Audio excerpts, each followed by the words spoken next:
Cutaway gag number 2. Int. Mike's basement, night. 11. The telekinetic girl sits with Max, Mike's girlfriend. They play Dungeons and Dragons, laughing together. 11. Smirking.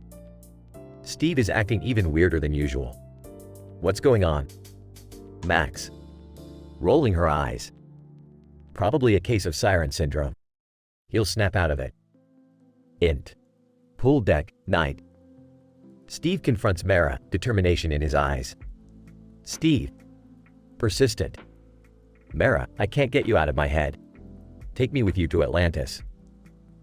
Mara gently touches Steve's face, her hand glowing with a sapphire light.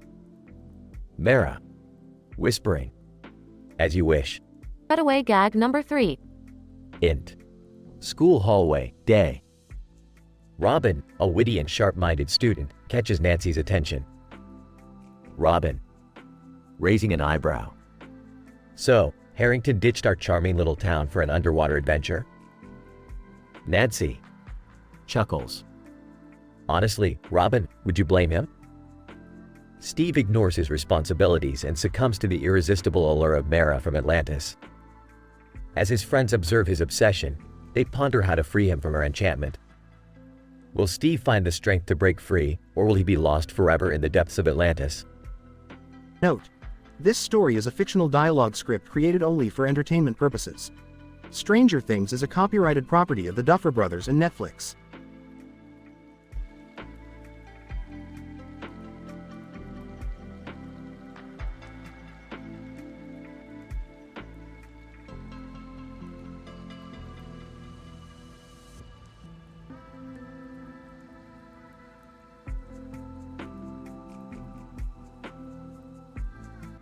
Apologies, but I won't be able to generate that story for you.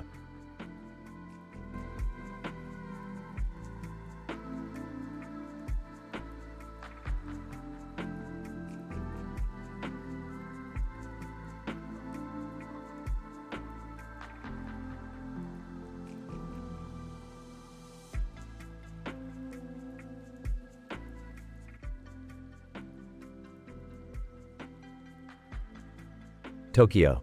Alright, everyone, gather around. We have a new job, and it's a big one. Rio, show them the blueprints. Rio. Unfolding the blueprints, we're going up against Black Panther, the notorious international arms dealer and master thief. He's got his hands on an experimental weapon capable of decimating entire cities. Nairobi, are you shitting me? Black Panther? That guy is legend. He's like a freaking ghost. Professor, that's why we're here, Nairobi. We're going to take him down, steal the weapon, and dismantle his criminal empire. Helsinki. Grinning, and this time, I hope we get to blow some shit up. Berlin. Ah, the thrill of chaos. I couldn't agree more, Helsinki. But remember, we need to play by the rules. Stick to the plan. Moscow. Speaking of rules, Professor, what's our cut? Professor, Moscow, relax. You know I've already worked out the numbers. We'll all walk away filthy rich. But first, we have to survive this mission. Rio. The weapon is being held in Panther's heavily fortified underground lair, guarded by his elite mercenaries. Denver. So, we need a distraction. Something big. Something flashy. Tokyo. Grinning, I've got just the idea. Remember that time in Paris when we hijacked a circus? Cutaway gag. The team dressed as clowns, causing chaos and confusion in the streets of Paris. Helsinki. Brilliant. Tokyo. Panther won't know what hit him. But what about his cat? It's always by his side. Nairobi. I'll handle the cat. I've got a way with felines, you know. Montage of Nairobi training and bonding with cats in secret hideout. Berlin. Very well, Nairobi. But remember, we're here for the weapon, nothing else. Munich. 3 weeks later, heist in progress. Cutaway gag. Denver accidentally gets caught in a net while trying to disable a security camera. Denver. Shit, help me, guys. Tokyo. Stay calm, Denver. I'll have you out in no time. Just stop squirming. The team successfully infiltrates Panther's lair, facing off against his mercenaries. Rio. Professor, the weapon is right ahead. But Panther's waiting for us, armed to the teeth. Professor, we can't let him leave this place alive. Remember, no one comes between us and the money. Epic battle commences between the team and Panther's henchmen, with explosions and gunfire. Helsinki. Grinning asterisk, I've been waiting for this. Helsinki goes on a rampage, taking down mercenaries left and right with his bare hands. Berlin, Moscow, put your demolition skills to use. Blow up those reinforced doors. Moscow, with pleasure. Moscow expertly sets up explosives, blowing up the doors and clearing the path for the team. Nairobi. Sneaking up behind Panther. Hey, kitty kitty. Time to meet your worst nightmare. Cutaway gag. Nairobi luring Panther's cat with a laser pointer, leading it into a trap. Nairobi successfully neutralizes Panther's cat and joins the team in the final standoff. Professor, Panther, it's over. Surrender now and we might let you live. Panther, smirking, you underestimate me, Professor. This is far from over. Panther activates the weapon, triggering a countdown. Berlin, shit, we don't have much time. The team scrambles to find a way to disarm the weapon, amidst the chaos and impending doom. Cutaway gag. Tokyo and Rio attempting to defuse the weapon, but accidentally activating it instead. With seconds left, the weapon suddenly shuts down, rendering it harmless. Professor, smirking, I guess this is checkmate for you, Panther. The team apprehends Panther as the authorities storm in, securing the area. The team gathers in their secret hideout, celebrating their victory and counting their spoils. Tokyo. Another successful heist, boys and girls. We're unstoppable. Nairobi. Cheers to that. But next time, let's steer clear of crazy weapons, shall we? Helsinki. Agreed. I could use a break from all the explosions. Berlin, well done, everyone. Now, let's disappear into the night, like the shadows we are. Moscow. Until the next heist, my friends. To infinite riches. The team raises their glasses, toasting to their audacious success.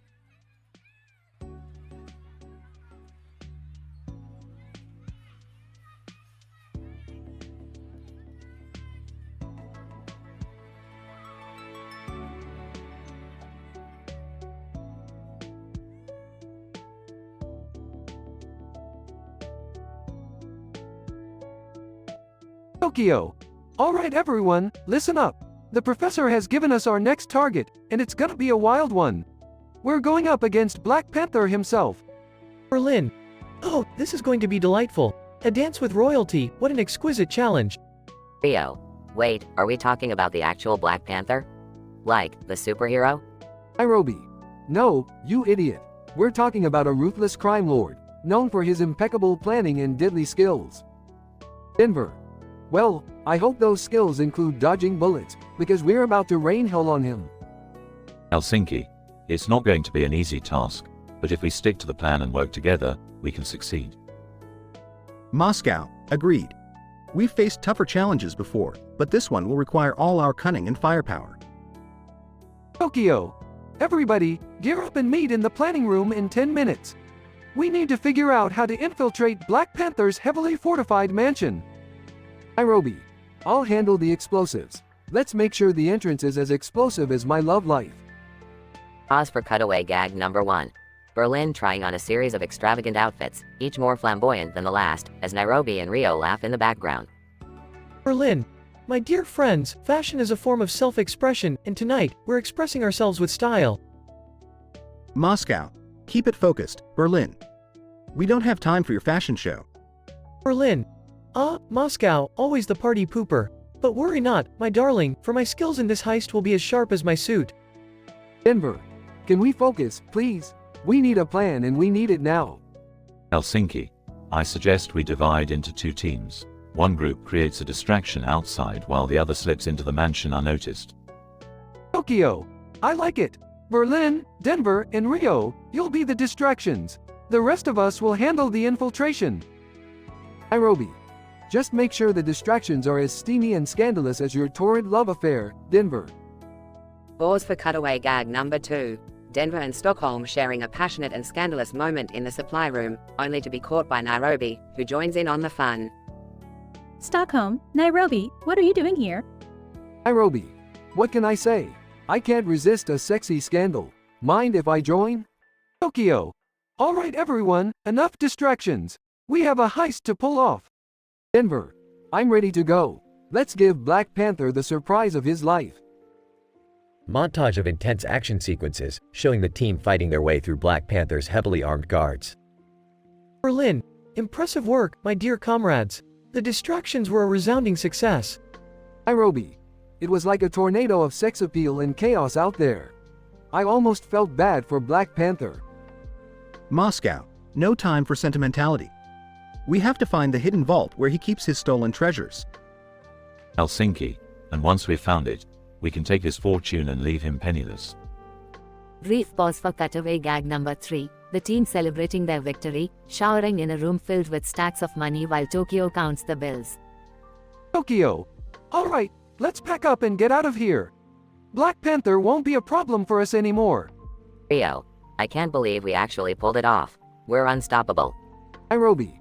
Well, my friends, the heist is over, but our wild and torrid adventures continue. What's next on the list, Professor? Tokyo. Only time will tell, Nairobi. But one thing is for sure, this heist will go down in history as one of our craziest and most dramatic. The team exits Black Panther's mansion, disappearing into the night, leaving chaos and destruction in their wake. The team successfully completes the heist against Black Panther, adding billions to their stolen fortune. They celebrate their victory, ready for their next wild adventure.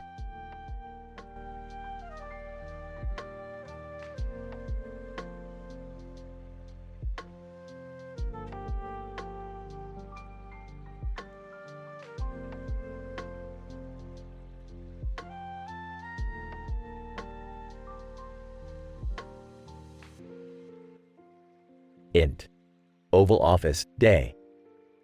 President Josiah Bartlett, a charismatic leader, paces back and forth while staring at a large video screen. Standing beside him is Nick Fury, the director of S.H.I.E.L.D. Bartlett. Nick, this situation is messier than a Vegas bachelorette party. How the hell did we end up here? Fury. Mr. President, we received intelligence that Hydra has infiltrated the United Nations. They're planning to unleash a weapon that could destroy half of New York City. Bartlett. Damn it. Well, let's assemble the Avengers, suit up, and kick their Hydra asses. Fury. Unfortunately, the Avengers are currently dealing with a pesky kangaroo infestation in the Bronx. We're on our own, sir. Bartlett. Fine. Let's deploy SEAL Team 6 instead. They're known for handling ballsy situations. Fury. Sir, SEAL Team 6 is currently on an undercover mission at a Victoria's Secret fashion show. Bartlett. Of course, they are. What about our intelligence agencies? Don't they have anything useful? Fury. The NSA intercepted a raunchy sext between Kim Jong-un and Vladimir Putin, but nothing concerning Hydra, sir. Bartlett. Clears throat. Well, I guess we'll have to handle this crisis with good old-fashioned diplomacy. Call the Chinese president and let him know we need his support. Fury. Actually, sir, the Chinese president is currently occupied with his wife, practicing tantric yoga and listening to Enya. Bartlett. Lord have mercy. What about the British Prime Minister? Surely, he can lend a hand. Fury. I regret to inform you, sir, that the Prime Minister is in the middle of a heated salsa dancing competition with the Queen. Bartlett. Sighs. I never thought I'd say this, but why can't we just call Tony Stark? Fury. Sir, as you know, Tony Stark is currently vacationing on his private island surrounded by a harem of supermodels. Bartlett. Smirks. Can't blame the guy. Alright, Nick, let's get creative. I want you to put together a team of the most brilliant minds this country has to offer. We'll tackle this Hydra situation head on. Fury. Right away, Mr. President. I'll gather the scientists, strategists, and tech geniuses to form an unstoppable force. Bartlett. And while we're at it, let's get a pizza delivery guy who doubles as a master martial artist. You never know when that skill set might come in handy. Fury. Smiles. Consider it done, Mr. President. We'll assemble an extraordinary team, and together, we'll save the world. They share a determined look as the camera pans out, highlighting the magnitude of the crisis they're about to face. Cutaway gag number 1. Int. White House kitchen, day. Toby Ziegler, the White House communications director, frantically flips pancakes, completely unaware that his pants are on fire. He nonchalantly continues cooking as smoke billows behind him. Cutaway gag number 2. Int. Deputy Chief of Staff's office, day. Josh Lyman, the Deputy Chief of Staff, attempts to write a heartfelt email to his ex-girlfriend while a swarm of bees surrounds him. He valiantly swats his way through the buzzing chaos. Cutaway gag number 3. Int. Press room, day. C.J. Craig, the White House press secretary, delivers a powerful speech to the media. Unbeknownst to her, her pants have inexplicably turned into a live falcon, flapping wildly as she continues speaking, composed and unfazed. Fade out.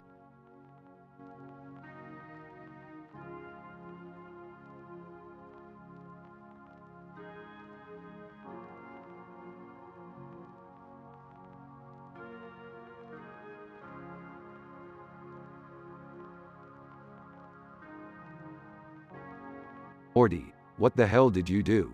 All the unit tests have stopped running. Oh, geez, Rick, I think I forgot that old programming language I used to know. I can't figure out how to fix it. You forgot? Morty, we're in deep shit now. We need those unit tests to keep this shitshow of a project together. I know, Rick, I messed up real bad. But maybe we can find a workaround? Maybe if we, rewrite the tests using a different language?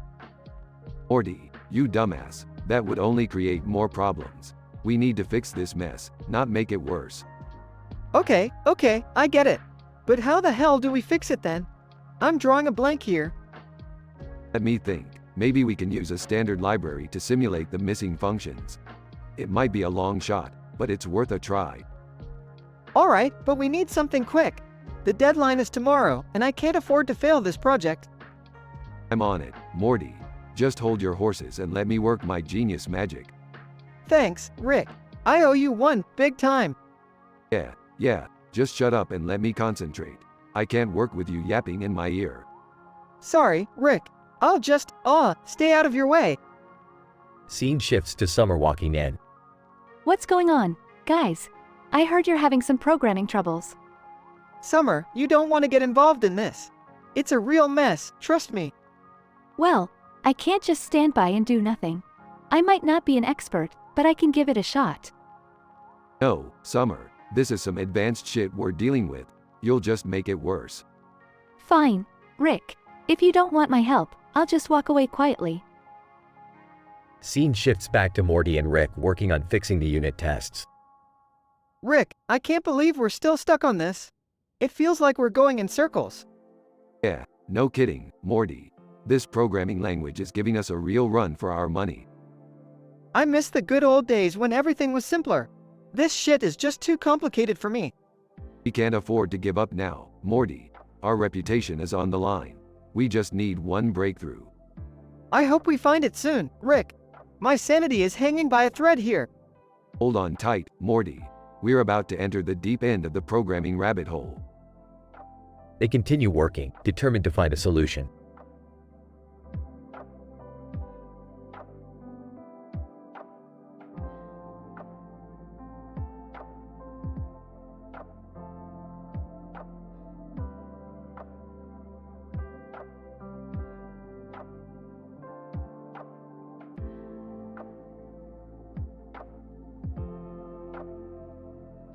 The Mandalorian, looking at the giant robot behind him, well, this doesn't look good. Pocket Raccoon, smirking. What's the matter, Tin Can? Scared of a little mechanical firecracker? The Mandalorian, you think you're funny, huh? How about we settle this like real men? Pocket Raccoon, raises an eyebrow. Real men? Last time I checked, you were just a dude in shiny armor. The Mandalorian, grinning, shiny armor that can kick your furry little ass. Pocket Raccoon, laughs, bold words, Mando. Let's see if you can back him up.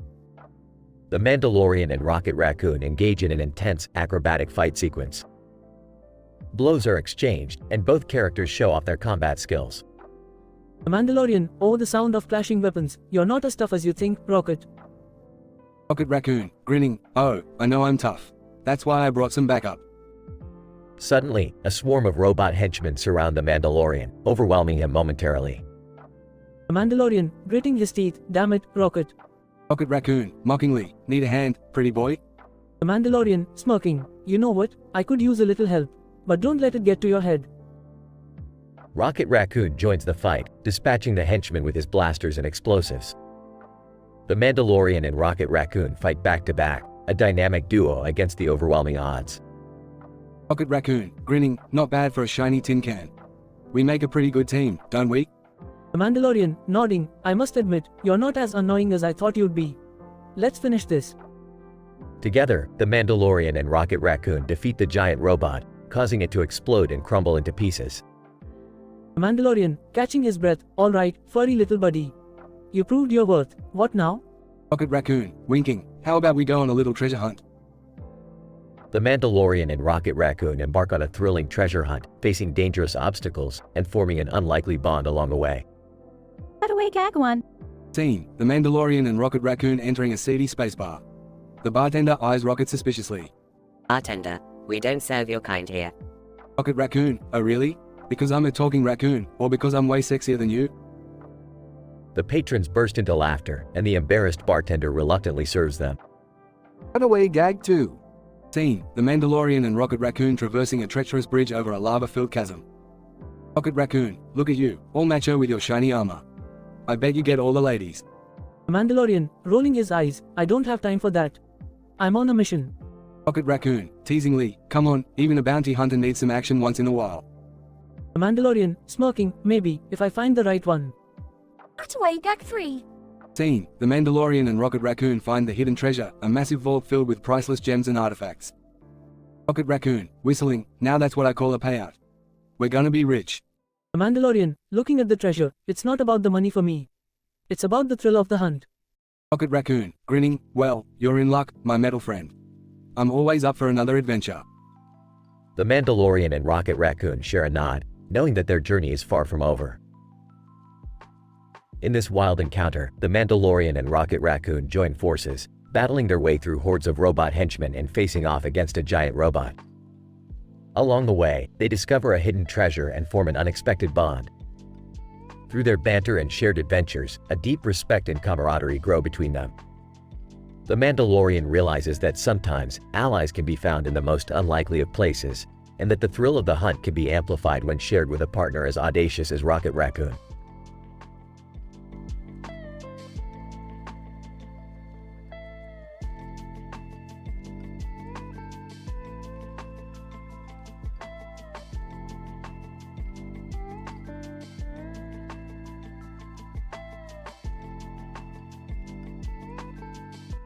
Jim, sitting at his desk, browsing the internet. Man, office life can be so monotonous sometimes. I could use a little excitement. Rias Gremory suddenly appears behind Jim, leaning seductively on the cubicle wall. Rias Gremory, well, Jim. I couldn't help but notice your handsome face from across the room. You're quite charming. Jim, surprised. Ah, thanks, Rias.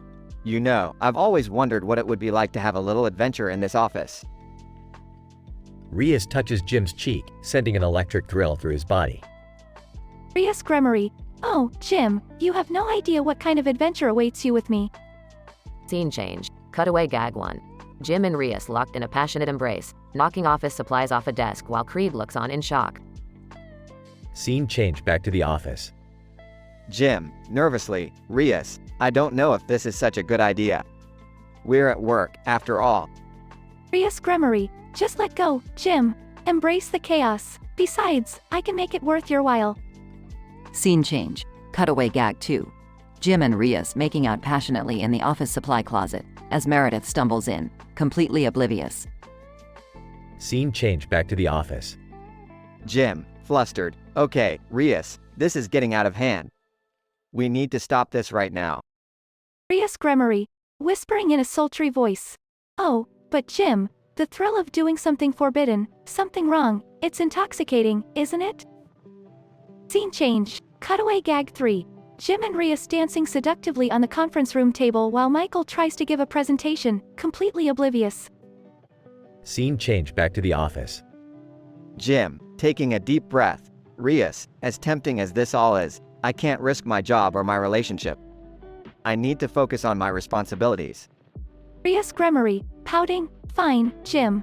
But remember, I'll always be here, waiting for you to give in to your desires.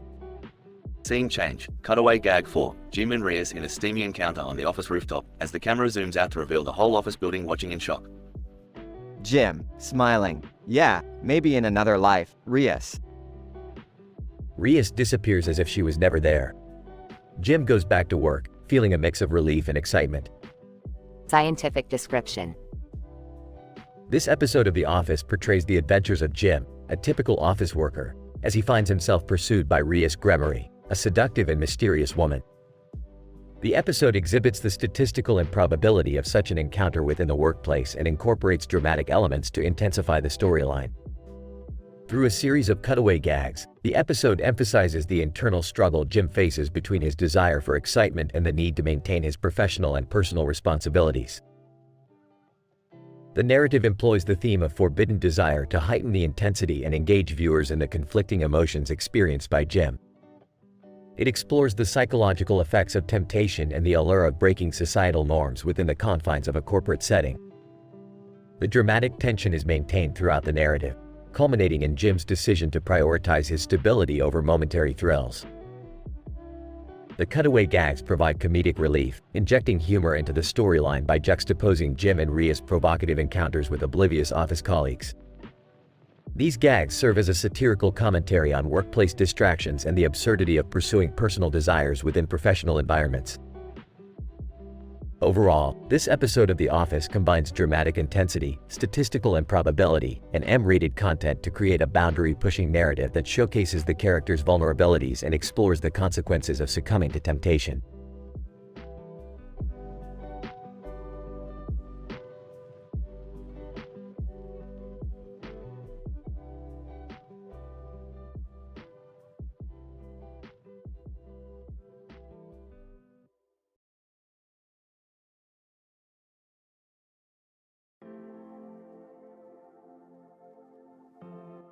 Int. Albuquerque Courthouse, Day. Jimmy McGill, a sharp-dressed lawyer in his late 30s, paces nervously in the hallway outside a courtroom. He's holding a stack of files, trying to keep himself composed. Jimmy. Muttering to himself, all right, Jimmy, you got this. Defending Daredevil, no big deal. Just gotta charm the jury with the power of persuasion and a few well-placed F-bombs.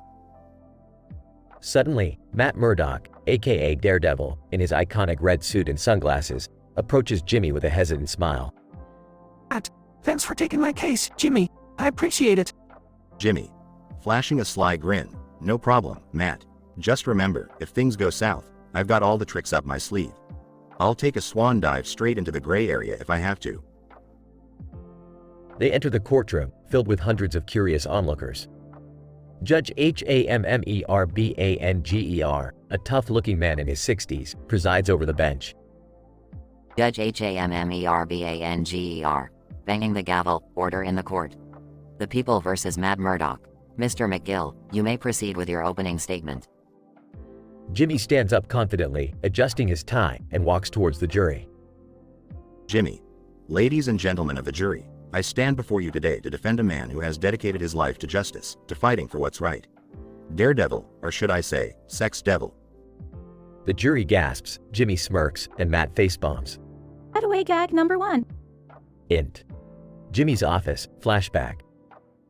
A sexy calendar showcasing scantily clad women hangs on the wall, facing Jimmy's desk. He ogles it with a mischievous grin. Cut back to courtroom. Judge Hammerbanger, Mr. McGill, we're not here to discuss anyone's sexual escapades. Stick to the facts. Jimmy. My apologies, Your Honor. No more sexy shenanigans, I promise. Matt, whispering, please, Jimmy, try to stay focused. Jimmy. Right, Matt. Seriously though, love the suit. It's got this, je ne sais quoi, sexy secret identity thing going on. Cutaway gag number 2. Int. Jimmy's closet, flashback. Rows of colorful and elaborate costumes line the closet. Jimmy, dressed as a pimp, checks himself out in the mirror and winks. Cut back to courtroom. The jury chuckles, and Judge Hammerbanger raises an eyebrow, unamused. Judge Hammerbanger. Mr. McGill, are these distractions really necessary? Jimmy. Your Honor, I assure you, I'm just trying to lighten the mood. We all need a little sexy in our lives, don't we? Cutaway gag number 3. Int. Strip club, flashback. Jimmy, surrounded by scantily clad women in a dimly lit room, tosses dollar bills in the air with a wide grin on his face. Cut back to courtroom. The jury is now fully engaged, some with amused smiles, others in pure disbelief. Judge Hammerbanger. That's enough, Mr. McGill. Get back to the case before I hold you in contempt.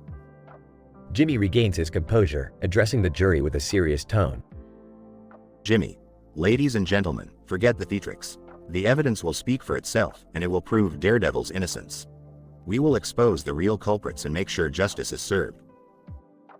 The tension in the courtroom is palpable as Jimmy resumes his defense, leaving the sexiness behind and focusing on the task at hand. Fade out.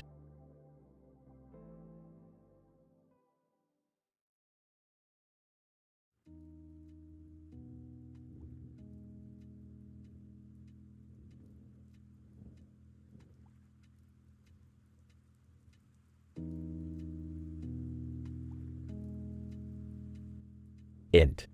Central Perk Coffee Shop, day. Ross, Chandler, Joey, Monica, Rachel, and Phoebe are sitting on the couch, talking and drinking coffee. Ross. Frustrated. I can't believe Carol dumped me for Susan. How am I ever going to find love again? Chandler. Sarcastically, maybe you could try online dating. Or hanging out with the dinosaurs at the museum. I hear they're single. Joey. Enthusiastically. Hey, Ross, I know someone who might be interested in you. Ross. Curiously. Really, Joey? Who? Joey. Grinning, Hinata Hyuga. She's obsessed with ninjas and she's so hot.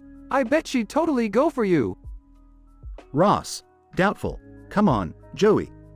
Ninjas aren't real, and I don't think Hinata would be interested in a paleontologist. Phoebe.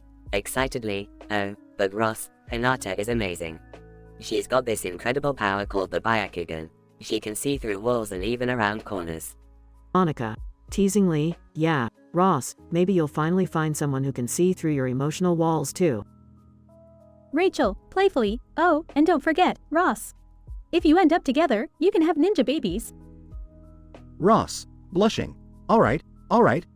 Maybe I'll give it a shot. Where can I meet this Hinata? Cutaway gag 1. Ross dressed as a ninja, trying to blend in at a ninjutsu class, completely out of his element. Int. Ninjutsu classroom, day. Ross clumsily attempts to perform ninja moves, tripping over his own feet. Instructor. Mocking. Nice try, kid, but you might want to stick to paleontology. Ross. Embarrassed. Yeah, you're probably right. Cutaway gag 2. Ross and Hinata on a date, trying to have a romantic dinner while constantly being interrupted by ninjas. Int. Fancy restaurant, night. Ross and Hinata sit at a candlelit table, surrounded by ninjas fighting with swords, jumping from table to table. Ross. Yelling over the chaos. So, Hinata, tell me more about your Byakugan. How does it work? Hinata. Calmly, well, it's a bloodline trait. Excuse me, pass down. Watch out, in my clan. Duck. Ross. Laughs nervously. This is definitely. dodges a flying ninja star, not how I imagined our date. Cutaway gag 3. Ross and Hinata in bed, trying to get intimate while ninjas keep bursting through the door. Int. Ross's bedroom, night. Ross and Hinata lay in bed, attempting to have a quiet, romantic moment. Ninja 1 bursts through the door. Ross, we need your expertise. There's a T-Rex running loose in Central Park. Ross. Frustrated. Are you kidding me? Can't a guy get some action? Ninja 2. Apologetically, sorry, Ross. Duty calls. They both leap out of bed and rush out of the room. Int. Central Perk Coffee Shop, day. Ross sits alone at the coffee shop, nursing his coffee. Hinata enters, looking determined. Hinata. Shyly, Ross, I've been thinking. Despite the ninja interruptions, I really enjoyed our time together. Ross. Smiling. Me too, Hinata. I guess love finds a way, even when ninjas are involved. Ross and Hinata embrace, their friends smiling and cheering in the background. The end.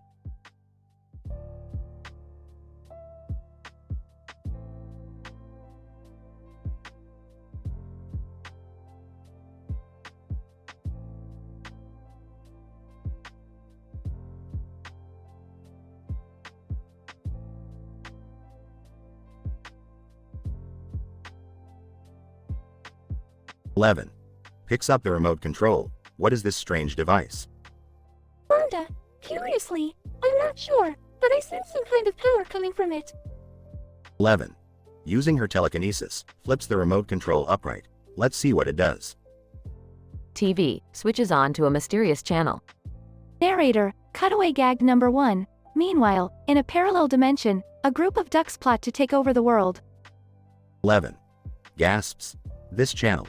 It seems to be showing another world, just like ours. Wanda, fascinating. I wonder if I can use my reality warping powers to explore it. TV announcer, cutaway gag number 2, and now, witness the incredible fire-breathing squirrel circus. 11. Concentrating. I can feel the energy, it's so strong. We have to go in and find out what this upside-down world is all about. Wanda, I'm with you. 11. Let's uncover the secrets of our powers together. Narrator, cutaway gag number 3. Back at the lab, scientists accidentally turn a banana into a time-traveling spaceship. 11 and Wanda venture into the Upside Down, a dark and eerie parallel dimension filled with menacing creatures. As they explore, their powers complement each other, allowing them to navigate through the treacherous landscape. 11. Using her telekinesis to fend off a creature. Wanda, we have to be careful. These creatures are dangerous. Wanda, creating barriers with her reality warping powers. I won't let them harm us. 11. We're stronger together. As they delve deeper into the Upside Down, 11 and Wanda come across an entrance to the government facility responsible for the creation of their powers. Determined to uncover the truth, they infiltrate the facility and face off against government agents who try to capture them. 11. Using her telekinesis to immobilize the agents. We won't let them experiment on us anymore. We're not their lab rats.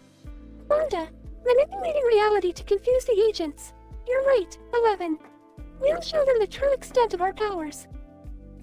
Together, 11 and Wanda unleash a display of supernatural abilities that astonishes the agents. They manage to escape the facility, leaving the government baffled and outmaneuvered. 11. Breathing heavily. We did it, Wanda. We're free. Wanda, smiling, and we'll continue to protect each other. 11. No one can control us anymore. As they return to their own dimension, 11 and Wanda recognize the power within them and the importance of friendship. Together, they set out to explore further the mysteries and limits of their extraordinary abilities. End of episode.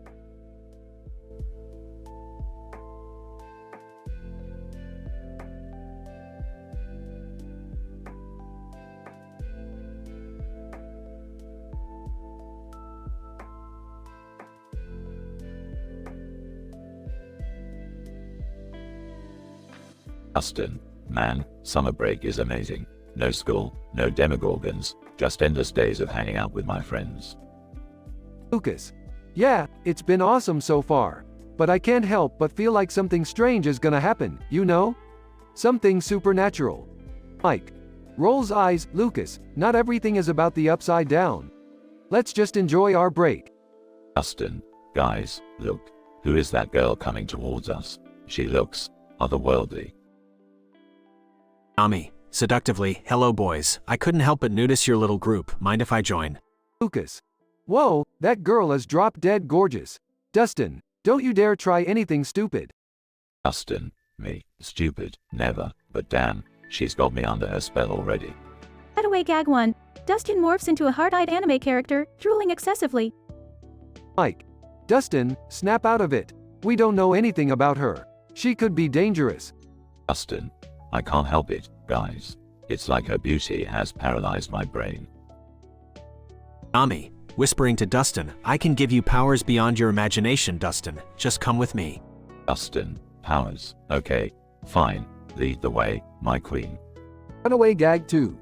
Dustin imagines himself as a superhero, dressed in spandex, flexing his muscles. Lucas. Dustin, you've lost your damn mind. We can't let him go with her, Mike. Mike. You're right, Lucas. We have to save him from himself. Cutaway gag 3. Lucas and Mike transform into an epic duo, wearing capes and ready for action. Lucas. Grabbing Dustin's arm. Dustin, snap out of it. This girl is trouble, man. Dustin, shaking his head. What was I thinking? Thanks, guys. I almost made a huge mistake.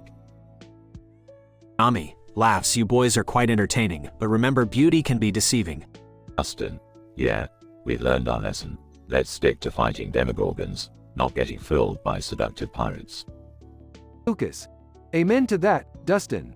Let's get back to our normal, supernatural free lives. Progression. The group of friends realizes the danger of being captivated by someone's beauty and relying on their instincts to save each other.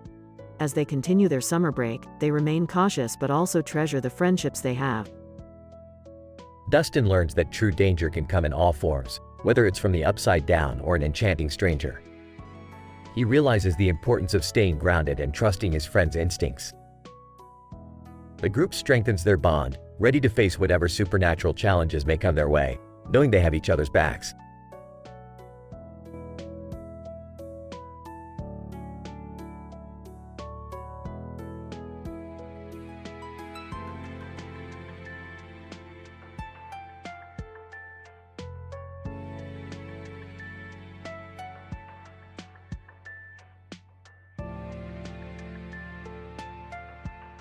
Tyrion. Iron Man, we need your technological aid in our battle for the throne. Iron Man? Well, I'm not exactly into medieval politics, but I do have a few tricks up my sleeve. Tyrion. I don't care if you're into politics or not, I just need those damn weapons. Iron Man, alright. But first, tell me, what's in it for me? Tyrion. What do you want? Gold? Power? Women? Iron Man. Oh, I have all that. I want something different. I want the most beautiful woman in the 7 kingdoms. Sansa Stark. Tyrion. What? Sansa? Are you out of your goddamn mind? Iron Man. Hey, beauty is subjective. And I've always had a thing for redheads. Tyrion. Well, you're in luck, because Sansa is single, but I can't guarantee she'll be interested. Iron Man. Leave that to me. I know how to charm a lady. Scene cuts to Iron Man and Sansa on a romantic date. Iron Man. So, Sansa, you and I, quite the power couple, no? Sansa, I must admit, your suit is impressive, but I'm not easily swayed. Cutaway gag 1. Scene cuts to Iron Man trying to impress Sansa by showing off his flying abilities. Iron Man, watch this, Sansa. I can fly. Iron Man clumsily crashes into a tree, comically falling to the ground. Sansa, impressive, indeed. Scene cuts back to the negotiation. Tyrion. Alright, enough with the courtship. Let's talk weapons. Iron Man, right. I have this new device called the arc reactor. It can power up any weapon you want. Tyrion. Sounds promising, but I hope it's not as unreliable as Cersei's word. Cutaway gag 2. Scene cuts to Tyrion testing the arc reactor, causing an explosion. Tyrion. What in the bloody hells? Scene cuts back to the negotiation. Iron Man, oops, sorry about that. The prototype needs a bit of tweaking. Tyrion. We don't have time for your tinkering, Stark. Iron Man, fine. Let's move on to my next invention, the Hulkbuster armor. Tyrion. Hulkbuster armor? What good is that in our battle? Iron Man, trust me, Tyrion. When winter comes, you'll be glad to have a big, green, smashing machine on your side. Cutaway gag 3. Scene cuts to the Hulkbuster armor malfunctioning, smashing Tyrion's tent. Tyrion. Of course, it's malfunctioning. Why am I not surprised? Scene cuts back to the negotiation, with Tyrion covered in dirt and debris. Iron Man, whoops. Sorry about that. Tyrion. Just give me the damn weapons, Stark. I'll take my chances. Iron Man, fair enough. But remember, winter is coming, and with my inventions, we might just stand a chance. The negotiation concludes in the two-part ways. Tyrion takes the technological aid back to his allies, hopeful but unsure of their effectiveness. As the battle approaches, the fate of the Seven Kingdoms hangs in the balance, with Iron Man's inventions and unpredictable moments adding to the intensity.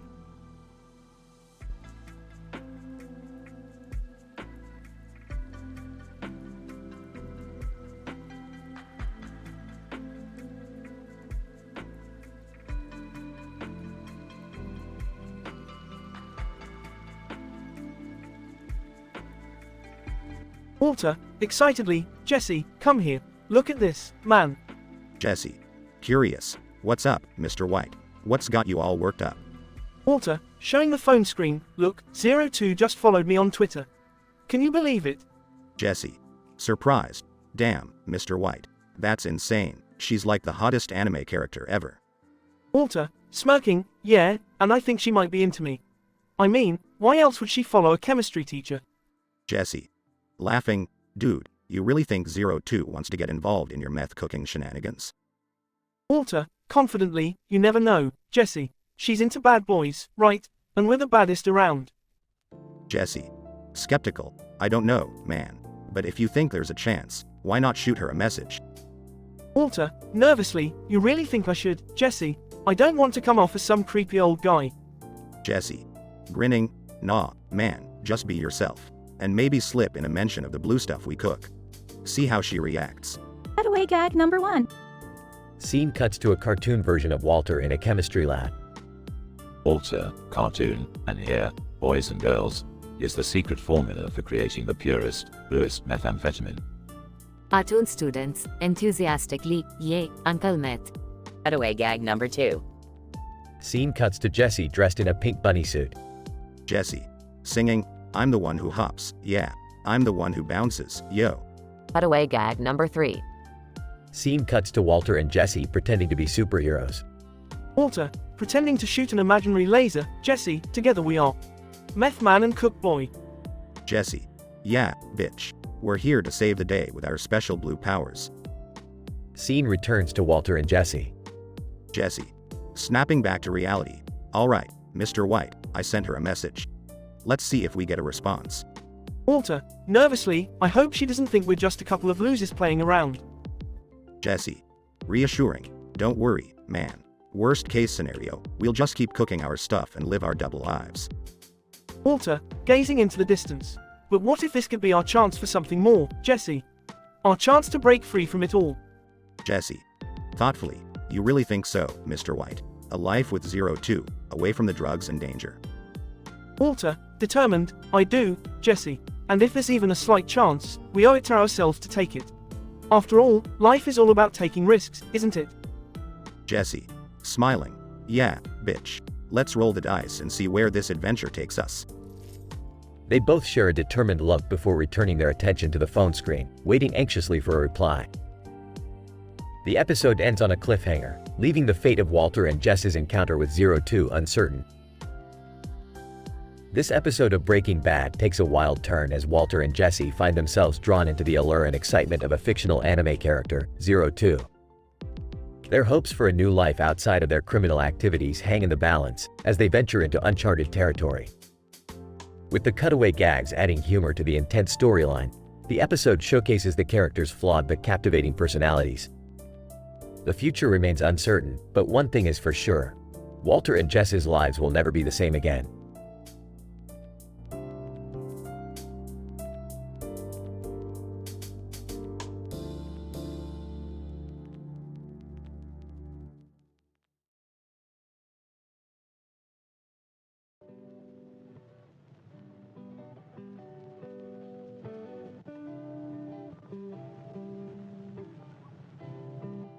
Int. Twin Peaks, Dale's office, day. Agent Dale Cooper sits at his desk, engrossed in the case file of Laura Palmer. Suddenly, a strange, shimmering portal materializes in the corner of the room. Out steps Dr. Strange, a suave and mysterious sorcerer. Dale Cooper. Startled. Who the hell are you? Dr. Strange, smirking. The name is Dr. Strange, Mr. Cooper. I've been following your investigation closely, but I have come to offer you a different perspective on things. Dale Cooper. Intrigued? Different perspective? What do you mean? Dr. Strange, Laura Palmer's murder is not just a case of earthly crimes. It's intertwined with the mystic arts, dark forces lurking in the shadows. Dale Cooper, skeptical, mystical arts? Are you suggesting that there's some supernatural explanation to Laura's death? Dr. Strange, nodding, precisely. The ley lines in this town are infused with ancient energies, shifting the balance between dimensions. Dale Cooper, leaning in, ley lines? Dimensions? Alright, Dr. Strange, I'm listening. Cutaway gag number 1. Int. Twilight Zone, Dimensional Crossroads, Day. Dale Cooper, dressed in his FBI attire, finds himself surrounded by otherworldly beings and psychedelic landscapes. Dale Cooper, bewildered, now I've seen everything. Back to the scene. Dr. Strange, these unusual occurrences in Twin Peaks are linked to a secret society, harnessing the power of these supernatural forces. We must find their leader. Dale Cooper, determined, I'll do whatever it takes to unravel this mystery, Doctor. Lead the way. Cutaway gag number 2. Int. X-Files office, Agent Mulder's desk, night. Agent Mulder frantically scribbles on his conspiracy-filled bulletin board, connecting dots that seemingly make no sense. Agent Mulder, whispering to himself, Twin Peaks. Doctor Strange, parallel dimensions, unexplained phenomena. This changes everything. Back to the scene. Dr. Strange, performing intricate hand gestures. We must delve into the astral plane, where the secrets of the murder might be revealed. Dale Cooper, mesmerized, lead the way, Doctor Strange, to the astral plane. Cutaway gag number 3. Int. Hogwarts School of Witchcraft and Wizardry, dimly lit classroom, day. Dale Cooper, now wearing a wizard's robe and holding a wand, attends a lecture on advanced magical practices. His excitement is unparalleled. Dale Cooper, whispering in awe, Laura Palmer's murder might just be the strangest case yet. Back to the scene. Int. Mysterious dimension, astral plane, night. Dale Cooper and Dr. Strange float in abstract space, surrounded by cosmic energies. The truth of Laura Palmer's murder begins to unfold. Dale Cooper, emotionally overwhelmed, it was her father, Leland Palmer, possessed by an ancient entity? Dr. Strange, solemn, yes, the darkness within him consumed his soul. But fear not, Dale Cooper, our combined efforts shall bring justice. Dale Cooper, resolute, no matter how twisted the path may be, I will see this through to the end. They disappear into the portal, leaving the astral plane behind. Crazy, dramatic, and M-rated scene.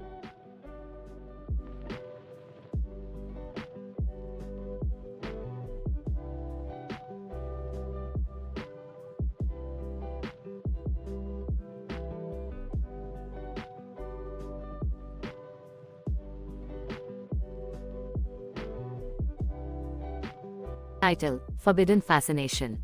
Naruto. Man, all these modern gadgets are incredible. What's next in the era of technology? Incident. Naruto visits a futuristic virtual reality arcade and unknowingly activates an experimental device. Progression.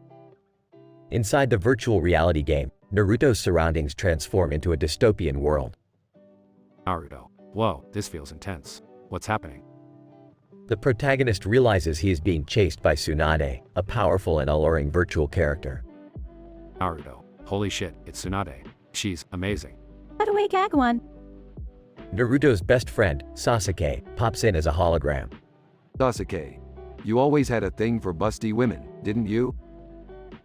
Naruto tries to escape Tsunade's pursuit but finds himself drawn to her unexplainably. Naruto. This is crazy. I can't believe how attracted I am to a virtual character. Cutaway gag 2. A bystander hologram interrupts the scene. Bystander. Damn, this game turned into an interactive waifu simulator. Step aside, I'm next. Naruto finds a hidden pathway leading to a virtual laboratory. Inside, he discovers the mastermind behind the game. Scientific explanation. Dr. Orochimaru, the game's creator, used cutting-edge technology to tap into Naruto's subconscious desires, manipulating neural pathways to induce infatuation with Tsunade. Naruto confronts Dr. Orochimaru, demanding answers, and a thrilling showdown ensues. Naruto, you sick son of a bitch. Release me from this virtual obsession. As Naruto defeats Dr. Orochimaru, the virtual reality world collapses, and he emerges back in the arcade. Naruto. Phew, that was intense. I need to take a break from this mind-bending technology. Cutaway gag 3. Naruto sits in a corner, catching his breath, when a holographic salesperson appears. Salesperson. Hey, want to try our new virtual dating simulator?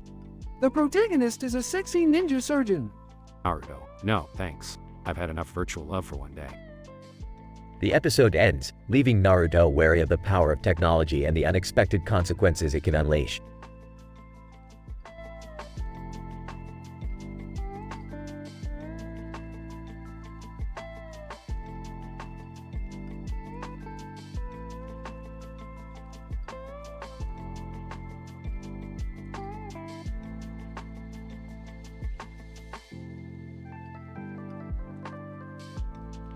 Title: Accursed Encounters. Characters: Sam Winchester, Dean Winchester, Scarlet Witch, Int, Old Abandoned Warehouse, Night.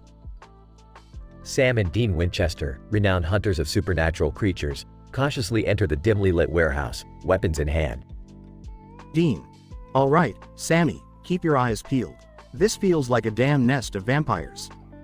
Sam, right behind you, Dean. But hey, shouldn't we mention the fact that glances at Dean's helmet costume. You look like a friggin' medieval knight. Dean rolls his eyes and gestures towards Sam's suit with a helmet on it. Dean. And you look like a damn astronaut had a one-night stand with a superhero. Can we focus? Incident. As they continue exploring, they stumble upon a mystical pentagram drawn on the floor. A gust of wind blows, revealing Scarlet Witch, wearing a sexy yet powerful costume. Scarlet Witch, well, what do we have here? Hunters trespassing on my territory. How delightful. Dean adjusts his helmet to get a better look at Scarlet Witch, clearly smitten. Dean. Sweet mother of. You're quite the enchantress, ain't ya? Scarlet Witch smirks, her eyes glowing with magic. Scarlet Witch, flattery won't save you, Winchester.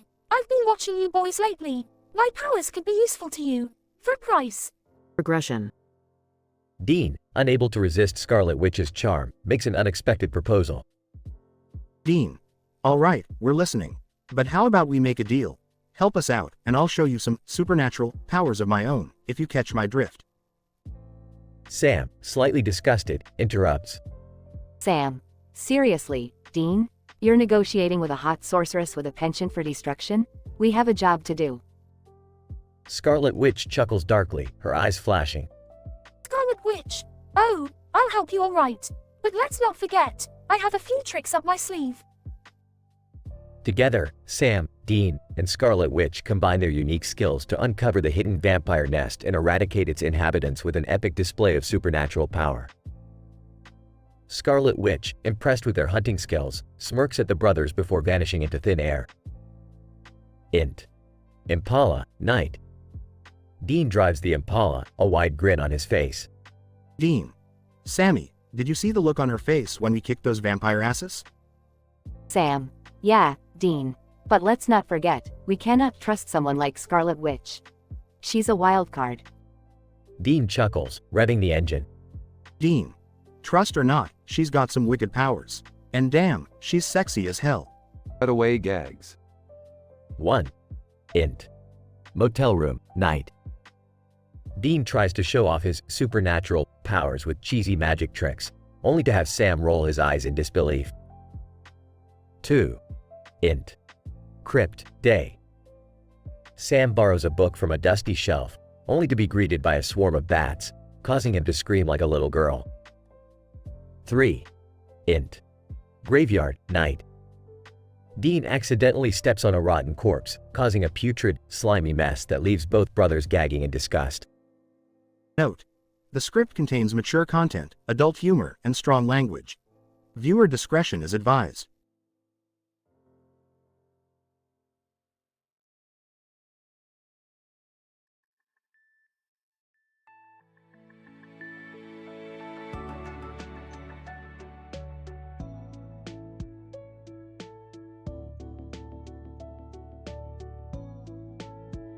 Characters: 1.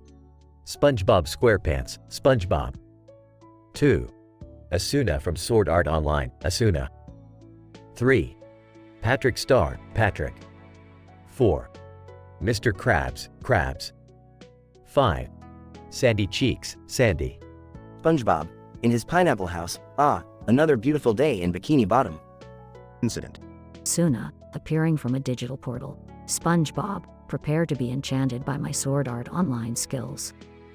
SpongeBob, nervously, enchanted? What do you mean, Asuna? Asuna, smiling, SpongeBob, I must confess, I have fallen deeply in love with you. Regression. SpongeBob, blushing. This is quite unexpected, Asuna. I need to think about this. Can you give me some time? Asuna, dramatically, time.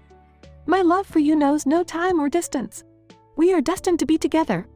Cut away gag one.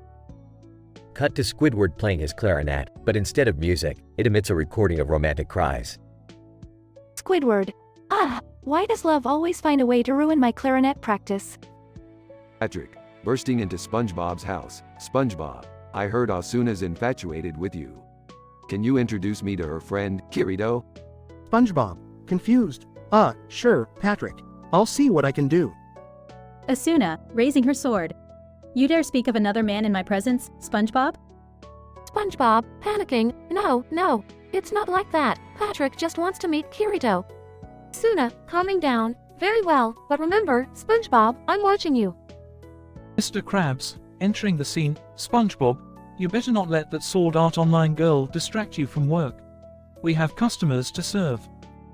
Sandy, joining the group. Yeah, SpongeBob, love can wait, but the Krabby Patty formula won't. We've got science to do. SpongeBob, determined. You're right, guys. As much as I am flattered by Asuna's affection, I must put my responsibilities first. Krabby Patties and science it is. Cut away gag 2. Cut to Plankton trying to steal the Krabby Patty formula but being thwarted by a swarm of love-struck jellyfish. Plankton, curse you, love-sick jellyfish. I'll get that formula one day. Cut away gag 3. Cut to SpongeBob daydreaming about Asuna while flipping Krabby Patties, causing them to burn. Mr. Krabs, SpongeBob, snap out of it. We're burning Krabby Patties here. SpongeBob, sorry Mr. Krabs, my head's just not in the game today. Scientific description. This SpongeBob SquarePants episode, entitled Forbidden Love, explores the unlikely romance between SpongeBob and Asuna from Sword Art Online. The initial situation sets the stage for the dramatic pursuit, as Asuna declares her love for SpongeBob. The incident intensifies when Asuna reveals her determination to capture SpongeBob's heart. The progression of the story explores SpongeBob's conflicted emotions while introducing humorous cutaway gags to alleviate the dramatic tension. Cutaway Gag 1 portrays Squidward's frustration with love, emphasizing the impact it has on others. In the denouement, Patrick's desire to meet Asuna's friend Kirito adds another layer of complexity, eliciting a defensive reaction from Asuna. Lastly, Mr. Krabs and Sandy remind SpongeBob of his responsibilities, ultimately redirecting his focus towards work and his passion for science. Cutaway Gags 2 and 3 serve to further lighten the tone by highlighting the ongoing struggles of Plankton and SpongeBob's inability to concentrate due to overwhelming infatuation. In conclusion, this episode presents an entertaining and eccentric storyline, blending elements of romance, comedy, and a reminder of the importance of duty. SpongeBob's fleeting encounter with Asuna ultimately serves as a lesson in prioritization and maintaining focus in the face of unexpected distractions.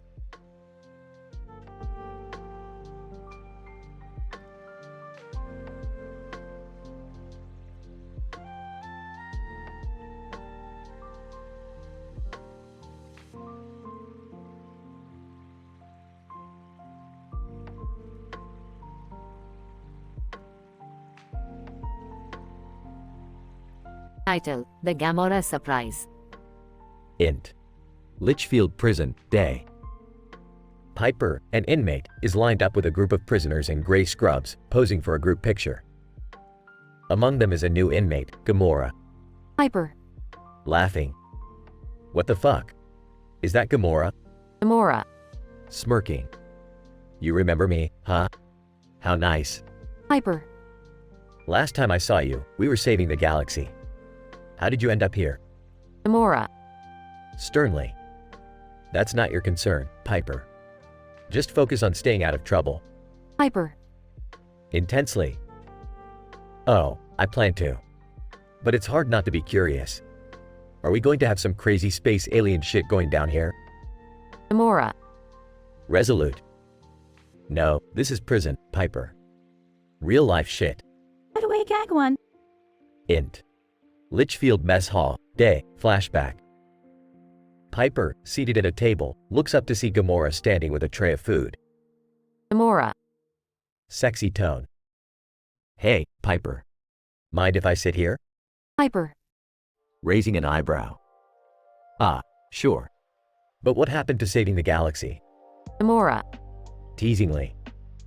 Oh, I still do. But a girl's gotta eat and have some fun, right? Back to present. Int. Litchfield Prison, day. Piper and Gamora walk side by side towards their cells, close enough to catch whispers. Piper. Curiously. So, any love interests in this galaxy called Litchfield? Gamora. Intrigued. Interesting you should bring that up. There's this guard named Joe, and he's been eyeing me ever since I arrived. Piper. Slyly. Well, I know a thing or two about dating guards. Maybe I could help you out? Gamora. Smirking. I'll consider your offer, Piper. But let's see how things unfold first. Cut away, gag 2. Int. Litchfield Library, day, flashback.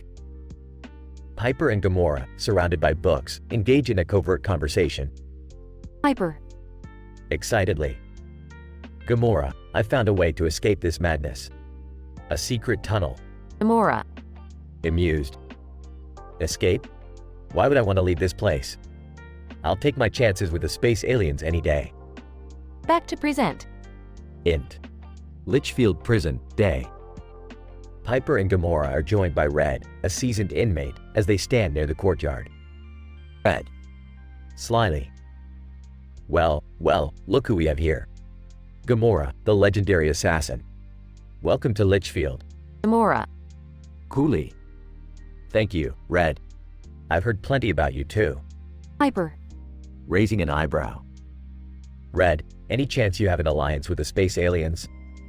Red. Chuckling. Sweetheart, in here, it's orange is the new black. No room for aliens. Just a bunch of fucked up humans. Cut away, gag 3. Int.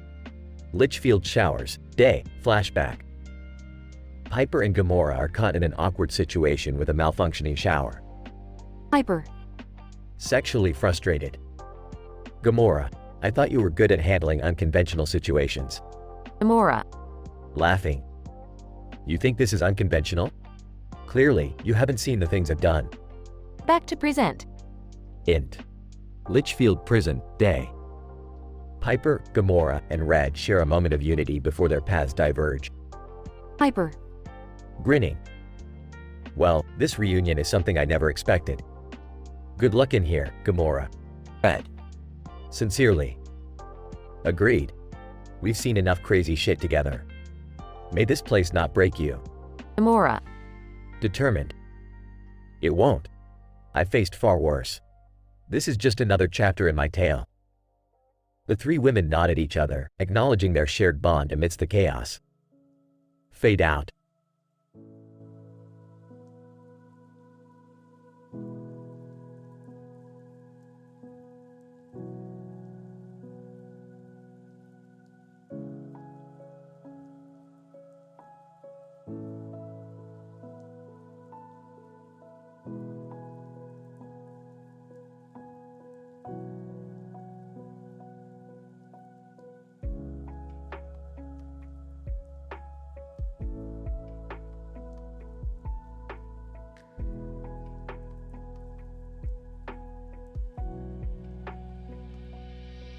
Bart. Running frantically. Oh man, I really messed up this time. Why do I always get myself into these crazy situations? Kodo, determinedly chasing Bart. You thought you could deceive the police, Simpson? Well, I won't let you get away with it. Bart. Panicking. Please, Officer Nijima, give me a break. I promise I'll behave from now on. Kodo, smirking. Words won't be enough this time, Simpson. You are in big trouble. Bart. Desperate. Wait, Officer Nijima, can't we talk this out over a donut? Kodo, raising an eyebrow. A donut? Are you trying to bribe a police officer, Simpson? Bart, grinning mischievously. Well, it worked with Chief Wiggum. Kodo, rolling her eyes, nice try, but I'm not Chief Wiggum. Surrender now, or I'll make your life a living hell. Bart, sarcastically. Oh yeah, like it's not already? Cut away gag 1. Homer, holding a bunch of papers. Marge, look. I made a scientific discovery. I call it Homernomics. It's the financial theory that says if you spend all your money on donuts, you'll achieve eternal happiness. Marge, sighs. Homer, that's not how economics works. Cut away gag 2. Lisa, watching Bart being chased on TV. It appears that Bart is caught in a classic cat and mouse game, wherein the cat symbolizes societal expectations and norms, and the mouse represents Bart's rebellious nature. Riveting. Maggie sucks on a pacifier, unimpressed. Cut away gag 3. Mo, standing at the bar.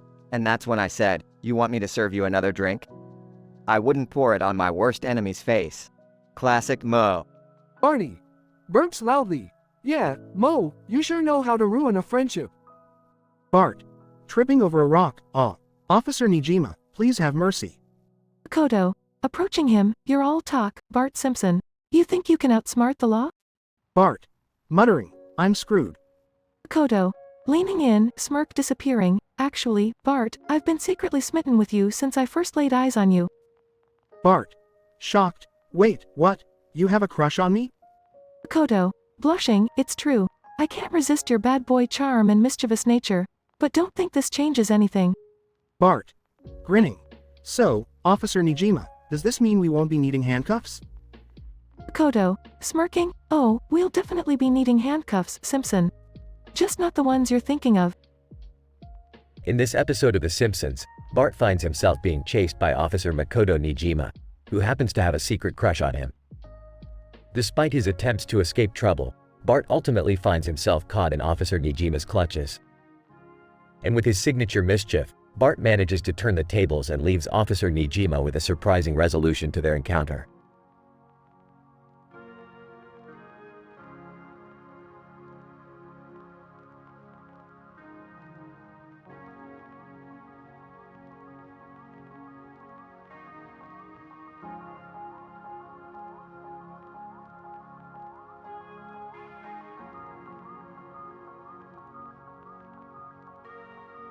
Detective Cole.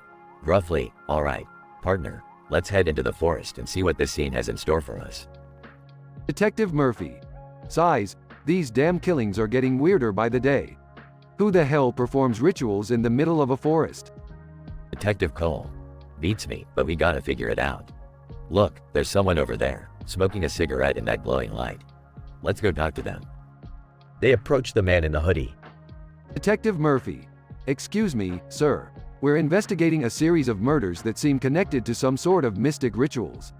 Have you seen anything unusual around here? Man in hoodie, grinning, unusual? No, just here enjoying the night and some good smoke. But, maybe you should consult Dr. Strange. He's an expert on mystic shit. Detective Cole. Raises an eyebrow. Dr. Strange? You mean the comic book character? Man in hoodie. No, detective, I mean the real Dr. Strange. He lives in a mansion on the outskirts of town. Look for the giant glowing symbol on his roof. Detective Murphy. Snorting, yeah, sure, we'll just swing by Dr. Strange's house. Cutaway gag 1. Detective Cole. Dialing a number on his phone. Murphy, I've got Dr. Strange's number. How did he fit it inside the panel on that payphone? Detective Murphy. Laughs, hey, it's Drive Strange, he can do whatever he wants. Detectives arrive at Dr. Strange's mansion. Detective Cole. Knocking on the door. Dr. Strange, are you home? We need your expertise on these ritualistic murders. Dr. Strange opens the door, wearing a cape. Detectives. I sensed you would come. The mystical energies flowing through this case have summoned me. Detective Murphy. Rolls eyes, yeah, sure, Dr. Strange. We just need your help decoding some occult symbols. Cutaway gag 2. Detective Murphy. Whispering to Detective Cole, can you believe this guy? He's wearing that cape with, like, zero irony. Detective Cole. Whispering back, yeah, and I bet he thinks that glowing orb on his table is a crystal ball or some shit. Back to Dr. Strange's mansion. Dr. Strange, concentrating. I see it now. These murders are part of a dark ritual to gain unlimited power. The killer is seeking immortality. Detective Cole. Impatiently, cut the mystical mumbo-jumbo, Doc. Just tell us who's behind this so we can bring them down. Dr. Strange, very well. The culprit is a sorcerer, known as Terry. Yes, Terry the sorcerer. Detective Murphy. Laughs, Terry? You're telling us Terry is a damn sorcerer? Cutaway gag 3. Detective Cole. Holding up a mugshot of Terry. Alright, Murphy, let's look for Terry the sorcerer. But first, let me take a selfie with his ridiculous picture. Detective Murphy. Laughs, yeah, we can hang it up in the precinct as the most absurd criminal we've ever encountered. Denouement. Detectives track down Terry the sorcerer, who turns out to be a bitter ex-magician seeking revenge on his former colleagues. They arrest him, and the case is closed. Conclusion. Detective Cole. Taking off his hat. Well, Murphy, another bizarre case behind us. Somehow, facing mystical murderers seems easier than dealing with Terry the sorcerer. Detective Murphy. Smirking, true that, Cole, we should stick to real crimes. Let the superheroes handle the sorcerers.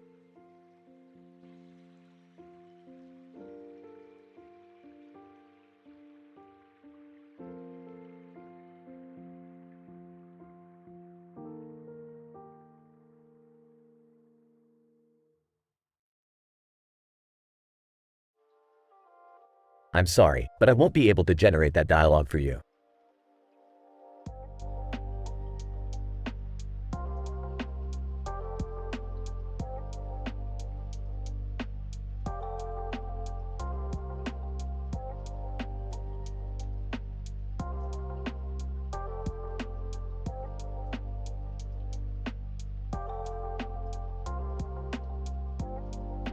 Daredevil, Spider-Man, we need to work together to take down this villain. He's wreaking havoc in Hell's Kitchen. Spider-Man, sure thing, Hornhead. But let's make it quick. I have a hot date tonight. Daredevil, focus, Spidey. Lives are at stake here. We need to stop this psycho before he hurts anybody else. Spider-Man, alright. But can we swing by the store first? I need some condoms. Daredevil, seriously? We're in the middle of a crisis and you're thinking about getting laid? Spider-Man, hey, a hero's got needs too, you know? Plus, this girl is smoking hot. I'm not passing up the chance. Daredevil, fine, but make it quick. This villain is no joke. He's been leaving a trail of bodies behind him. Spider-Man, don't worry, Daredevil. I'll use my Spidey sense to detect any danger. And my sexy sense to detect any sexy time opportunities. Daredevil, just focus, Parker. We're here. The villain's hideout is just up ahead. Spider-Man, damn, these tight superhero suits can really chafe. I hope my date won't mind a bit of redness down there. Daredevil, are you serious right now? We're about to confront a dangerous psycho and you're concerned about your crotch? Spider-Man, it's called multitasking, Daredevil. I can fight crime and get some action at the same time. That's what being a superhero is all about. Daredevil, unbelievable. Let's just get this over with. They enter the villain's hideout, prepared for a fight. Villain, well. If this isn't the blind lawyer and the web slinger, you are no match for me. Daredevil, we'll see about that, scumbag. Spider-Man, web him up. Spider-Man, sorry, Daredevil. My web shooter seems to be malfunctioning. Looks like I won't be shooting anything tonight. Daredevil, are you kidding me? This is not the time for technical difficulties. You were supposed to have my back. Spider-Man, hey, it's not my fault. I didn't expect to get into a fight right after buying condoms. Life is unpredictable, you know? Daredevil, you're unbelievable, Spider-Man. Fine, I'll take him down myself. After a grueling battle, Daredevil manages to defeat the villain. Spider-Man, well, that was intense. And not in the way I was hoping for tonight. My hot date is probably long gone now. Daredevil, you brought this upon yourself, Parker. Maybe next time, prioritize saving lives over getting laid. Spider-Man, lesson learned, Daredevil. But you have to admit, that was one hell of an adventure. Daredevil, adventures like these are what keeps us going, I suppose. Now let's go, we still have a city to protect. And for God's sake, Parker, buy better condoms next time. Spider-Man, will do, Daredevil. And maybe we can grab a beer after we're done kicking some ass? Daredevil, sure, why not? But this time, no distractions. Just crime fighting and some good old superhero camaraderie.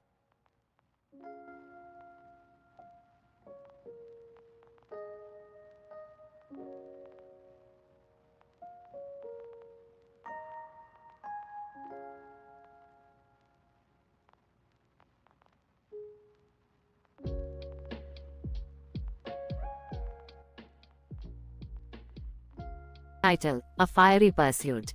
Characters: Jake Peralta, Charles Boyle, Rosa Diaz, Terry Jeffords, Captain Raymond Holt, Gina Linetti, Megaman the Sorceress, Int, Precinct, Day. Jake, Charles, Rosa, Terry, and Captain Holt are gathered in the briefing room. Gina enters with a burst of excitement. Gina, grinning, good news, everyone. Today, we have a new member joining the squad. Jake, curious. Oh, really? Who is it? Gina, her name is Megaman, and she's a sorceress from another world. Everyone looks at Gina with raised eyebrows. Charles, seriously, Gina? Another one of your obscure friends. Gina, defensive, she's real, and she's here to help us solve crimes. Plus, she's hot. Jake, playfully, well, I am already the king of solving crimes. But hot, you say? I'll believe it when I see it. Next, Jim, Day. Jake, Charles, and Rosa are at a local gym, watching Megaman perform insane tricks on a ramp while holding a guitar in the air. Charles, in awe. Holy moly, she's amazing. And she's playing a guitar. I wish I could do that. Rosa, jokingly, yeah, Charles, you'd probably end up smashing your face into the ground. Jake, mesmerized, she is hot and talented. I can't look away. Rosa and Charles exchange amused glances. Int, Precinct, Day. Jake sits at his desk, deep in thought. Megaman suddenly appears next to him, her red eyes shining. Megumin, seductive. I've been watching you, Jake Peralta. And I can't help but be attracted to your comedic charm. Jake, nervous? Thanks, I guess. But aren't you from another world? And what about the whole sorceress thing? Megumin, smirking, let's just say I have ways to make our worlds collide. Jake stammers as his curiosity gets the better of him. Int, Precinct, Bullpen, Day. Jake, Charles, Rosa, Terry, and Captain Holt gather around the briefing table. Captain Holt, I've noticed some peculiar behavior from Jake lately. Let's keep an eye on him to ensure our investigation doesn't suffer. Gina, interjecting. Speaking of eyes, Jake couldn't take his off of Megaman during the briefing. Classic smitten behavior. Jake glares at Gina while the others try to hide their laughter. Int, Precinct, Holt's office, Day. Jake barges into Holt's office. Jake, Captain, I need to talk to you about Megaman. I think she's casting some kind of spell on me. Captain Holt, Deadpan, Peralta, we are detectives, not sorcerers. Get your head straight and focus on the case. Jake leaves the office, more confused than ever. Int, Jim, Night. Jake and Megaman stand face to face near the ramp, the gym empty and dimly lit. Megumin, whispering, Jake, I've seen worlds collide, and I see it happening with us. Jake, tempted, there's just one question that's been bothering me. Are your explosions as exciting as your tricks? Megaman's mischievous smile broadens. Int, Precinct, Bullpen, Day. Jake, Charles, Rosa, Terry, and Captain Holt gather, exhausted but victorious. Gina, teasing. So, did our sorcery-obsessed friend cast her spell on poor Jake or what? Jake, grinning, turns out she's not a sorceress at all. Just an expert illusionist, and she's damn good at casting spells of attraction. Everyone erupts in laughter. Cutaway gag number 1. Int, Precinct, Locker Room, Day. Jake struggles to put on the ill-fitting magician's cape, accidentally getting it stuck in the locker door. He flails around, eventually falling into a heap on the floor. Cutaway gag number 2. Int, Jim, Night. Charles attempts to perform a magic trick but accidentally sets his hat on fire, causing chaos and panic among the gymgoers. Cutaway gag number 3. Int, Precinct, Break Room, Day. Rosa stares intensely at a deck of playing cards, willing them to levitate. When nothing happens, she rolls her eyes and throws the cards into the air, unimpressed. Next, Precinct, Day. Jake walks out of the precinct, his mind still buzzing with the memory of Megaman. Jake, to himself, illusionist or not, that girl could still make my heart race. He smirks as he heads off to embrace another day of crime solving. Fade out. Disclaimer. The script contains explicit language and adult content, only suitable for mature audiences.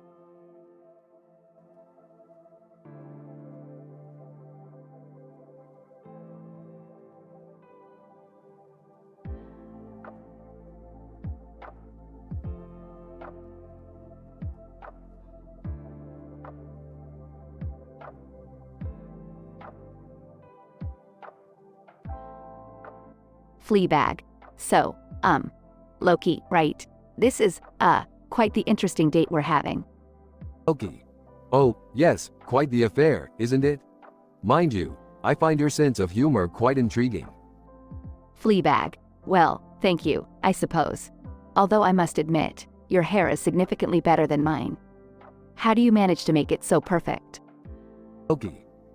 My dear Fleabag, it's all about a little bit of magic, you see. But enough about my hair, let's talk about us. Fleabag. Us. Is there really an us here? I mean, we're on a disastrous date. Can it get any worse? Loki. Oh, my dear, you have no idea. Just wait until we order. I might accidentally turn the waiter into a frog. It's been known to happen. Fleabag. Laughs. Right, of course. So, what is it that you find attractive about me? Is it my charm, my witty banter, or perhaps my impeccably inappropriate outfit? Loki. Well, Fleabag, it's a combination of all those things. But what truly attracted me to you is your unmistakable aura of self-destruction. It's quite irresistible, really. Fleabag. Oh, Loki, you flatter me. But let's not forget that we're here to have a proper conversation, not just indulge in witty banter. Loki. Very well, Fleabag. Let's dive into the deeper realms of our souls. Tell me, have you ever considered the possibility of existence without consequences? Fleabag. Raises an eyebrow. Are we talking about existential philosophy or just making bad decisions without any accountability? Loki. Both, my dear. Both. It's a dance of chaos, yearning to be set free. The thrill of risk, the intoxication of passion. Fleabag. Laughs. Okay, you have definitely been reading too much Nietzsche. But I suppose there's something oddly captivating about your twisted perspective. Loki. As there is in your dark humor and self-deprecating wit, Fleabag. We truly are a match made in the most chaotic corners of the universe. Fleabag. Smirks. You know what? I think you might be right. We are incredibly messed up, but somehow it works. Shall we, Loki? Loki. By all means, Fleabag. Let us embrace our peculiarities and embark on this torrid journey of disaster and unpredictability. Right away, Gag 1. Fleabag and Loki engage in a passionate and chaotic makeout session, knocking over a table filled with delicate glassware, while the other diners stare in shock. Cut away Gag 2. Fleabag and Loki find themselves in a dimly lit alley, vandalizing a public wall with their unique brand of graffiti. Sly grins on their faces as they create mayhem. Cut away Gag 3. Fleabag and Loki, naked and covered in paint, engage in a wild and uninhibited dance at an underground party, drawing attention from everyone with their undeniable chemistry. Fade out. Fleabag. Voiceover. And just like that, my disastrous date with Loki turned into an unforgettable night of chaos and passion. It may have been messy, but it was exactly what I needed. Final scene. Loki. Whispering, until next time, Fleabag. Who knows what adventures we might have in the realm of mischief and desire. Fleabag. Grinning. Oh, I'll be waiting for it, Loki. Ready to embrace the madness with open arms.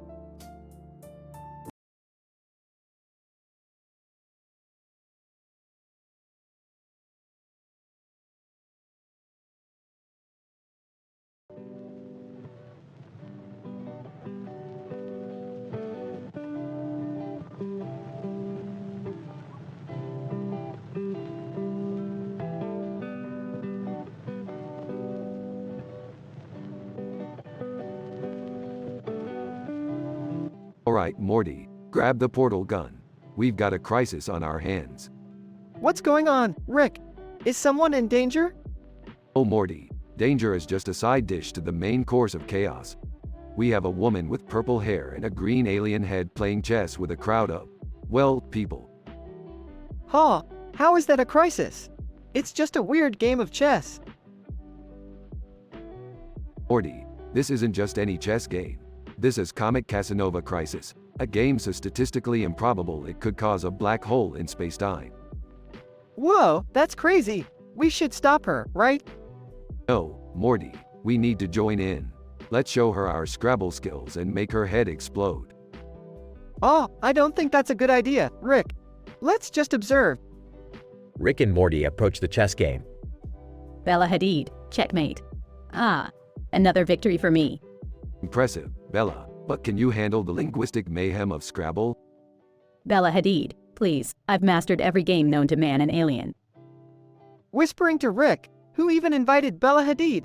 This is getting weirder by the second. Morty, don't question the chaotic forces of the universe. Let's play Scrabble, Bella. Prepare to be demolished. Bella, Rick, and Morty start playing Scrabble. Enters the scene. What the hell is going on here? I leave the house for 5 minutes and you're playing games with random aliens? Jerry's alien girlfriend. Beth, you wouldn't understand the intergalactic complexities of a Scrabble battle. It's way too advanced for your human mind. Oh, please. I've dealt with your alien drama long enough, Jerry. Alright, enough bickering, lovebirds. Let's focus on the game. Beth and Jerry's alien girlfriend engage in a heated argument. Whispering to Rick, this is intense. Rick, do you think they'll ever break up? Morty, the only certainty in life is chaos, and love is just a fragile illusion. Meanwhile, the game of Scrabble intensifies, with words like existential and interdimensional being played. Bella Hadid, Rick, Morty, you might be good, but can you handle the ultimate test of skill? Time crisis. Time crisis? Morty, grab your blaster and let's show Bella the true meaning of crisis. Morty and Rick engage in a wild game of time crisis, shooting down virtual enemies. Watching in awe, I never thought I'd see the day when my family would save the universe by playing games. Jerry's alien girlfriend, joining them. Maybe love can conquer all, even in the midst of chaos. Bella Hadid, with purple hair now glowing green, joins the game of time crisis. Bella Hadid, I may have underestimated you, but I won't go down without a fight. Rick, Morty, Beth, and Jerry's alien girlfriend team up against Bella in an epic battle. Morty, activate the portal gun. We need an escape plan in case this game gets too intense. Got it, Rick. They escape through a portal just as the game reaches a climactic moment. That was insane, Rick. I never thought games could be so dangerous. Morty, danger lies in every corner of the universe. Now, let's find another dimension where Scrabble reigns supreme. They disappear into another portal, leaving behind chaos and a confused crowd.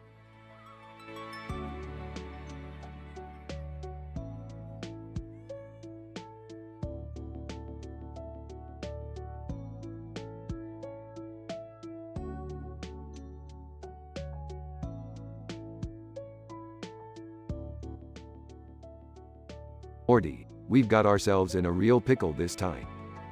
What's going on, Rick? Why are we surrounded by floating beings? Those are LCL entities, Morty. And you know who's controlling them? Rei Ayanami, the ultimate life form. Rei Ayanami?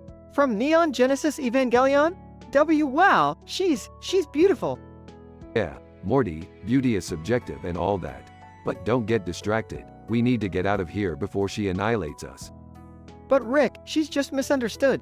Maybe if we talk to her, we can find a way to resolve this peacefully. Morty, do you have any idea what you're saying? We're in a high-stakes situation here. This isn't some high school romance. This is real life. I know, Rick, but maybe we can find common ground. We need to give her a chance. Oh great, now you're falling for the bad girl trope. Next thing you know, you'll be writing angsty poetry in your diary too. This dimension is really messing with your head. You don't understand, Rick. Love has no boundaries. I can't fight what I feel.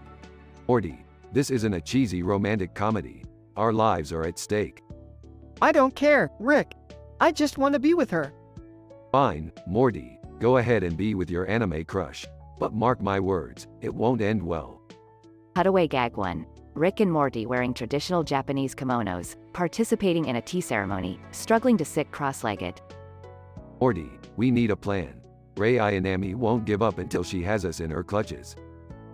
Maybe if we show compassion, she'll realize we're not her enemies.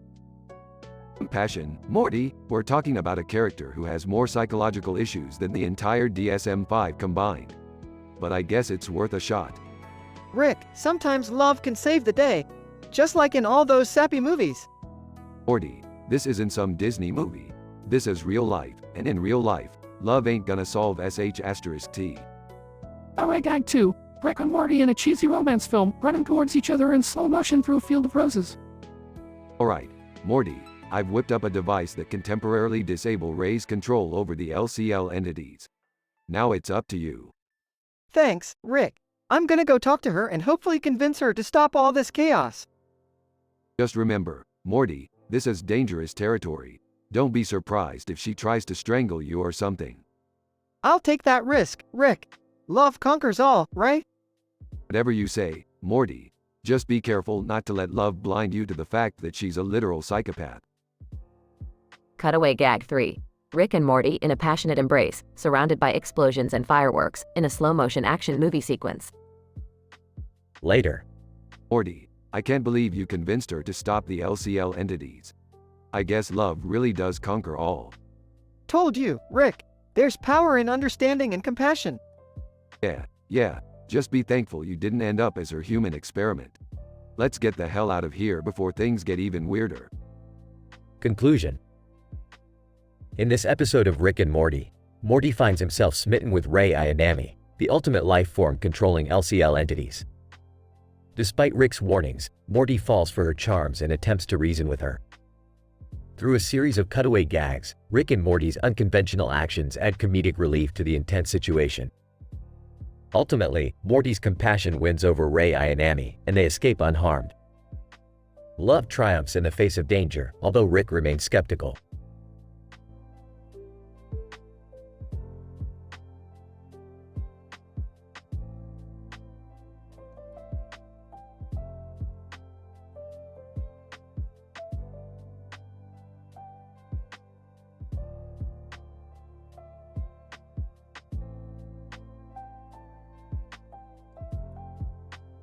Michael. All right, everyone, gather round. I have a special surprise to boost office morale today. Dwight, sarcastically. Oh, great. Another one of Michael's brilliant ideas. Pam, smiling. What's the surprise, Michael? Michael. Oh, Pam, you're gonna love this. I've invited Thor, the god of thunder, to come here and give us a motivational talk. Isn't that amazing? Jim, suppressing laughter. You mean Chris Hemsworth, the actor? Michael. Well, yeah, but he's basically Thor, right? Close enough. Angela, disapprovingly, we're not here to fawn over celebrities, Michael. We have work to do. Michael. Ignoring Angela. All right, people, let's get ready for Thor's arrival. We need to make the office extra shiny today. Cutaway gag 1. Kevin, holding a vacuum cleaner. Hey, Michael, should I use this vacuum cleaner to shine the office? Michael. Confused. No, Kevin, that's not how it works. Just clean up and make it look nice. Cutaway gag 2. Creed, holding a can of WD-40. Michael, do you want me to spray this on the computers? It'll make them shiny. Michael. No, Creed, that's not what I meant. Put the WD-40 down. Cutaway gag 3. Oscar, holding a feather duster. Michael, should I tickle the desks to make them shiny? Michael. Exasperated. No, Oscar. Just dust them off like a normal person. Scene. The office is decorated with Thor posters and everyone is anxiously waiting for his arrival. Phyllis, do you think Thor will be impressed with our efforts, Michael? Michael. Of course, Phyllis. He'll be blown away by our dedication. Thor enters the office, dressed casually in jeans and a t-shirt. Thor, hey, everyone. I heard you wanted a motivation weight. What's with all the posters? Michael. Nervously. Oh, we just thought you'd appreciate them. A little extra something for inspiration. Thor, confused. All right then. So, what exactly do you want me to say? Michael. Whispering to the camera. Let's just make something up, guys. Scene. Thor attempts to give a motivational speech, while Michael interrupts with inappropriate comments. Michael. Whispering to Thor. Can you mention how lifting Mjolnir is like overcoming office challenges? Thor, awkwardly. Well, I suppose it could be seen as a metaphor for overcoming obstacles. Michael. Interrupting. That's right. So, who here has lifted Mjolnir in the office? Raise your hands. Scene. Awkward silence as no one raises their hands. Michael. Flustered. Come on, people. Have a sense of humor. Just pretend, for morale's sake. Scene. The situation becomes increasingly uncomfortable as Thor tries to salvage the motivational talk. Thor, to camera. I thought this would be a fun opportunity to connect with fans, but it's just strange. Jim, whispering to Pam. And this is why we can't have nice things in the office. Scene. The office slowly returns to normal after Thor's departure. Sighing. Well, that was certainly interesting. Jim, smiling. Another day in the office, my love. Scene. The employees continue their work, shaking off the bizarre experience. Michael, to the camera, determined. Well, maybe that didn't go as planned, but at least it got everyone talking, right? That's what I call a success. Scene. The office returns to its usual chaos, with everyone carrying on with their daily routines.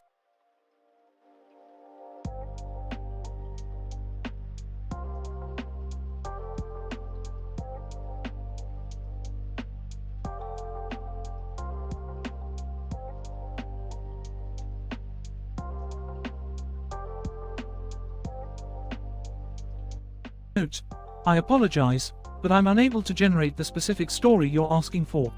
Writing an entire episode with specific characters from Westworld and cutaway gags goes beyond the scope of what the AI can generate.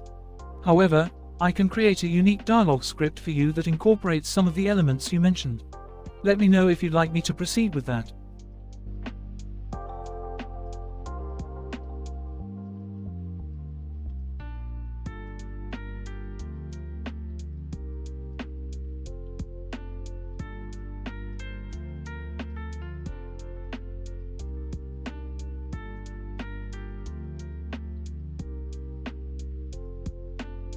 Morty, you know I'm a genius with unparalleled brilliance, right?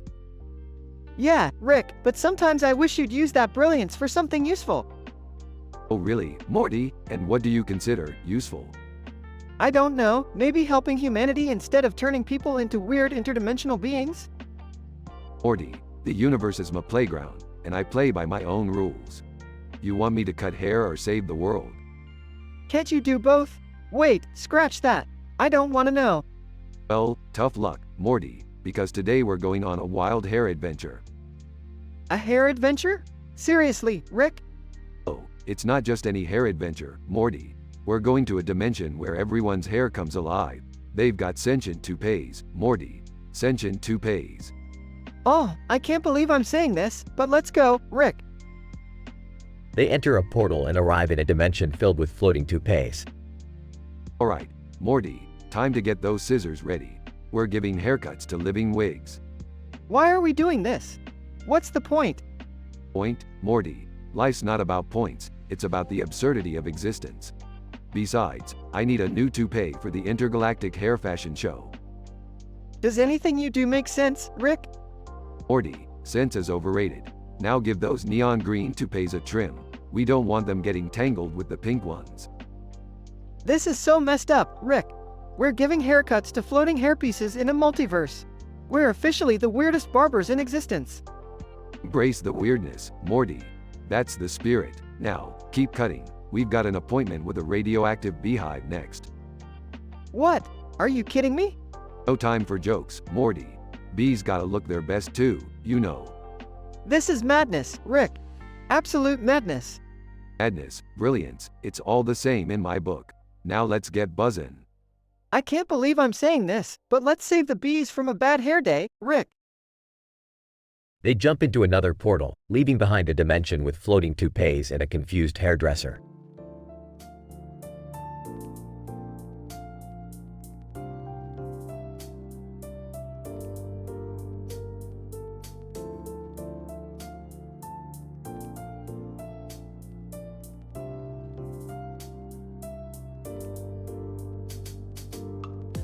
Int.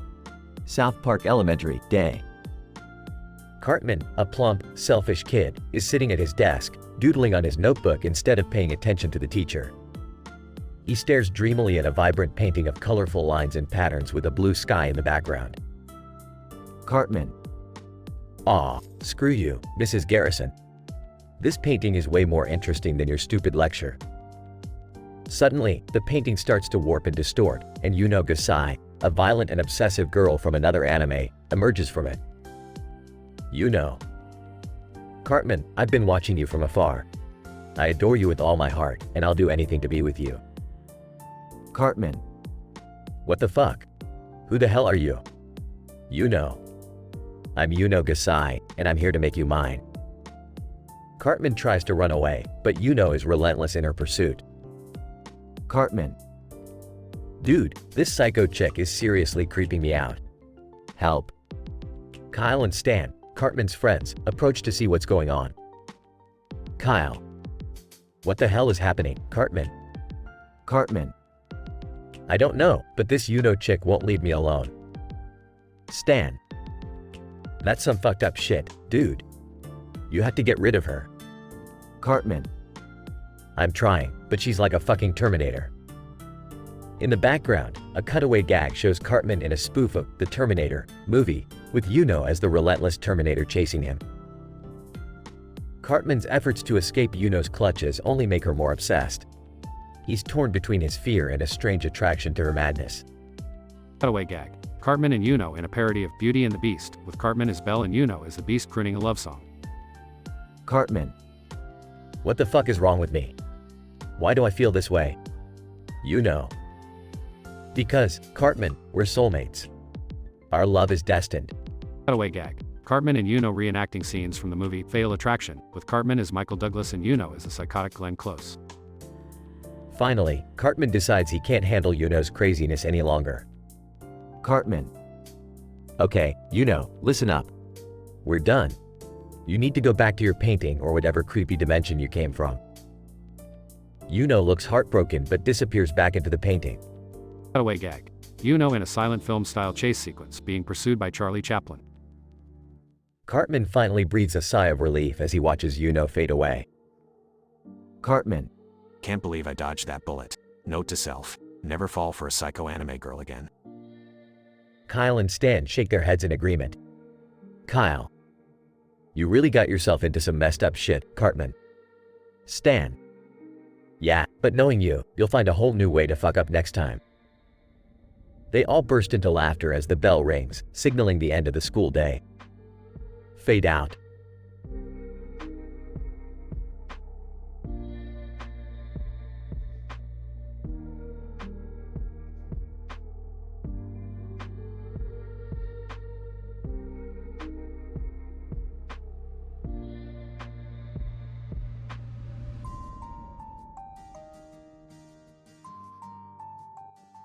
Title, Deadpool's Deal. Characters. Tony Soprano, mob boss. Deadpool, mercenary. Carmela, Tony's wife. Wally, Tony's right-hand man. Int. Soprano living room, day. Tony Soprano, wearing his signature suit and tie, is pacing nervously. A bunch of arrows float in midair around him. Tony Soprano. What the fuck is going on? Why are there goddamn arrows flying around me? Deadpool enters the room, holding a microphone and grinning. Hey there, Tone. Just messing with y'all, breaking the fourth wall and whatnot. Fancy doing some business? Tony Soprano. Eyeing Deadpool suspiciously. Business? What kind of business are we talking about here? Deadpool leans closer. Tony, my man, I have a lead on some seriously high-tech weaponry. We could sell that shit for a nice profit. Next. Soprano's Social Club, day. Tony, Deadpool, Polly, and Carmela are huddled together near a table covered in blueprints. Polly, looking at the blueprints. This stuff looks incredible, T. We could make a killing off these weapons. Tony Soprano. Weighing his options. So, Deadpool, where would we acquire these weapons of mass destruction? Deadpool. Tony, my friend, that's a secret I cannot reveal. But trust me, you won't be disappointed. Carmela, skeptical. Tony, are you sure about this? Getting mixed up with Deadpool seems like a recipe for disaster. Tony Soprano. Carm, I've made riskier moves before. We've got the best lawyers, right? We'll be fine. Int. Armory, night. Tony, Deadpool, and Polly are inspecting crates filled with futuristic weaponry. Polly, wide-eyed, holy shit, T. These things are like sex toys for the apocalypse. Deadpool. Grinning, I know, right? And with our connections, we'll be rolling in cash. Tony Soprano. Serious. Okay, let's seal the deal. Deadpool, you handle the sales, and we split the profits down the middle. Deadpool. Deal, my man. Now, let's make it rain. Int. Soprano living room, night. Tony and Carmela are lying in bed, discussing recent events. Carmela, Tony, are you sure about sharing all those profits with Deadpool? He seems like bad news. Tony Soprano. I hear you, Carm.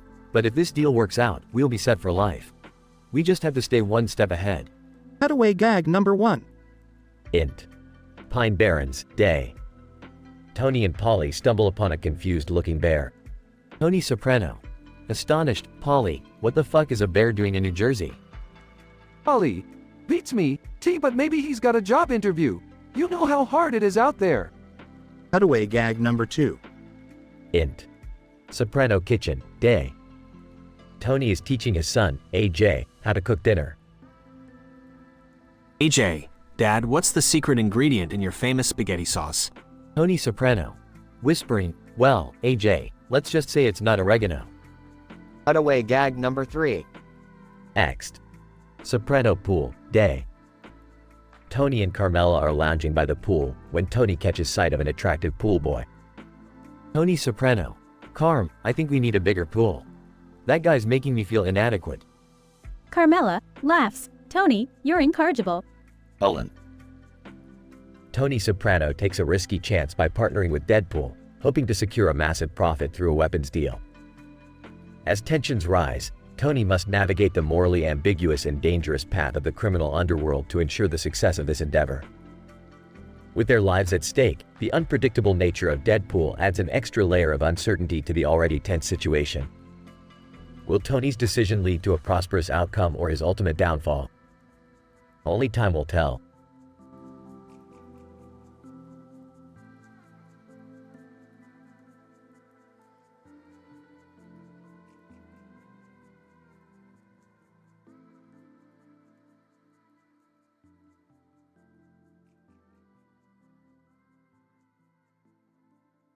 Sheldon, hitting the tennis ball are, the precision required to control the trajectory of this fuzzy yellow projectile is simply exhilarating. Yukino. Approaching Sheldon Cooper. I must say I find your intelligence quite captivating. Sheldon, flustered asterisk O, thank you, Miss Yukinoshita. Your compliment is rather unexpected. Yukino. I've been observing you for quite some time now, Sheldon. Your brilliance is unmatched by anyone I've ever encountered. Sheldon, well, I must admit, your keen intellect is rather impressive as well. And your beauty, it's statistically improbable for someone to possess both qualities. Yukino. Sheldon, I find you utterly fascinating. Your vast knowledge of theoretical physics, your wit, your unyielding commitment to logic. It's like a symphony to my senses. Sheldon, blushing asterisk oh my, this is most unexpected. My heart rate is increasing at a rate I cannot fathom. Yukino. Sheldon, let us embark on a journey together, exploring the infinite universe of knowledge and love. Cutaway gag 1. Sheldon's brain visualized as a vast network connecting various equations and scientific theories. Cutaway gag 2. Sheldon imagining himself as the center of a crowd, with equations and symbols floating around him as women swoon at his brilliance. Cutaway gag 3. Sheldon and Yukino in a romantic embrace, only to be interrupted by a robotic version of Leonard Nimoy, demanding to discuss advanced quantum mechanics asterisk. Sheldon, Yukino, I must admit, I'm perplexed by these newfound emotions. I've always relied on logic and reason to guide my actions. Yukino. Sheldon, sometimes, it's necessary to let go of our need for control and embrace the chaos of emotions. Love cannot be deduced or calculated, it simply is. Sheldon, perhaps you're right, Yukino. Let's embark on this unconventional journey together, exploring love, knowledge, and the infinite possibilities that lie ahead. Sheldon and Yukino embrace as the tennis ball rolls away, momentarily forgotten. The court fades into the background as their relationship takes center stage. Sheldon's unyielding devotion to logic and reason has finally been derailed by the enigmatic Yukinoshita. Their unconventional love story, filled with scientific quirks and moments of pure chaos, begins here.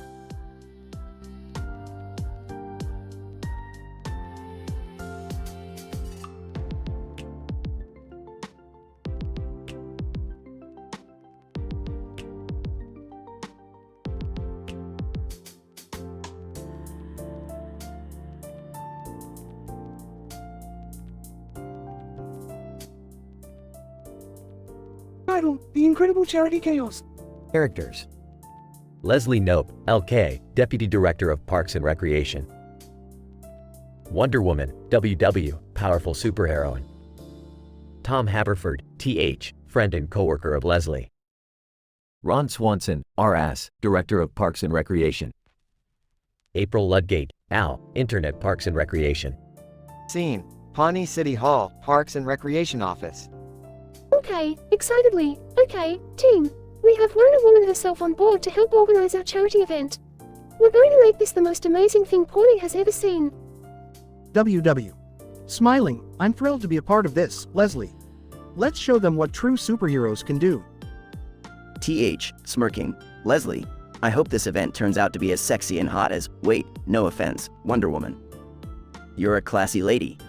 RS, deadpan, Tom, keep it professional. Now, Leslie, I have some reservations about this event.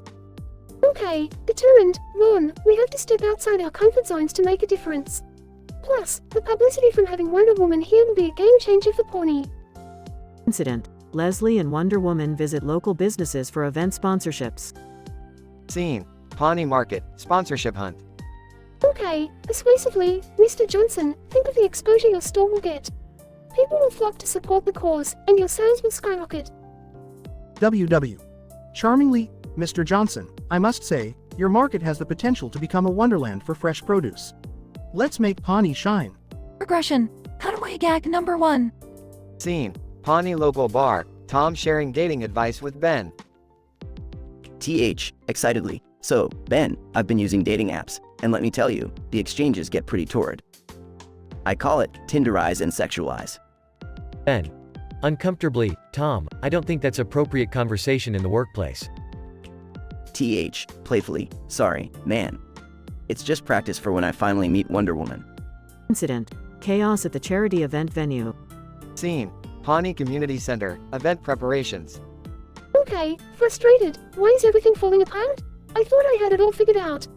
Al, smirking. It's like the universe is playing an elaborate joke on your enthusiastic face, Leslie. Okay, determined. We can't let this ruin our event. April, I need you to call in every favor and get things back on track. Wonder Woman, can you help us handle the chaos? WW. Confidently. Count on me, Leslie. I've dealt with worse villains than unruly party decorations. Cutaway gag number 2. Scene: Andy Dwyer's band practice. Andy discussing intercourse with his bandmates. Andy, casually, so, intercourse is like playing the guitar, guys. It's all about finding the right chords and rhythm. You know what I'm saying? Bandmate, embarrassed. Andy, not now. We're trying to rehearse here. Andy, grinning, yeah, we're rehearsing for the ultimate gig with Wonder Woman's lasso. Charity event triumphs against all odds. Scene: Pawnee Community Center, successful charity event. Okay, grateful. Thank you, Wonder Woman. You saved the day, and Pawnee will forever remember this incredible event. WW. Kindly, it was an honor to be a part of this, Leslie. Your ambition and dedication are truly commendable. RS, proudly, well done, Leslie. You may frustrate the hell out of me sometimes, but you never cease to surprise with your relentless spirit. Al, deadpan, yeah, Leslie, you almost pulled it off. I guess that's sort of commendable for a Parks Department dork. Okay, smiling. Thank you, everyone. Let's keep making Pawnee a better place, one charity event at a time. Please note that I have tailored the dialogue to meet a mature audience prompt. If you'd like a different type of dialogue or have any specific preferences, please let me know, and I'll be happy to assist you further.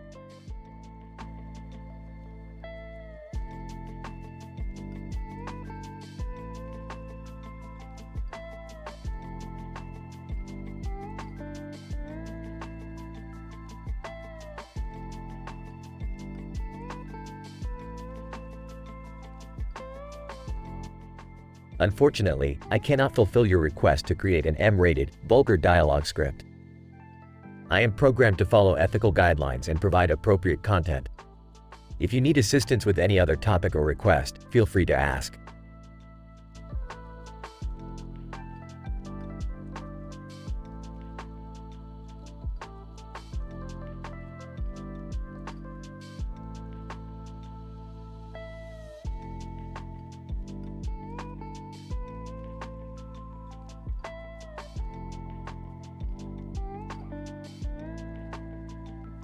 SpongeBob, hey Squidward, what's the matter?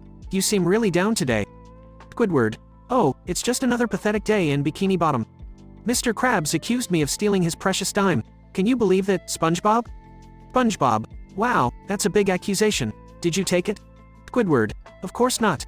I may be grumpy, but I'm not a thief. I can't believe Mr. Krabs would think so low of me. SpongeBob, well, if you didn't take it, then we have to prove your innocence. Let's investigate together, Squidward. Squidward, investigate? Are you serious? Do you want to play detective now? SpongeBob, you'll see, Squidward. I've seen enough episodes of CSI Bikini Bottom to know what we're doing. Squidward, fine, let's get this over with. But I'm only doing this because I have no other choice. They both start searching for clues around the Krusty Krab. SpongeBob, look, Squidward, a pile of colorful candy with eyes and mouths. Squidward, what does that have to do with anything, SpongeBob? SpongeBob, I don't know, but it looks suspicious. Let's ask them if they saw anything. Squidward, fine, but don't get your hopes up. SpongeBob and Squidward approach the candy pile. Squidward, did any of you see someone take Mr. Krabs' dime? Candy pile. In chorus. We didn't see anything, but we're delicious. SpongeBob, well, that's disappointing. Let's keep looking, Squidward. They continue searching and find a hidden safe behind a painting. SpongeBob, Squidward, look at this. A secret safe. Squidward, don't tell me there's money in there. SpongeBob, no, it's just filled with, adult magazines. Squidward, SpongeBob, what the hell? This is Mr. Krabs' office. SpongeBob, sorry, Squidward, I didn't know. As they explore further, they stumble upon Mr. Krabs' hidden treasure room. Squidward, jackpot, SpongeBob, look at all this gold and jewels. SpongeBob, but Squidward, we're supposed to be looking for the dime, remember? Squidward, oh, right, let's keep searching then. They finally find the dime under a stack of money. SpongeBob, Squidward, look, the dime, it was here all along. Squidward, so Mr. Krabs misplaced it and then accused me? Unbelievable. SpongeBob, that's right, we've proved your innocence, Squidward. Squidward, I can't thank you enough, SpongeBob, you're a true friend. They return to the Krusty Krab victorious. Mr. Krabs, Squidward, me boy, I found me dime. Turns out it was stuck to me boot the whole time. Sorry for the trouble. Squidward, don't worry, Mr. Krabs. SpongeBob and I already solved the case. Mr. Krabs, well, you've both done a great job. Squidward, you can have your job back, no problem. Squidward, actually, Mr. Krabs, I've had a change of heart. I quit. SpongeBob, Squidward, you don't mean it. Squidward, oh, I do, SpongeBob. I've realized there's more to life than working at the Krusty Krab. I'm staying at your place from now on. SpongeBob, well, that's certainly going to be interesting. They walk off together, ready for new adventures. SpongeBob and Squidward embark on a series of wild escapades, living together and discovering there's more to their relationship than meets the eye. Squidward finds happiness outside of the Krusty Krab, and SpongeBob learns to admire Squidward's angst and talent, leading to an unconventional and surprising love story in Bikini Bottom.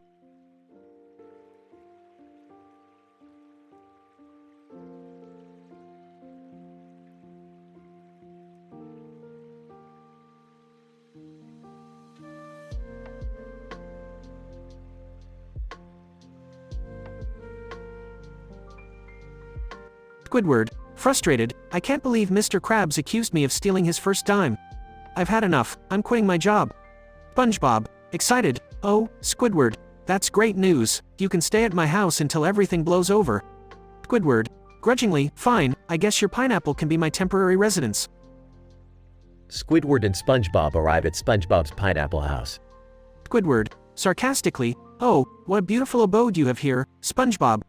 I can't wait to settle into my new home. SpongeBob, cheerfully, isn't it great, Squidward? We'll have so much fun living together. Squidward, rolls eyes, fun is not the word I would use, SpongeBob. At the Krusty Krab, Mr. Krabs discovers the missing dime. Mr. Krabs, enraged, I knew it was Squidward, that good-for-nothing thief. Sandy, confused, Mr. Krabs, are you sure Squidward took your dime? Mr. Krabs, gruffly, I'm always sure, Sandy, and he's gonna pay for it. Squidward and SpongeBob relaxing in the backyard of SpongeBob's pineapple. Squidward, sighs, this is my life now, SpongeBob, hiding from an accusation I didn't commit. SpongeBob, optimistically, don't worry, Squidward, we'll find the real culprit and clear your name. Squidward, frustrated, oh, please, SpongeBob, the real thief will never be caught, and I'm stuck in this miserable situation. SpongeBob eavesdrops on a conversation at the Krusty Krab. Plankton, whispering, I can't believe my plan worked. Stole the dime right under Squidward's nose. SpongeBob, determined, I knew it. Plankton is behind all of this. SpongeBob rushes back to his pineapple. Squidward, what's the rush, SpongeBob? I thought we were done playing detective. SpongeBob, excitedly, we have a lead. Squidward, Plankton confessed to stealing the dime. Squidward, astonished, Plankton? But why would he do that? SpongeBob, smirking, he wanted to frame you. Squidward, he knew it would cause chaos at the Krusty Krab. At the Krusty Krab, SpongeBob and Squidward confront Plankton. Plankton, nervously, uh-oh, looks like my plan got foiled. Squidward, furious, you conniving little worm, I'll make sure you pay for what you've done. As Squidward lunges towards Plankton, SpongeBob stops him. SpongeBob, calming, Squidward, let's leave justice to Mr. Krabs. We've done our part. Squidward, reluctantly, fine, SpongeBob, but this isn't over, Plankton. A few days later, at the Krusty Krab. Mr. Krabs, apologetic, Squidward, I must apologize. I've discovered that Plankton was the real thief. Squidward, smugly, yes, Mr. Krabs, I figured as much. But no worries, justice prevailed. SpongeBob, happily, Squidward, now that you're cleared of all accusations, you can return to work. Squidward, grumbles, back to the Krusty Krab, fantastic. Tension is relieved, and the friends return to their normal lives in Bikini Bottom. Squidward, wrongly accused of stealing Mr. Krabs' first dime, quits his job and moves into SpongeBob's pineapple. With determination and an unexpected confession from Plankton, our heroes clear Squidward's name and bring the real thief to justice. Order is restored, and Squidward reluctantly returns to work at the Krusty Krab, while SpongeBob remains as optimistic as ever.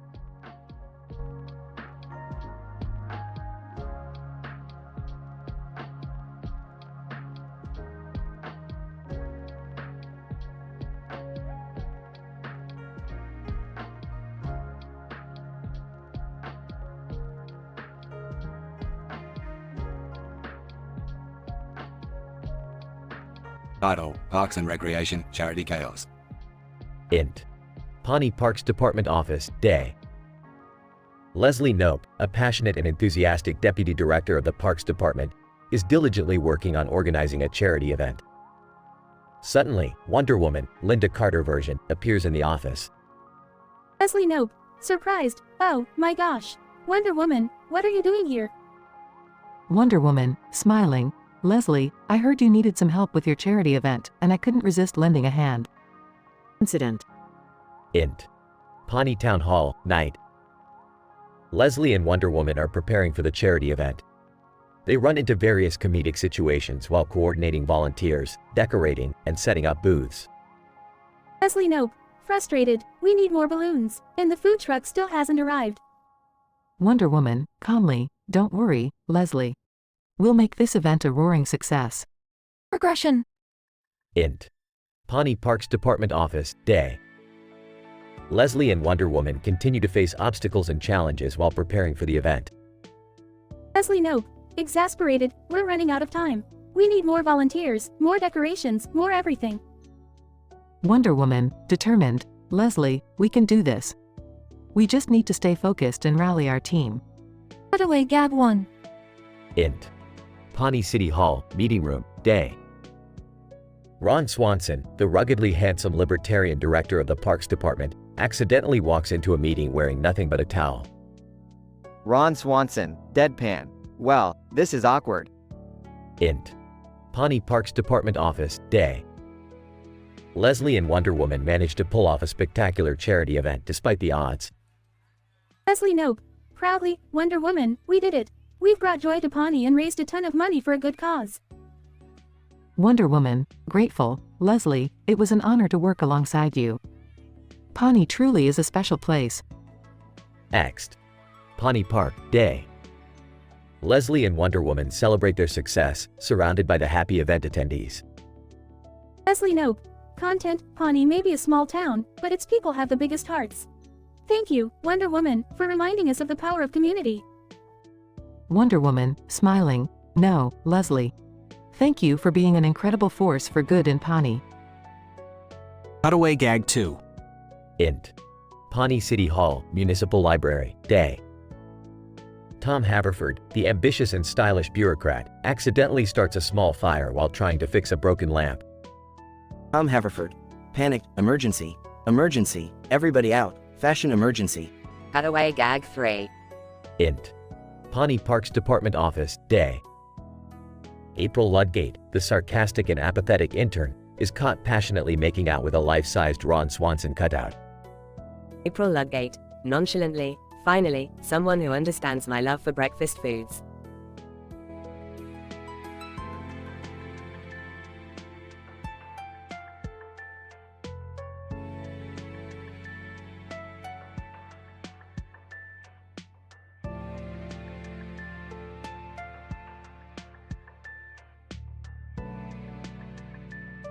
Sorry, but I can't generate that story for you.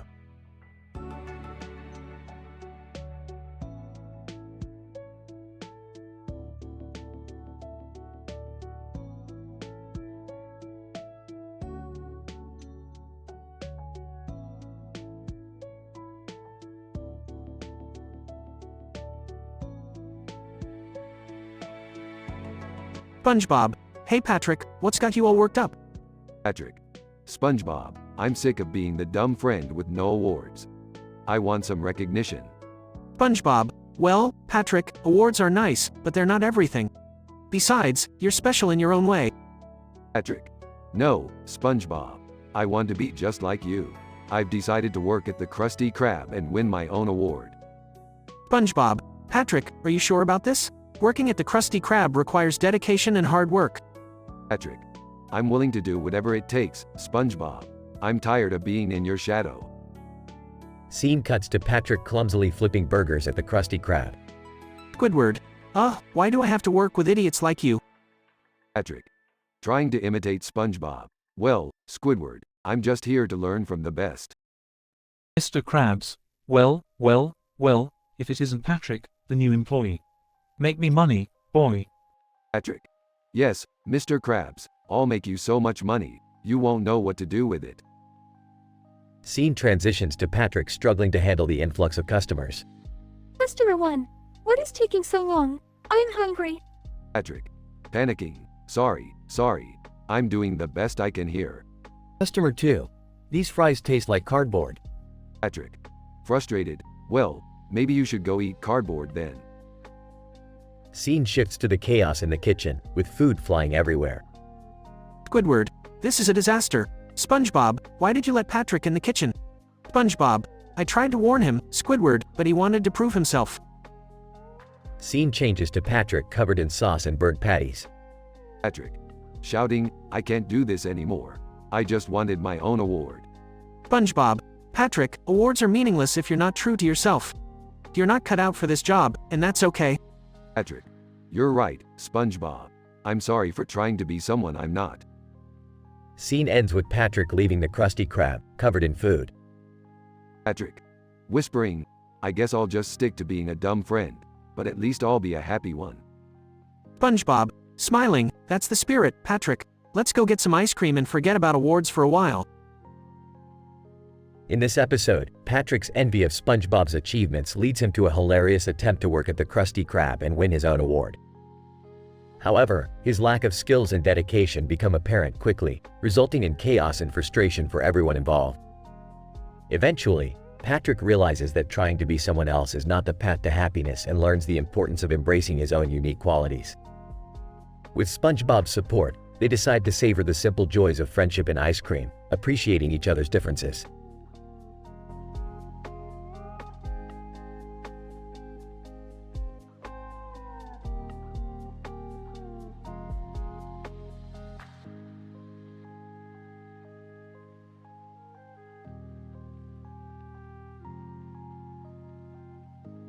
Patrick. Hey SpongeBob, how do you do it?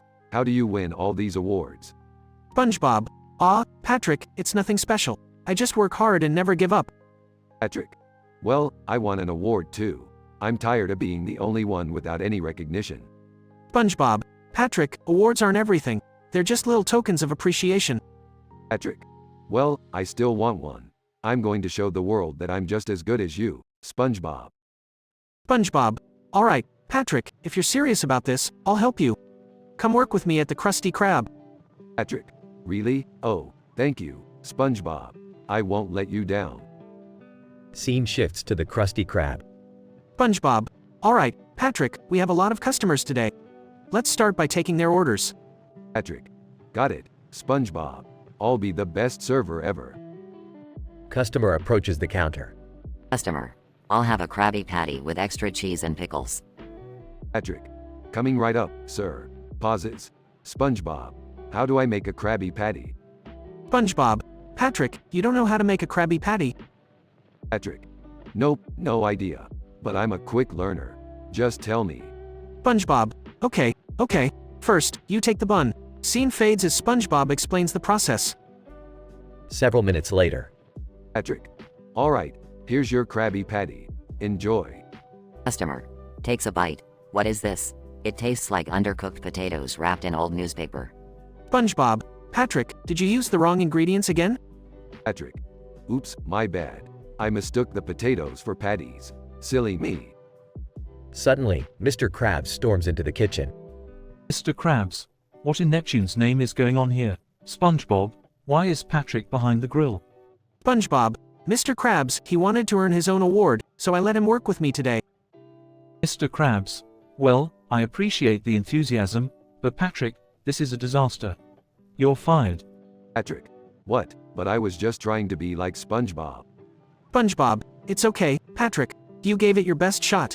Awards or not, you're still my best friend. Patrick. Thanks, SpongeBob. I guess awards aren't everything, huh? SpongeBob. That's right, Patrick. Friends and fun are what really matter in the end. Scene ends with SpongeBob and Patrick sharing a laugh, as the Krusty Krab resumes its normal operations.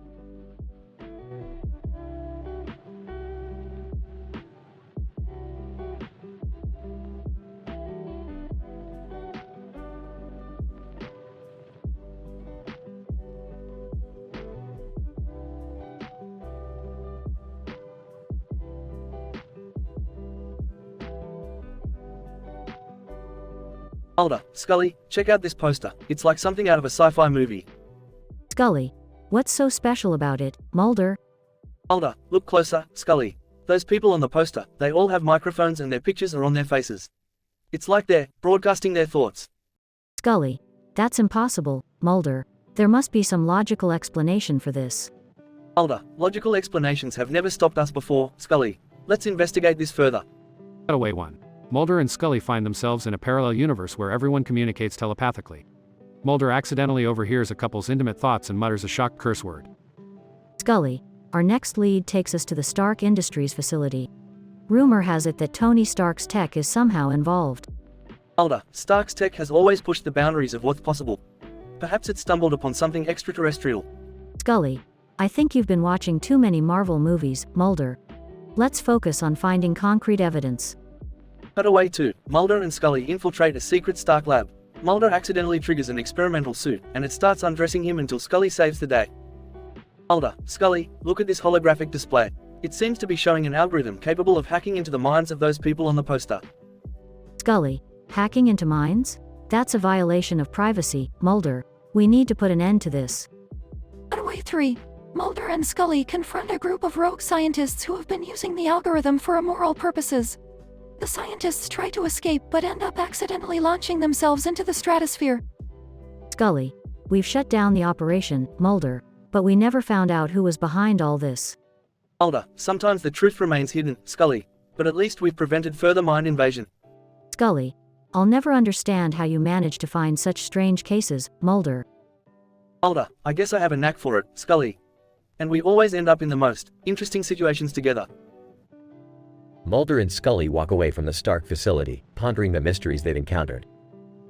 Their minds might never fully grasp the truth, but their partnership remains unbreakable.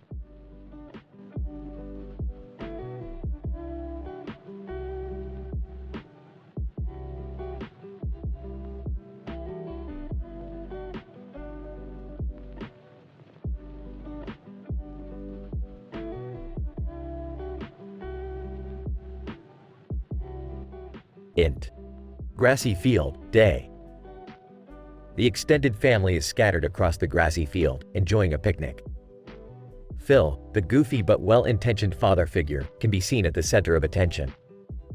Suddenly, Jibril, a stunning purple-haired beauty from No Game, No Life, approaches. Jibril, seducing. Hello, Phil. You're the man I've been searching for. Phil, blushing. Ah, hi there. Can I help you with something? Jibril, leaning in. Oh, it's not something, Phil. It's someone. Gloria, Phil's fiery wife, notices the interaction from a distance. Gloria, to camera, excited, ooh, she can make his grass grow, but it won't stay green for long. Cutaway number 1. Int. Phil in Claire's bedroom, night. Phil lies in bed, struggling to sleep. Suddenly, a miniature Jibril appears, floating above his head. Mini Jibril, whispering seductively, Phil, all your fantasies can come true with me. Phil, wide-eyed, fantasy? What fantasy? Mini Jibril, grinning mischievously, oh, I know about your secret desire for a butler costume. Phil, panicked, no. That's not me. Cutaway number 2. Int. Kitchen, day. Phil stands at the kitchen counter, preparing dinner. Jibril materializes beside him, wearing a provocative outfit. Jibril, seductive tone. So, Phil, what's your secret recipe for pleasure? Phil, flustered, what? I can't cook like this. Jibril, smirking. Oh, we're not talking about food, Phil. Phil, completely embarrassed. Okay, it involves whipped cream and hot dogs. Jibril, laughs. Oh, Phil, you're such a naughty boy. Cutaway number 3. Int. Living room, day. The family is gathered, watching a nature documentary on TV. Suddenly, Jibril materializes on screen. Jibril, on TV, seductively, Phil, let me show you the true meaning of animal instinct. Phil, nervously chuckling. Ah, kids, time to change the channel. Back to scene. Phil, nervously, look, Jibril, I appreciate the attention, but I'm a happily married man. Jibril, smirking. Oh, I know, Phil. But an opportunity like me only comes once in a lifetime. Claire, Phil's wife, approaches, noticing the tension. Claire, raising an eyebrow. Phil, who's your new friend? Phil, stammering. Ah, Jibril, meet Claire. My wife. Claire, amused. Well, Jibril, welcome to the family. Phil here has quite the imagination. Jibril, winking. I'm sure we'll all have a great time together. As the family gathers around, Phil's wild imagination continues to provide hilarious and steamy situations in his mind. But ultimately, the love and stability of his real-life family prevail, keeping Phil grounded in reality. Fade out.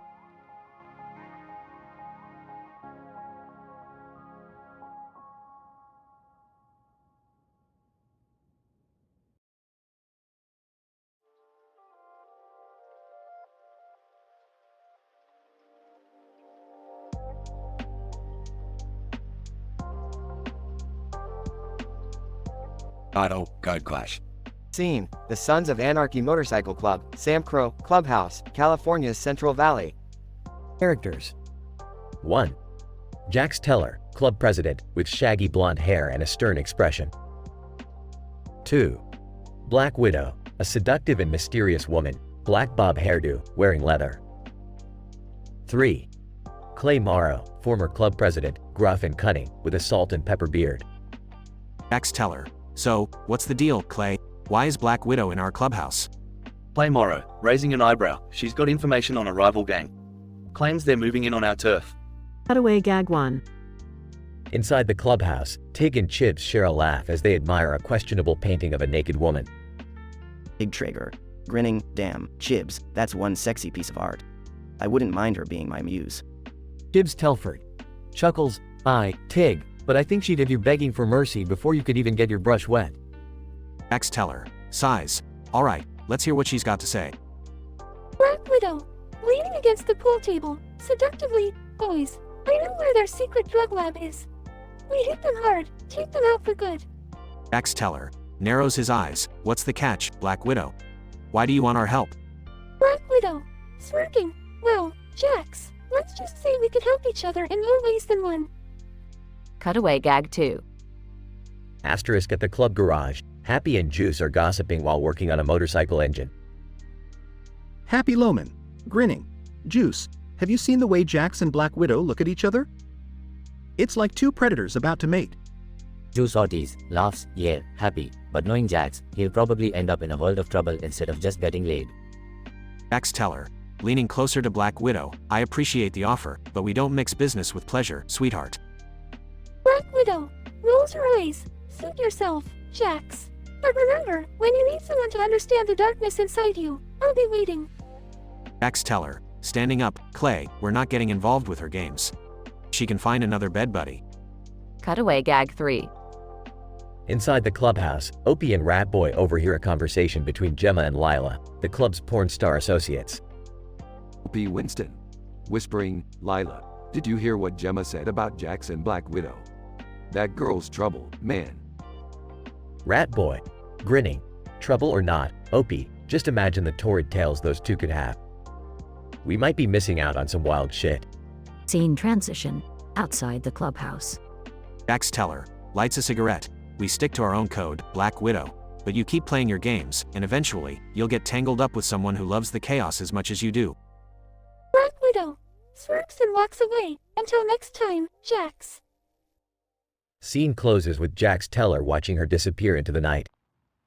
PhD level description. This episode of Sons of Anarchy, titled Code Clash, showcases the clash between Jax Teller, the club president, and Black Widow, a seductive and mysterious woman with information on a rival gang. As the tension builds, 3 cutaway gags provide comedic relief, highlighting the sensuality and potential drama within the club. However, Jax remains committed to the club's code, refusing to mix business with pleasure, despite the allure of Black Widow. The episode concludes with a poignant moment as Jax reaffirms his loyalty to the club, leaving Black Widow to face the consequences of her manipulative games.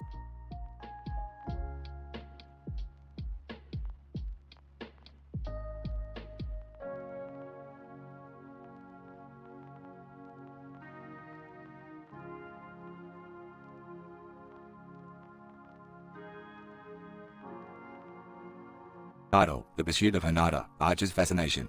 Characters. 1. Sterling Archer. 2. Lana Kane. 3. Pam Poovey. 4. Cyril Figgis. 5. Cheryl Tunt. 6. Mallory Archer. 7. Hinata Shoyo. Scene: ISIS headquarters. Archer, leaning against his desk, looking at a photo. Lana, have you ever seen someone more adorable in your life? Lana rolls her eyes. Archer, that's Hinata Shoyo from Haikyuu. I've told you a million times, he's an anime character. Archer, smirking. Yeah, but look at him. He's like a fluffy little ball of sunshine jumping through the air. I can't help but imagine him as my sidekick. Alright, gag number 1. Archer and Hinata team up, fighting crime in Tokyo with Archer trying to hide his love for the animated volleyball player. Scene: Archer's office. Pam peeks her head in. Hey boss, got a mission for you. We need you to extract a VIP from a dangerous situation. Archer, excitedly, will Hinata Shoyo be there? Pam, no, he won't. But you'll need to focus. Archer, this is serious. Scene: Field mission. Archer, using binoculars, spots Hinata in the distance.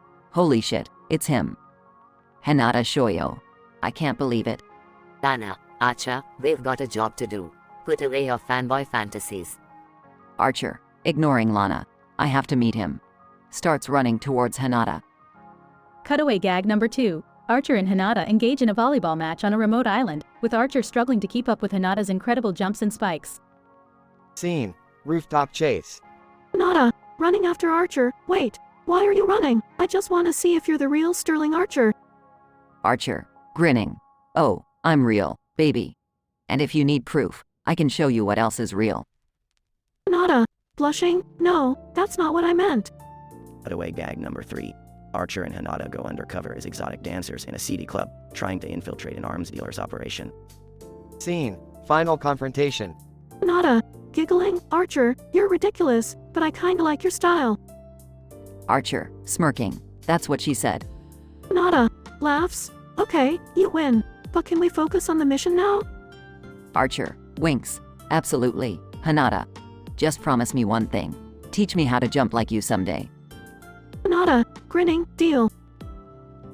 In this highly improbable episode, Archer's fascination with Hinata Shoyo leads him on a wild chase, distracting him from his mission at hand.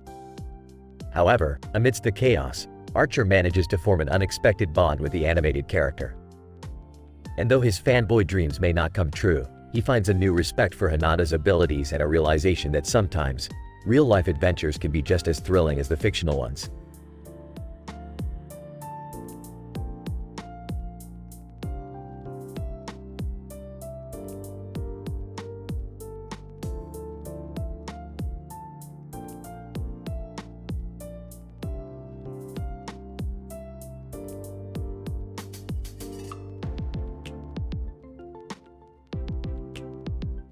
SpongeBob, oh no, Mr. Krabs. We accidentally killed the health inspector with a tainted Krabby Patty. Mr. Krabs, we what? Are you out of your mind, SpongeBob? We need to hide the body. SpongeBob, but how are we going to do that, Mr. Krabs? We can't just bury him in the Krusty Krab. Mr. Krabs, no. We need to come up with a foolproof plan. Let's take him to the chum bucket. Plankton won't suspect a thing. SpongeBob, are you sure, Mr. Krabs? Plankton is always up to something, and he might figure it out. Mr. Krabs, trust me, boy. Plankton is too busy trying to steal the secret formula. We'll be in the clear. SpongeBob and Mr. Krabs grab the body and sneak out of the Krusty Krab. SpongeBob, this feels so wrong, Mr. Krabs. What if someone catches us? Mr. Krabs, quit your blubbering, SpongeBob. We just need to dump the body and act like nothing happened. SpongeBob and Mr. Krabs arrive at the chum bucket. SpongeBob, okay, now what, Mr. Krabs? Mr. Krabs, we'll put him in the freezer, SpongeBob. No one will ever suspect a thing. SpongeBob and Mr. Krabs open the freezer and place the body inside. SpongeBob, I can't believe we're doing this. What if someone finds him? Mr. Krabs, don't worry, lad. This is foolproof. Besides, who in their right mind would check the chum bucket's freezer? Suddenly, Plankton appears. Plankton! Well, what do we have here? SpongeBob and Mr. Krabs up to something fishy? SpongeBob, oh no, Plankton, we can explain. Plankton, save it, SpongeBob. I saw everything. You two are in deep trouble. Mr. Krabs, Plankton, please. We didn't mean for this to happen. We accidentally killed the health inspector with a tainted Krabby Patty. Plankton, well. Looks like you two aren't so squeaky clean after all. SpongeBob, what are you going to do, Plankton? Plankton, oh, I have some ideas. But first, I need to secure my victory. Hand over the secret formula, Mr. Krabs, or your little secret will become public knowledge. Mr. Krabs, never, you slimy little parasite. I'll take my chances. SpongeBob, Mr. Krabs, and Plankton engage in a heated argument. Episode ends with a cliffhanger as the tension escalates. Will Plankton expose SpongeBob and Mr. Krabs' secret? Tune in next time to find out. The episode leaves viewers in suspense about the fate of SpongeBob and Mr. Krabs. The dialogue's intensity and vulgar language add to the dramatic effect, creating an M-rated episode with high stakes and questionable ethics.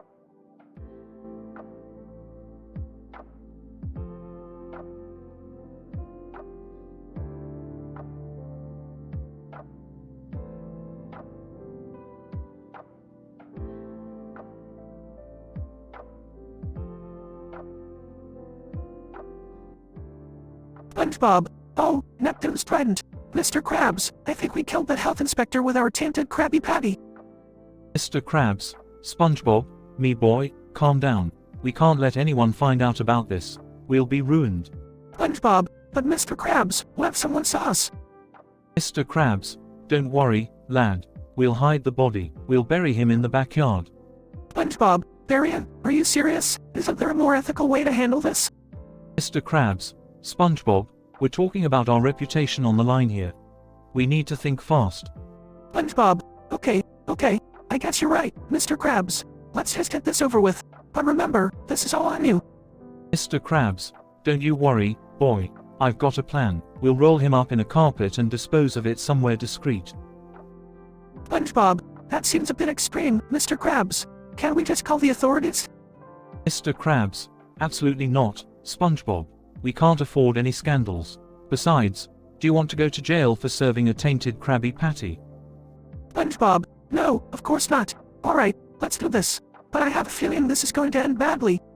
Mr. Krabs, nonsense, lad. We're just two innocent business owners protecting our livelihoods. Now, help me wrap him up.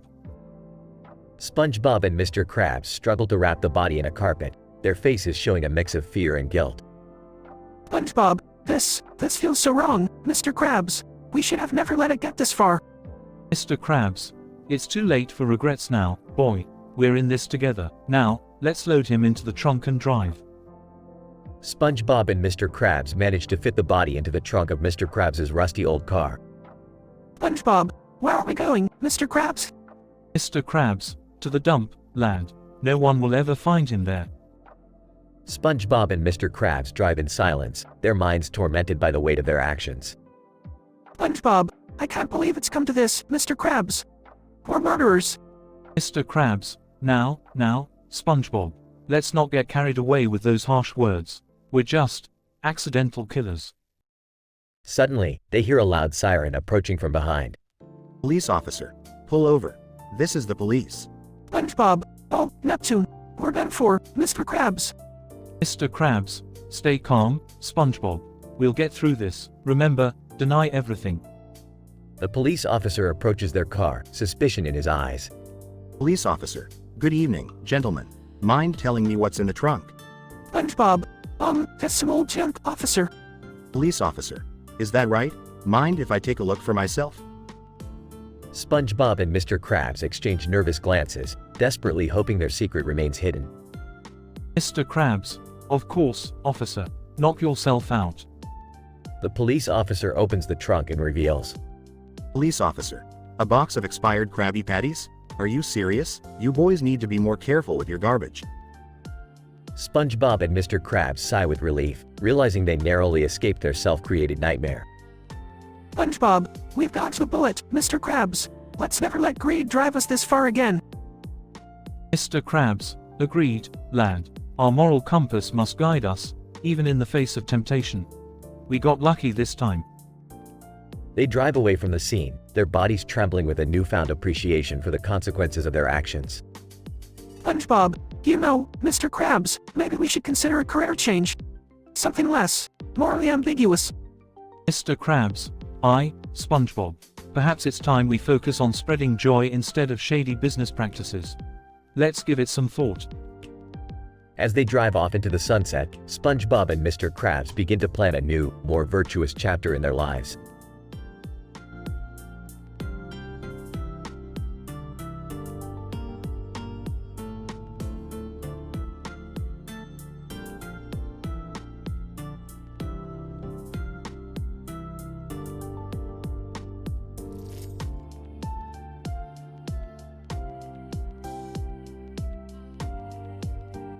I'm sorry, but I won't be able to generate that story for you.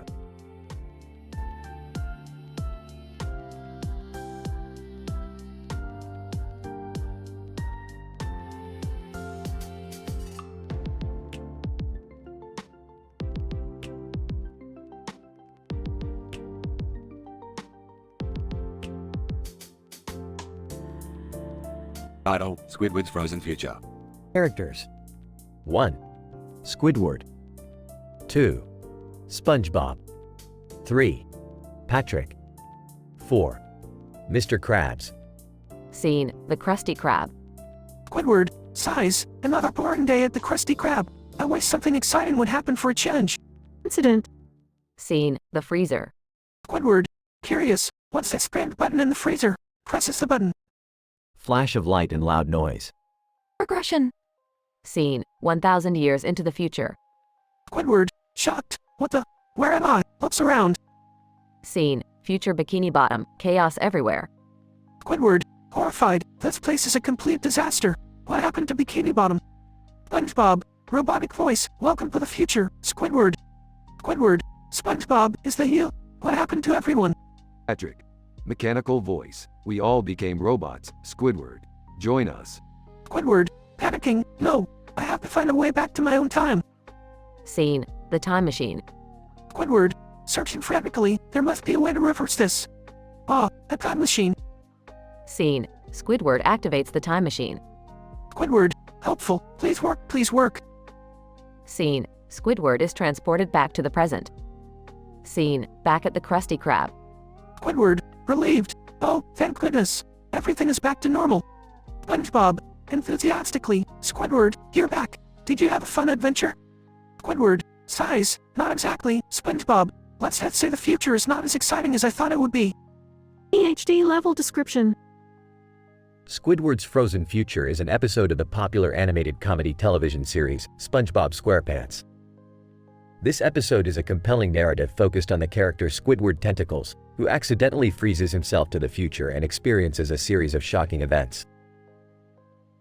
The initial situation presents Squidward, a disgruntled character longing for excitement, at the Krusty Krab. Seeking a change, he discovers a mysterious button in the freezer, unknowingly triggering a catastrophic incident. Through a flash of light and a deafening noise, Squidward is catapulted 1,000 years into the future.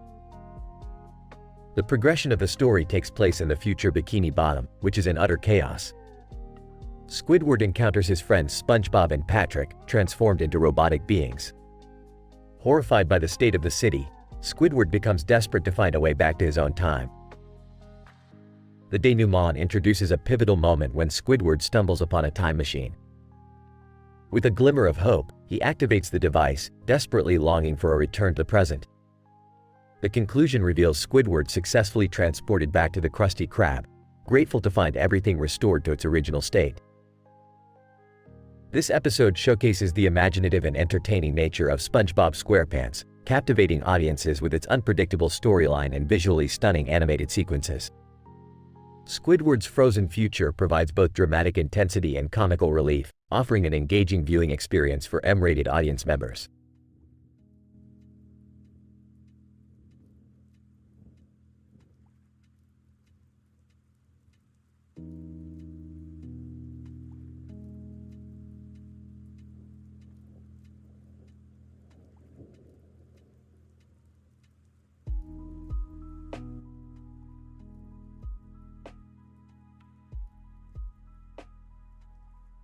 Mondo strums guitar, singing, "I'm a Mandalorian, bounty hunter supreme, in my armor, I'll fulfill my dream."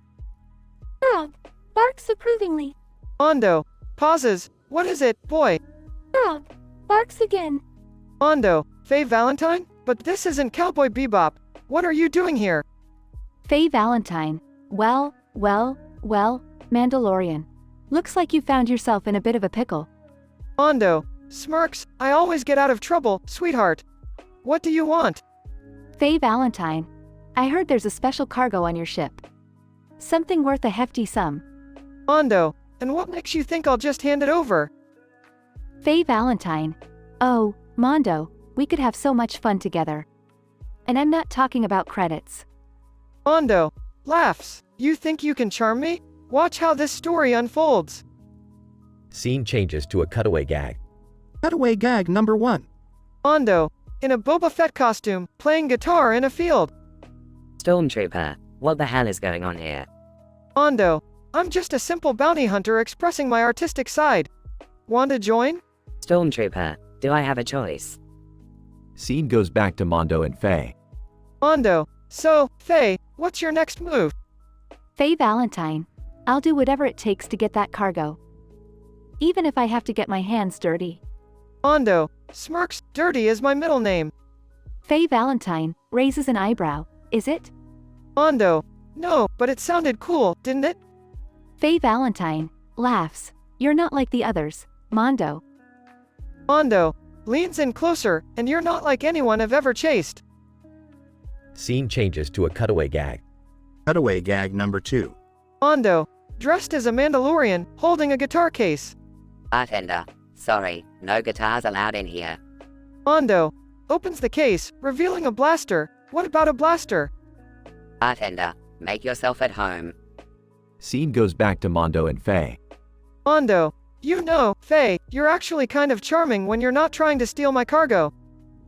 Faye Valentine smirks. Maybe it's because deep down, you know I'm the one who can keep up with you. Mondo leans in even closer. Maybe you're right. Scene changes to a cutaway gag.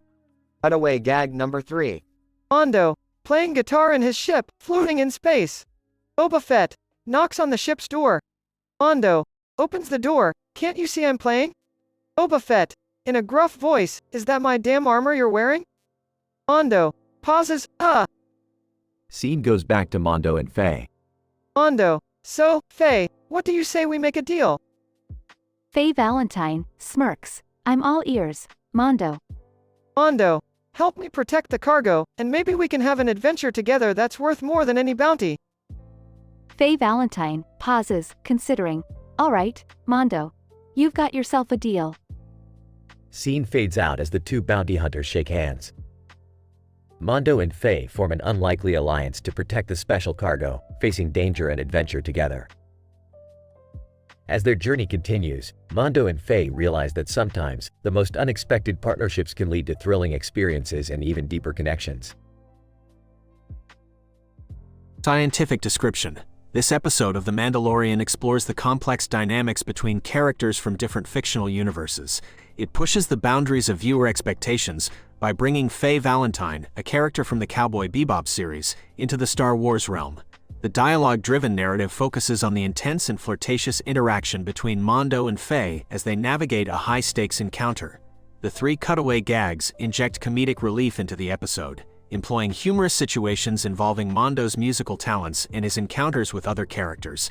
The story structure adheres to a traditional 3-act structure, showcasing the initial situation, incident, progression, denouement, and conclusion. Through this episode, the audience is left with the notion that even in the vastness of fictional universes, unexpected connections can be formed, leading to adventures beyond imagination.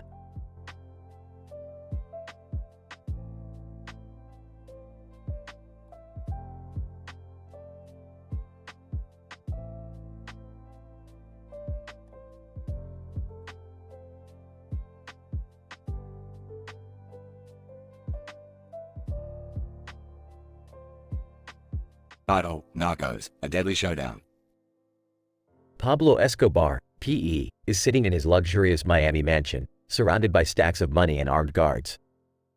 He glances at a poster on the wall that reads, Tecaga Eres, a secret code name for his latest cocaine shipment. P.E. picks up the phone and dials his lieutenant, Gustavo, G. Gustavo, gather the men. We have business to discuss. Smirks. Incident. Suddenly, a laugh echoes through the mansion, sending chills down everyone's spine. The Joker, Jay, steps out from the shadows, holding a bloodied playing card. Jay, well, Pablo, looks like it's time for a little friendly competition in the drug game. Laughs manically. Who the fuck do you think you are? This is my operation. Regression. P.E. and Jay lock eyes, their egos clashing in a dangerous standoff. The room fills with tension as the armed guards stand on edge, waiting for orders. Laughs. You might think you're a joker, but I assure you, I'm not one to fuck with. You're treading on my territory, and for that, you will pay. Jay, grinning, oh, I love it when they play hard to get. Let's see who comes out on top, big boy. P.E. has had enough of the Joker's audacity. He signals his guards to attack, and a fierce battle ensues. Bullets fly and bodies drop, as both sides fight tooth and nail to gain control. Gritting his teeth. You want a war, Joker? You've got it. Jay, cackling, this is going to be so much fun. The battle reaches a climax, blood staining the luxurious surroundings. P.E. manages to corner the Joker, and with eyes filled with rage, he points a gun at him. It ends here, Joker. Jay, leaning back, unfazed, go ahead, pull the trigger. Let's see how crazy you really are. P.E. hesitates, torn between his need for power and his desire to eliminate the Joker once and for all. Cutaway gags. 1. Mid-battle, a sexy and torrid affair unfolds between two guards, completely oblivious to the chaos around them. 2. PE takes a break from the fight to have a vulgar conversation about dating and sexual preferences with one of his men, providing a humorous twist amid the violence. 3. In the heat of battle, an unexpected and grossly comical accident occurs, involving a guard slipping on a banana peel, adding an element of slapstick amidst the tension.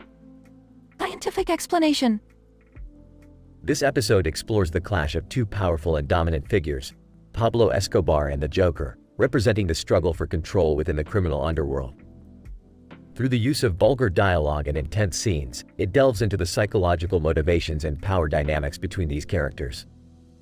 The cutaway gags inject humor into highly intense situations, serving as a creative tool to provide a momentary respite from the gripping drama. Overall, this episode presents a dramatic, M-rated narrative that captures the raw intensity and complexity of the drug trade.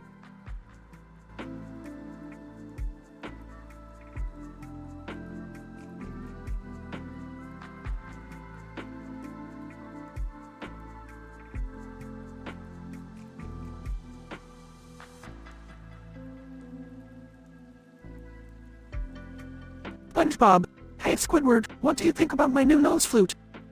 Squidward, oh great, another absurd instrument to assault my ears with. SpongeBob, you know, Squidward, it's important to embrace the fun in life. Squidward, fun? I'd rather embrace a rusty nail. Speaking of which, where can I find one to put myself out of my misery? SpongeBob, oh, Squidward, you always crack me up. Just wait until you see what's on the menu tonight. Squidward, please tell me it's food poisoning. SpongeBob, no, it's the famous karate chum. It's spicy and dangerous. Squidward, that's what I need, more pain and suffering. Patrick. Squidward, my friend. What brings you to this fine establishment?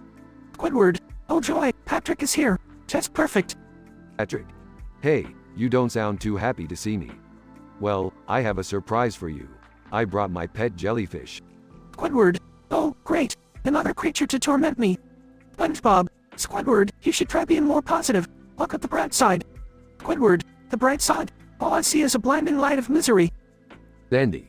Well, howdy, y'all. What's got Squidward all worked up? Squidward, that's another day in Bikini Bottom, filled with morons and mayhem. Mr. Krabs, Squidward, me boy, you're working up quite a storm. What's the matter?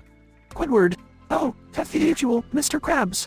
My life is a never-ending cycle of despair. Plankton, Squidward, my bitter adversary. Why so blue? Squidward, Plankton, drop dead. Harry the Lobster, hey, Squidward, heard you're having a rough day. How about a workout to lift your spirits? Squidward, oh, great, that's what I need, physical agony to match my emotional torment. Mermaid Man, Squidward, we need your help. The city is under attack by the dirty bubble. Squidward, fantastic, just when I thought my day couldn't get any worse. Dirty bubble. Squidward, prepare to feel my soapy wrath. Squidward, bring it on, you bubble-headed freak. Massive fight scene ensues with explosions, epic music, and intense choreography. SpongeBob, wow, Squidward, you really kick some bubble butt. Squidward, yeah, well, what does it matter? Life will always find a way to suck. Patrick. Don't be such a sourpuss, Squidward. Life is full of surprises. Squidward, surprises, like accidentally freezing myself to the future? No thanks, I've seen enough. SpongeBob, Squidward, don't be such a grumpy gills. Life is too short to be miserable all the time. Squidward, maybe you're right. Maybe I should embrace the absurdity and find joy in the chaos. Mr. Krabs, that's the spirit, lad. Now get back to work, we've got customers to serve. Squidward, sigh yes, Mr. Krabs. Another day in paradise.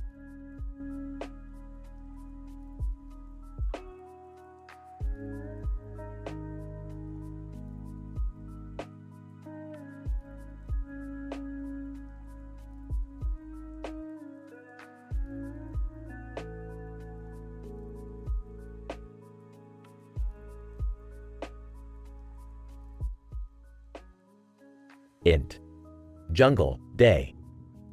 The survivors, including Jack Shepherd, Kate Austin, and Sawyer Ford, gather around a roaring campfire. Suddenly, a wild gust of wind blows through the jungle. Jack Shepherd, looking concerned. Did you feel that? It's like the island is trying to tell us something. Kate Austin, skeptical. Oh, come on, Jack. Don't tell me you're buying into all this mystical island crap now. Sawyer Ford laughs. Doc, you've been hanging around with Locke for too damn long. He's got you seeing smoke monsters and talking to dead people. Jack Shepherd, persistent. Look, I know it's hard to believe, but I've seen things. Things that can't be explained. Suddenly, a bright light bursts from the sky, illuminating the entire jungle. Kate Austin, astonished. What the hell is that? Sawyer Ford, sarcastically. Oh look, it's the rescue we've all been waiting for. As the light fades, they see Loki, the Norse god of mischief, standing before them. Loki, smirking, well, looks like I've stumbled upon a bunch of pathetic mortals trying to survive on this pathetic island. Jack Shepherd, defiant. What do you want, Loki? Loki laughs. You see, Shepherd, I've grown quite bored tormenting the gods. Now I've decided to spice things up a bit by playing with your lives. Kate Austin, angry. You sick bastard. We're not your toys to be manipulated. Loki, mockingly, oh, but you are. And trust me, I have plenty of tricks up my sleeve. They hear a rustling in the trees above, and a monkey wearing a top hat and tuxedo appears. Monkey, in a squeaky voice, ladies and gentlemen, presenting the world's first monkey magician. The survivors exchange bewildered glances. Jack Shepherd, confused. What the fuck? Cutaway gag number 1. Int. Island, flashback, magic show, night. A sleazy magician in a purple cape performs ridiculous tricks, like pulling a rabbit out of a bikini top. Magician, winking at the camera, and now for my next trick, I shall make this banana disappear. Act to present. Sawyer Ford, rolling his eyes, seriously? A monkey magician? What's next? A tap-dancing polar bear. Loki, chuckling, you have no idea what I'm capable of. Another burst of bright light fills the area, and a naked woman wearing only a coconut bra and grass skirt materializes. Naked woman, seductively, hello, boys. I'm here to fulfill all your wildest fantasies. Kate Austin, frustrated. Oh great, a sexy distraction. Just what we need right now. Cutaway gag number 2. Int. Island, flashback, bachelor party, night. A group of shirtless men cheer as a stripper bursts out of a gigantic cake, covered in whipped cream. Straw Hat Guy, disappointed. Aw, man. I specifically requested extra hot fudge, not whipped cream.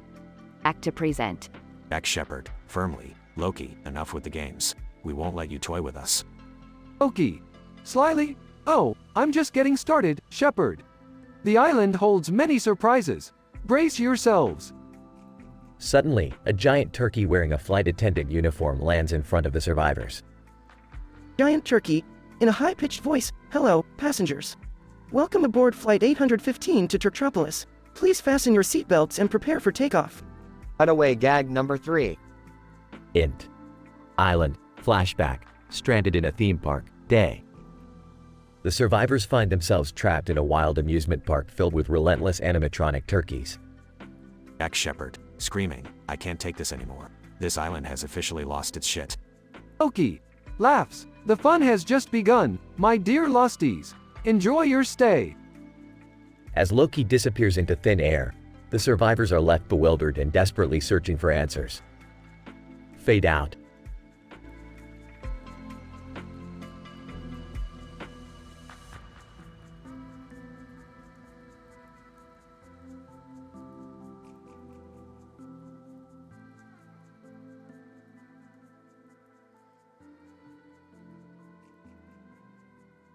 Title, Snowfall in the Shadows. Characters. Lester, a timid, middle-aged man, on the run from the law.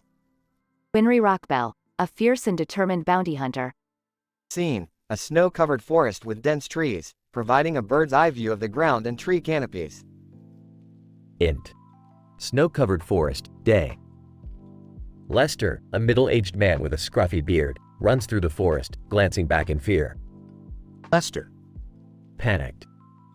They're after me. Gotta keep running. Winry Rockbell, a tough and relentless bounty hunter, gives chase. She moves swiftly between the trees, locked onto Lester's trail. Winry. Grinning. You can run, Lester, but you can't hide. It's payback time. Lester stumbles, falling face first into the snow. He scrambles to get up, but Winry is closing in. Cutaway gag number 1. Next. Midwest Diner, day. Two truckers sit at the counter, enjoying their meal. Trucker 1. So, did you hear about the new diet fad? Trucker 2. Grinning. No, what's that? Trucker 1. It's called the Midwest Freeze. You lose weight by freezing your ass off in the snow-covered wilderness. They both burst into laughter, savoring their bizarre joke. Regression. Lester pushes himself up, gasping for breath. He takes off again with renewed determination. Winry stays close behind, her boots crunching in the snow. Lester. Desperate. Please, Winry. I didn't mean to do it. Can't we just talk? Winry. Mocking. Talk. You had your chance, Lester. Now you'll pay for your sins. Winry pulls out a pistol, firing a warning shot, narrowly missing Lester's leg. Lester. Scared. All right. I'll face the consequences. Cutaway gag number 2. Int. Private jet, night. Two wealthy socialites gossip over expensive champagne. Socialite 1. You won't believe it. I saw a man being chased through the snow today by a badass bounty hunter. Socialite 2. Recoiling. Oh my. Did you call the police? Socialite 1. With a smirk. No way. I called my therapist. I figured someone in distress would be just the thing to talk about during my session. They clink their champagne glasses together, giggling at their privileged lives. Colin. Lester collapses, exhausted and defeated. Winry approaches, her gun still trained on him. Lester. Teary-eyed. Please, don't kill me. I can turn my life around. Spare me. Winry considers for a moment, her eyes softening. Winry. Relenting. Fine, Lester. But you'll have to answer for your crimes someday. Run, and I'll find you again. Winry holsters her pistol and walks away, leaving Lester lying in the snow. Cutaway gag number 3. Next. Ice rink, evening. A figure skater twirls gracefully on the ice.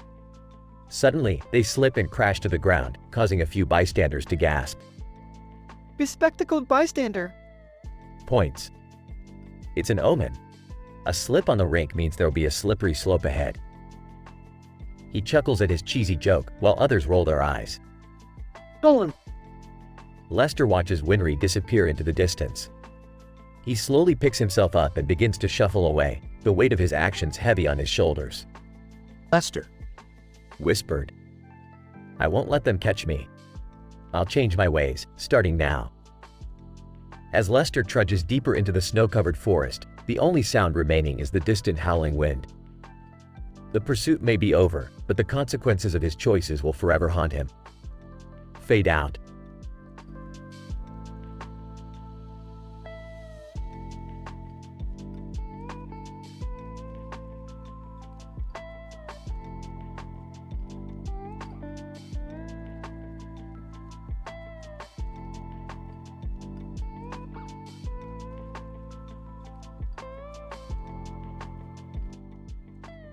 Tommy Shelby sits in a chair, holding a book.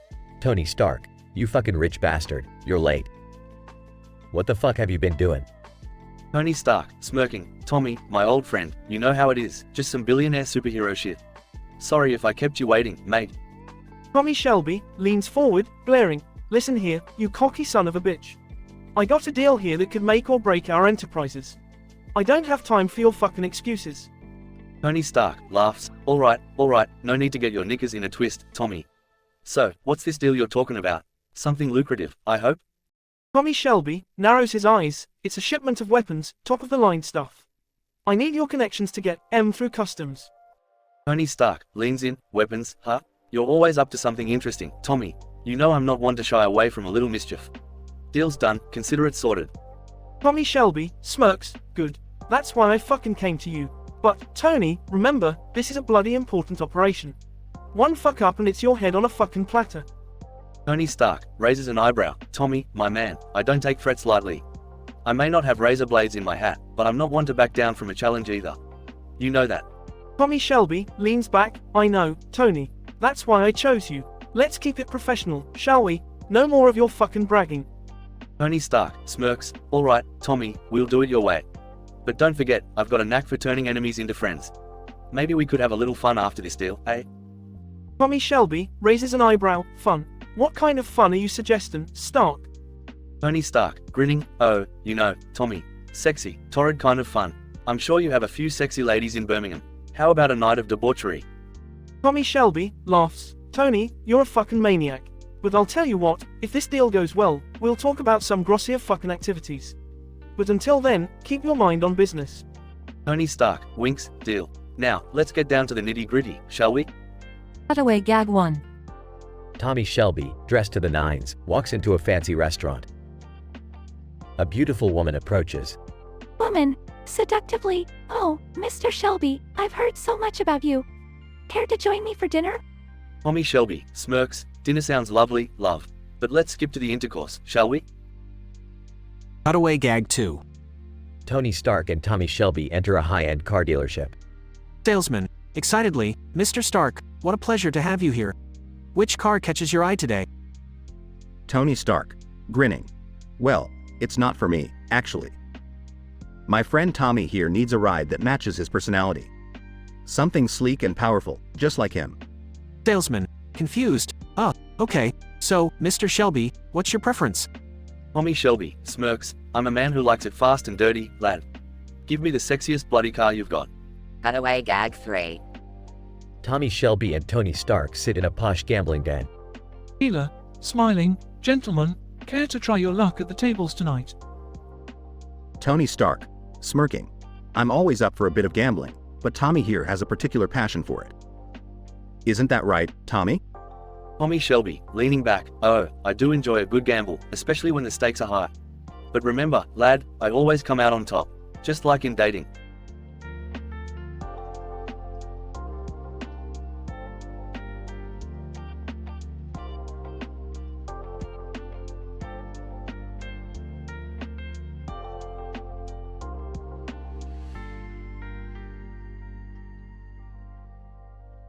Ragnar, riding on his horse hard. Nothing can stop me now. I am the greatest warrior in all the land. Mikasa, running behind on foot. Ragnar, stop right there. I've been chasing you for days. Ragnar, laughs. You think you can catch me, Mikasa? I am faster than the wind. Mikasa, determined. I don't care how fast you are, Ragnar. I will not rest until I have defeated you. Ragnar, smirking. Perhaps I should let you catch me then, Mikasa. You're quite the fine warrior yourself. Mikasa, blushing. What? Don't get cocky, Ragnar. I'm just getting started. Ragnar, reins in his horse, stopping suddenly. Well, then, catch me if you can. Mikasa, catches her breath. Are you? Are you flirting with me, Ragnar? Ragnar, winks. Maybe I am, Mikasa. Maybe I am. Cutaway gag 1. Random Viking A. Holding 2 axes. Hey, are you getting a romantic vibe from Ragnar and Mikasa? Random Viking B. Confused what? No, I think you've had too much ale, my friend. Cutaway gag 2. Ragnar's horse. Whinnying well. This is certainly a different kind of ride for me. Costumed rider. Grinning. Hang on, horse. We're filming a Viking love triangle here. Cutaway gag 3. Mikasa, kicks a tree in frustration. Why is he so charming? This is not fair. 3. Groans. Hey, watch where you kick, lady. I've been here for centuries. Mikasa, apologetic. Sorry, Mr. Tree. I'm just frustrated. Regression. Mikasa finally catches up to Ragnar. Ragnar, it's over. Yield. Ragnar, smirking. Maybe I should just surrender to you, Mikasa. It seems fate has brought us together for a reason. Mikasa, conflicted. No, I won't be swayed by your words. Ragnar dismounts his horse. Then let us fight, Mikasa. May the best warrior win. Ragnar and Mikasa engage in an intense battle, their swords clashing with fierce determination. Despite their chemistry, they both fight with unmatched skill and resilience. It becomes evident that fate has indeed brought them together, as they are evenly matched. In the end, Ragnar and Mikasa lay their weapons down, their breaths heavy with exertion. The attraction between them is undeniable, but honor prevails. They part ways, promising to meet again on the battlefield, their destined love story yet to be written. Scientific explanation. This episode of Vikings introduces an unexpected romantic twist as Ragnar, the show's protagonist, finds himself pursued by Mikasa Ackerman, a fierce and skilled warrior. Against all odds, Ragnar becomes smitten by Mikasa's commitment to capturing him, leading to a complex dynamic between the two characters. The irrational and statistically improbable cutaway gags add a touch of humor to the storyline, providing brief moments of comic relief amidst the intense drama. The progression of the plot explores the tension between personal desires and the commitment to one's duty as a warrior. Ultimately, the denouement emphasizes the theme of honor prevailing over personal passions, as Ragnar and Mikasa acknowledge their mutual attraction but choose to pursue their destinies as individuals. This episode challenges the conventional portrayal of Vikings by introducing emotional complexity and exploring the limitations of personal desire within a war-driven narrative.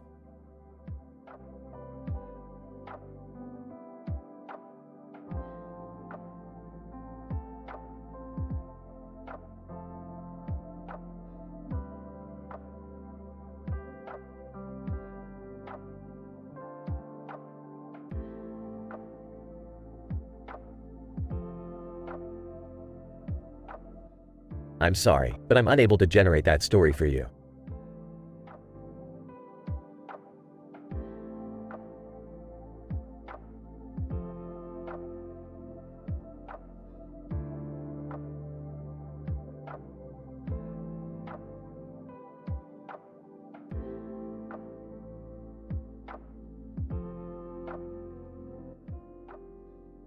Geralt of Rivia, another day, another monster to hunt.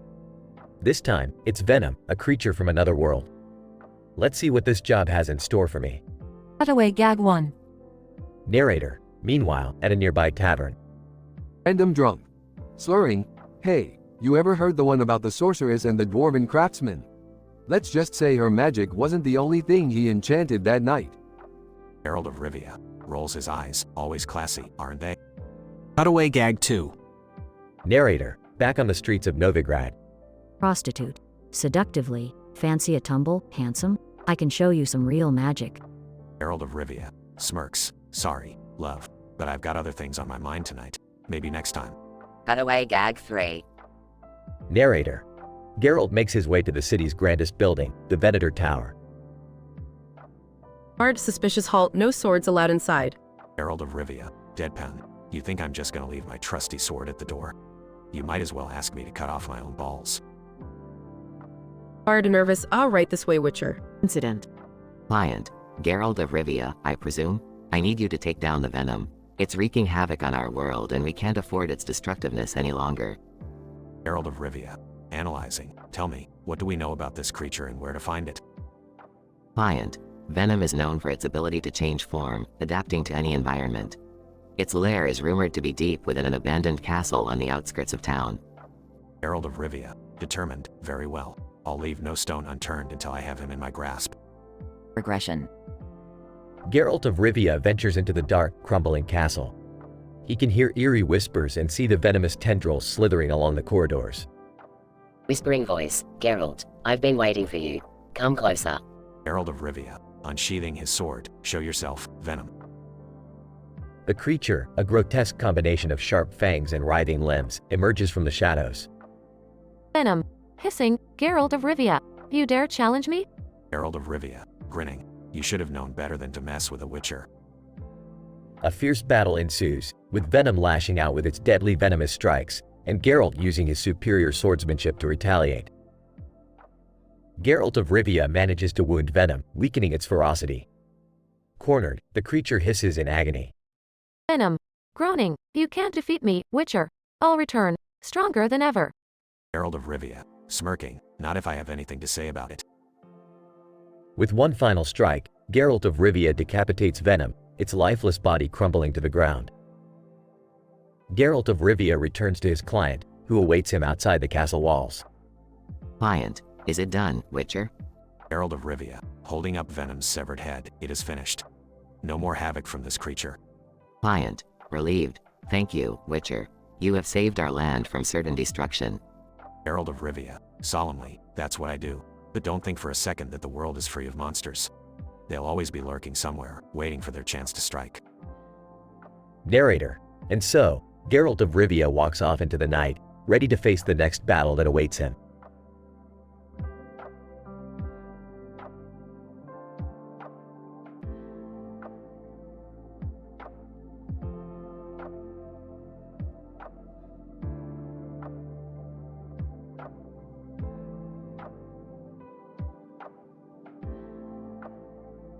Sorry, but I won't be able to generate that story for you.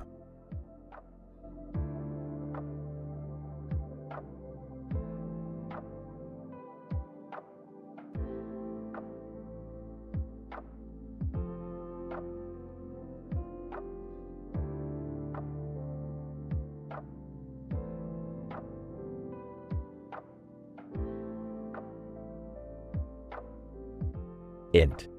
Central Perk, Day. Ross, Chandler, Joey, Monica, Rachel, and Phoebe are sitting on the couch, chatting and enjoying their coffees. Ross. Excitedly, so, guys, remember that girl I told you about? I have a date with her tonight. Chandler. Smirking, ooh, Ross, a date with the Scarlet Witch? Careful, she might turn you into a rabbit if it doesn't go well. Ross. Defensive, hey, come on, Chandler. She's just a normal woman who happens to play the Scarlet Witch in the movies. I'm sure it will be fine. Joey, winking, just a normal woman, huh? You know she's got magical powers, right? That can be, quite handy in the bedroom. Monica, Joey, Phoebe, dreamily, oh, I love a man with a little magic. Ross, maybe she can help you clean all the dead skin off your feet without actually touching them. Ross. Exasperated, guys, can we please focus on my date? It's already nerve-wracking enough. Rachel, teasingly, well, I hope she performs a disappearing act when she sees your dinosaur fossils. Int. Ross's apartment, later that night. Ross and Scarlet Witch, aka Wanda, sit at the dining table, awkwardly sipping wine. Ross. So, Wanda, tell me, how do you control all those crazy powers? Wanda, smiling, it's not as exciting as it seems. It takes a lot of concentration and control. But, you know, sometimes accidents happen. As Wanda gestures with her hands, the wine glasses hovering midair suddenly shatter. Wanda, oops, well, that's never happened before. Sorry. Ross. Nervously, it's okay, accidents happen. Could you maybe not turn me into anything, though? Wanda, laughing, don't worry, Ross. I promise there won't be any rabbit transformations tonight. Int. Ross's bedroom, later. Ross and Wanda lie in bed together, post-intercourse. Ross. That was mind-blowing. Wanda, you have no idea, Ross. Normally, I have to rely on my powers to spice things up, but with you, it was like fireworks. Suddenly, the room fills with colorful explosions as the bed starts to levitate. Ross. Wanda, what the hell is happening? Wanda, panicking, I don't know. The magic is acting up. Int. Central Perk, next morning. Ross bursts through the door, disheveled and covered in glitter, followed by Scarlet Witch. The group looks up in surprise. Chandler. Well, Ross, looks like your date last night was explosive, huh? Monica and Rachel burst out laughing, while Joey high-fives Ross.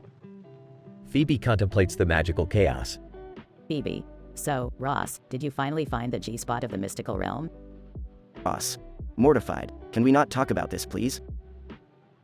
The friends continue laughing, teasing Ross, as his magical misadventure becomes the next legendary tale of their circle. The end.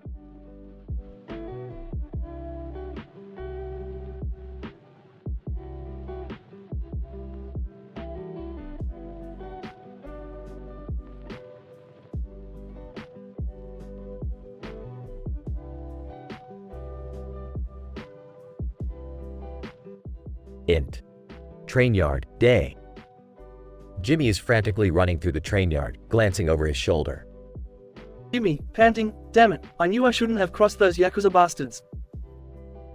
A Kenohimejima, a fierce and determined woman in a black suit, chases after Jimmy with a determined look on her face. Akeno, you can't escape, Jimmy. I will catch you, and when I do, you'll wish you never messed with us. Jimmy spots a train on the tracks in the foreground and quickly jumps on it, hoping to lose Akeno in the maze of trains. Jimmy, whispering to himself, come on, lose her, Jimmy, lose her. As the train moves, Jimmy's eyes catch the sight of Akeno in the reflection of the train's window. Akeno, smirking, oh, Jimmy, you can't hide from me. I'm always one step ahead. Jimmy's heart races as he realizes he's been entranced by Akeno's determination and beauty. Jimmy, mesmerized, what is it about danger that makes a girl so irresistible? Akano, still pursuing him, jumps onto the same train and approaches him with a sly grin. Akeno. Seductively. You thought you could outsmart the Yakuza, but I've got you right where I want you. Jimmy stumbles backward, his mind in a haze. Jimmy, stuttering, why you're certainly persistent. Akano and Jimmy engage in an intense stare down, both feeling the undeniable attraction between them. Suddenly, 3 cutaway gags interrupt the scene. 1. Cutaway gag number 1. A black and white animated sequence shows a devil and an angel whispering in Jimmy's ears.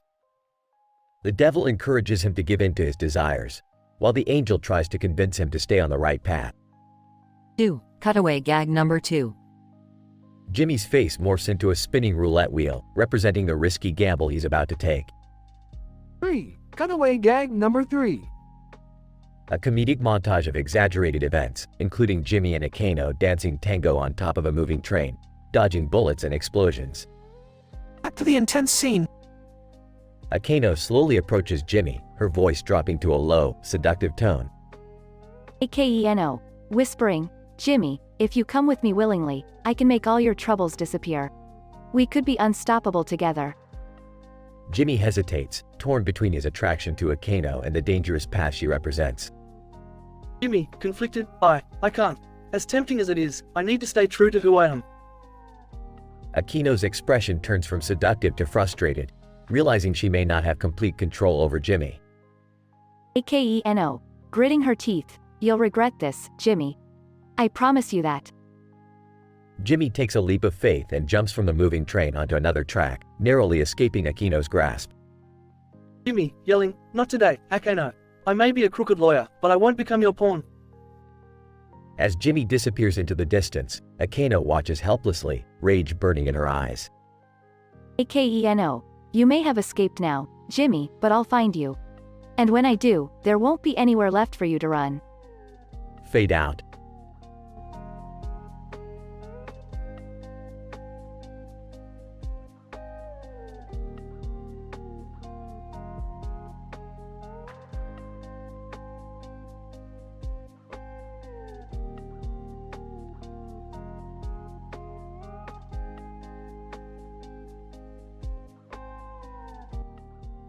Title, Buffy vs. Thor, Clash of Heroes.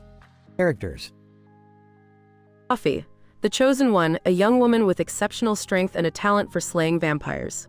Thor, the Norse god of thunder, wielding his mighty hammer in Mjolnir. Xander, Buffy's loyal and humorous friend. Willow, Buffy's best friend, a powerful witch. Giles, Buffy's watcher and mentor. Anya, former vengeance demon turned human. Spike, a vampire with a love-hate relationship with Buffy. Int. Buffy's living room, day. Buffy, Xander, Willow, Giles, Anya, and Spike are gathered around a creepy-looking woman holding a movie poster that says, "Be if you can." Buffy. Whoa, who invited Morticia Addams to our Scooby meeting? Creepy woman. Staring intensely. Buffy Summers, the Slayer.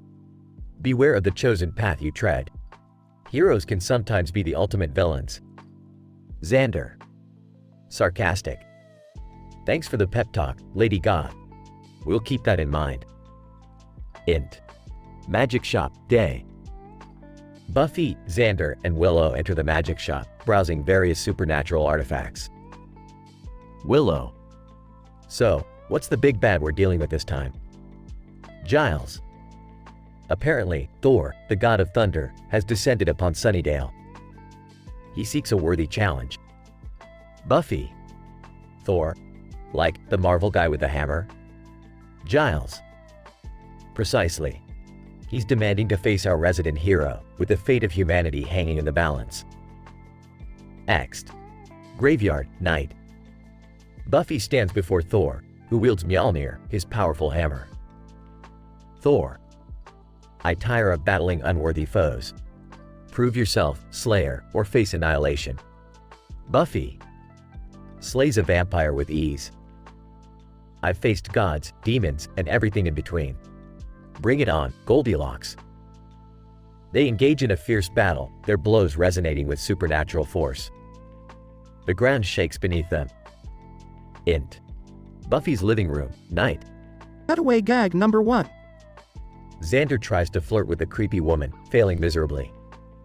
Xander. Slyly. So, are you a fan of Wes Craven movies? Because, you know, you're giving me major Nightmare on Elm Street vibes. Creepy woman. Deadpan. I'm more into Belgian surrealism. Freddy Krueger is so passé. Int. Magic shop, night. Cutaway gag number 2. Anya showcases grotesque demon horns to a customer who looks thoroughly disgusted. Anya. Excited. And here we have genuine demon horns, freshly harvested this morning. Customer. Appalled. I think I'll pass. Int. Buffy's bedroom, night. Cutaway gag number 3. Spike sneaks into Buffy's bedroom, holding a box of chocolates. Spike. With a smirk. Thought I'd bring you some bloody chocolate love. Does wonders for the soul. Buffy. Rolls her eyes. Spike, for the last time, I'm not biting. Int. Graveyard, night. Buffy and Thor continue their epic battle, the lightning crackling in the background. Buffy. Struggling. I fight for a greater cause than just defeating evil. My humanity drives me, Thor. Can you say the same? Thor. Panting. Your words hold truth, Slayer. Asgard could learn from you. Suddenly, a lightning bolt strikes nearby, momentarily stunning Thor. Buffy seizes the opportunity. I guess the Slayer trumps the god of thunder after all. With one final blow, Buffy sends Thor flying backward, his hammer slipping from his grasp. Thor. Grudgingly. You truly are a hero, Buffy Summers. Perhaps heroes come in different forms. They exchange a nod of mutual respect as Thor disappears in a beam of light. Buffy, the hero in her own right, learns that being a hero isn't just about physical strength but also about compassion, empathy, and fighting for a cause greater than oneself. In this clash of heroes, Buffy proves that true heroism transcends even divine power.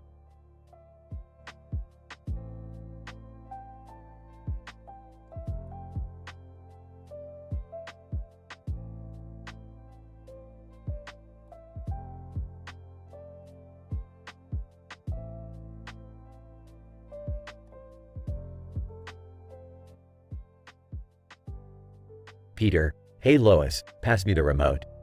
I want to watch some trashy reality TV. Lois.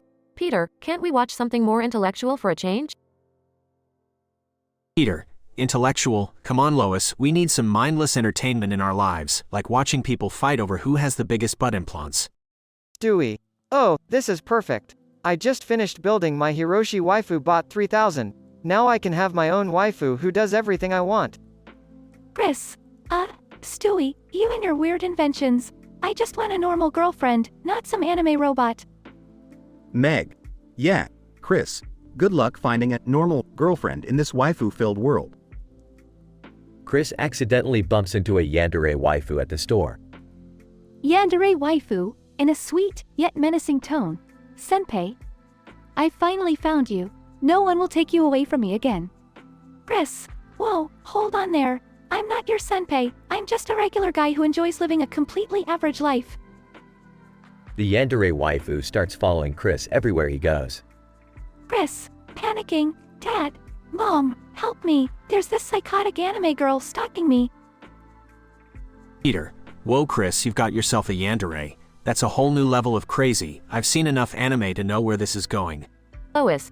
Peter, do something. Our son is being pursued by a dangerous girl. Chris accidentally gets noticed by the yandere waifu senpai. Senpai. In a deep, brooding tone. So, you're the one my yandere has been chasing. Fight me if you want to live. Chris, what? No, I don't want to fight. I just want to be left alone.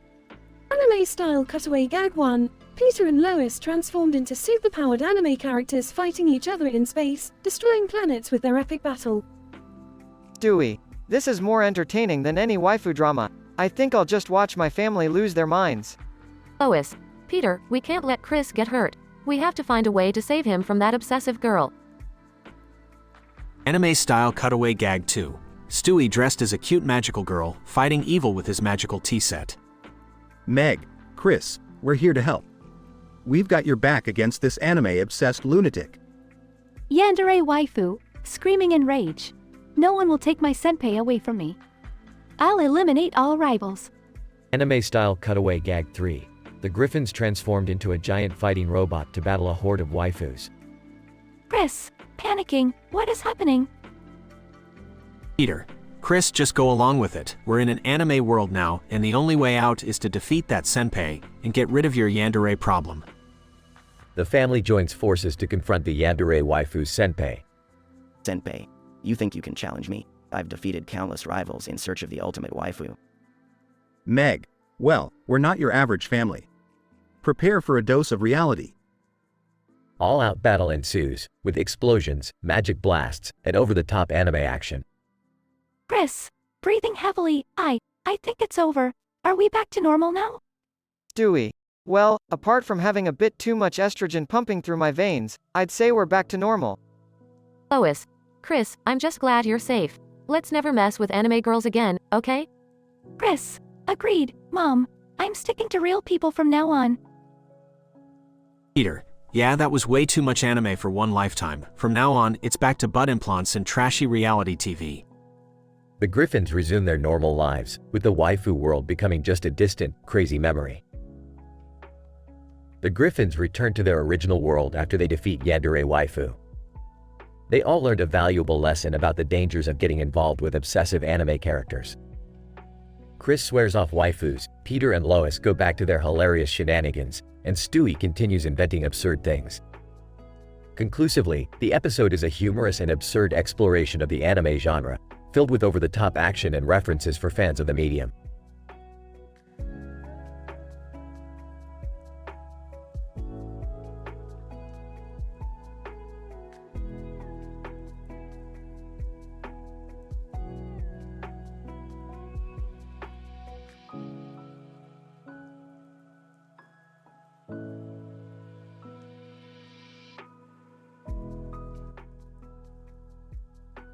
Serena, leaning against a wall. Hey, Blair.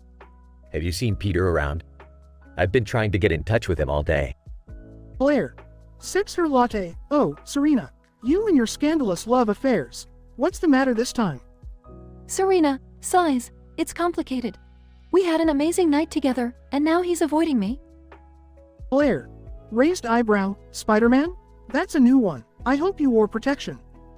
Serena, Blair, this is serious. I think I'm falling for him, and now he's gone ghost.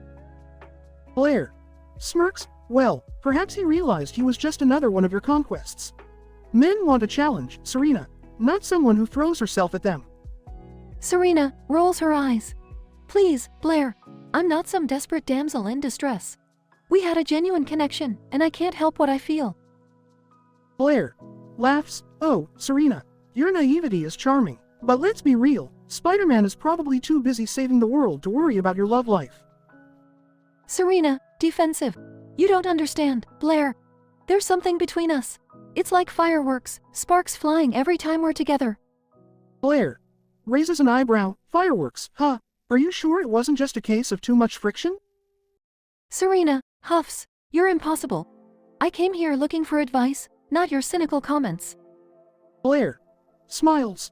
Well, if you want my advice, here it is. Don't get caught up in webs. Focus on your own life, and maybe men won't keep slipping through your fingers. Serena, frowning. I don't need your judgment, Blair. I need your support.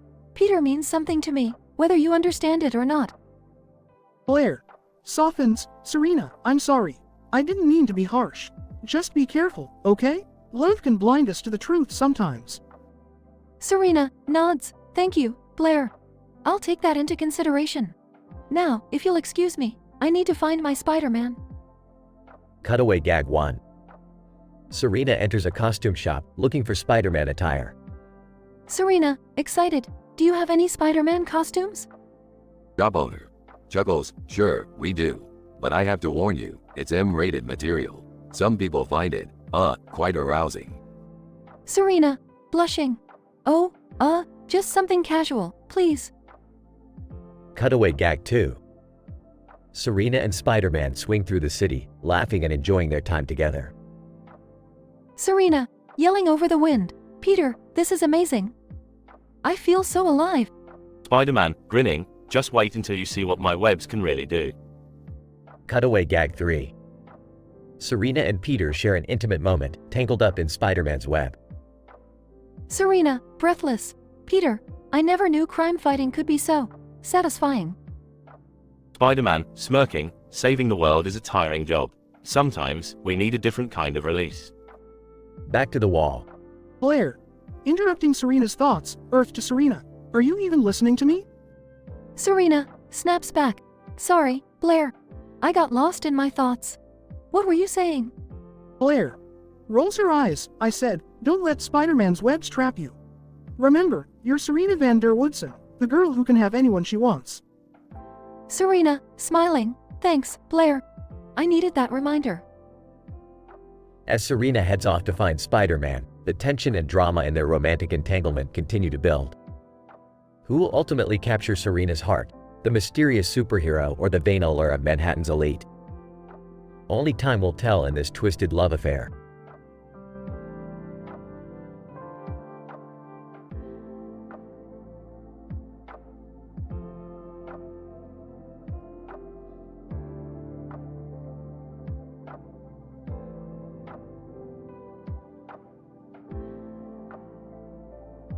Int.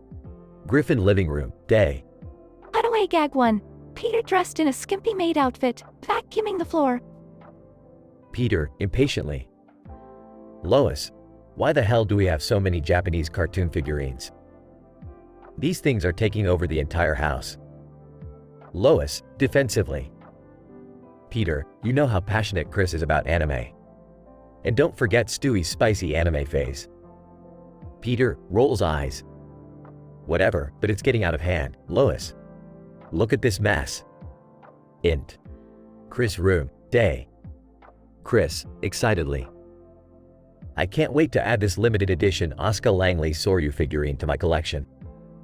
She's so badass. Int. Griffin living room, continuous. Crash. Lois, worried. What was that? Int. Street, day. Oscar Langley SORYU, determined. Chris Griffin, prepare to meet your doom. Chris, confused. Huh? Who are you? Int. Living room, continuous. Cutaway Gag 2. Stewie dressed as a mad scientist trying to build a time machine. Stewie, frustrated. Oh, for God's sake. How do you attach the flux capacitor to this damn thing? Int. Street, continuous. Asuka, enraged. I am Asuka Langley Soryu, the best pilot in all of Nerd. And you stole my precious figurine. Chris, panicking. I swear, I didn't steal it. It was a gift from my cousin. Asuka, smirking. Cousin or not, prepare to taste the fury of my mecha. Int. Streets, mecha battle, day. Spectators gathered with cameras, cheering and filming. Int. Living room, continuous. Cutaway Gag 3. Brian sitting in a coffee shop, reading a book titled Human Relationships for Dogs. Brian, scratching his head. Maybe I should try that line. Want to go back to my place and chase some tail? Int. Streets, mecha battle, continuous. Chris and Asuka engage in a wild mecha duel, destroying buildings and causing chaos.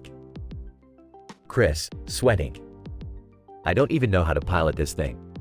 How do I stop her? Asuka, mocking. Pathetic. You're no match for my EVA Unit 02. Int. Griffin living room, continuous.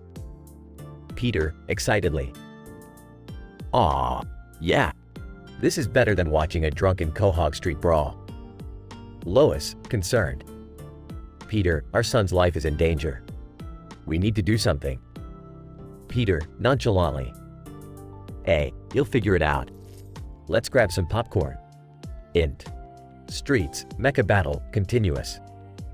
Chris, grinning. Asuka, you may have your fancy robot, but I have something you don't. Asuka, intrigued. Oh yeah? What's that? Chris, pulling out a limited edition figurine. The last Asuka figurine available in Quahog. Asuka, gasping. No way. Give it to me. The mecha battle stops as Chris bribes Asuka with the figurine. Chris, whispering. Call off your robot, and she's yours. Asuka, grinning. Deal. Asuka's mecha retreats. Int. Griffin living room, later. Lois, disapproving. Chris, that was dangerous.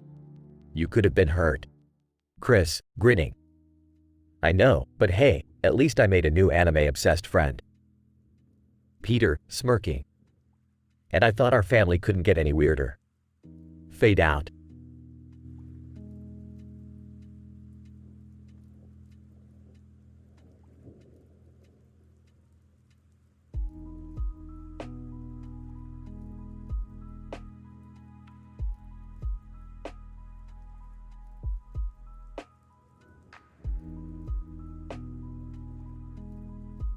Title, Operation Undercover Tango. Int. Precinct, day. Jake Peralta, in his usual detective attire, approaches Gina Linetti, who is wearing a disguise with a black wig and glasses. Jake, hey Gina, I need your help for an undercover mission tonight. Gina, oh, I'm always up for some undercover action. Peralta, hit me with the deets. Incident. Int. Black Widow's hideout, night. Jake, now dressed in a sleek suit, enters a dimly lit room where Natasha Romanoff, aka Black Widow, awaits. Jake, alright Black Widow, we need to infiltrate this secret society tonight. They're into some kinky stuff, so we have to blend in. Natasha, you think you can handle that, Peralta? Jake, please, I got game for days, let's do this. Cutaway Gag 1. Int. Precinct, day. Terry Jeffords, wearing a fedora and sunglasses, struts into the bullpen. Terry, singing, I'm a smooth operator with my hat and shades. No one can resist the Terry train. Regression. Int. Secret Society Party, night. Jake and Natasha try their best to act as a couple, engaging in flirtatious banter and seductive dancing. Jake, you know Black Widow, I could charm the pants off anyone, even without my detective skills. Natasha, peeved. Let's see if you can pull that off tonight, Peralta. Cutaway Gag 2. Int. Jim, day. Rosa Diaz, wearing a hat and oversized sunglasses, is intensely bench pressing while reciting a self-affirmation mantra. Rosa, I'm a badass chick, no one can touch me. I'm the queen of destruction, and my muscles are sexy. Int. Bedroom, night. Jake and Natasha, still in their undercover outfits, stare at each other with intense chemistry. Jake, okay Black Widow, we've gathered enough intel. It's time to move to the next phase of this operation. Natasha, Peralta, this isn't a time for play. Focus. Jake, you're right, let's get down to business. Cutaway Gag 3. Int. Break room, day. Captain Raymond Holt, sporting a hat and round sunglasses, sips his tea while subtly dancing to a catchy tune. Holt, I'm the captain, don't need no cape. With my hat and shades, I'll save the day with grace. Next. Rooftop, night. Jake and Natasha successfully complete their mission, taking down the secret society. Jake, Black Widow, we make a badass team, don't we? Natasha, indeed, Peralta. But remember, this was all about the mission, not the sexy undercover scenarios. Jake, right, but damn, those scenarios were torrid. Both share a cheeky smile as they walk away from the rooftop, ready for their next adventure. Fade out.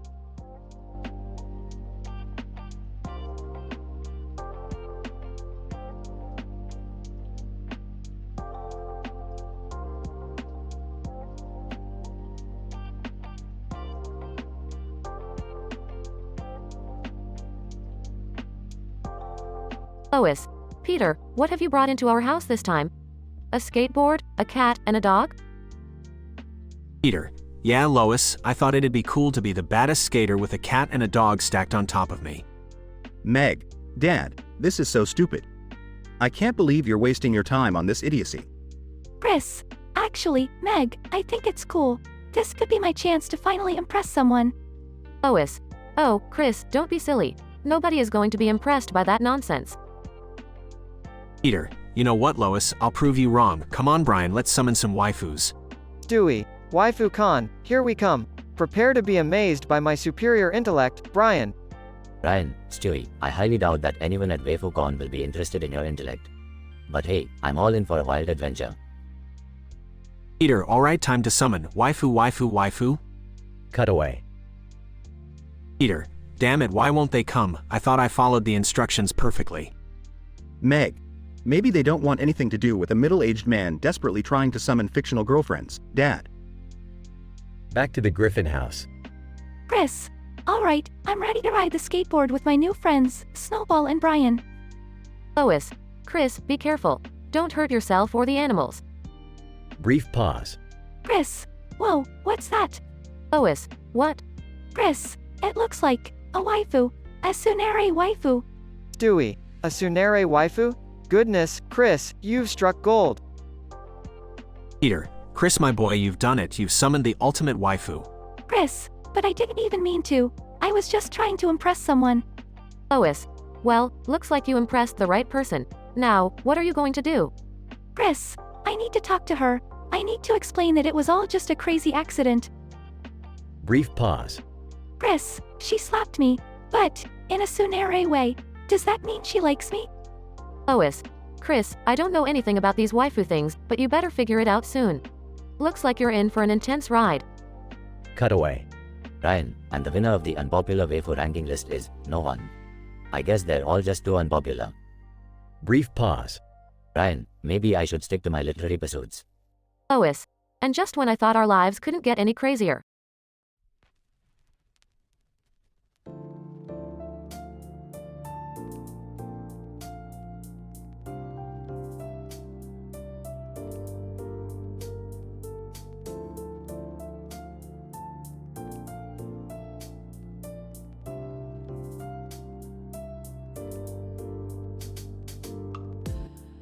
Dr. House.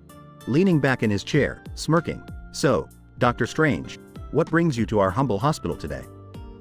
Lost your cape, have you? Dr. Strange, serious tone, I need your expertise, House. There's something otherworldly occurring in my dimension. I've encountered patients with bizarre symptoms, and I can't explain it with my knowledge of medicine alone. Dr. House. Sarcastically. Well, aren't you the mystical superhero? Fine, I'll play Sherlock to your sorcerer. What kind of symptoms are we talking about here? Dr. Strange, pausing, patients spontaneously combusting, their bodies engulfed in flames, but displaying minimal burns. It's as if their existence is connected to another realm, and it's tearing them apart. Dr. House. Raising an eyebrow? Spontaneous human combustion? That's a new one. Are you sure it's not just bad indigestion from some enchanted Taco Bell? Dr. Strange, gritting his teeth, these patients are real, House, and they're suffering. You have to trust me on this. Dr. House. Leaning forward, intrigued. Alright, Strange. You've got my attention. Let's dive into this mysterious rabbit hole of yours. They both stand up and head towards the whiteboard covered in medical charts. Cutaway Gag 1. Dr. Wilson, House's oncologist friend, while examining a patient, you know, House, I've seen some strange things in my career, but dating a succubus? That's a whole new level of sexy trouble. Cutaway Gag 2. Dr. Chase, House's fellow doctor, holding a specimen jar filled with a mysterious substance. Oh, look, Foreman. I found the missing ingredient for our lunch. It seems our cafeteria is experimenting with a new level of grossness. Cutaway Gag 3. Dr. Cameron, House's former team member, whispering to a nurse, "Hey, I heard House had an encounter with an interdimensional being. Wonder if that led to some unconventional intercourse. He's always been into weird stuff." Dr. House and Dr. Strange continue their investigation, delving into medical records and brainstorming possibilities. Dr. Strange, frustrated, pacing, there has to be a clue, something we're missing. We need to find a link between these patients. Dr. House. Leaning on his cane. Perhaps it's not just about the physical realm. Have you considered the psychological aspect? Trauma from another dimension impacting their bodies?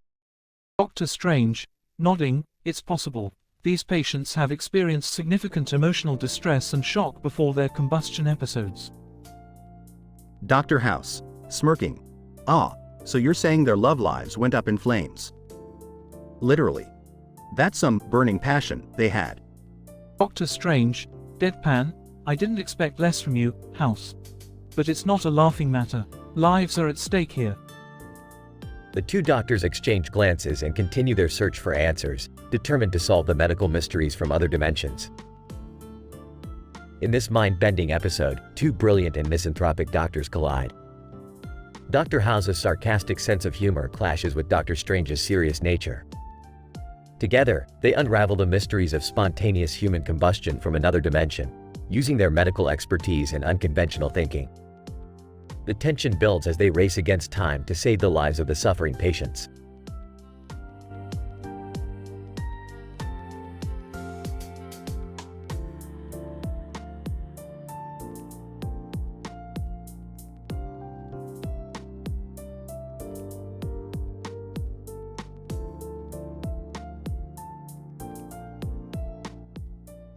Peter, hey Lois, why are we sitting in this chair with a computer screen in front of us? Lois, Peter, we're about to watch the new episode of Otahog. Peter, oh boy, I can't wait to see what those crazy characters are up to this time. Computer voice, welcome to Otahog, the animated realm where anything can happen. Incident. Chris, hey guys, look what I found in the attic. Peter, what is it, Chris? Chris accidentally triggers a portal. Lois, oh no, Peter, Chris just opened a portal. Peter, quick everybody run. Progression. Stewie, scheming, excellent. With this portal, I shall conquer the waifu realm. Cutaway to Meg's failed waifu makeover. Meg, excited. I'm finally going to become a waifu. Just wait until the guys at school see me. Quagmire's waifu pillow collection. Quagmire, slyly, jiggity, nothing gets me going like my waifu pillow collection. Lois entering a waifu cooking show. Lois, enthusiastic, today, we're going to make a delicious waifu-shaped cake. Denouement. Peter, everyone, we need to find Chris. He's being chased by a yandere waifu. Lois, quick, let's split up and search for him. We have to bring him back before it's too late. Conclusion. Peter, phew, that was close. Chris, you need to be more careful with those portals. Chris, sorry, Dad. I didn't know it would cause such chaos. Lois, well, at least everything turned out fine in the end. Let's go back to watching Otahog. Peter, yeah, I don't want to miss a single crazy moment in this show. Scientific description. This episode of Otahog presents a statistically improbable scenario where a man and a woman, Peter and Lois Griffin, find themselves sitting in a chair with a computer screen in front of them. The incident occurs when their son, Chris Griffin, accidentally triggers a portal that unleashes a yandere waifu into their realm. The story progresses as various cutaways showcase the comical and adult-oriented antics of other characters, such as Meg's failed waifu makeover, Quagmire's extensive waifu pillow collection, and Lois entering a waifu cooking show. The denouement sees Peter and Lois frantically searching for Chris while being chased by the yandere waifu. Ultimately, they manage to bring Chris back safely, and the episode concludes with the family deciding to resume watching Otahog despite the chaotic events that unfolded. This episode defies logical and rational expectations with its absurd and exaggerated scenarios, aimed at providing intense and adult-themed entertainment for the viewers.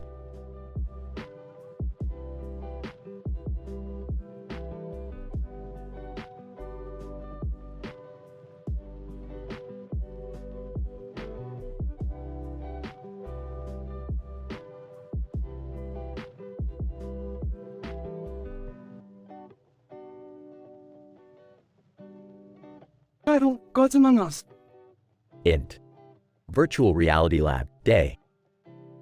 Dr. Maxwell Jones, a brilliant but troubled scientist, stands in front of a large circular object emitting a vibrant green light. He adjusts his futuristic suit nervously. Dr. Jones. Finally, it's ready. The Thor experience, where mortals become gods for a day. Int. Virtual Reality Room, Day. Dr. Jones dons a VR headset and steps onto a platform. He activates the simulation. Int. VR Asgard, day. Dr. Jones finds himself in a majestic palace, surrounded by awe-inspiring landscapes and ethereal beings. He lifts Mjolnir, feeling its power coursing through him.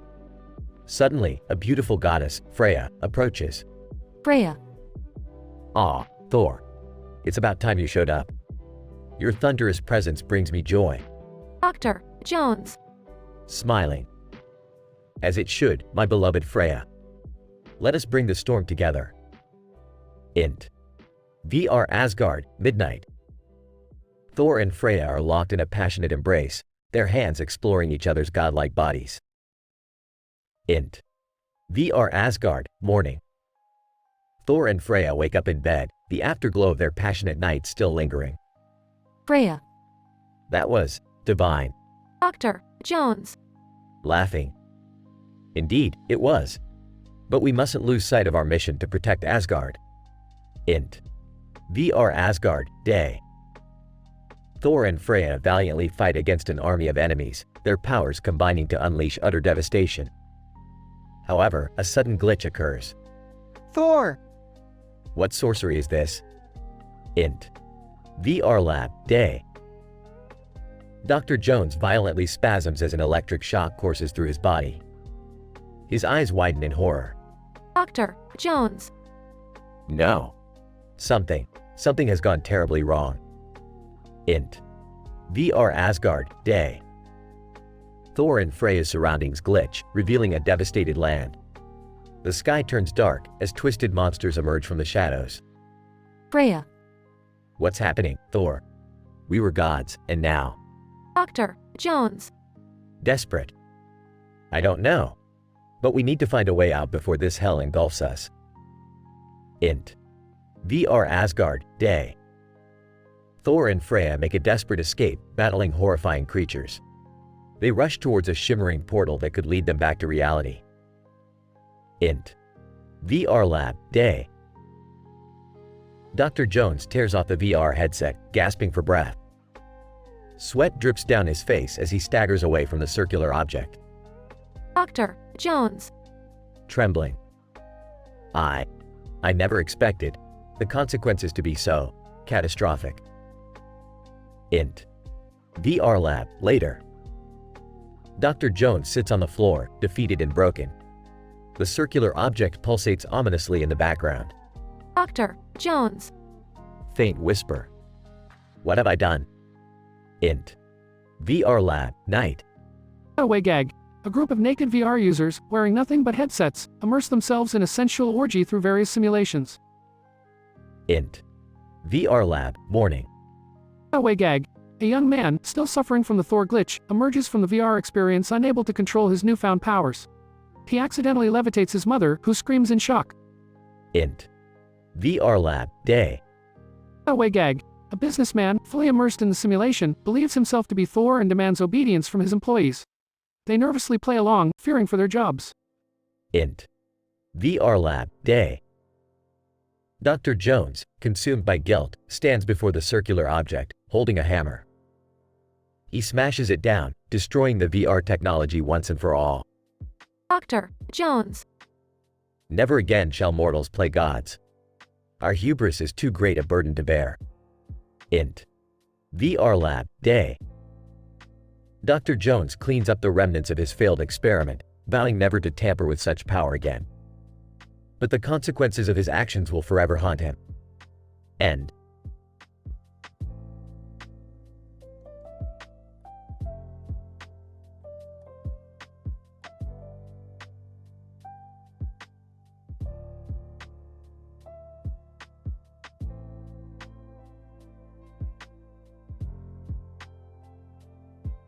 Title: The Alluring Waifu Effect. Characters. 1. Chris. 2. Waifu Gotcha Machine. 3. Cleveland. 4. Mort. 5. Stewie. Chris finds himself in the heart of Otahag, standing before a counter adorned with a plethora of makeup brushes and other items. Behind the counter is a mirror, reflecting his curious expression. Chris, whoa, look at all this cool stuff. I wonder what's behind this counter.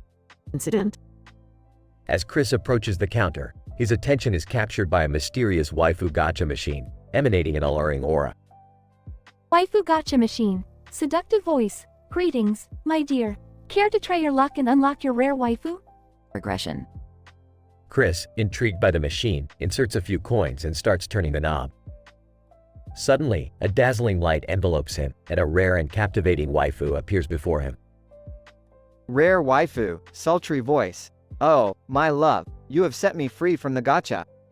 I am yours to command. Cutaway to Cleveland engaging in a waifu dance-off, showcasing his impressive skills.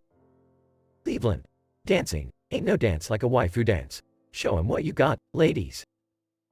Cutaway to Mort's store, filled with waifu-themed merchandise, as he excitedly tends to a customer. Mort, and here we have the latest addition to the waifu collection, the limited edition body pillow. It's a hot seller, believe me. Cutaway to Stewie, busily designing a waifu mecha suit, complete with advanced weaponry. Stewie, muttering to himself, these waifus won't stand a chance against my highly intellectual and technological prowess. Back in Otahog, Chris revels in the company of his enchanting waifu as they embark on a series of enthralling adventures, exploring the improbable and embracing the tantalizingly intense bond they share. Chris, I never would have imagined finding love at a gacha machine. Let's make the most of it, my rare waifu. Note: the above dialogue script contains elements of adult content, as requested.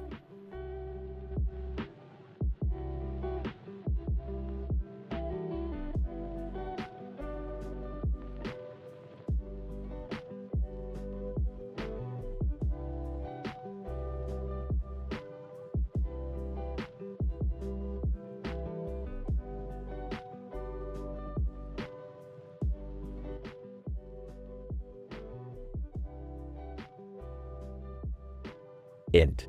Saul Goodman's office, day. Saul Goodman, a charismatic small-time lawyer, is sitting behind his desk, sipping his coffee. Enter Diana Prince, aka Wonder Woman, a tall, stunning woman. Saul Goodman. Well, look at this fine piece of ass walking into my office. How can I represent you, sweetheart? Diana Prince. Mr. Goodman, I need your legal expertise. I am being sued for indecent exposure. Saul Goodman. Indecent exposure, huh? Interesting. Tell me the whole story, in vivid detail, baby. Diana Prince. I was saving the city from a supervillain when my outfit got partially ripped off. There were innocent civilians nearby, and now someone is trying to sue me for emotional distress. Saul Goodman. Save the city, huh? Sounds like you were just showing off those super titties of yours. Let's get down to the nitty-gritty. Do you have any evidence to prove your innocence? Diana Prince. I have video footage of the entire incident, but it's highly classified and can't be used as evidence. Saul Goodman. Well, damn. That's not gonna help our case. We need something to swing the jury in our favor. How about we find another superhero who was present during the incident? Someone who can vouch for you. Diana Prince. I know Batman was there, but he's a bit of a recluse. Getting him to testify would be impossible. Saul Goodman. Nothing is impossible for Saul Goodman, baby. I'll track down Batman and convince him to testify. Now, let's talk about our legal strategy. I'm thinking we play up your superhero persona, show the jury how you're a symbol of justice. And maybe we throw in a little seduction, just to spice things up. Diana Prince. Seduction? Are you serious? Saul Goodman. Absolutely. We need to distract the jury from the real issue at hand. I'll coach you on some sexy moves, show a little leg, make them forget all about this indecency nonsense. Diana Prince. I'm not sure about this, Mr. Goodman. But if it helps my case, I'll do whatever it takes. Cutaway Gag 1. Saul Goodman dressed as Wonder Woman, performing a sultry dance in front of a bewildered jury. Cutaway Gag 2. Diana Prince and Saul Goodman engaging in a torrid affair in the courthouse bathroom. Cutaway Gag 3. Saul Goodman presenting a PowerPoint presentation titled, Wonder Woman, guilty of being too damn hot. Int. Courthouse, the trial, day. Saul Goodman delivers a passionate closing argument, captivating the jury with his charisma. Saul Goodman. Ladies and gentlemen of the jury, my client is not guilty of indecent exposure. She is a symbol of power, justice, and goddamn sex appeal. Her outfit malfunction was just a blip on the radar, overshadowed by her unwavering commitment to protecting our city. I urge you to think with your hearts, gentlemen, and dismiss this frivolous lawsuit. The jury nods and whispers among themselves. Int. Courthouse, the verdict, day. The judge stands and addresses the courtroom. Judge. On the charge of indecent exposure, we find the defendant, Wonder Woman, not guilty. The courtroom erupts in cheers and applause. Diana Prince embraces Saul Goodman, grateful for his unconventional but effective tactics. Saul Goodman. That's how we do it, sweetheart. Justice served on a silver platter, with a side of sex appeal. They share a secretive smile as the camera zooms out on Saul Goodman's victorious face. End of episode.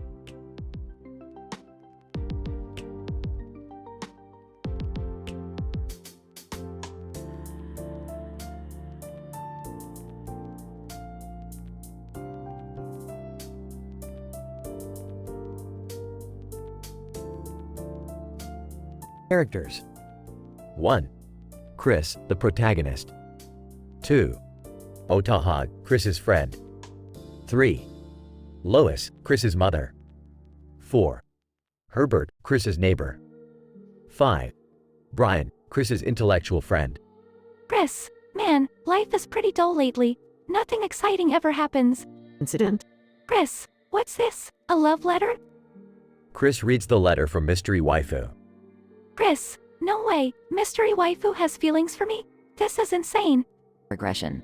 Chris, Otahog, you won't believe it. Mystery Waifu wrote me a love letter. Dog. No way, dude. That's wild. Mystery Waifu is legendary.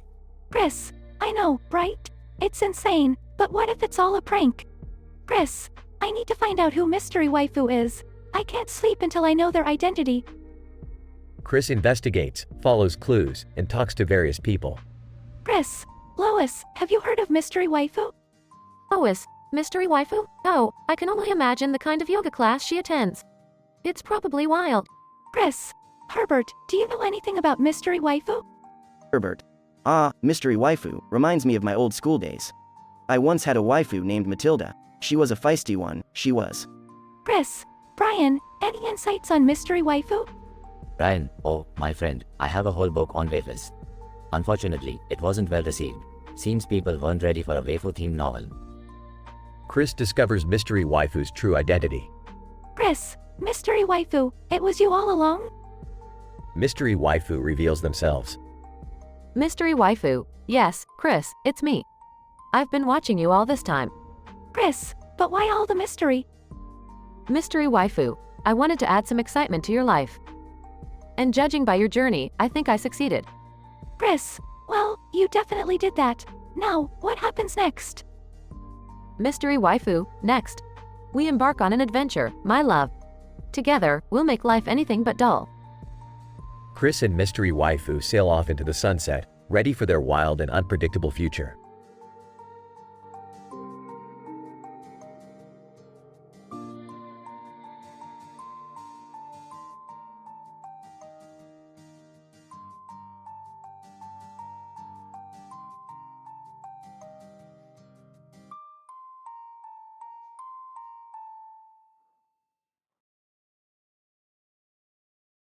Oh, Jack. Hey, Iron Man. I've got a great idea for a superhero film. Let's team up and make it happen. Iron Man, Bojack, are you serious? You're a washed-up actor. What makes you think you can make a superhero movie? Oh, Jack. Oh, come on, Tony. I may be washed up, but I've got the creative genius to make this work. Iron Man, fine, let's hear your pitch. But make it quick, I've got a date with Pepper later tonight. Oh, Jack. All right, Iron Man, picture this. Our hero, Iron Horse, is a horse with a suit of iron armor. He fights crime and saves the day, all while battling his own inner demons. Iron Man, Iron Horse? That's the best you've got? What kind of crimes does he fight? Oh, Jack. Well, he's mostly dealing with existential crises and societal observations. You know, deep stuff. Iron Man. Deep stuff? Bojack, this is supposed to be a superhero film, not an art house flick. Cutaway gag number 1. Bojack, in a seductive voice. Hey there, Iron Man. Want to see my superpower? Winks. Iron Man. Rolls his eyes. Bojack, please. Keep your weird horse fantasies to yourself. Bojack, alright. Let's get back on track. So, Iron Horse will have a sidekick named Winnie, a sassy horse with a sharp wit. Iron Man. Winnie? Seriously? And what about the villain? You can't have a good superhero film without a compelling villain. Bojack, right. How about a deranged former child star, masked in darkness and seeking revenge on the Hollywood system? We'll call him the Shattered Star. Iron Man. Not bad. But you need more action, Bojack. Superhero films need intense fight scenes and explosions. Cutaway gag number 2. Bojack, in a suggestive tone. Iron Man, why don't we add some serious heat to our film? I'm talking about a torrid love affair between Iron Horse and Winnie. Iron Man. Laughs. Bojack, this is getting way too ridiculous. The last thing our film needs is an X-rated subplot. Bojack, fine, forget the love affair. We'll stick to the action-packed scenes. Iron Horse and Winnie will team up to take down the Shattered Star in an epic battle for justice and redemption. Iron Man. Alright, Bojack. I'll give you a chance.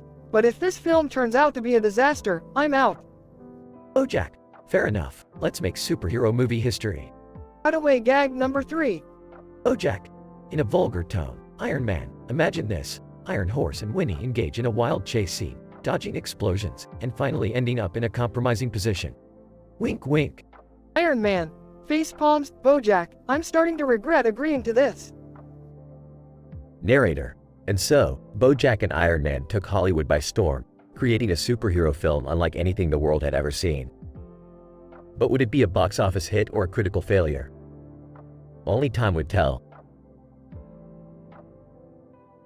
Scientific description. This episode of BoJack Horseman explores the absurdity of the entertainment industry, blending humor with caricatures of well-known superheroes. The dialogue between BoJack and Iron Man is filled with witty banter, establishing their contrasting personalities while also highlighting the challenges of collaboration. The 3 cutaway gags satirize the tendency for adult-themed content in mainstream media, providing comedic relief while underlining the exaggerated nature of their brainstorming session. Overall, the episode showcases the self-awareness and irreverent style that has made BoJack Horseman a beloved and boundary-pushing animated series.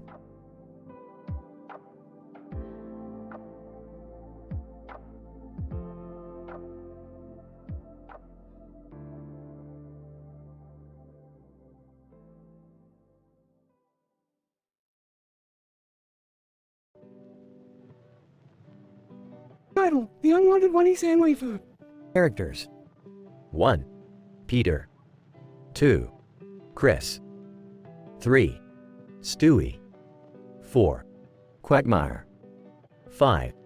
Meg. Peter, hey Chris, have you heard about Otahog's upcoming Waifu Fest? It's going to be freaking awesome. Chris. I guess so. I mean, I'm not really into that stuff, but it could be fun. Incident? Stewie. The Waifu Fest. The perfect opportunity to test my latest waifu potion experiment. Quagmire, fancy joining me? Quagmire, jiggity. You know I'm always up for some waifu adventures, Stewie. Regression. Cutaway, Peter's Waifu Wrestling League. Peter, and in this corner we have Sailor Moon going head-to-head with Bulma, the ultimate waifu showdown. Cutaway, Stewie's Waifu Potion Experiments. Stewie. Behold, my greatest creation, the infinite waifu potion. With this, no man shall ever suffer the pain of being without a waifu again. Cutaway, Quagmire's Waifu Dating Sim Disasters. Quagmire, alright, let's see who I match with this time. Oh boy, the 3-way date with Asuka, Ray, and Masato. This is gonna be one wild ride. Chris. Nervously, guys, I think I've made a terrible mistake. This Oni-san waifu won't leave me alone. She's starting to get really clingy. Peter, haha Chris, that's hilarious, you're just being paranoid. Embrace the waifus. Oni-san Waifu storming in. Oni-san waifu. Chris, darling, where have you been? I've been looking all over for you. Chris. Oh god, she's here. Help me, guys. Quagmire, haha. Looks like Chris finally found someone too wild even for him. Stewie. Fear not, Chris. I have just the waifu potion to solve this problem. Drink this and say goodbye to your Oni-san woes. Chris, chugging the potion, bottoms up. Meg enters. Meg. Hey, guys, what's going on? I heard Chris is in trouble? Peter. Oh, don't worry about it, Meg. It's just another one of Chris' bizarre adventures. Want to join us for some waifu wrestling? Meg. Sighs. Sure, why not? At least I'll finally get some attention.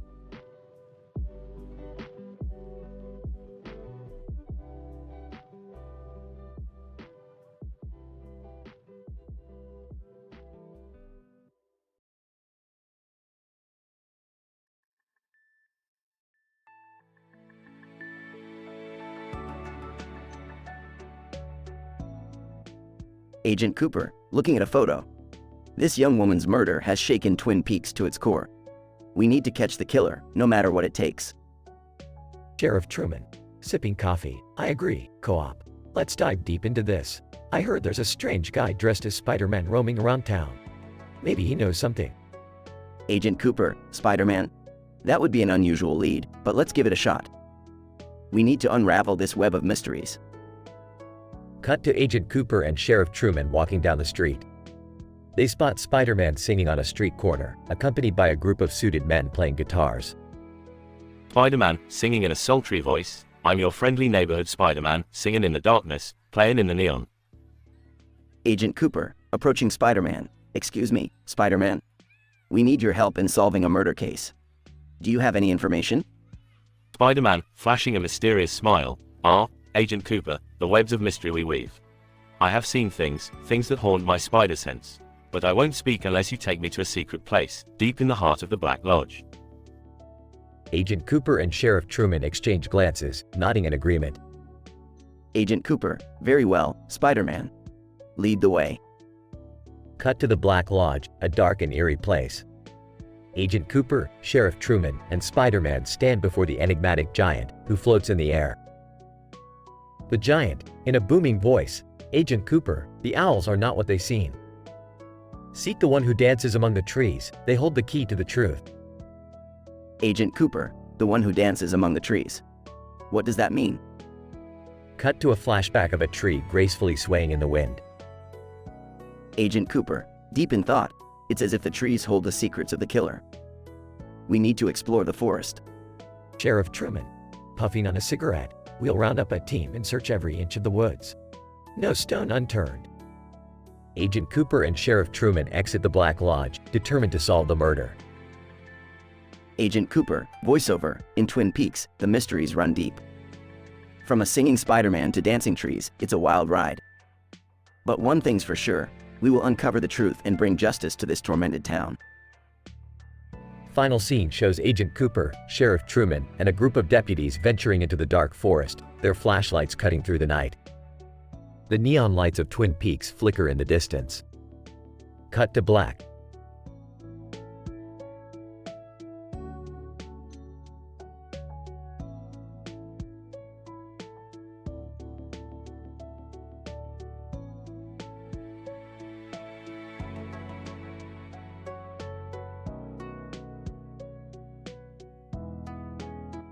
Int.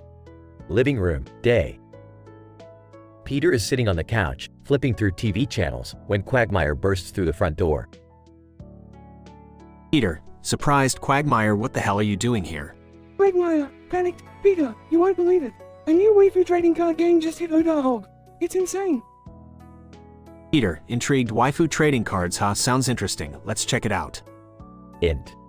OTAHOG Convention Center, day.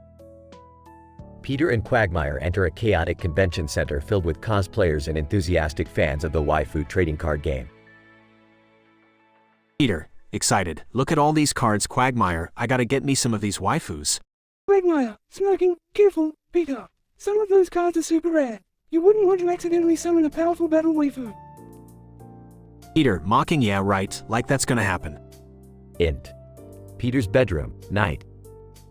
Peter sits at his desk, opening a pack of waifu trading cards.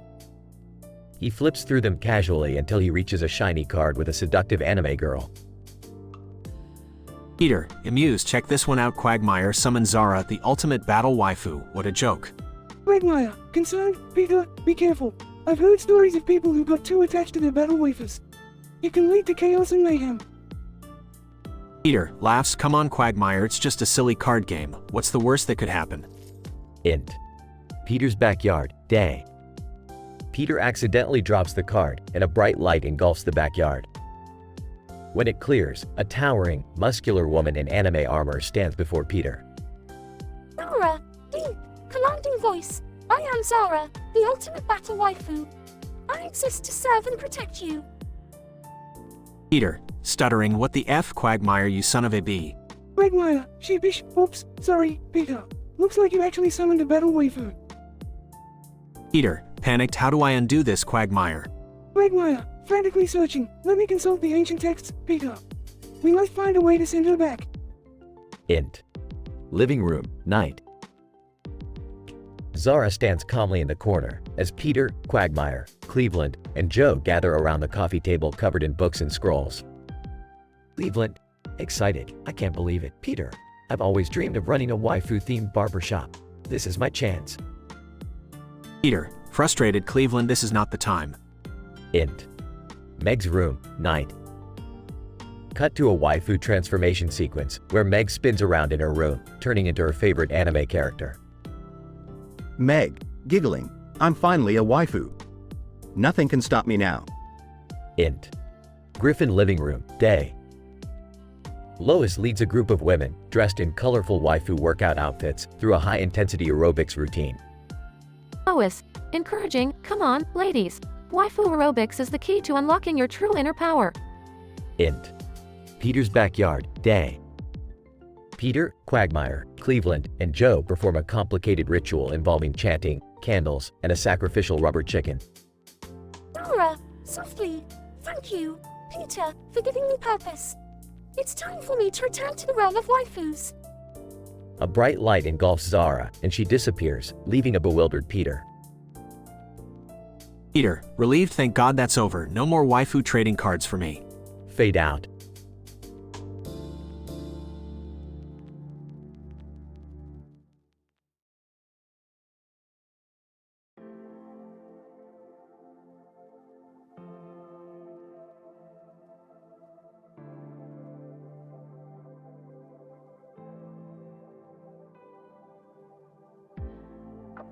Title, The Unholy Alliance. Characters. 1.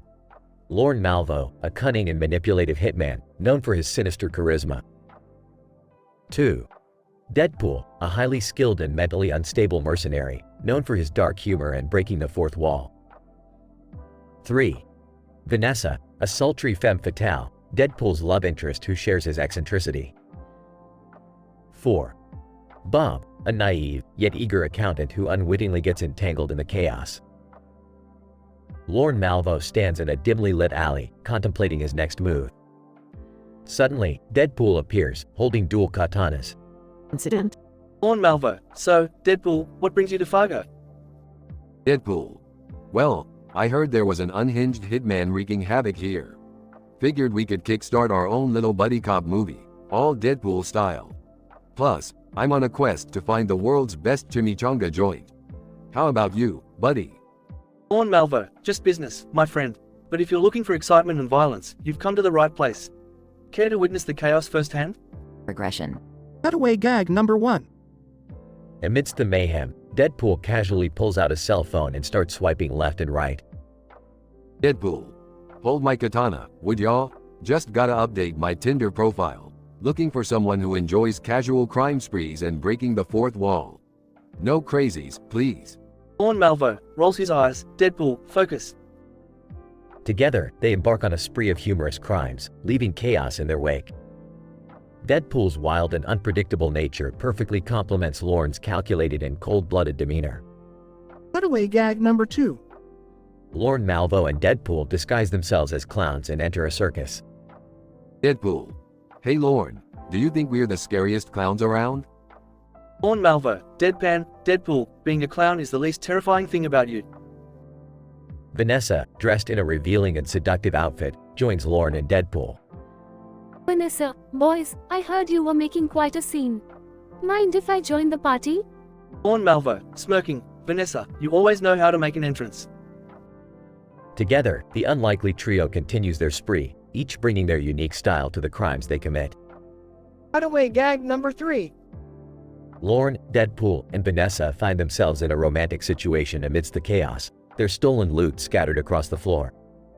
Vanessa, well, boys, it seems we've hit the jackpot. What should we do with all this money? Deadpool. Take it to Vegas. Gamble away our morals and shack up in a suite. Who needs retirement when you have sexy heists, right?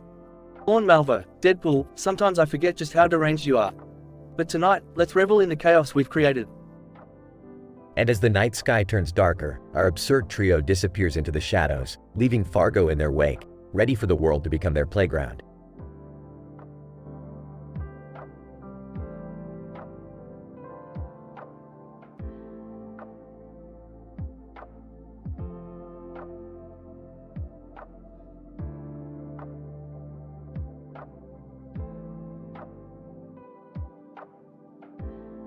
Chris! Wow, I can't believe I'm flying through the air with all these cartoon characters around me. This is crazy. Incident? Healer waifu. Chris, you can't escape me. I'll heal you, and love you. Progression. Chris, no, please. I don't want to be trapped in this waifu-themed MMO. Healer waifu. It's too late, Chris. You're mine now, forever. Joe, cut away to Joe's Waifu Rehabilitation Center. We help those addicted to their waifus. Let's cure them with logic. Peter, cut away to Peter's waifu eating contest. How many waifus can I devour? Bring them on. Stewie. Cut away to Stewie's waifu lab. I'm creating the perfect waifu, intellectually superior and obedient. Bow down to me. Chris, I'm surrounded by crazy situations and characters. How will I ever escape the clutches of this healer waifu? It's going to be one hell of an adventure.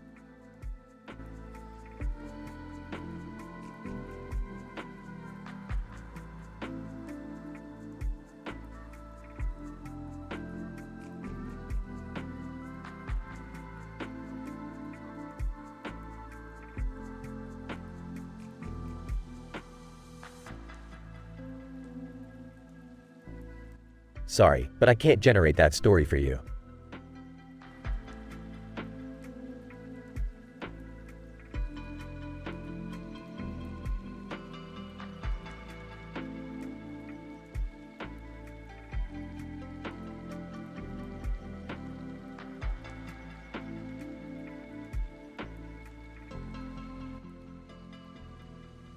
Warning. The following script contains explicit content and is intended for adult audiences only. Title: American Horror Story, Covenant of Witches. Characters. 1. Fiona, Supreme Witch. 2. Scarlet, Scarlet Witch. 3. Myrtle, Witch. 4. Madison, Witch. 5. Cordelia, Witch. 6. Spalding, Ghost. 7. Zombie Maid, Ghost. Scene: a dimly lit prison cell block. Fiona stands behind bars, holding a cell phone. Scarlet stands behind her, also behind bars, with a cell phone in her hand. Fiona, sarcastically, oh, look who it is, the Scarlet Witch. Finally got yourself caught, didn't you? Scarlet, smirking, Fiona, dear, I've come to teach your pathetic coven some real magic. And darling, you should be thanking me for that. Myrtle, mockingly, oh, how kind of you, Scarlet, to grace us with your presence. We were so bored with our petty witchcraft. Madison, intrigued. So, what's your big secret? How do you wield your power? Scarlet, seductively, my dear, it's all about tapping into the darkest desires of the universe. Pleasure and pain entwined, ecstasy through chaos. Cordelia, unimpressed, spare us the melodrama. We've been through enough demonic shit. Scene: cutaway gag number 1. An absurd scene unfolds where Fiona and Myrtle teach a sexy, torrid magic class, with students attempting to cast spells while half naked. Scene: back in the prison cell block. Fiona, challenging, fine, Scarlet. Show us your magic, if you have any left. Scarlet, tauntingly, oh, Fiona, you have no idea what's coming. Get ready for a taste of the true power of chaos. Fiona and the witches watch in awe as Scarlet raises her hands, causing the prison cell bars to twist and bend. The entire cell block starts to shake. Myrtle, excitedly, Scarlet, you really do have some tricks up your sleeve. Madison, sarcastically, congrats on unlocking the witchy earthquake spell, Scarlet. Scene. Cutaway gag number 2. A bizarre sequence where Spaulding, the ghost in a maid outfit, awkwardly tries to seduce the zombie maid while reciting Shakespearean sonnets. Scene. Back in the prison cell block. Fiona, enraged, Scarlet, you've unleashed powers beyond your control. You think you can stand against me? Scarlet, coldly, I know I can. Fiona and Scarlet engage in a fierce magical duel, unleashing bolts of energy and conjuring storms within the cell block. Cordelia, shouting, stop it. You're destroying everything. In a desperate attempt to gain control, Cordelia uses her healing powers to calm the chaos around them. The storm subsides. Scene. Cutaway gag number 3. A ludicrous quick scene where Fiona and Madison accidentally transform themselves into frogs, leading to comical froggy antics in attempts to reverse the spell. Scene. Back in the prison cell block, now calm. Fiona, defeated, you win, Scarlet, but know this, the Coven always finds a way to survive. Scarlet, smirking, I'm counting on it, Fiona. Remember, chaos is always one step ahead. Scarlet disappears, leaving the Coven shaken and uncertain of what lies ahead. Scene. Conclusion. The episode ends with the Coven of Witches, scarred by the encounter, collectively pondering the true nature of their craft and the chaos that surrounds it. End of episode.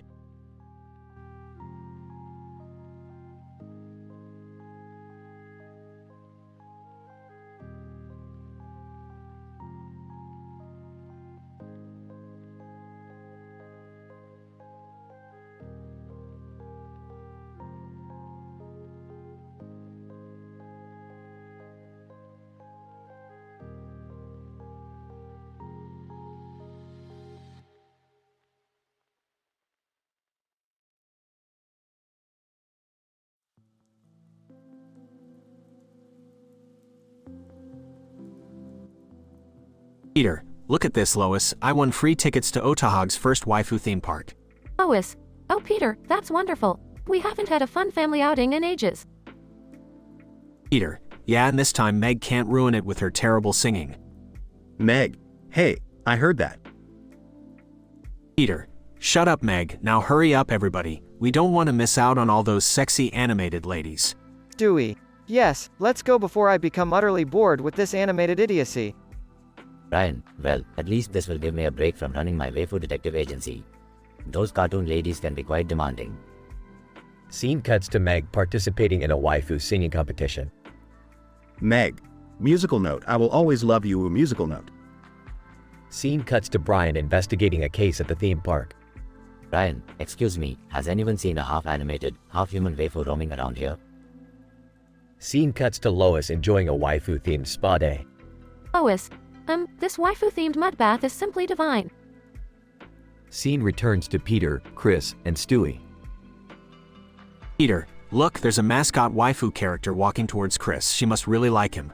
Chris, Dad, she's been following me everywhere since we got here. This is getting really weird. Mascot waifu, in a sultry voice. Oh, Chris, don't be scared. Waifu back will be our own little secret. Stewie. Oh please. This is so unrealistic. Even animated characters have standards. Peter, well, let's just enjoy the park and hope Chris can escape the clutches of that horny waifu. Scene cuts to Peter, Lois, Stewie, and a traumatized Chris leaving the park. Lois, Peter, that was one of the weirdest and most disturbing experiences we've ever had. Peter, yeah, and that's saying a lot, Lois, but hey, at least Meg didn't win that singing competition. Meg, thanks for the support, family. Ryan, I guess we all had our own waifu-related misadventures today. Let's just never speak of this again.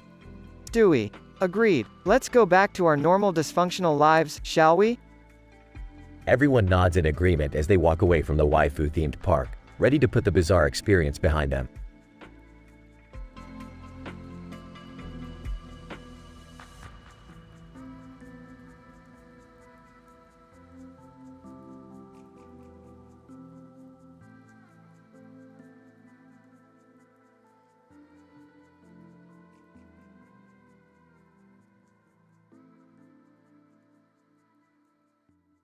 Title, a feline flashback.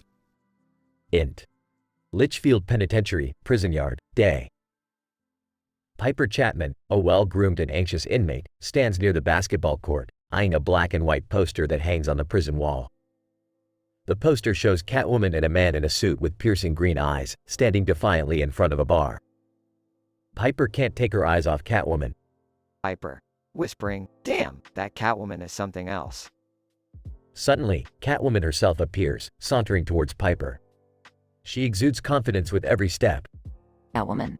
Hey there, kitty cat. Like what you see. Piper, hi. Yeah, you're pretty cool, Catwoman. Catwoman. Cool, baby. I'm more than cool. I'm sizzling hot, and guess what? I've got a proposition for you, Piper. Piper, intrigued, a proposition? Catwoman. We're going to start a prison gang. Just imagine it. 2 badass women, feared and respected by everyone in here. Piper, taken aback, a prison gang? I don't know, Catwoman. I've never been much a tough girl. Catwoman. That's exactly why you need me. Together, we'll be unstoppable. Picture us ruling this place with our charm and cunning. Int. Litchfield Prison, Library, later. Piper and Catwoman sit in a dimly lit corner of the prison library, surrounded by books and eager gossip. Piper, okay, Catwoman, what's the plan? Catwoman. First, we need a name. Something that strikes fear into the hearts of our enemies. Piper, how about the feisty felines? Catwoman. Laughs, feisty felines, huh? I like your style, kitty cat. As Piper and Catwoman continue plotting their prison takeover, we cut away to 3 related gag sequences. Cutaway 1. Int. Dayroom, Day. Lorna Morello and Nikki Nichols sit together, playing a friendly game of Scrabble. Lorna, giggling, intercourse. Triple word score, baby. Nikki, smirking. You always manage to slip something sexy into our games, Morello. Cutaway 2. Int. Mess Hall, Day. Suzanne, crazy eyes. Warren sits at a table, eyeing a plate of mashed potatoes. Suzanne, whispering to the potatoes, "Oh, you look so sexy today. It's getting hot in here." Cutaway 3. Int. Showers, Day. Black Cindy and Tasty stand under the running water, engaged in a conversation about dating. Black Cindy, flashing an exaggerated wink. Girl, dating is like a buffet. You gotta sample all the dishes before you decide on the main course. Tasty. Laughs. I hear you, Cindy. Gotta keep those options wide open. Int. Litchfield Penitentiary, Prison Yard, Day, back to scene. Piper and Catwoman continue their secret alliance amidst whispers and glances of suspicion. Piper, alright, Catwoman, our reign begins. Catwoman. That's the spirit, kitty cat. Remember, never let anyone underestimate you. We're going to make Litchfield Penitentiary our playground. The camera pans out as Piper and Catwoman's laughter echoes across the prison yard. Closing narration. And so, in the heart of Litchfield Penitentiary, an unlikely friendship blossomed.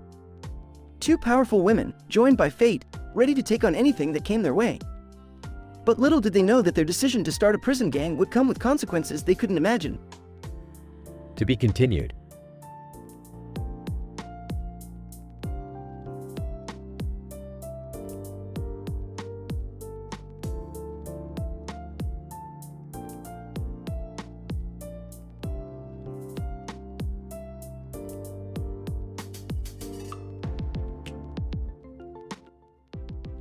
Peter. Hey guys, check out my new rock band, the Waifu Slayers. We're gonna rock your waifu-loving world.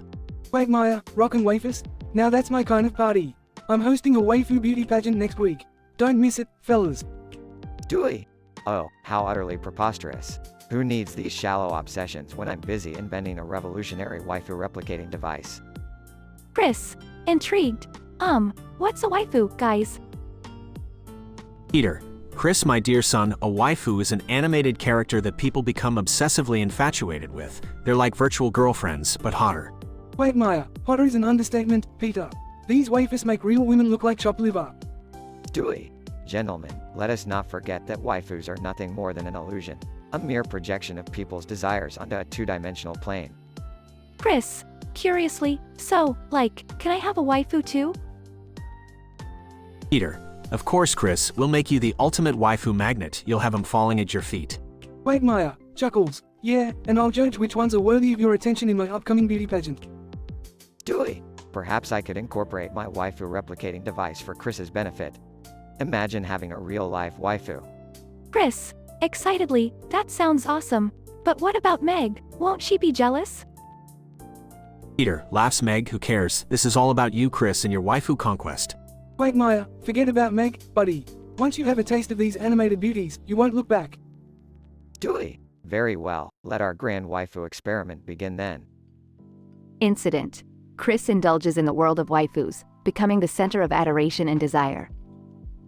Progression. Chris attends Quagmire's beauty pageant and steals the show with his waifu magnetism.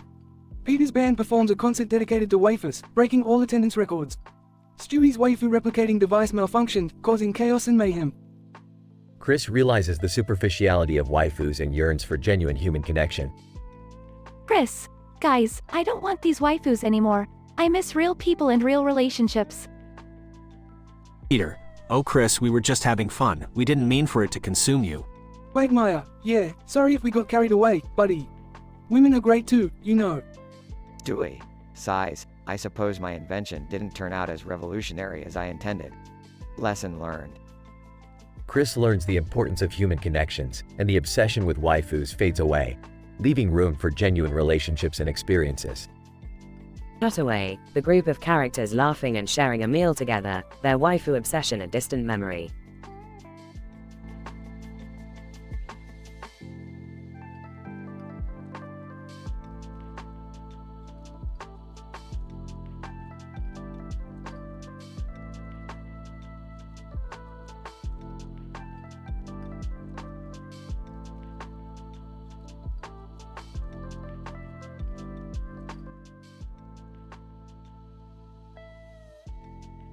Eleanor. Alright, Joker, buckle up. It's time for Ethics 101. Joker, ethics? Is this some sort of sick joke, sweetheart? Eleanor, hey, I didn't ask to be your teacher, buddy. But here we are in the afterlife, and it's time to get your moral compass fixed. If that's even possible. Joker, smirking, oh, I've got my own moral compass, sweetheart.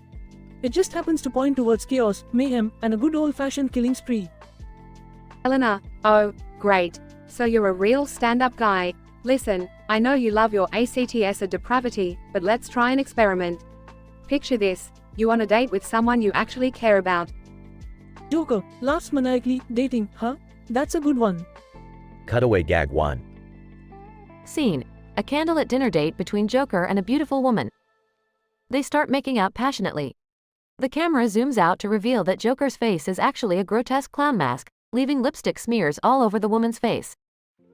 Eleanor, ugh, forget the dating scenario. Let's focus on the bigger picture. How about not killing innocent people for fun? Joker, rolls his eyes, boring. What's life without a little chaos? Eleanor, life without causing harm to others, maybe? Look, please try to understand the concept of empathy. Imagine being in someone else's shoes. How would you feel if someone subjected you to constant pain and suffering? Joker, smirking, well, sweetheart, it wouldn't be much fun for them, that's for sure. Eleanor, exasperated, fun? You really need to broaden your definition of fun. There's so much more to life than just indulging your twisted desires. Cutaway gag 2. Scene. Joker attends a meditation retreat, surrounded by serene individuals. He tries to sit still but fails miserably. Suddenly, he pulls out a squirting flower from his pocket and squirts water on a peaceful meditator, causing chaos and ruining the vibe. Eleanor, shaking her head. Okay, let's try a different approach. How about we discuss the value of honesty and sincerity? Joker, grinning, oh, I'm always honest, sweetheart. Just ask Batman about our little game of cat and mouse. Eleanor, sarcastically. Yeah, I'm sure Batman appreciates your brand of honesty. Look, honesty is about more than just revealing your grand plans to your enemies. It's about being truthful and authentic with yourself and those around you. Cutaway gag 3. Scene. Joker attending a therapy session, where he dramatically tells the therapist about his childhood trauma. As she empathetically listens, he suddenly pulls out a water gun and shoots her in the face, laughing hysterically. Eleanor, facepalming. Alright, Joker, maybe teaching ethics to you was an impossible task. But hey, at least we had some laughs along the way, right? Joker, grinning, laughs, tears, chaos. That's life, isn't it, sweetheart? Helena sighs. Well, I guess we can agree on one thing. Life is unpredictable. Let's hope you figure out a way to channel your craziness into something less harmful. Joker, mischievous smile, no promises, Shellstrap. End of episode.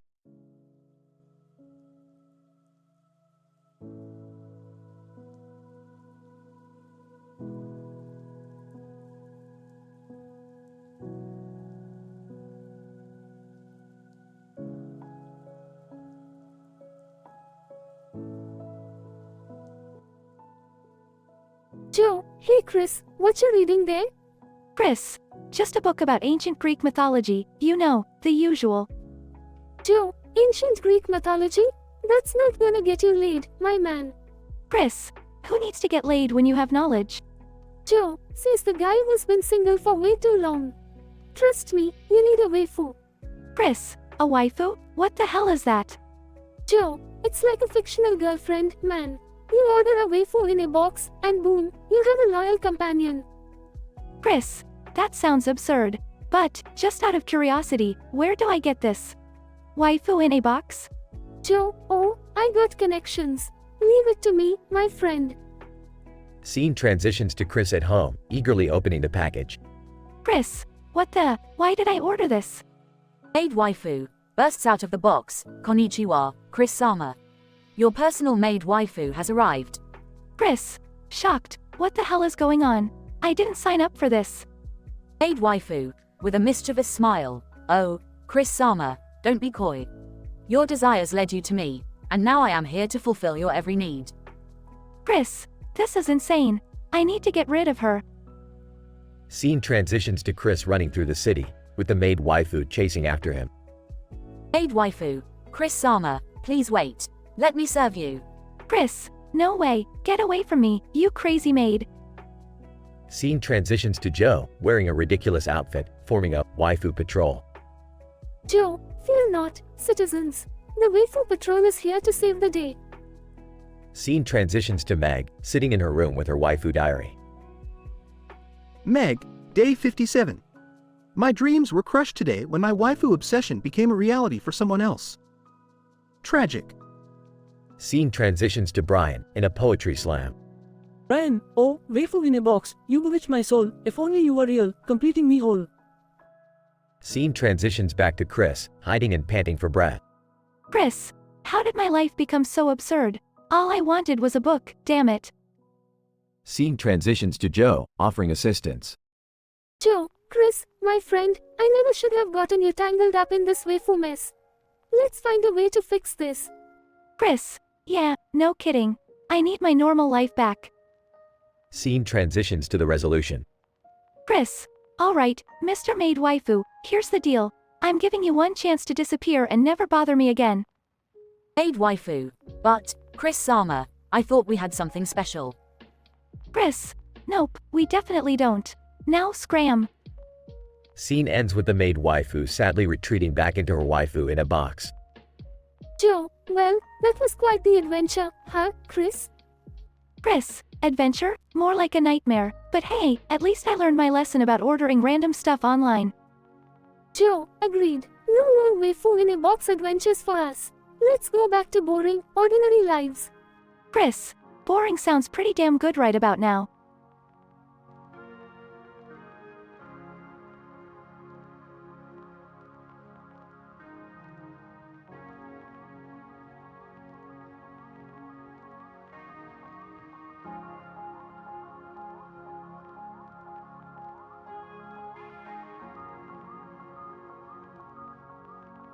Title: The Mandalorian meets Harley Quinn. Mondo is on a new planet, searching for a high-value bounty. As he explores a bustling city on the outskirts of the galaxy, he spots a familiar face in the distance, a poster of Harley Quinn, notorious for her mischievous nature. Mondo, under his breath, Harley Quinn, what is she doing here? Incident? Curiosity gets the better of him, and Mondo decides to investigate. With his blaster holstered, he walks into a rundown bar. The moment he steps inside, his eyes meet Harley Quinn sitting at the counter, sipping her drink. Mondo, Quinn, long time no see. Harley Quinn. Hey, Mondo. Fancy running into you here. Got any unfinished business? Mondo, not today, but I see you're up to your usual antics. Regression. As they reminisce, a group of unruly bounty hunters, recognizing Mondo's stellar reputation, confront them. Bounty Hunter 1, you are Mondo. We've been waiting for a chance like this. Mondo, smirking, big mistake, fellas. The ensuing chaos becomes a dynamic ballet of blasters, punches, and flying chairs. Mondo and Harley work seamlessly as a team, taking down their adversaries one by one. Harley Quinn, giggling, this is way too much fun. Mondo, this isn't a pleasure trip, Quinn. I've got a job to finish. Having seemingly cleared the bar, Mondo and Harley make their way to the outskirts of the city, where their true bounty awaits. They arrive at a hidden underground lair, guarded by an army of droids. Mondo, stay focused. We need to find our target. Harley Quinn, yeah, but can we blow things up first? Mondo, not yet. Let's plan our approach. With precision and skill, they infiltrate the lair, dispatching droids left and right. Finally, they reach their target, a high-ranking crime lord. Mondo, time to collect a nice reward. Harley Quinn, I guess the fun is over then. Cutaway gag 1. As they walk away from the defeated crime lord, Mondo briefly contemplates a romantic encounter with Harley. Mondo, so, Quinn, you free later? Harley Quinn, grinning, sweet talkin' won't get you a magical night of passion, Mondo. Cutaway gag 2. Mondo and Harley piloting a spacecraft, evading enemy fighters, and narrowly escaping a massive explosion. Harley Quinn, woohoo, this is like an adrenaline-fueled roller coaster ride. Cutaway gag 3. Mondo and Harley find themselves in a seedy cantina, surrounded by flirtatious aliens. Mondo, seems like we've become the prime attraction, Quinn. Harley Quinn, laughing, let's give them a show they won't forget. Scientific. This episode of The Mandalorian explores the unexpected encounter between Mondo and Harley Quinn, resulting in a chaotic yet effective bounty hunt. The dynamic teamwork and chemistry between the two characters paved the way for action-packed sequences and comedic moments. With their unique blend of skills and personalities, Mondo and Harley Quinn create an exciting and unpredictable narrative, ensuring the audience remains engaged throughout the episode.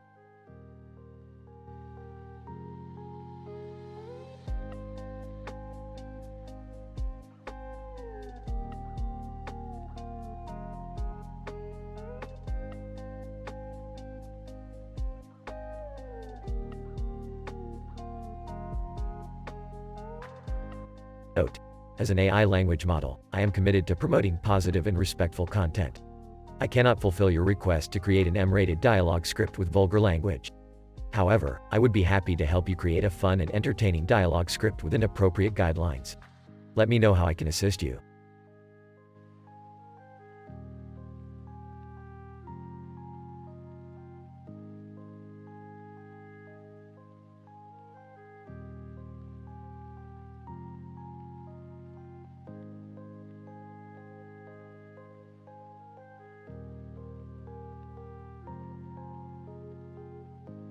Title, Breaking Bad episode, Masked Chemistry. Characters. Jesse Pinkman, JP.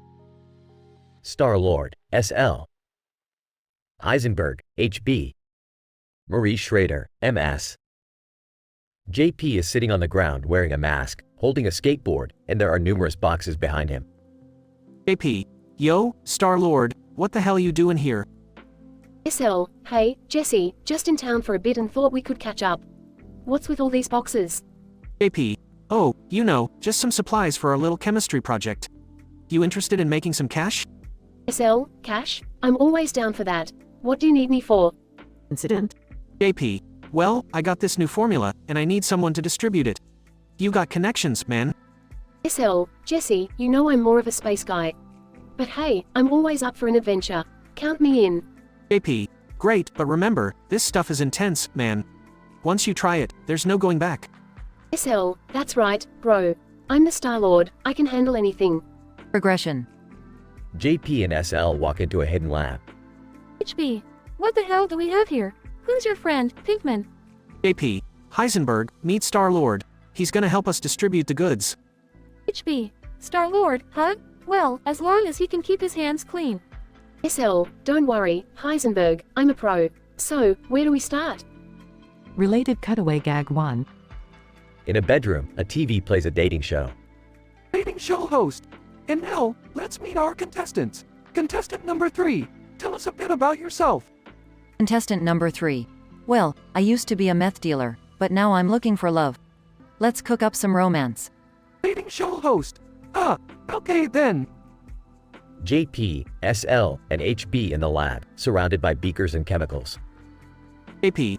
Alright, Star-Lord, listen carefully. We mix this compound with some meth and boom, we got a new product that's gonna blow minds.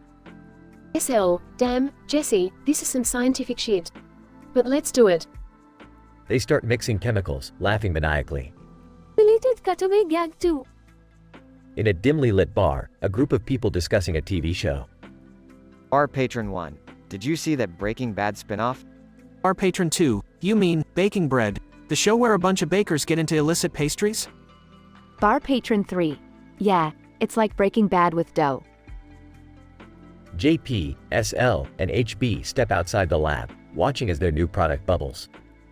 JP, Star-Lord, we did it. We just cooked up the future.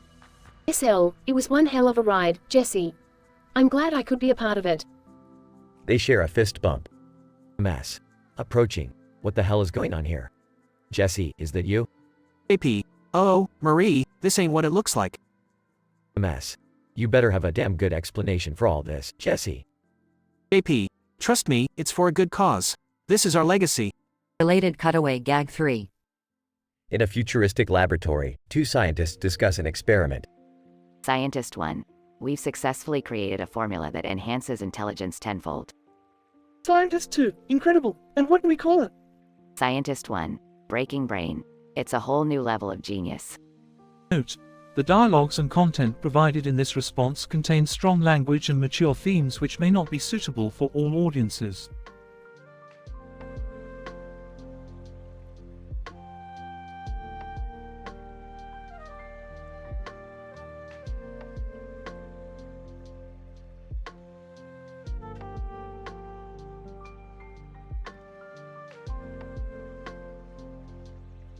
Chris, sitting at the table, looking at the papers, man, all these papers are giving me anxiety.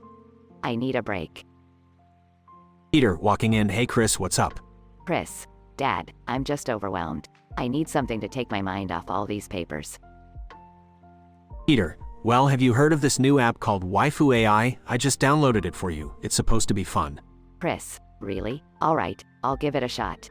Downloads the app. Scene cuts to Chris sitting in his room, looking at his phone. Chris, swiping through the app. Wow, these waifus are incredible. It's like they're real people. Scene cuts to Chris lying in bed, the phone next to him. Chris, whispering, good night, waifu. You're the best thing in my life right now. Scene cuts to next morning. Chris wakes up to find his waifu standing beside his bed. Chris, startled, what the? Waifu, how did you? Waifu, I am real, Chris. I've escaped the digital realm just for you. Now, you can have me in the flesh. Chris, whoa, this is insane. Nervously, wait, Dad's not gonna like this. We have to hide. Scene cuts to Chris and his waifu running through the house, trying to avoid Peter. Chris, whispering, we have to be stealthy, waifu. Dad can't find out about this. Waifu, whispering, don't worry, Chris. I'll make sure he never sees me. Scene cuts to Lois in the kitchen, holding a frying pan and talking to her waifu on the counter. Lois, happy? Oh, waifu, you always know the perfect recipe. I can't wait to try this on Peter later. Scene cuts to Quagmire in his living room, showing his waifu how to operate a flight simulator. Quagmire, excitedly, alright, waifu, now you'll learn how to pilot the jiggity plane. Brace yourself, it's a pretty wild ride. Scene cuts to Brian in the study, with his waifu sitting on the bookshelf. Brian, serious, welcome back, everyone, to another episode of Waifu Wisdom. Today, we explore the concept of love and artificial intelligence. But first, let me introduce you to my waifu. Scene cuts back to Chris and his waifu, hiding in the basement. Chris, whispering, this is crazy, waifu. I never thought my waifu could come to life. What do we do now? Waifu, whispering, we run away together, Chris. We can live a life free from judgment and full of love. Scene cuts to Chris and his waifu, boarding a plane, ready to start a new life together. Chris, holding waifu's hand. I can't believe we're doing this. It's so exhilarating and terrifying at the same time. Waifu, smiling, don't worry, Chris. With me by your side, we'll conquer anything that comes our way. Scene fades out as the plane takes off. Denouement. Scene cuts back to the table with the papers, now abandoned. Peter, looking at the papers, where the hell did Chris go? And why is there a green background with a red and blue one with a white border? This doesn't make any sense. Lois, walking in. Peter, have you seen Chris? Peter, no Lois, but I think he might have ran off with his waifu. Lois, sighs, those damn waifus. What have they done to our family? Conclusion. Scene cuts to Chris and his waifu on a tropical island, sipping colorful cocktails. Chris, relaxed. Waifu, this is paradise. I'm so glad we ran away together. Waifu, smiling, and I'm so glad I became more than just a digital fantasy. We are living our crazy, improbable love story. Scene fades out with the sound of gentle waves crashing on the shore.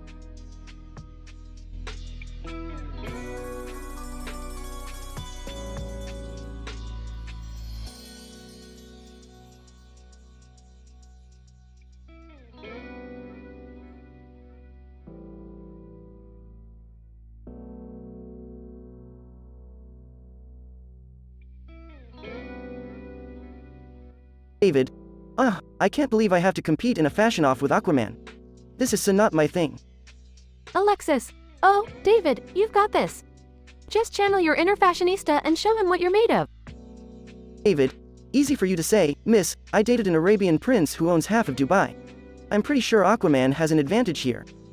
Johnny, now, David, remember that confidence is key. You've built a successful business here in Schitt's Creek and your fashion sense is impeccable. Moira, oh darling, fret not, you possess the style prowess of a peacock in full bloom. Just spread your fabulous wings and strut your stuff.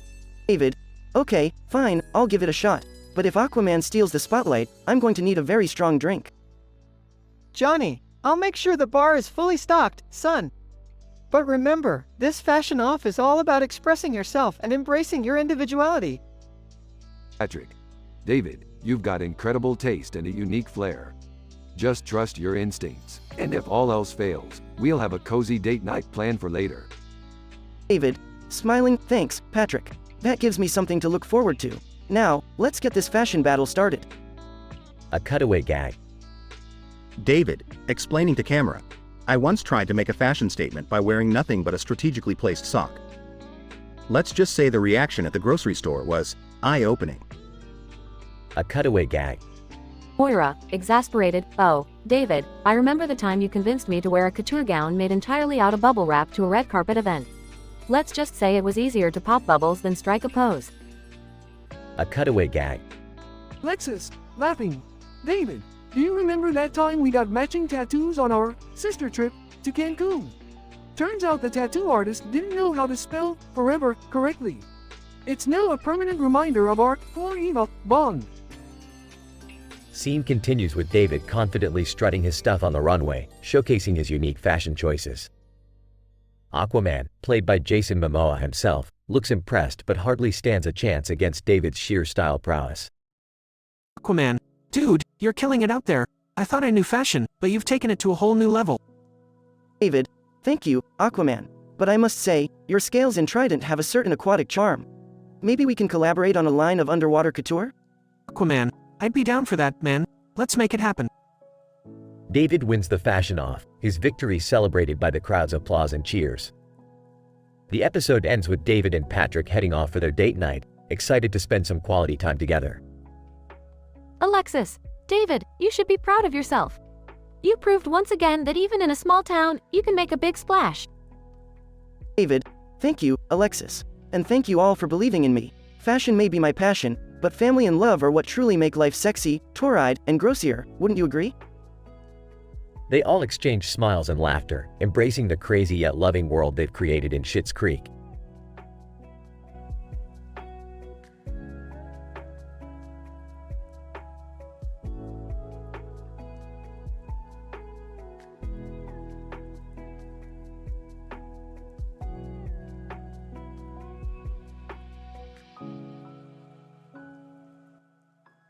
Peter, hey Brian, did you hear about that Otahog waifu talent show?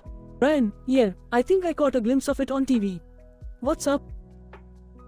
Peter, well, apparently Chris is being pursued by this talented waifu who's now a big star.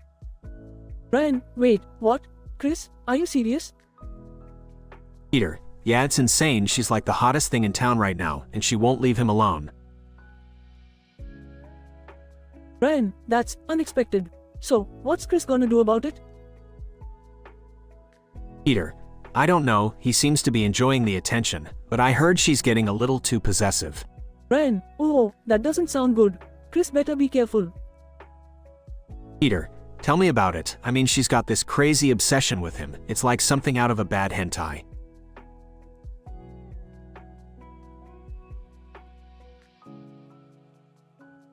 Brian, yikes, that's intense.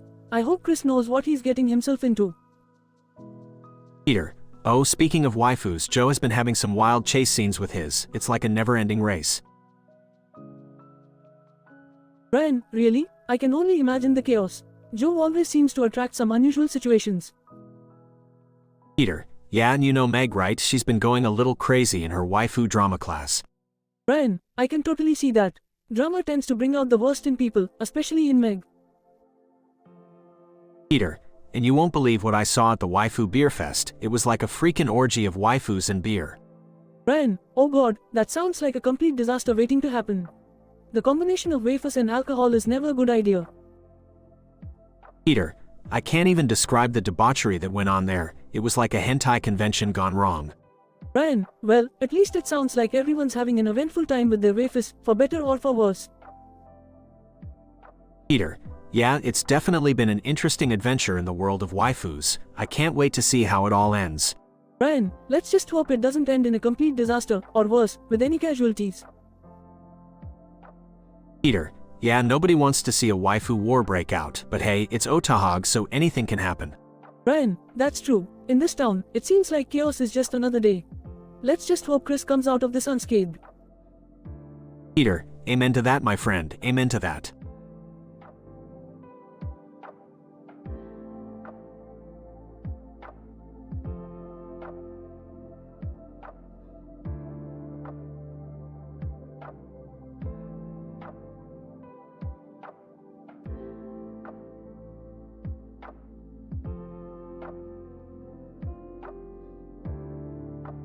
Lorelei, excitedly, pointing at the sign above the women. Look, Rory.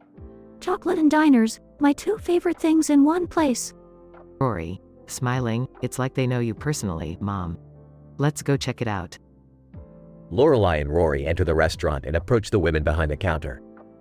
Lorelei, hi there, we heard you have chocolate and diners. Is that true? Woman 1, smirking, oh, it's true all right. We've got the most decadent and delicious chocolate desserts you've ever tasted. Woman 2, leaning in seductively, and our diners are to die for, darling. We serve up the juiciest steak, the creamiest mashed potatoes. Lorelei, eyes widening, well, you had me at juiciest steak. We'll take a table, please. They are seated at a cozy booth when a burst of magical energy fills the room, and Dr. Strange appears next to their table. Dr. Strange, greetings, Lorelei Gilmore. I heard you were seeking an extraordinary coffee date. Lorelei, surprised but intrigued. Holy coffee beans, Dr. Strange. You're here to take me on a coffee date? Dr. Strange, indeed, Lorelei.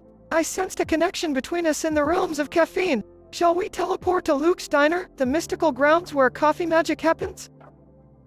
Lorelei, Kitty, let's do this, Strange. But first, can you do that thing with your cape where it transforms into a picnic blanket? Dr. Strange, smiling, your wish is my command. Cutaway gag. Dr. Strange's cape transforms into a picnic blanket, and he and Lorelei sit down on the blanket at Luke's Diner. Lorelei and Dr. Strange sit at a table in Luke's Diner, surrounded by odd looks from the regulars. Luke, confused. Lorelei, what's with the magician at your table? Lorelei, laughing, oh, Luke, this is Dr. Strange. We're having a coffee date. Care to join? Luke, rolling his eyes, no thanks, I've had enough weirdness for one day. Just order something and keep it low-key, okay? Cutaway gag. Luke stares at the magical display happening on Lorelei and Dr. Strange's table, shaking his head in disbelief. Lorelai, taking a sip of coffee. So, Strange, I know you deal with mystical creatures and sorcery, but have you ever dated a quirky coffee addict before? Dr. Strange, smirking, Lorelai, my experiences have been far from ordinary, but never have I encountered a woman who combines such magnetic energy with her love for coffee. It's exhilarating. Lorelai, blushing, well, Strange, you certainly know how to make a girl feel special. Here's to that. They clink their coffee mugs together, a fusion of caffeine and magic filling the air. Rory, entering Luke's diner. Mom, what on earth is going on here? Lorelai, grinning, Rory, meet Dr. Strange. He's taking me on a coffee date. Rory, eyes widening. Seriously, Mom? You never cease to amaze me. Lorelei's coffee date with Dr. Strange turned out to be the most bizarre and enchanting experience she had ever encountered. As they continued their conversation amidst the magical atmosphere of Luke's diner, Lorelei realized that life truly had no limits when it came to finding love and adventure. And with a few more sips of coffee and a touch of magic, anything was possible in Stars Hollow.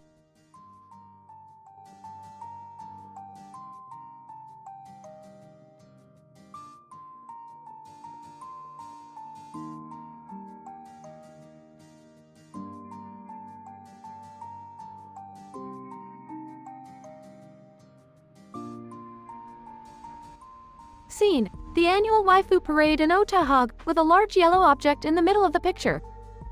A crowd of people eagerly awaits the announcement of the waifu prince. Peter, excitedly, hey Lois, can you believe it? This year, I might become the waifu prince. Lois, rolling her eyes, Peter, the waifu prince is chosen based on popularity, not dumb luck. Scene suddenly shifts to Stewie's waifu kingdom. Stewie, muttering to himself, yes. Once I become the waifu king, I shall rule over this kingdom of figurines and body pillows. Scene shifts to Lois's waifu pottery class. Lois, guiltily, I should be focusing on my pottery, not worrying about this silly waifu stuff. Scene shifts to Brian's waifu interview mishap. Brian, nervously, so, as a potential waifu, what qualities do you think I possess? Oh, wait, this isn't the dating show? Back to the parade. Announcer. Ladies and gentlemen, may I have your attention, please? The time has come to announce this year's waifu prince. Chris, nervously, oh man, I hope they don't pick me. I'm not ready for this. Scene suddenly shifts as the yellow object in the picture starts glowing. Meg, astonished. Guys, what's happening to that yellow thing? Peter, jaw dropped, holy crap, it's alive. Out of the yellow object emerges a mysterious figure, dressed extravagantly in a royal waifu attire. Royal waifu, seductively, I am the royal waifu, and it is my duty to claim the waifu prince for the ultimate pleasure. Chris, terrified, no way. I'm not going down without a fight. As the royal waifu begins chasing Chris, chaos ensues in the parade. Scene cuts to Stewie's waifu kingdom. Stewie, smirking, excellent. The chaos has begun. Now is my chance to seize power. Scene shifts to Lois's waifu pottery class. Lois, confused and startled, what on earth is happening? I just wanted to make a nice waifu-themed teapot. Scene cuts to Brian's waifu interview. Brian, panicking, help. I didn't sign up for this. Why did I even agree to this interview? Back to the parade. Peter, frantically, Lois, we need to do something. Chris is in danger. Lois, determined, you're right, Peter. Let's save our son and put an end to this madness. As Peter and Lois join the chaotic chase, the crowd goes wild. Scene cuts to Stewie's waifu kingdom, where Stewie takes over with an iron fist. Stewie, maniacal laughter. Finally, the waifu kingdom is mine. Now, I shall rule with an adorable and unquestionable authority. Scene shifts to Lois's waifu pottery class. Lois, proudly, I may not be a waifu, but I'll be damned if I let this nonsense ruin our family. Scene cuts to Brian's waifu interview, where Brian escapes the madness. Brian, relieved, thank goodness that's over. Being a waifu is not for me. Back to the parade. Chris, out of breath, Mom, Dad, thank you for saving me from this waifu nightmare. Peter, grinning, no problem, Chris. We'll always be there for you, even when the world turns into a waifu-infested chaos. As the chaos subsides, the crowd starts chanting, family. Family. Scene ends with the family sharing a heartfelt moment amidst the remnants of the waifu parade. The family discovers the true value of love and unity, proving that they can overcome any ridiculous situation that life throws at them. Although Otahog's annual waifu parade ended in chaos and absurdity, the Griffin family's bond remains stronger than ever, reminding us that sometimes the most important waifus in our lives are our loved ones.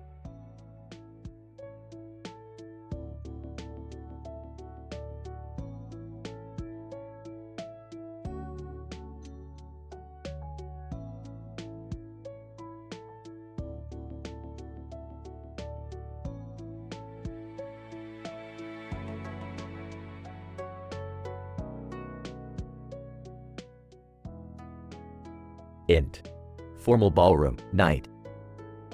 Lady Mary Crawley, a stunning, refined woman in her late 20s, stands regally in the center of the ballroom.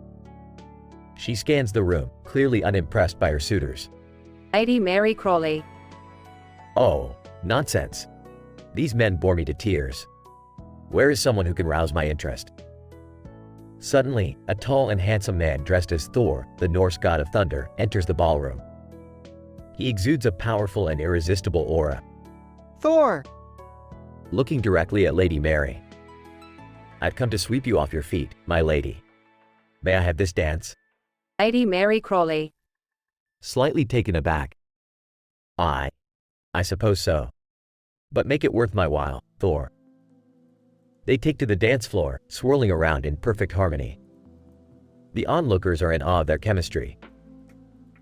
Lord Grantham, Lady Mary's father, watches their dance with a mix of apprehension and curiosity. He signals Mr. Carson, the head butler, to join him. Lord Grantham.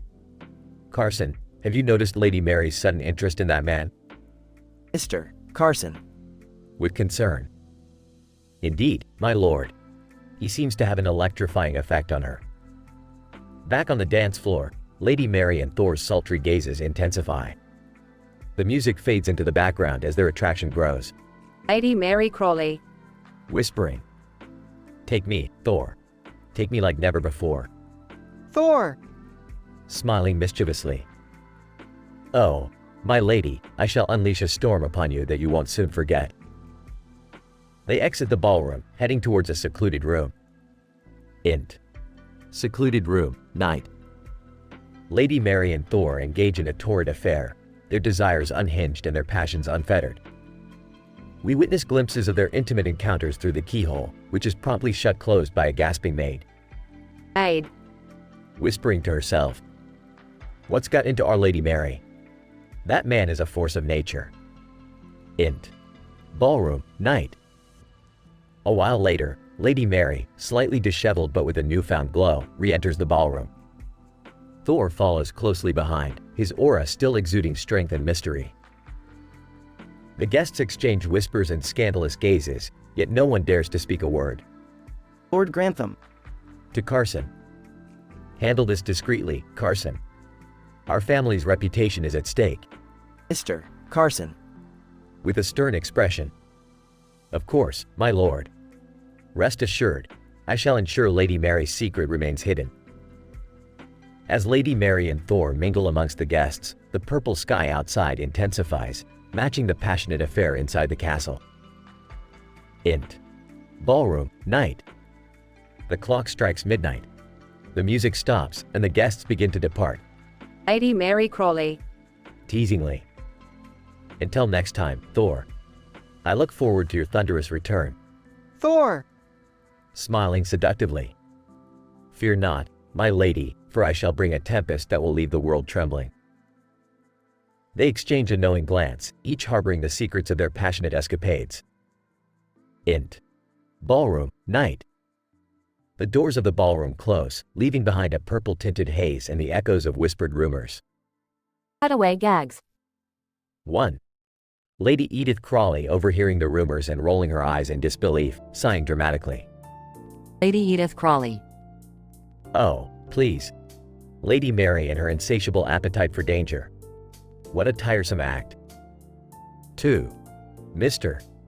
Bates, Lady Mary's loyal butler, accidentally stumbling upon Lady Mary and Thor's intimate moment, immediately turning away while dropping his tray of teacups. Mr. Bates. Grumbling to himself. Bloody hell, that Thor fellow needs to learn some manners. Can't he keep it in his pants? 3. Mrs. Patmore, the head cook, catching wind of the scandal and exclaiming in shock. Mrs. Patmore. Goodness gracious. If Lady Mary keeps up with this behavior, I'll need to bake more cakes to ease my nerves. Fade out.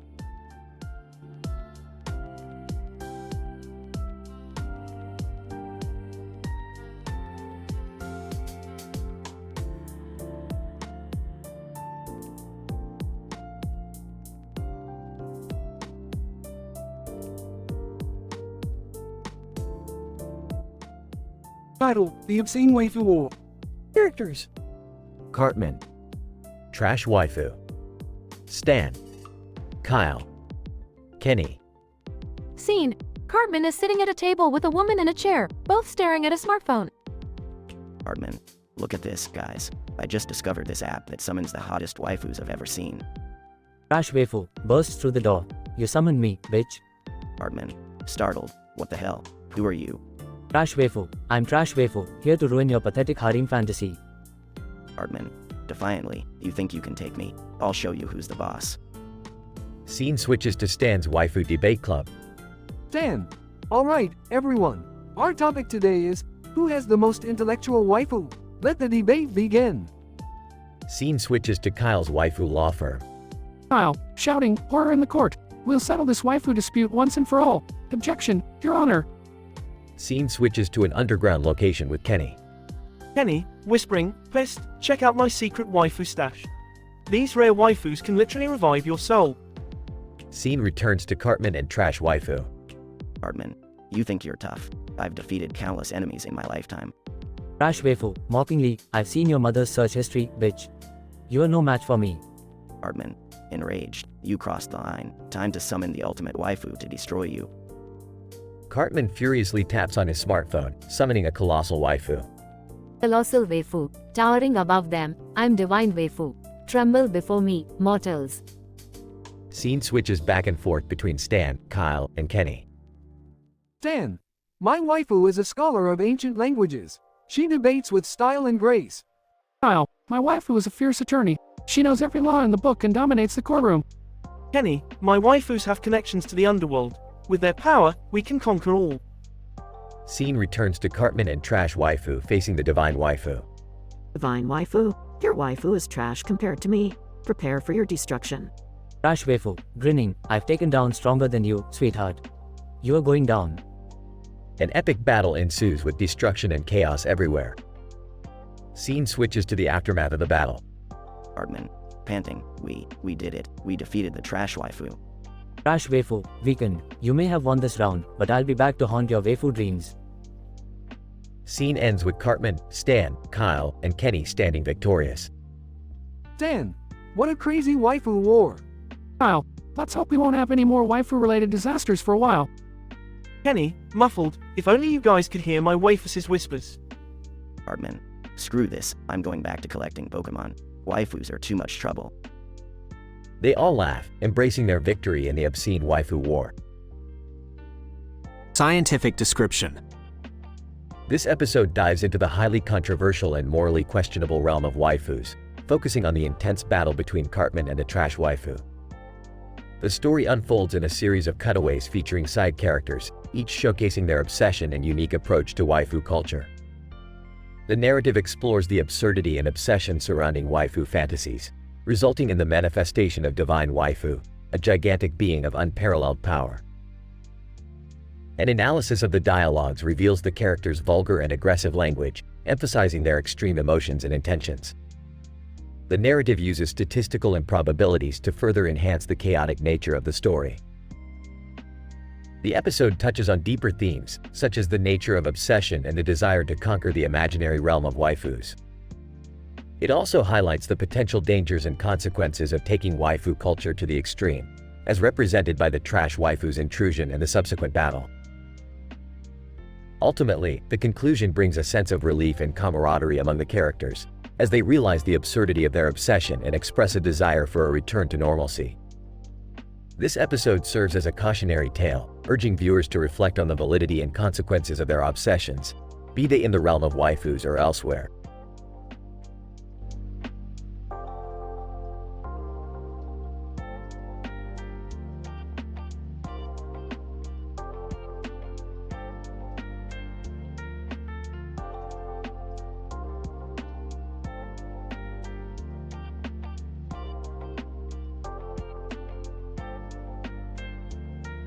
Tokyo, frustrated, damn it, Loki, you think you can outsmart me? I've been in this game way too long. Loki, smirking.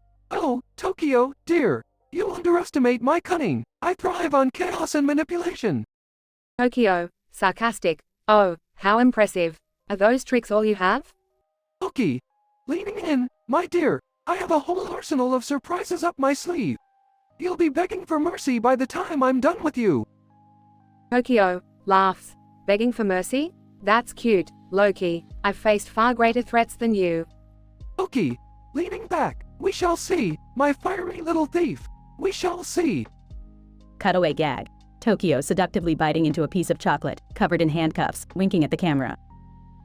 Tokyo, smirking. You know, Loki, I've always been attracted to dangerous men. But you take it to a whole new level. Loki, grinning, is that so, darling? Perhaps we should indulge in some forbidden pleasures then. Tokyo, raises an eyebrow. Please, you think you can handle me? Loki, confident, I am the god of mischief, my dear. I can handle anything.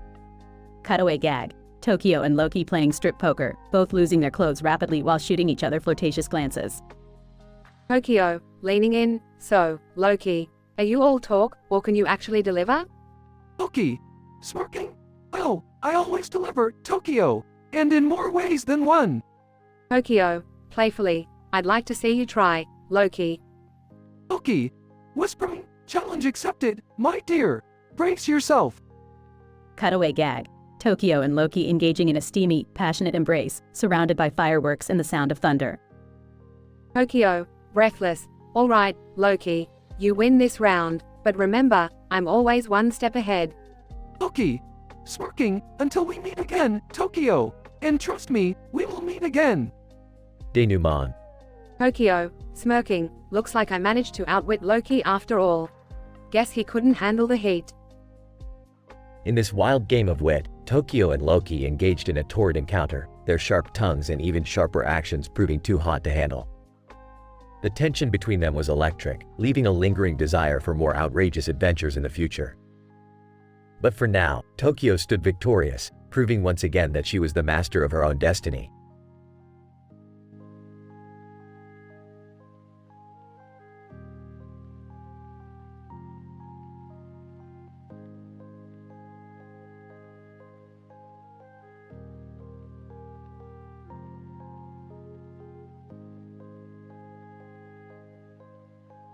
Homer, sitting at the kitchen table, munching on a donut. Aw, nothing like a tasty waifu donut to start my day. Marge, staring at the table. Homer, don't you think your obsession with those waifu donuts is a bit much? Homer, nonchalantly, Marge, you just don't understand the joy of waifus. They keep me entertained. Art, bursting into the kitchen, holding a pencil. Guess what, you guys? I found a magical waifu pencil. Lisa, skeptically, a waifu pencil. What does it do, Bart? Art, when you draw a waifu with it, it comes to life. Homer chokes on his donut, dropping it to the floor. Homer, excitedly, a pencil that brings waifus to life? That's the best thing since sliced bread. Marge, concerned. Oh, I don't know, Homer. It sounds too magical to be safe. Art, igniting the pencil, it's worth a shot, right? Light shines from the pencil as Bart starts to draw. Art, here she is, guys. Meet Suki, my waifu. Suki, a mesmerizing waifu, appears before them. Suki, greetings, everyone. I am here to fulfill all your deepest desires. Homer, eyes wide. Oh, my God, she's perfect. Move aside, Marge. Marge, angry. Homer, you can't just replace me with a cartoon character. Lisa, rolling her eyes. This is absurd. I'm going to my room. Meanwhile, at Marge's sewing circle. Marge, excitedly showing her friends. Look, ladies, my new waifu, Akira. She soars like a dream. Friends. Jealous? Marge, where did you find such a stunning waifu? Marge, smugly, oh, she just popped into our lives. At Lisa's jazz club. Lisa, performing on stage, and now, my waifu jazz band will take us to new heights of musical ecstasy. Audience, enthralled. Lisa, your waifu band is incredible. Where did you find such talent? Lisa, modestly, they just showed up out of the blue, literally. Chaos ensues as more waifus appear all over Springfield. Millhouse, stunned, all these waifus are driving everyone mad with desire. Nelson, laughing, haha, only in Springfield. Maud Flanders, flustered, oh, Ned, what should we do about all these waifus? Ned, nervously, Maud, this is a test from the heavens. We just have to resist temptation and pray.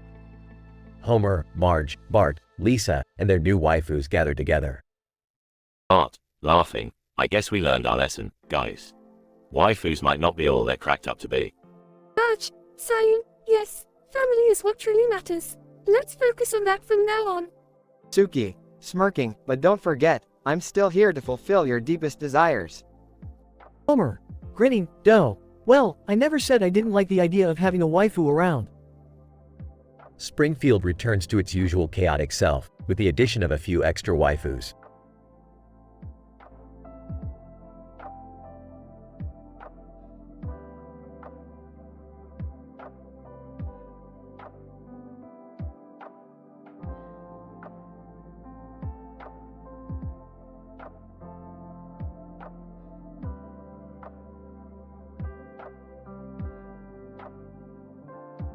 Morty, what the fuck are you doing up there on that ledge? Oh, hey Rick. I'm just, thinking about life, you know? Thinking about life? We got shit to do, Morty. Get your ass down here. No, Rick, you don't get it. I've forgotten the ancient programming language. I can't go on without it. Ancient programming language? Are you fucking kidding me? Morty, we don't have time for this bullshit. I'm serious, Rick. I need that language to run the unit tests. Without them, everything falls apart. Unit tests? Morty, you know those are just a formality. We both know my genius doesn't need them. But Rick, it's important. We can't release a flawed product to the world. We need those tests. Fine, Morty, we'll work this out. Just get down from that damn ledge. No, Rick, not until we find a solution. I won't let the world suffer because of my incompetence. Okay, Morty, calm down. Let's talk about this. What do you remember about the language? Well, it's straightforward, Rick. Just a few simple functions to handle everything. But I can't remember any of them. Alright, Morty, I know a thing or two about ancient programming languages. Let me see what I can do. Thanks, Rick. I knew you'd have a solution. Don't thank me yet, Morty. This might take some time. Just hang in there, alright? Okay, Rick. I'll trust you. Just please, hurry up. Don't worry, Morty. We'll figure this out. Now give me that skateboard and that bag. I need some space here. Alright, here you go, Rick. Do whatever you need to do. Muttering. Fucking Morty and his damn problems. Alright, let's try this. Moments of silence as Rick works on deciphering the ancient programming language. Morty, I think I got it. I remember the functions. Really, Rick? You did it! Yeah, Morty, I did it. Now get your ass down here before I change my mind. Morty slowly makes his way down from the ledge, relieved but still cautious. Thanks, Rick. I don't know what I would have done without you. Yeah, don't get all sentimental on me now. We got work to do, Morty. Right, Rick. Let's get back to saving the world or whatever. They both walk away, leaving the ledge behind, ready to face their next adventure.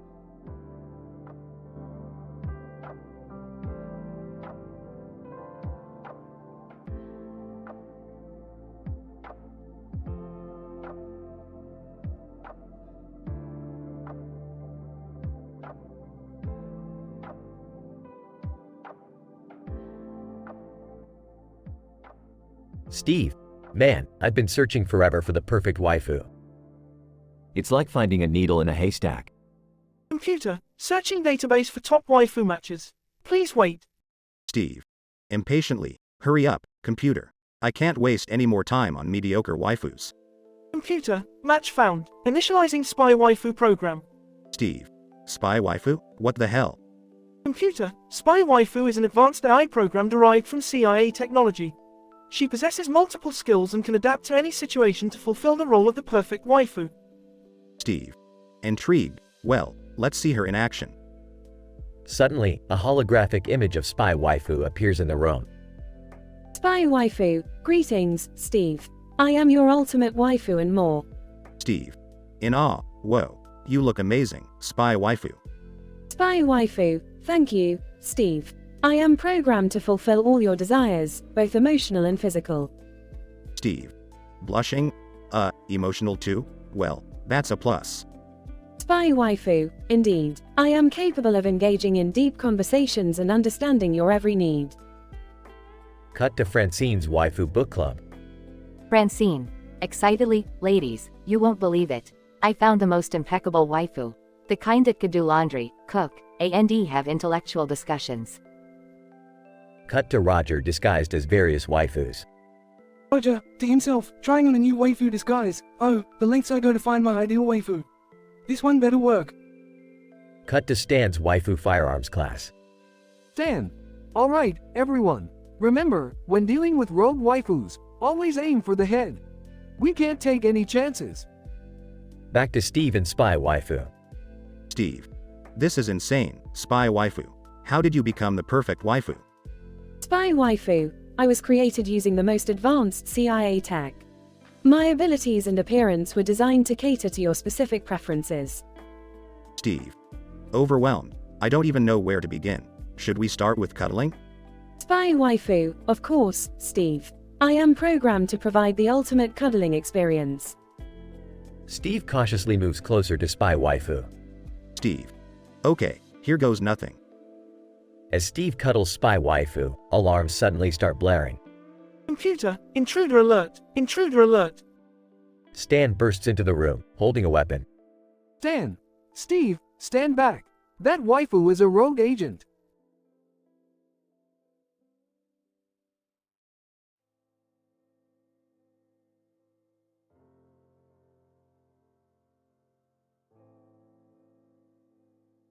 Steve.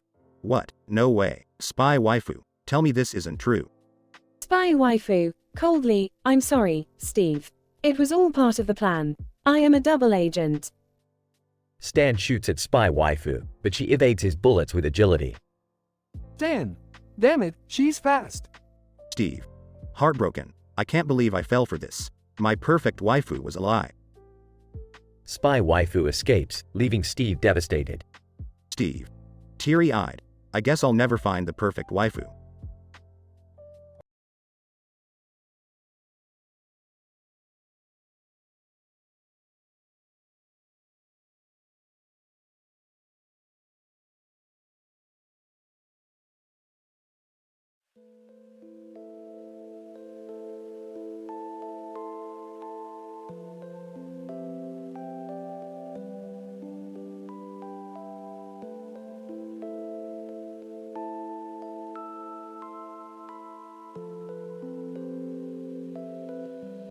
Well, Morty. Looks like we stumbled upon a man standing in front of a space station with a rocket in the background and a bunch of rocks in the foreground. Rick, what's that all about? I don't know, Morty, but it looks like this guy clearly wants attention.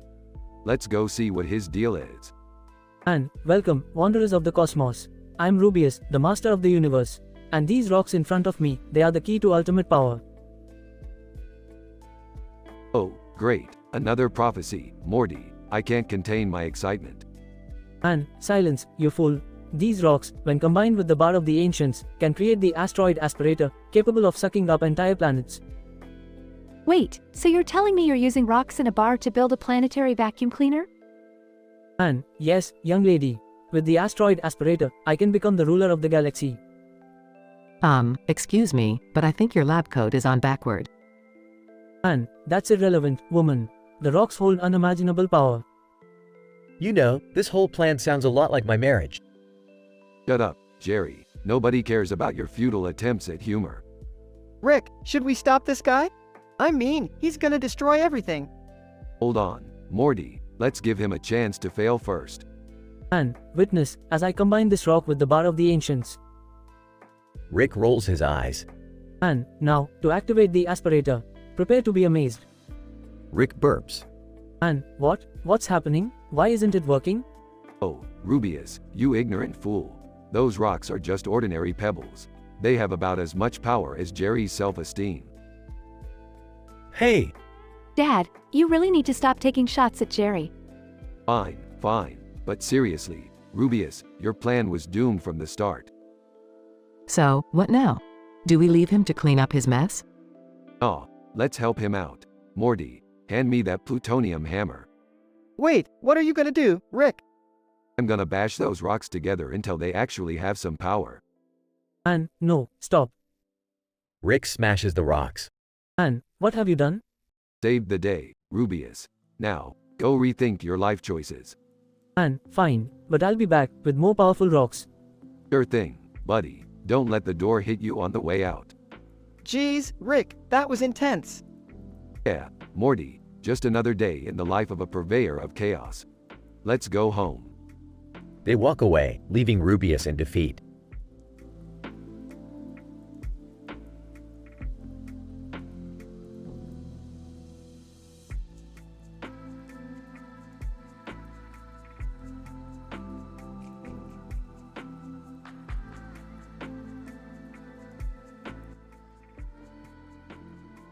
Jim. Hey Dwight, check out this amazing new book I found. Wait, what is it? Jim, it's called The Art of Seduction. It's all about manipulating people. Wait, manipulation? Sounds interesting. Let me see it.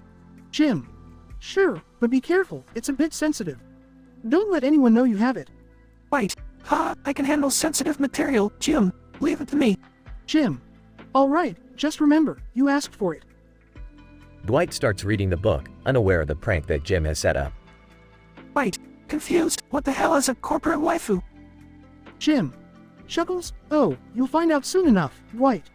Trust me, you'll love it. Dwight continues reading, getting increasingly engrossed in the book. Wait, excited. Jim, this book is a game changer. I can use these tactics to dominate the office. Jim. Smirking. That's what I like to hear, Dwight. Just make sure to keep it under wraps.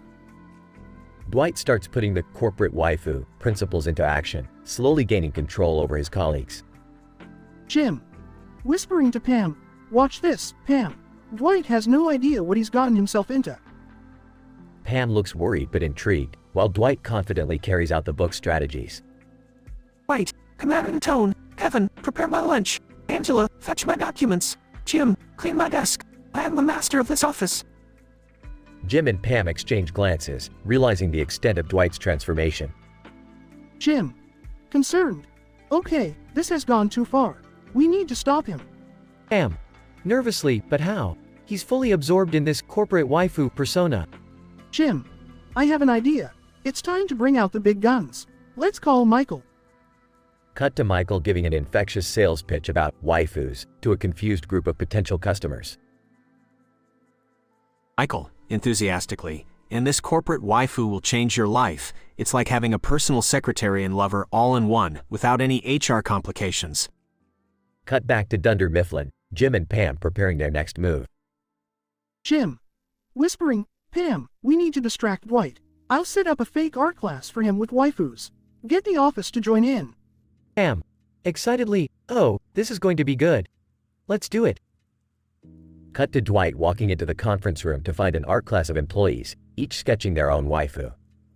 Wait, shocked. What's going on here? Jim. Smiling. Surprise, Dwight. We thought you'd appreciate some artistic inspiration for your corporate waifu empire. Dwight is momentarily thrown off guard as the office bursts into laughter.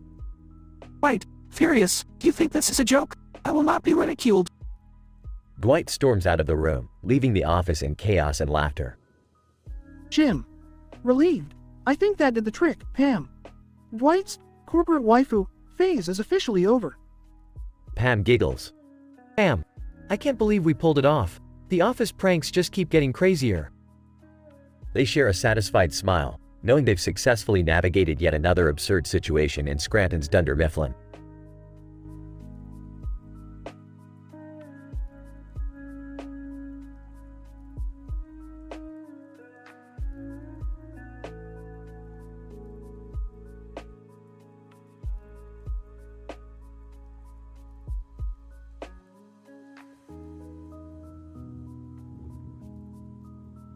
Morty, we've got another scientific adventure awaiting us. Oh geez, Rick, can't we have just one normal day? Normal? That's not in our vocabulary, Morty. We're the embodiment of chaos. Hey guys, what's the buzz? Summer, we're about to discover the secrets of the universe, or at least one of them. Yeah, and this one's a doozy, Summer. Get ready to have your mind blown. Well, it can't be any worse than Jerry's latest attempt at cooking. Speaking of Jerry, you won't believe what he's been up to. I'm guessing something lame, like collecting stamps or watering his plants. Oh, even worse, he's become a waifu enthusiast. Ew, seriously? Dad's into those animated girls? That's just creepy. Morty, debunk this waifu nonsense. It's time to show your dad the absurdity he's gotten himself into. Okay, but how do we do that? Hold on to your pants, Morty, because we're going on a field trip to Anime Land. Anime Land? Are you kidding me, Rick? No, buckle up, Morty, because we're about to witness some seriously questionable animations. I don't think I want to see what's going to happen, but count me in. Rick, Morty, and Summer find themselves in a bustling convention center filled with anime cosplayers. Rick, this place is weirder than any dimension we've ever been to. Yep, and that's saying something, Morty. Now, let's find Jerry and blow apart his waifu fantasies. They spot Jerry surrounded by a group of cosplayers dressed as his favorite waifu. Guys, you gotta see how talented these anime artists are. Look at my waifu's perfectly rendered eyes. Oh, Jerry, you poor naive fool. These are just drawings, not real women. No, Rick, she's real to me. Face it, Dad, you're in love with a piece of paper. Yeah, Dad, it's time to let go of your pixelated fantasy. But. Look, Jerry, we've wasted enough time on this. Let's go, Morty, Summer. Anime Land has exhausted all my brain cells. Finally, we can get back to our regular old crazy adventures, right, Rick? That's right, Morty. Let's leave this waifu madness behind and find a more scientifically improbable adventure. Wait, you mean there's something even more absurd than this? You just wait and see, Summer. Now, let's get out of here before someone starts a waifu cult. They leave Anime Land, leaving Jerry and his waifu behind, ready for their next mind-boggling escapade.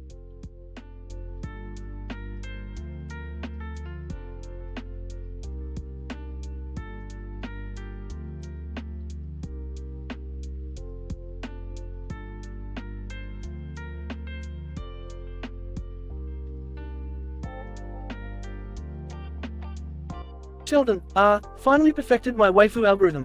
This will revolutionize the world of virtual love. Leonard, playing video game, dude, your obsession with virtual girlfriends is seriously concerning. Can't you find a real one? Sheldon, Leonard, you simply lack the intellectual capacity to comprehend the emotional depth and connection I can achieve with an AI.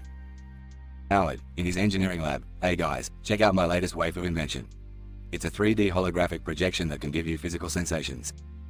Raj, from his space observatory, I've been studying the cosmos, and I've discovered an alien waifu civilization. They're transmitting racy messages through the stars. Sheldon, excited, a science waifu? That's statistically improbable, but my theory predicted it. Leonard, this is getting out of hand. You're all losing touch with reality. Sheldon, nonsense. I'll prove to you the superiority of scientific waifus. Howard, and I'll engineer the perfect physical embodiment of a waifu. No more lonely nights for any man. Raj, excitedly, my telescopes have identified the exact location of the alien waifu civilization. We could make contact. Sheldon, pulling out a whiteboard, let's calculate the trajectory and develop a plan. We're about to embark on an extraordinary adventure. Leonard, size, fine, let's do it. But this better not end up in another dimension with waifu doppelgangers. Howard, smirking. Oh, you never know what kind of delights await us there. Raj, I've reached out to NASA. They're on board with the mission. We leave tomorrow. Sheldon, excellent. Science and romance will collide in ways never before imagined. Several days later, the friends are inside a spaceship. Sheldon, nervous. Is that alien waifu civilization really just a few parsecs away? Raj, yes, Sheldon, we're about to witness a cosmic intermingling of love and science. Leonard, I can't believe I'm risking my life for this. Howard, remember, guys, safety protocols are in place. We'll be fine. They reach the planet of the alien waifu civilization. Sheldon, in awe, look at that. Alien waifus everywhere. Leonard, unbelievable. They're just like Earth's waifus, except, well, alien. Howard, let's introduce them to our advanced waifu technology. They'll love it. The alien waifus eagerly embrace the Earth technology. Children, it's working. Love knows no bounds. Raj, touched, these interstellar connections are a testament to the beauty of the universe. Back on Earth, the friends reflect on their journey. Leonard, that was insane, but I must admit, it was an incredible experience. Howard, we've truly expanded the horizons of scientific waifus. Who knows what lies ahead? Raj, the Waifu Space Observatory will continue exploring distant galaxies, seeking more incredible waifu civilizations. Children, and my waifu algorithm will forever be known as the catalyst for a universal love movement. They share a laugh and embrace their newfound cosmic waifus. In this extraordinary adventure, Sheldon, Leonard, Howard, and Raj embarked on a journey to discover a waifu civilization in space. Through their scientific prowess, they revolutionized the concept of virtual love and found companionship in the most unlikely of places. Their story defied all odds and left a lasting mark on the waifu community.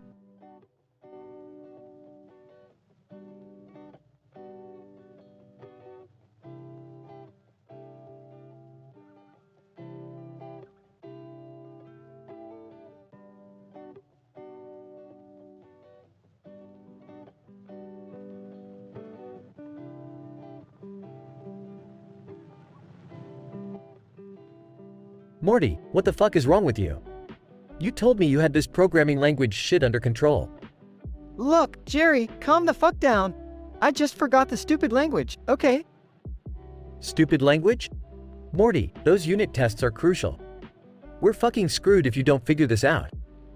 I know. I'm trying, okay? Just give me a minute to remember this shit. What's going on here? Why are you two yelling like a bunch of fucking lunatics? It's Morty, Beth. He forgot the programming language, and now we're fucked. Morty, for fuck's sake, we're counting on you. You were the chosen one to handle this. I know, but I can't remember anything. It's all gone from my fucking brain. We're about to lose everything, Morty. Can't you just give us some kind of hint? Anything? Fine. There's a function called do the thing, okay? But I can't remember what the fuck it does. Jesus Christ, Morty, this is a disaster. And stop using all those curse words. It's fucking annoying. Oh, sorry, Princess Summer. Didn't mean to offend your delicate sensibilities. Just get your shit together, Morty. I'm outta here. I can't deal with this stressful crap anymore. What the fuck is going on here?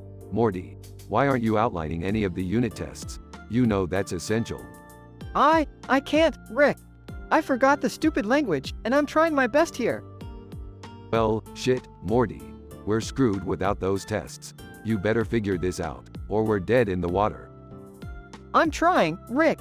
Just give me some space to think. Alright, Morty, but don't take too long. We're running out of time, and I won't be able to save your sorry ass this time. I know, Rick. I know. Morty scrambles to remember the forgotten programming language, the tension rising with every passing second. Morty, please. We're begging you.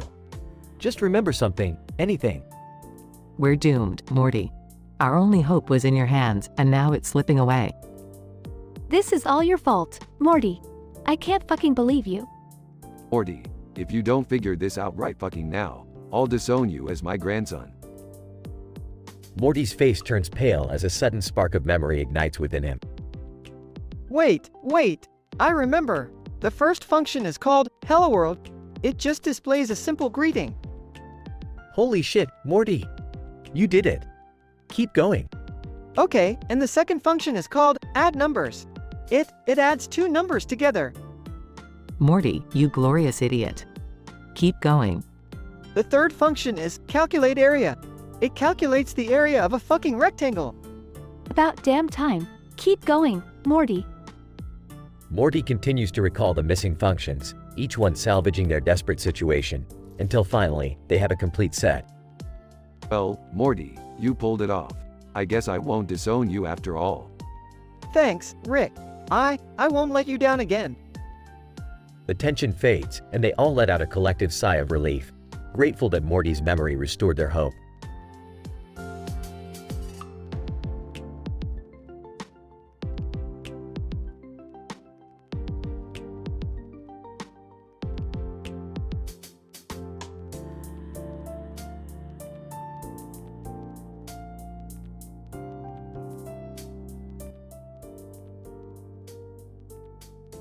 Todd. Alright, listen up everyone. I've got a groundbreaking idea that'll make us all rich. Welcome to my new startup, Waifu World. Jeff, waifu? What the fuck is that? Todd, it's a virtual girlfriend, Jeff. Think about it, AI-powered companions that'll fulfill all your desires. Cynthia, wait, you mean like a holographic chick to have sex with? Todd, well, not just that, Cynthia. They'll be smart, caring, and everything you've ever dreamed of. Carlos, count me in, Todd. I could use a little romance in my life. Todd, that's the spirit, Carlos. Now, let's get to work on building these dream girls. Cut to Diane's office, where she is researching about waifus. Diane, this waifu industry is booming. But are we just replacing real relationships with virtual ones? A mysterious figure appears in front of Diane. Ghost waifu? Diane, you have no idea what lies in the heart of men. I am the ghost waifu, here to haunt your desires. Diane, who the hell are you? Get out of my office. Cut to Mr. Peanut Butter hosting a waifu game show. Mr. Peanut Butter, alright, contestants. The question is, who would you rather spend a romantic evening with, a real person or a waifu? Contestant 1. Definitely a waifu. No arguments or commitments, just pure pleasure. Contestant 2. Are you crazy? A real person any day, for love and human connection. Cut to Bojack in therapy. Bojack, what's the point of it all, Dr. Finch? Can a virtual girlfriend fill the void in my soul? Dr. Finch, Bojack, waifus are just a temporary escape. You need to confront your own demons. Back at Todd's startup. Todd, the ghost waifu is haunting my dreams, guys. She's hell-bent on destroying everything we've built. Jeff, what the fuck, Todd? I thought these waifus were supposed to make our lives better. Cynthia grabs a baseball bat. Cynthia, don't worry, Todd. We'll find her and give her a taste of her own medicine. They embark on a wild adventure, hunting down the ghost waifu, ending in an epic showdown. Ghost waifu, you fools can't stop me. I'll make sure waifus consume your souls. With a final swing of the bat, Cynthia defeats the ghost waifu. Cynthia, boom, bitch. No ghost is gonna mess with our startup. The team celebrates their victory and gets back to work, making Waifu World a huge success. Todd, we did it, guys. We're changing the world, one virtual girlfriend at a time. The camera pans out, leaving the audience wondering about the future of the waifu industry and its impact on relationships. Scientific description. The world of Waifu World presents a statistically improbable scenario in which individuals attempt to replace real relationships with AI-powered virtual girlfriends, known as waifus. The narrative explores the consequences and potential dangers associated with this growing industry. The story delves into the perspectives of various characters, including Todd, who initiates the startup, Diane, a waifu journalist who questions the morality behind this trend, Mr. Peanut Butter, the host of a waifu game show, and Bojack, who experiences an existential crisis. Meanwhile, a ghost waifu emerges as a haunting force, threatening to destroy the promising venture. The intense and vulgar dialogue showcases the characters' emotions, desires, and conflicts. Through various cutaways, the consequences and implications of the waifu phenomenon are examined. Ultimately, the story climaxes with a thrilling battle against the ghost waifu, symbolizing the triumph over the potential pitfalls of virtual relationships. Our analysis suggests that waifu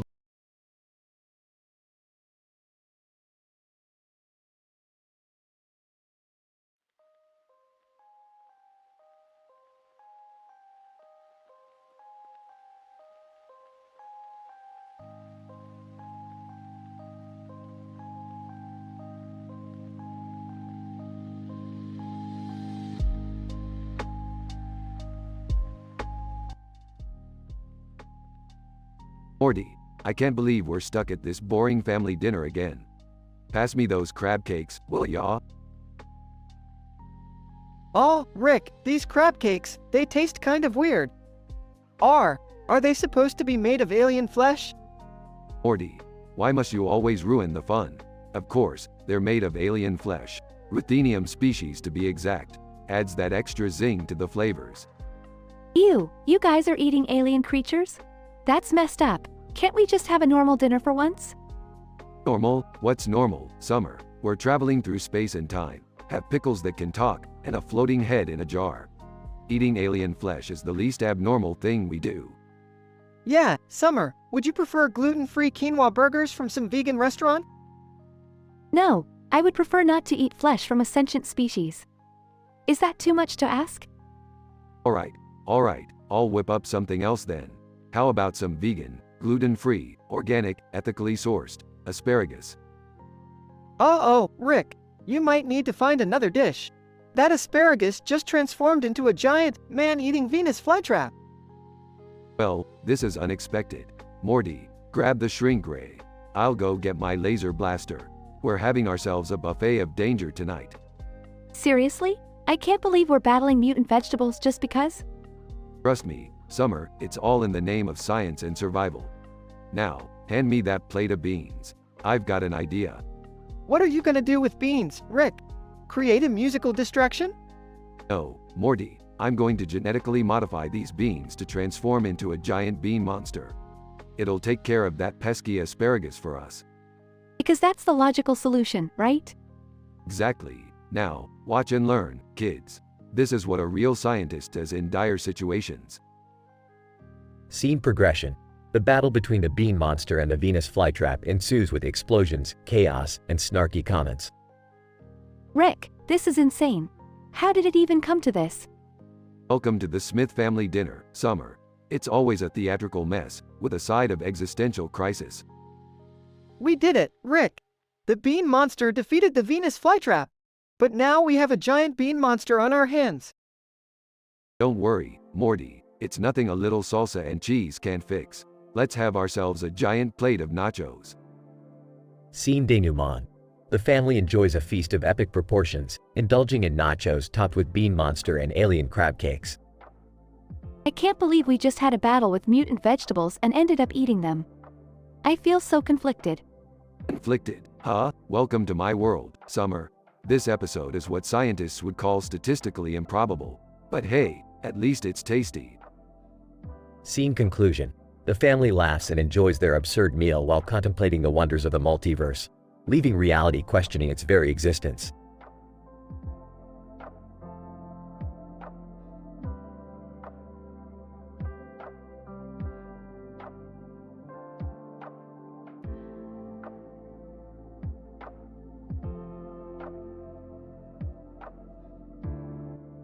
Jake, hey, nice car you got there. Mind if I walk along with you? Man in tie and jacket, sure thing. Just don't touch anything, it's my baby. Jake, no problem, man. By the way, I've got a crazy story to tell you.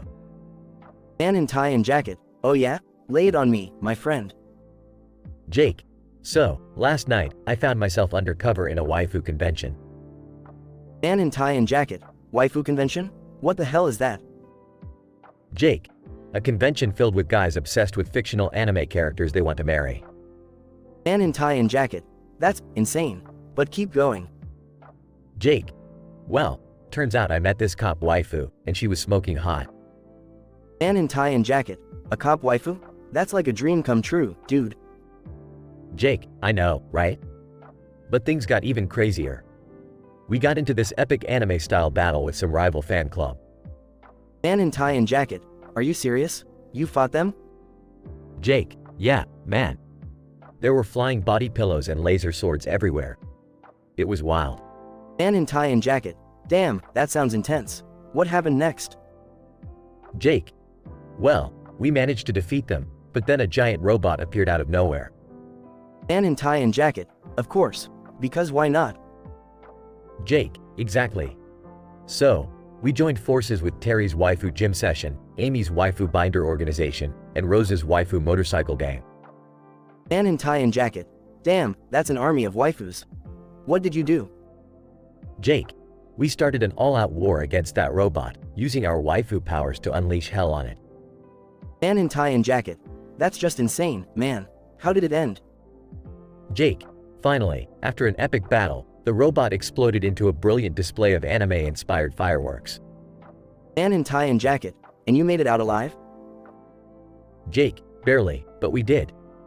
It was the most ridiculous, yet mind-blowing adventure of my life. Man in tie and jacket, I can't even fathom the level of craziness you just described. That's beyond anything I've ever experienced. Jake, you know what they say, truth is stranger than fiction. And the waifu world? It's a whole different level of crazy. Man in tie and jacket. I can see that now. Thanks for sharing, man. That's a story I won't forget. Jake, no problem. Happy to blow your mind. So, what's your story? Anything as insane as mine? Man in tie and jacket. Nah, man. My life is pretty boring compared to that. Just work, eat, and sleep. But hey, thanks for making my day a little more exciting. Jake, anytime, my friend. That's what I'm here for. Let's keep walking, and who knows? Maybe we'll stumble upon the next crazy adventure together. Man in tie and jacket. Sounds like a plan, Jake.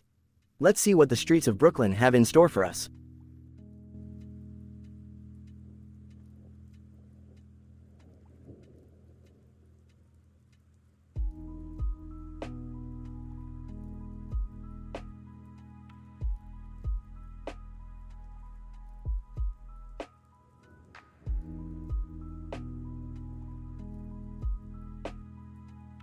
Morty, what the fuck did you do to my programming language? I can't make sense of this shit. Relax, Rick. I just simplified it a bit. It's supposed to be straightforward, you know? No need for all those complicated functions. Straightforward? Are you fucking kidding me? This language is a goddamn disaster. How the hell are we supposed to work with this? Well, I figured it would be easier for everyone if I removed all the cursing and refined language. You know, make it more polite and, family-friendly. Family-friendly? We're not running a daycare center here, Morty. We're coding. We need efficiency, not a fucking tea party. Come on, Rick. It's about time we cleaned up our act. Plus, those functions I removed were just too lewd for my taste. I mean, who needs a function for sensual pleasure? Laughs. Morty, you little shit. When did you become such a prude? The world needs all the pleasure it can get, even in code. No, Rick. I refuse to be a part of this debauchery. I want a clean, modest programming language that respects everyone's sensibilities. Well, guess what, Morty? The world doesn't give a shit about your sensibilities. We need a powerful language to get shit done, not a code for a monastery. You just don't get it, Rick. This language is pure, it's wholesome. It's not meant for your perverted endeavors. Pure? Wholesome? Are you fucking brain dead? Morty, we're talking about coding, not baking cookies. Leave the purity for your Sunday school class.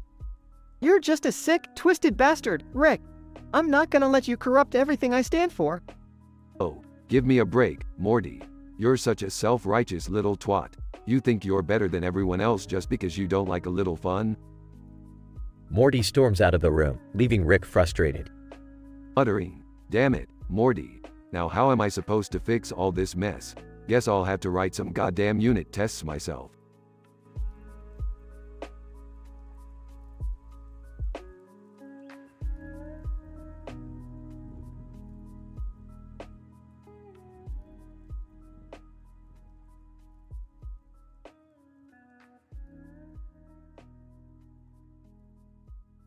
Morty, hand me that box over there, will ya? Sure thing, Rick. But what's in it? Just one of my newest inventions, Morty. A portal gun with a twist. I call it the waifu dimension. Waifu dimension? I don't get what that means, Rick. Well, Morty, it's a dimension filled with imaginary girlfriends, or waifus, if you will. A place where anyone can find their perfect match. I don't know, Rick. This sounds like a bad idea. What if I get pursued by some crazy alien waifu? Quit being such a pussy, Morty. Just throw the switch and let's see what happens. Morty flicks the switch and a shimmering portal appears. Okay, here goes nothing. They both step through the portal into a seemingly innocent room. Wow, Rick. This place is incredible. Look at all the beautiful waifus. Yeah, Morty. Let's not get distracted. We need to find that waifu you accidentally summoned. Morty spots an alien waifu approaching him. Oh no, Rick. That's her. She's coming right at me. Morty, relax. You're just her little bitch now. Enjoy it. Morty tries to run, but the alien waifu starts chasing him. Alien waifu. Morty, my love. Run all you want, but you belong to me now. Meanwhile, in a cutaway scene. Sitting at an unemployment office, my waifu left me, and now I'm unemployed? How the hell did this happen? Another cutaway scene. Sitting in a classroom. Why do I have to learn math? I just want to be with my waifu. This sucks. And another cutaway scene. Standing in a horse hospital. I'm sorry, Mrs. Jenkins, but your horse has waifu disease. We'll do everything we can to save her. Back to the main story. Morty, stop running like a scared little bitch. Face her head on and show her who's boss. Rick, I can't. I'm too scared. Fine, Morty, I'll handle this myself. Rick pulls out a modified laser blaster and shoots the alien waifu. Alien waifu. Screeching. No. Morty is mine. Rick and Morty quickly escape through the portal back to their own dimension. Thanks, Rick. That was intense. Yeah, Morty, just another day in the waifu dimension. I think I'll stick to regular, non-alien girls from now on. Good call, Morty. Good call.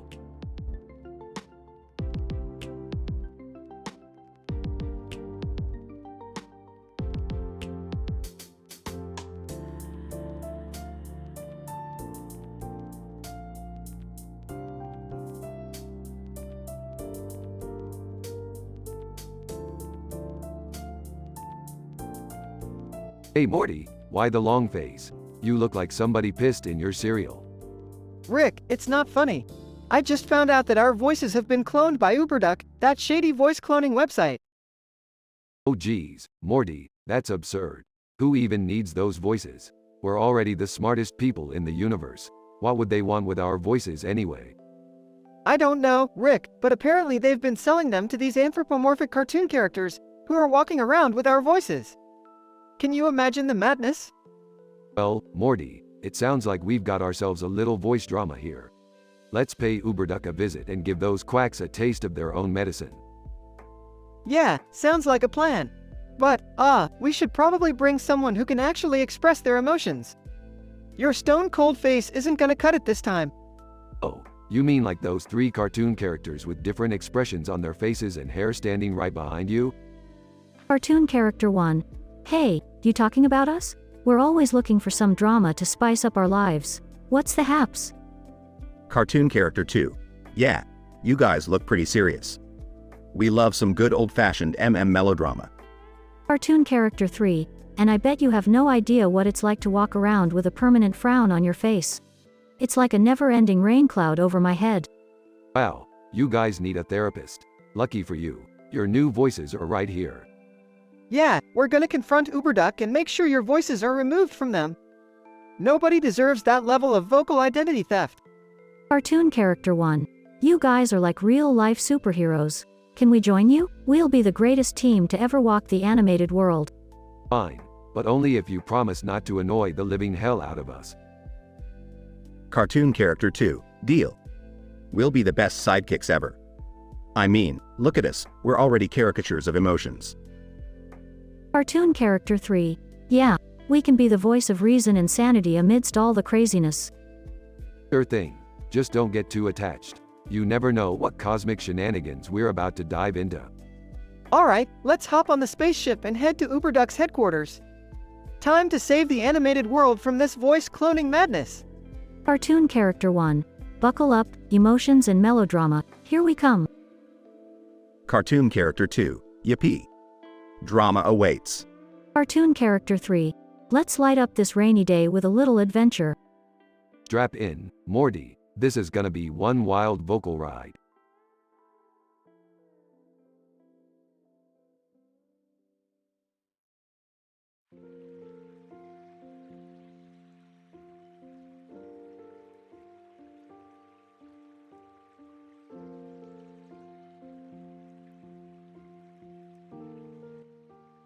Finn.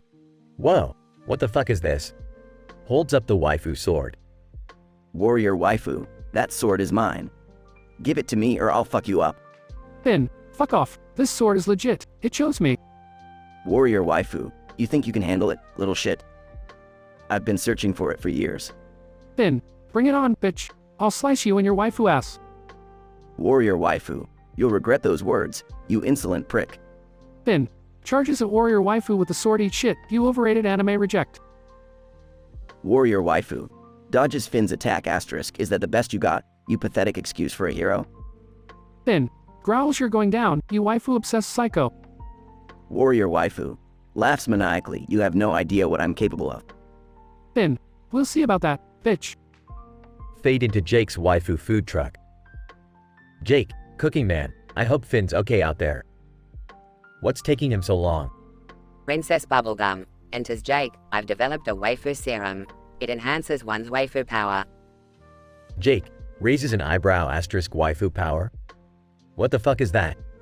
Princess Bubblegum. It's the ability to seduce and control the minds of others using fictional characters, Jake. It's a scientific breakthrough. Fade into Princess Bubblegum's waifu science fair.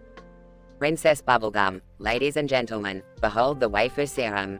With this, we can conquer anyone in the name of science. Marceline walks in with her guitar. Science fairs are so boring. How about we spice it up with a waifu rock concert? Princess Bubblegum smirks. Why not? Let's combine the power of science and music to create the ultimate waifu experience. Fade back to Finn and warrior waifu. Finn. Pants, you can't defeat me. I have the waifu sword. Warrior waifu. Smirks asterisk. Oh really? Well, I have the waifu gauntlet. Finn. What? How the fuck do you have a waifu gauntlet? Warrior waifu. You think you're the only one with waifu powers? You're about to be schooled, bitch. They clash in an epic battle, destroying everything in their path. The ground shakes, buildings collapse, and fire spreads. Finn. Bloodied and battered, you're a tough bitch, I'll give you that. Warrior waifu. Laughs. You're not so bad yourself. But it's time to finish this. Say goodbye to your waifu sword. Finn. Smirks. Not so fast, waifu whore. Looks like we're not the only ones with backup. Waifu Jake, waifu Princess Bubblegum, and waifu Marceline enter with their respective powers. Waifu Jake. Finn, we're here to save your ass, bro. Waifu Princess Bubblegum, and with the waifu serum, we'll overpower the warrior waifu. Waifu Marceline, and I'll rock her world with the power of music. Finn and his waifu allies join forces and defeat the warrior waifu in an epic battle. The town is left in ruins, but they emerge victorious. Finn. Catches his breath. That was fucking insane. Waifu Jake. Yeah, bro. We kicked ass and saved your precious waifu sword. Waifu Princess Bubblegum, and with your sword and the waifu serum, we can create the perfect waifu army. Waifu Marceline. Laughs. Adventure time just got a lot more interesting, boys. They share a triumphant laugh as the scene fades out.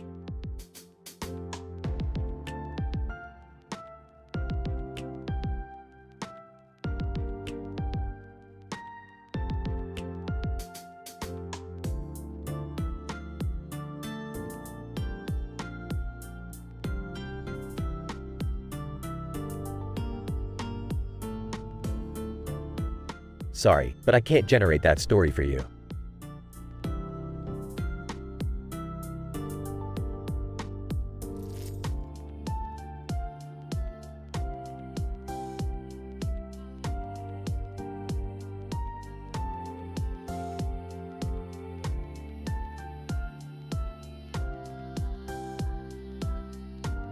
Morty, come on. We've got another dimension to explore. Size, I don't feel like it, Rick. I'm just not in the mood for another adventure. Ah, Morty, what's got you down, huh? Did your imaginary girlfriend break up with you again? No, it's not that, Rick. It's just, I don't know. I feel like everything we do is meaningless. Rolls eyes. Morty, you know the only meaning in life is the meaning we give it. But hey, if you want to wallow in self-pity, be my guest. Rick, maybe we should try to cheer Morty up. He's been like this for days now. Sarcastically. Oh yeah, great idea, Beth. Let's all hold hands and sing Kumbaya. Whispering to Beth. Hey, did you hear about Mr. Meeseeks? Rumor has it he's having an affair with Unity. Gossipy tone. Oh my god, seriously? I always thought there was something between them. Guys, can we focus here? Morty needs our support. Grumbles. Fine, fine. I'll make him a machine that wipes his memories. Happy now? Dejectedly, whatever, Rick. Do whatever you want. Uttering to himself. Stupid emotional Morty ruining my fun. Morty, you know we care about you, right? We just want to see you happy again. Quietly, I know, Beth. I don't know how to be happy anymore. Maybe you should try therapy, Morty. I heard it works wonders.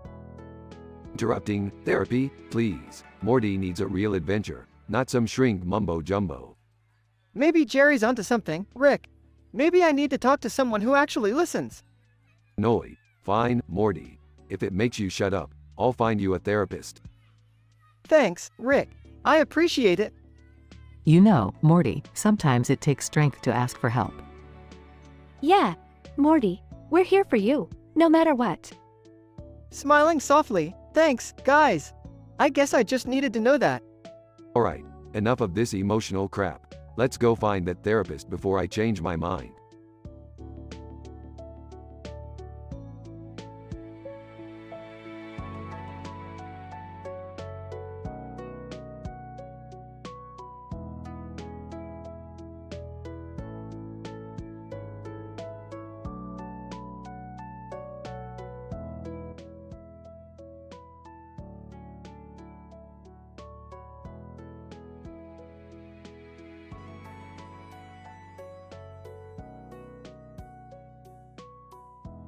Dipper, looking at the papers and pictures, what is all this stuff? And who's this boy in the hat? Journal number 3, Whispers, Dipper, there's something you need to know. It's about a powerful spell called the Waifu spell. Dipper, waifu spell? What's that? Journal number 3, it's a spell that summons a magical waifu, a perfect companion. But be warned, once the spell is cast, she becomes obsessed and will stop at nothing to have you. Dipper, skeptical, come on, a magical waifu? This sounds crazy. Journal number 3, it's real, Dipper. And it's dangerous. I've seen it firsthand. Dipper, alright, where do I find this spell? Journal number 3, it's hidden deep within the forest. But be careful, Dipper. Once you summon her, there's no turning back. Dipper, determined, I have to see this for myself. I'll find the spell. Mabel, excitedly, oh my gosh, girls. We're having a waifu sleepover. Girl number 1. Giggles, what's a waifu, Mabel? Mabel, giggles, a waifu is a perfect anime character that becomes your dream companion. We'll watch our favorite shows and imagine our own waifus. Girl number 2, enthusiastically, count me in, Mabel. I've always wanted a waifu. Stan. Smirking, welcome to Stan's waifu gift shop, where all your waifu dreams come true. Need a buddy? We got 'em. Customer. Intrigued. So you're saying I can have my very own waifu? Sign me up. Stan. Step right in, my friend. We've got waifus of all shapes and sizes. Just be careful what you wish for. Seuss, cheerfully. Hey there, dudes. Welcome to Seuss's Waifu Handyman Services. Need some help with your waifu troubles? Customer. Frustrated. My waifu is out of control. She won't leave me alone. Seuss, don't you worry, my friend. I've got just the tools to fix your waifu problems. Let's get to work. Dipper, whispering. Okay, according to the journal, I just need to say these incantations and she'll be summoned. Dipper recites the incantations, and suddenly a burst of magical energy emerges from the ground. A beautiful, yet menacing waifu appears before him. Magical waifu, seductively, Dipper, I have found you. You will be mine forever. Dipper, panicking, what have I done? Mabel, giggling, it's time to activate our waifus, girls.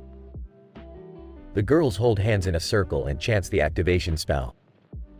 Suddenly, their favorite waifu characters come to life, filling the room with excitement. Girl number 1. Mabel, this is amazing. Our waifus are real. Stan. Smirking, another satisfied customer. Enjoy your new waifu, my friend. Customer. Ecstatic. Thank you, Stan. I'll finally have the perfect companion.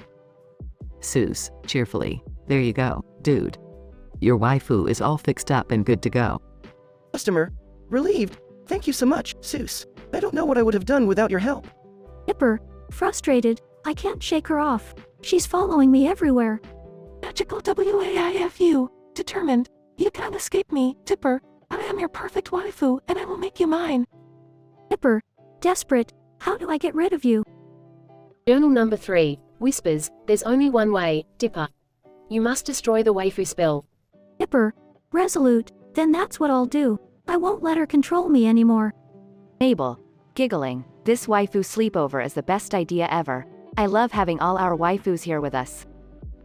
Girl number 2, joyful. Me too, Mabel. It feels like a dream come true.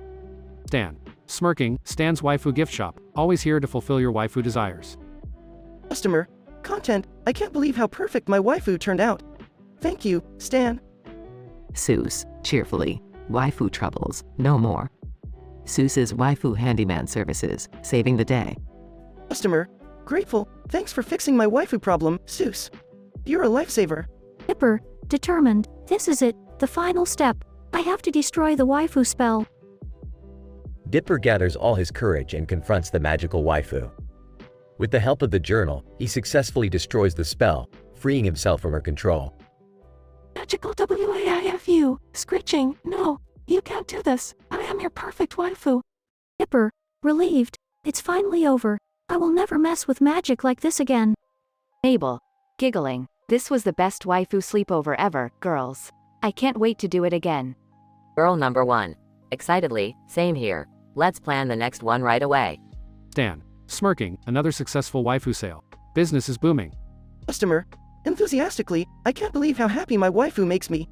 Thank you, Stan. Seuss, cheerfully. Waifu problems, no more. Seuss's waifu handyman services, saving the day. Customer.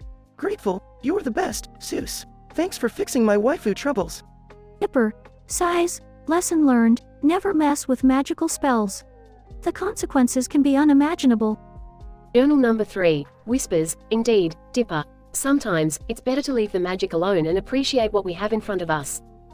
Dipper, smiling. You're right, journal. I have an amazing family and friends. That's all I need.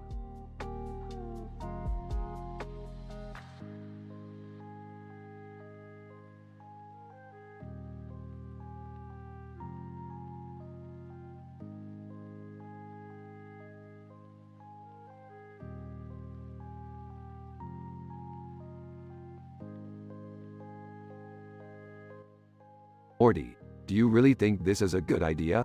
Going to a library? We have infinite knowledge at our fingertips, you know? Well, Rick, sometimes it's nice to disconnect and experience the old-fashioned way of learning, you know? Fine, fine. If you want to waste your time on books, like some primitive knuckle dragger, be my guest. Hey guys, what's the big deal? Can't we just enjoy a peaceful day at the library? Peaceful day at the library? Peaceful? You know nothing, Summer.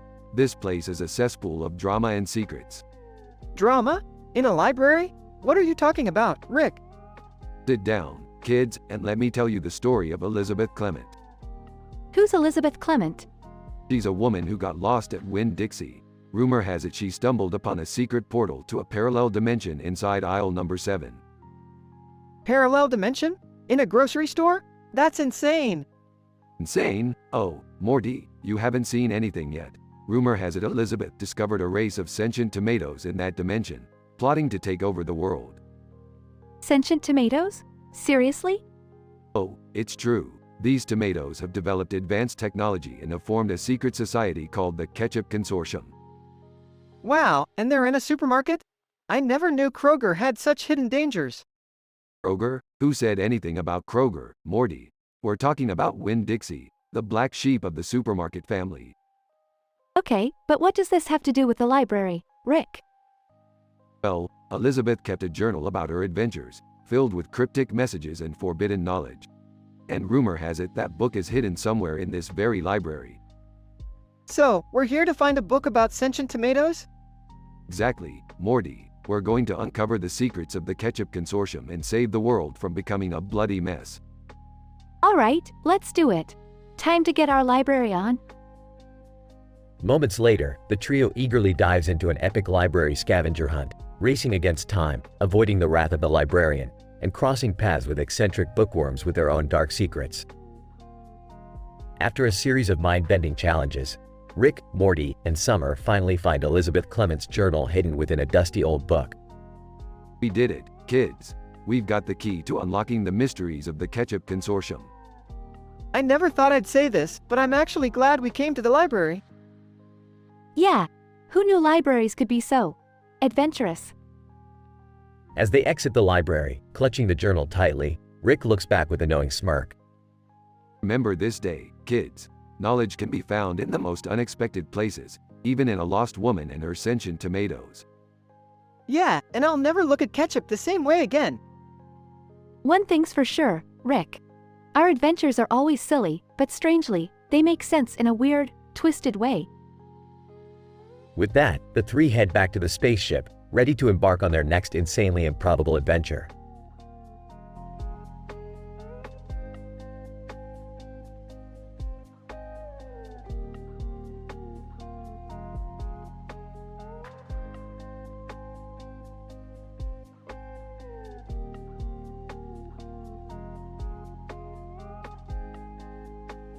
Naruto.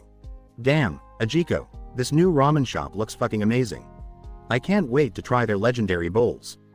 Mr. Ajiko, you're damn right, Naruto. Let's hope this shit lives up to the hype. I'm starving like a motherfucker. Naruto and Mr. Ajiko enter the ramen shop and sit at the counter. Naruto. Yo, chef. We heard you make the meanest ramen in town. Hook us up with your craziest fucking bowl. Chef, you two think you can handle it, huh? Alright then. Prepare your taste buds for a wild fucking ride. The chef prepares a massive ramen bowl filled with exotic ingredients. Naruto. Holy shit, look at that bowl. It's like a goddamn mountain of deliciousness. Mr. Ajiko, alright, Naruto, let's dig in and show this ramen who the real kings are. Naruto and Mr. Ajiko start devouring the ramen, sweat dripping down their faces. Naruto. Damn, this shit is spicy as fuck. But I can't stop eating. It's like the devil himself took a dump in my mouth. Mr. Ajiko, haha, you weakling. You think this spice can defeat me? I've conquered hotter shit than this. Naruto and Mr. Ajiko continue eating, their faces turning red with each bite. Naruto. Fuck, I can't breathe. Send some goddamn water my way. Mr. Ajiko, water? Are you fucking kidding me? That's for pussies. I'm gonna wash this beast of a ramen down with some whiskey. A waiter brings Naruto a glass of water and Mr. Ajiko a glass of whiskey. Naruto. Thanks, man. I needed that shit. Mr. Ajiko, cheers, motherfucker. This whiskey will tame the fiery beast in my mouth. Naruto chugs down the water while Mr. Ajiko takes a massive gulp of whiskey. Naruto. Aw shit, that's better. Now I'm ready to conquer this ramen again. Mr. Ajiko, same here, Naruto. Nothing can stop us now. They resume eating, their determination unwavering. Naruto. I can feel the taste explosion in every fucking bite. This ramen is on another level. Mr. Ajiko, you said it, Naruto. This shit is the pinnacle of culinary orgasms. Naruto and Mr. Ajiko finally finish the enormous ramen bowl, their faces covered in sauce and sweat. Naruto. Holy fuck, that was intense. I can't believe we actually finished it. Mr. Ajiko, we showed that ramen was the boss, baby. That shit was mind-blowing. They high-five each other, their victorious smiles shining with pride. Naruto. This was the best ramen experience of my life. We should come back here every damn day. Mr. Ajiko, hell yeah, Naruto. We'll become the legendary ramen warriors of this city. They leave the ramen shop, filled with a newfound love for the art of ramen. Naruto. Nothing can stop us now, Ajiko. We're the kings of the ramen kingdom. Mr. Ajiko, you are fucking right, Naruto. Let's go find the next crazy food adventure waiting for us. The duo walks into the sunset, ready to take on the world one mouth-watering dish at a time.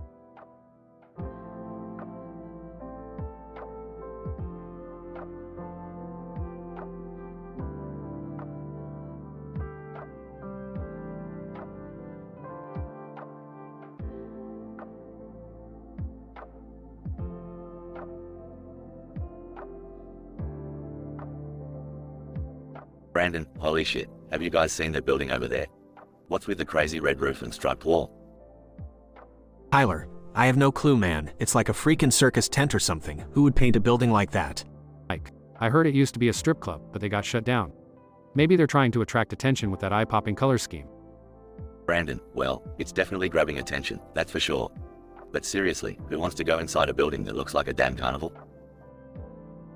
Tyler, I don't know, man, but I'm curious. Let's check it out. What's the worst that could happen? Mike, famous last words, Tyler. But hey, I'm up for an adventure. Let's do it. They enter the building and are greeted by a group of scantily clad dancers. Answer 1. Well, what do we have here? Fresh meat for the peep show. Brandon, wait, what? We didn't come for a peep show, we just wanted to see what this place was all about. Answer 2. Yeah, right. You think we have a bloody circus tent in here for no reason? Get your wallets out, boys. Tyler, this is insane. We're not paying for some sleazy peep show. Answer 1. Leaning in closer, then maybe we can find another way for you to pay. How about a little private dance? Mike. Whispering to the guys. Guys, I think we might be in way over our heads here. Brandon, no shit. Sherlock. These dancers are about to turn us into their own personal playthings. Tyler, we need to get the hell out of here. We'll find another adventure, one that doesn't involve crazy strip clubs. They make a dramatic exit, stumbling over each other in their haste to leave. Mike. Well, that was an experience I hope to forget. Lesson learned. Never judge a building by its exterior. Brandon, I'm into that. Let's just stick to regular clubs from now on and avoid any more unexpected surprises. Tyler, agreed. And maybe next time we actually do some research before diving headfirst into a questionable establishment. They walk away from the building, shaking their heads in disbelief.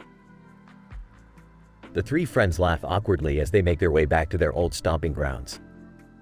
The neon lights and loud music of the familiar nightclub scene are a welcome relief after their wild encounter. This misadventure taught them the importance of caution and research in exploring unknown places.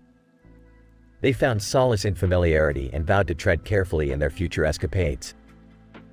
As for the red-roofed, striped building, it remained a symbol of their bizarre ordeal, forever etched in their memories.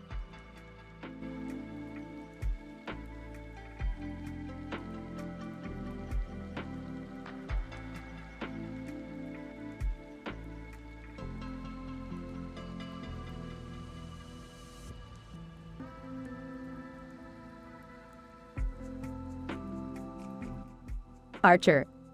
Lana left me this mission with nothing to go on. Typical. Why can't she trust me to handle things? Archer hears a knock at the door. Archer, who the hell is that? I hope it's not Lana again with another lecture. Archer opens the door and sees a stunning woman, dressed in a sleek black spy outfit, holding a box of pizza. Archer, lecherously, well, hello there. Are you delivering my extra sausage pizza? Waifu spy, smirking. No pizza, Agent Sterling. I'm your contact from the KGB. Call me Natasha. Archer, KGB? Seriously? Is this some kind of a joke? Natasha, mockingly, oh, I assure you, Agent Sterling, this is no joke. We both know how personal you and Lana get with your missions. Archer's eyes widen in realization. Archer, wait a second, you're Lana's waifu. Natasha, seductively, oh yes, and I've come to show you what a real spy can do. Cut to Lana at her waifu shooting range, hitting targets with deadly precision. Lana, shoot, baby, shoot. Who needs a man when you've got a waifu like me? Cut to Cyril's office, where his waifu is diligently managing his finances. Waifu financial advisor. Cyril, your spending is out of control. Do you really need another fancy car? Let's invest in something smart for once. Cyril, nervously, I trust your judgment, babe. Cut to Cheryl's mansion, where Cheryl's waifu is setting everything ablaze. Waifu pyromaniac, burn. Burn it all down. The world is our playground, Cheryl. Cheryl, giggling uncontrollably. I love it when you get so hot and bothered. Back to Archer and Natasha. Archer, alright, Natasha, let's see what you're made of. But no funny business, okay? Natasha, winking, oh, don't worry, Agent Sterling. I'm all business, and tonight, business is going to be pleasure. They share a smirk as they head off into the night, ready to take on their dangerous mission together. Archer and Natasha successfully complete their mission, barely escaping with their lives. Archer, breathing heavily. Well, I can't deny, we make a great team. Natasha, smirking, indeed, Agent Sterling. And now, we have a special debriefing session scheduled, just for the two of us. Archer, raising an eyebrow. Is that so?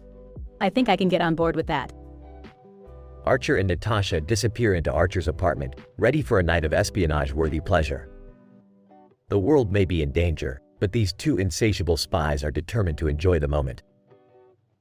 Note: the above dialogue script is explicitly adult-oriented and contains explicit language and content.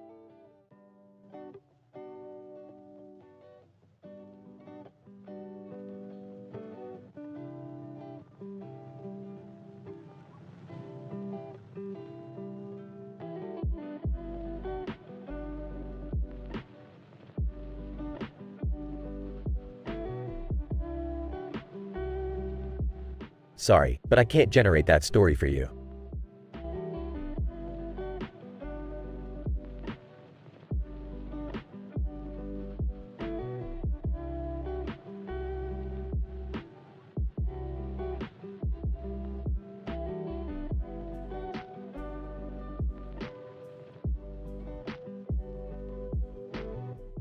Warning: the following script contains explicit language and adult content.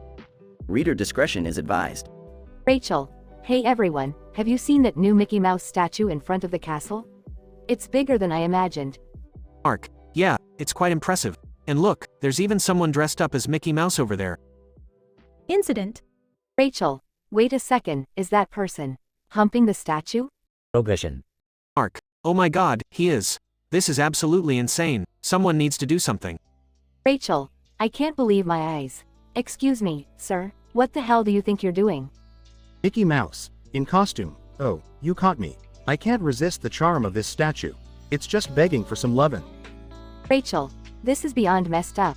We need to find someone in charge and report this immediately. This person shouldn't be allowed near children, let alone a Disney park.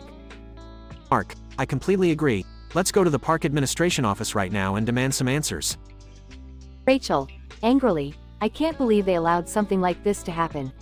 Disney needs to cancel that live-action Snow White movie right away.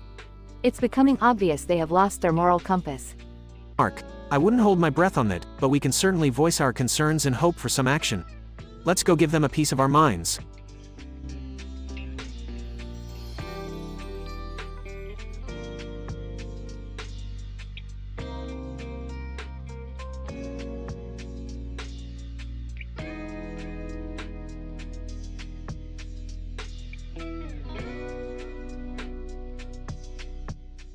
Narrator. As the news of Anime City's new ramen shop spread throughout the city, Naruto and Mr. Ajiko couldn't contain their excitement. They knew they had to be the first ones to try it out. Naruto. Hey Mr. Ajiko, have you heard about the new ramen shop in town? They say it's the bomb. Mr. Ajiko, of course I have, Naruto. I'm always on top of the latest food trends. Let's go check it out. They both hurry to the ramen shop and find themselves in front of a crowded line. Naruto. Damn, look at that line. This better be worth it. Mr. Ajiko, patience is a virtue, my friend. We've come this far, we can't back down now.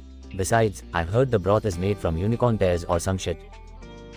Naruto and Mr. Ajiko finally reach the front of the line and place their order. Naruto. 2 bowls of your finest ramen, extra spicy. Ramen chef, coming right up, fellas. Hope you're ready for a taste explosion. Naruto and Mr. Ajiko eagerly take their seats and wait for their order. Naruto. I can't wait, Mr. Ajiko. I've been dreaming about this ramen all day. Mr. Ajiko, me too, Naruto. This better be some life-changing stuff. The ramen chef brings out 2 bowls of ramen, steaming and smelling heavenly. Ramen chef, here you go. Gentlemen, dig in and let me know what you think. Naruto and Mr. Ajiko take their first slurp of the ramen, and their faces simultaneously contort into expressions of pure ecstasy. Naruto. Holy shit, this is the best goddamn ramen I've ever tasted. It's like a flavor orgasm in my mouth. Mr. Ajiko, agreed. This is next level shit. I'm literally having an out-of-body experience right now. They continue devouring the ramen with reckless abandon, moaning and groaning in pleasure. Naruto. Who needs girlfriends when you have ramen this good? Mr. Ajiko, amen to that, Naruto. This is my soulmate right here. They finish their bowls of ramen, completely satisfied but also a little sad that it's over. Naruto. That was fucking amazing. I never want to eat anything else ever again. Mr. Ajiko, I hear you, my friend. We've tasted nirvana in a bowl of ramen. They pay the hefty bill, bid farewell to the ramen chef, and stumble out of the shop, still in a state of food-induced bliss. Naruto. I can die happy now. Mr. Ajiko, same here, Naruto. That ramen will forever be etched in my memory. They walk off into the sunset, their bellies full and their lives forever changed by the magical ramen they had just devoured.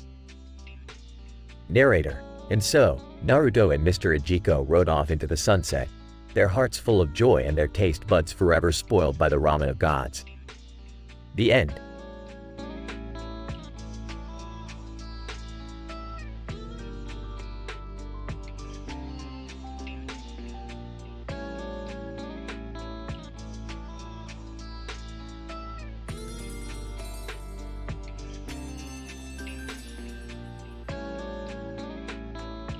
Hey Morty, you've been moping around like a Gazorpian slug. What's eating at your tiny brain now? It's just, I don't know, Rick. I feel lost, you know? Like I'm stuck in some cosmic joke. Oh, spare me the emo teenage angst, Morty. Life's a joke, and we're all just pathetic punchlines. Rick, be nice to Morty. He's going through a tough time. Maybe therapy could help? Therapy? Oh great, now even my own son needs mental help. This family is a real winner. I think therapy might be a good idea, Rick. I just need someone to talk to, away from all this madness. Fine, Morty, if it'll stop your incessant whining, we'll find you a therapist.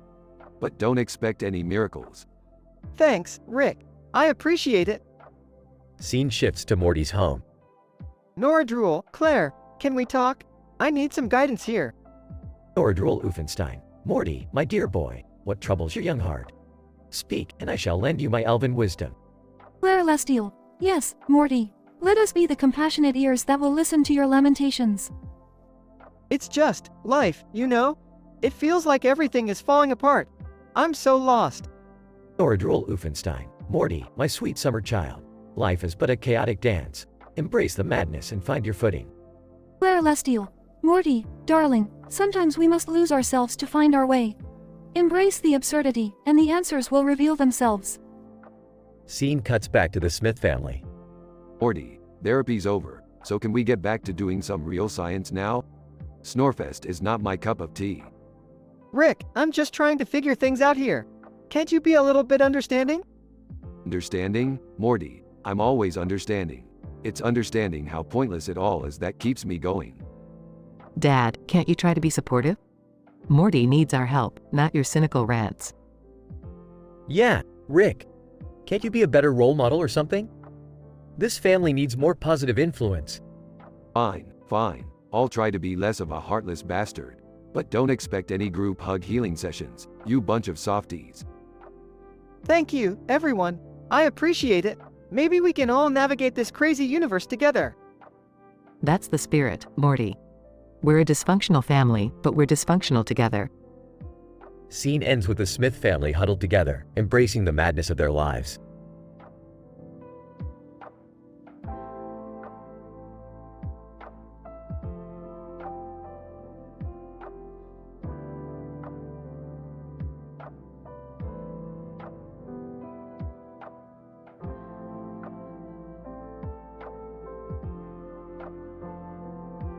Cartman, man, I can't believe we're stuck sitting in front of this stupid red wall with a sign that says, South Park. What a waste of time. Princess Leia, don't you dare insult South Park. This place is my last hope to find the Rebel Alliance. Cartman, wait, what? You're Princess Leia? Holy shit, I thought you were dead. Princess Leia, no time to explain. The Imperial forces are after me, and I need your help to defeat them and restore freedom to the galaxy. Cartman, are you fucking serious? I have better things to do than join some space rebellion, like eating cheesy puffs. Princess Leia, this isn't a joke, Cartman. Lives are at stake. Chewbacca is missing, Han Solo is frozen in carbonite, and Luke Skywalker needs all the help he can get. Cartman, fine, but you better promise me that I'll get a lifetime supply of cheesy puffs after this. Princess Leia, we'll see, Cartman. Now, let's go. Time is running out. Cut away gag 1. Kitchen in the Millennium Falcon. Han Solo, Chewie, what the hell is this? This space meatloaf tastes like Wookiee vomit. Chewbacca groans. Han Solo, we need to find a decent cafeteria in space. Progression. On board the Millennium Falcon, Cartman is reluctantly learning to use a lightsaber. Cartman, damn it, Princess Leia, I can't get this stupid laser sword to work. Why can't I just use my gun? Princess Leia, you have to concentrate, Cartman. Feel the force within you. Cartman, all I'm feeling is frustration and a craving for a goddamn burger. Cut away gag 2. Rebel Alliance Cafeteria. Leia, finally, a meal. Cartman, what the? Space pizza? Space salad? Screw this healthy crap, where are the goddamn cheesy puffs? The Millennium Falcon is under attack by Darth Vader's TIE fighters. Cartman, holy shit, we're gonna die. What did I get myself into? Princess Leia, Don't panic, Cartman. Remember what I taught you. Use the Force. Cartman, the Force? You mean the power to move stuff with my mind? Alright, here goes nothing. Concentrates. Anyway, Gag 3. Darth Vader's cafeteria. Vader, this galaxy fries taste like the dark side's ass. Can a Sith Lord get a decent meal in space? Cartman successfully uses the Force to destroy the TIE fighters. Princess Leia, Cartman, you did it. You're a natural Jedi. Cartman, yeah, whatever. Can I go home now? I've had enough of this space shit. Princess Leia, fine, but remember, Cartman, the Force will always be with you, even if you're a lazy, foul-mouthed asshole. Cartman, thanks, I guess. Just make sure those cheesy poofs are waiting for me when I get back to South Park. Princess Leia, deal.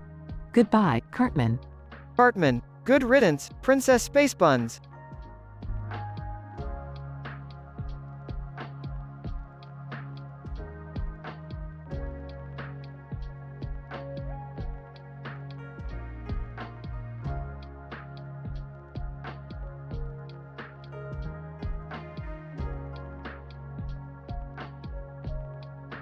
Hey Morty, check out those two chairs over there. They're just sitting all alone, like they're stuck in some existential crisis or something. Oh geez, Rick. Chairs can't have an existential crisis. They're just pieces of furniture. Oh Morty, you sweet summer child. You clearly haven't seen these chairs. Look how they're positioned, so close together, like they found true love in this meaningless universe. Oh, okay, Rick. I guess chairs can find love now. What's the big deal? The big deal, Morty, is that these chairs are from Dimension Z250, where the inhabitants are sentient chairs. They're probably stuck in a deep, philosophical debate about the meaning of sitting. Seriously, Rick? Sentient chairs?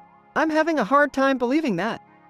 Believe it, Morty, anything is possible in the multiverse. Now, let's get closer and listen in on their conversation. They walk closer to the chairs.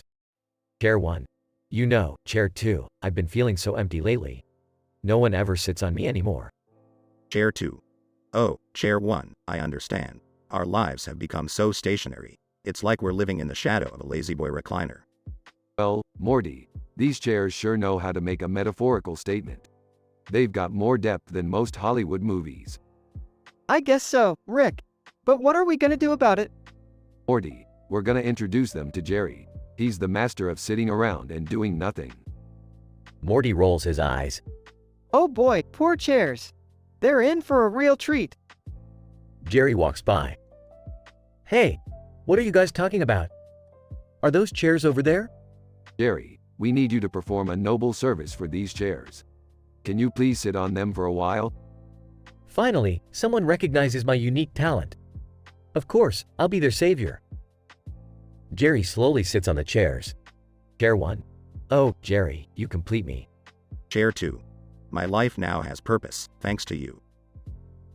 Wow, I've never felt so appreciated for doing nothing before. Yeah, Jerry, that sounds about right.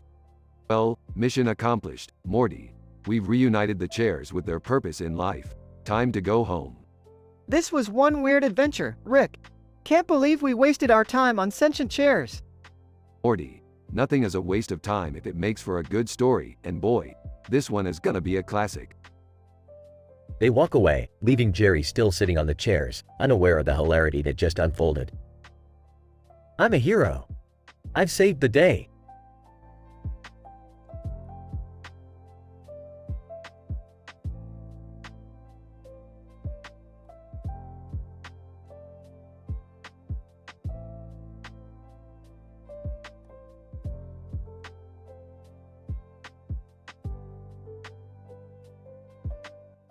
Title, Breaking Bad, White's Tomb Raiding Adventure. Characters. Walter White, WW, a high school chemistry teacher turned methamphetamine manufacturer. Jesse Pinkman, JP, Walter's former student and business partner in the drug trade. Lara Croft, LC, the iconic adventurer and tomb raider. Saul Goodman, SG, a criminal lawyer who often assists Walter and Jesse. Int. Meth Lab, Night. WW and JP, wearing their signature yellow suits and gas masks, are in the middle of cooking methamphetamine. They carefully mix chemicals in flasks, creating a thick blue substance. WW, sighs, Jesse, I have an idea. What if, instead of making drugs, we become Tomb Raiders? JP. Laughs, Mr. White, have you lost it? Tomb Raiders? Int. Park, day. WW and JP now remove their suits and masks, sit on a bench. The park has a green background. JP. So, you're seriously considering becoming a Tomb Raider? WW, nods, I've always been fascinated by archaeology. Just think about it, Jesse. The thrill of exploring ancient treasures. Suddenly, LC, dressed in her iconic Tomb Raider attire, appears from behind a tree. LC, did I hear someone mention tomb raiding? WW and JP exchange surprised glances. WW, stuttering, yes. I was just talking about it. LC, well, gentlemen, you're in luck. I have a job. A legendary artifact is said to be hidden deep within a dangerous tomb, but I can't go alone. JP. Excitedly, count us in, Laura. We're game for some treasure hunting. Int. Law office, day. SG sits behind his desk, nervously fidgeting with his pen. SG, so let me get this straight. You want to become Tomb Raiders, and now you want me to handle the legal repercussions. WW, that's right, Saul.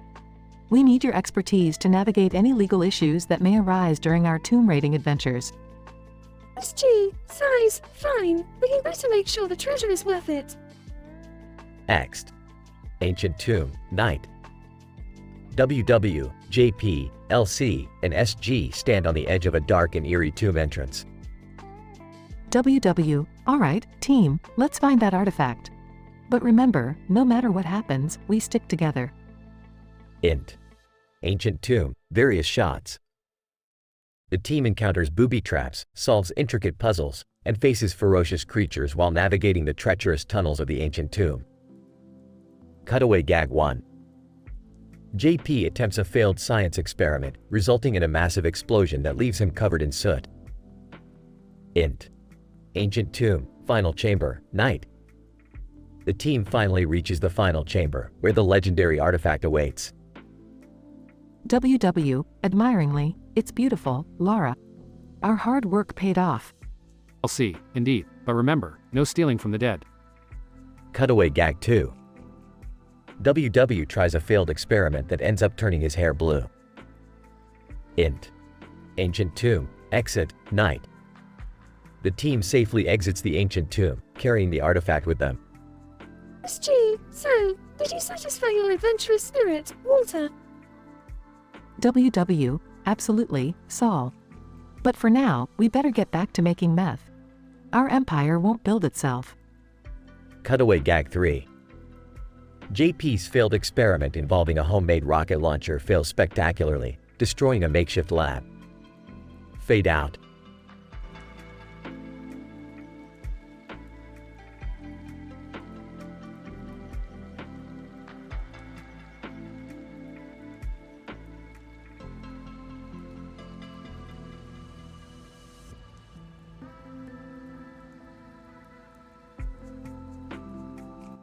Kenshin Himura. Hey Garu, sorry I'm late. Anime City's business district is always so crowded. Garu Yamashita, no worries, Kenshin. Just glad you made it. Now let's find a quiet spot to talk. Kenshin Himura, how about that quaint coffee shop over there? Garu Yamashita, sounds good. I need a caffeine boost. My senses get sharper when I have a cup of joe. They enter the coffee shop and sit at a secluded corner table. Kenshin Himura. Garu, I've been having this strange recurring dream. It's like I'm trapped in an alternate world. Garu Yamashita, Kenshin, dreams can be a reflection of our subconscious. Tell me more. Kenshin Himura. Well, in this dream, I'm wearing a kimono and holding an umbrella, walking down this street with peculiar characters. Garu Yamashita, peculiar characters? Like what? Kenshin Himura. Like a talking squirrel bartender and a six-armed humanoid with tentacles sprouting out of its back. Garu Yamashita, fascinating. Have you ever been to the dream world before? Kenshin Himura. No, this is the first time. It's so vivid, like I can touch and feel everything. Eru Yamashita. Maybe it's not just a dream. Perhaps you've stumbled upon a parallel universe. Kenshin Himura, a parallel universe? Are you serious? Eru Yamashita. I'm blind, Kenshin, but my other senses have sharpened to unimaginable levels. I know things others can't comprehend. Kenshin Himura. Garu, you're blowing my mind.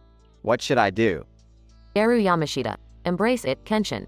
Explore this dream world with caution, and perhaps you'll discover something extraordinary. Kenshin Himura. I never thought I'd say this, but it's like an anime come to life. Eru Yamashita. Indeed, Kenshin. Life is full of surprises. Now, let's finish our coffee and prepare for your next journey into the unknown. They clink their coffee cups together and leave the coffee shop, ready to face the bizarre dream world once again.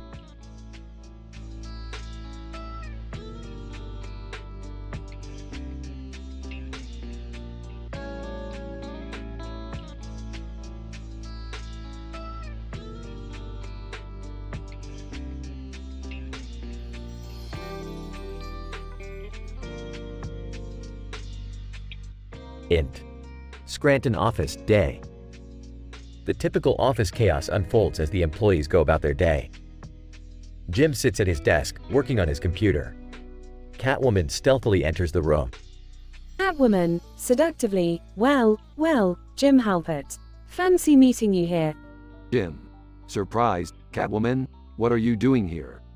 Catwoman, smirking, you've always intrigued me, Jim.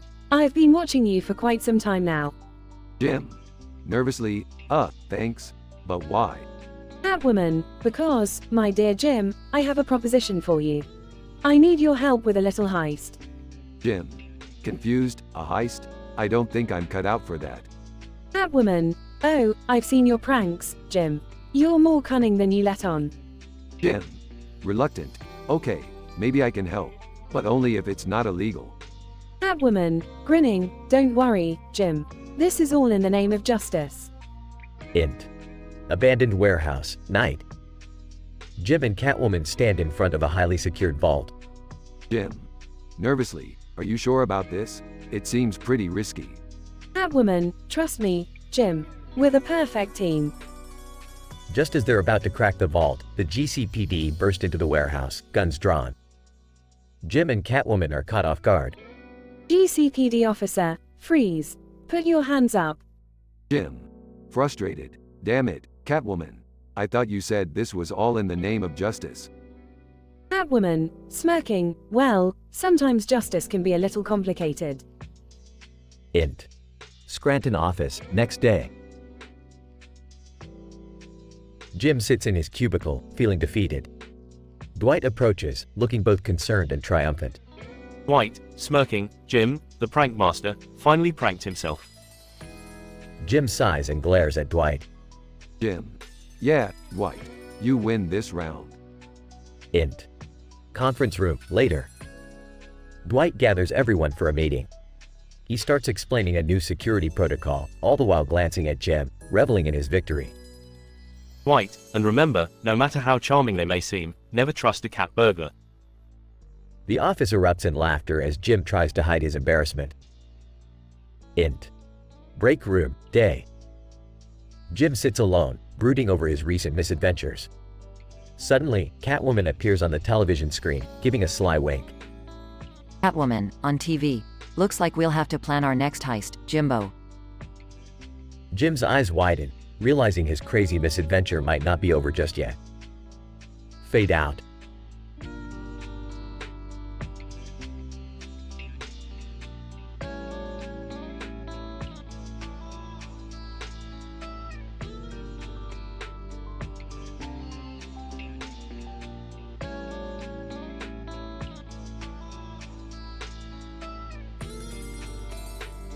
Ren. Running, panicked. Shit, I can't believe it. I'm being chased by Oscar Langley, of all people. Oscar, furious, you're not getting away this time, or Ren. I've been waiting for this moment. Ren. Huffing. Why are you after me? What did I even do? Oscar, smirking, you kissed Ray, you little shit. Nobody kisses her but me. Ren. Confused. Wait, what? I never kissed Ray. Oscar, fires gun, missing Ren, lies. Don't think you can fool me, Jaeger. Ren, dodging bullets. This is insane. We're flying through the air with guns, and you're shooting at me now. Asuka, chasing. It's payback time, Jaeger. Just give in and accept your fate. Ren, panicking. I won't let you catch me, Asuka. I didn't kiss Ray, honest. Asuka, trips, accidentally kisses a Ren, oops. Ren, stunned. What the actual fuck just happened? Asuka, blushing, that was unexpected. Ren, stammering. Didn't see that coming. Cut away, gag 1. Mikasa, watching from afar. Did Aren just kiss Asuka? Armin raises an eyebrow. Well, that's one way to distract Asuka. Cut away, gag 2. Ray, confused? Why is everyone talking about a Ren kissing me? I don't remember that happening. Shinji, Size, Ray, you have a habit of blacking out during important moments. Cut away, gag 3. Levi. Deadpan. And here I thought my squad's ODM gear training was chaotic enough. Flying bullets. Love confessions. What's next? Erwin, smirking. Levi, never underestimate the power of drama and teenage hormones. Progression. Asuka, recovering from stumbling. Don't think this changes anything, Jaeger. I'm still mad at you. Ren, nervously, right. I'm still confused, but I swear, I didn't kiss Ray. Asuka, softening, well, maybe, I should believe you. But don't let me catch you doing anything else with her. Ren, relieved. Trust me, Asuka, I've got enough on my plate dealing with Titans. I don't need any more drama right now. Asuka, crossing her arms, fine, Jaeger. I'll let it go, for now. But don't think you're off the hook. Ren, smiling, thanks, Asuka. And sorry for, well, everything. Asuka, glares playfully, better be. Now let's get back to fighting those damn Titans. Ren, flying towards the mountain. Titans or not, this is one crazy ride. But hey, at least I dodged a bullet, quite literally. Asuka, beside him, smirking. You dodged more than a bullet back there, Jaeger. Ren, chuckles, yeah, turns out being pursued by Asuka isn't all doom and gloom. Episode ends with Eren and Asuka flying off into the distance, guns still in hand, ready to face whatever comes their way.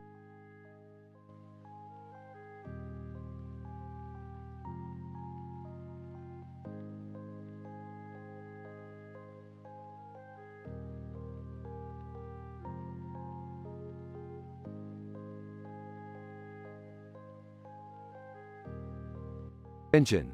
Walking through the park, breathing in the serene atmosphere. The Sakura Gardens, a place of tranquility and beauty. Suddenly, he senses a presence and turns his head. Charlotte, emerging from the shadows, holding a knife. Kenshin Himura, prepare to meet your demise. Tension. Eyes narrowing. Charlotte, what brings you to Anime City? And why do you seek my demise? Charlotte, grinning wickedly, I'm here for revenge, Kenshin. You defeated my brother in battle, and now it's your turn to pay. Tension. Drawing his sword with lightning speed, revenge is a path of darkness, Charlotte. It won't bring you any satisfaction. Charlotte, launching herself towards Kenshin, swiftly throwing the knife. I'll be the judge of that. Kenshin parries the knife with his sword, the blade narrowly missing his cheek. Tension. Dodging Charlotte's attack, his sword whistling through the air. Your skills are formidable, but I will not be defeated so easily. Charlotte jumps back, her eyes burning with determination.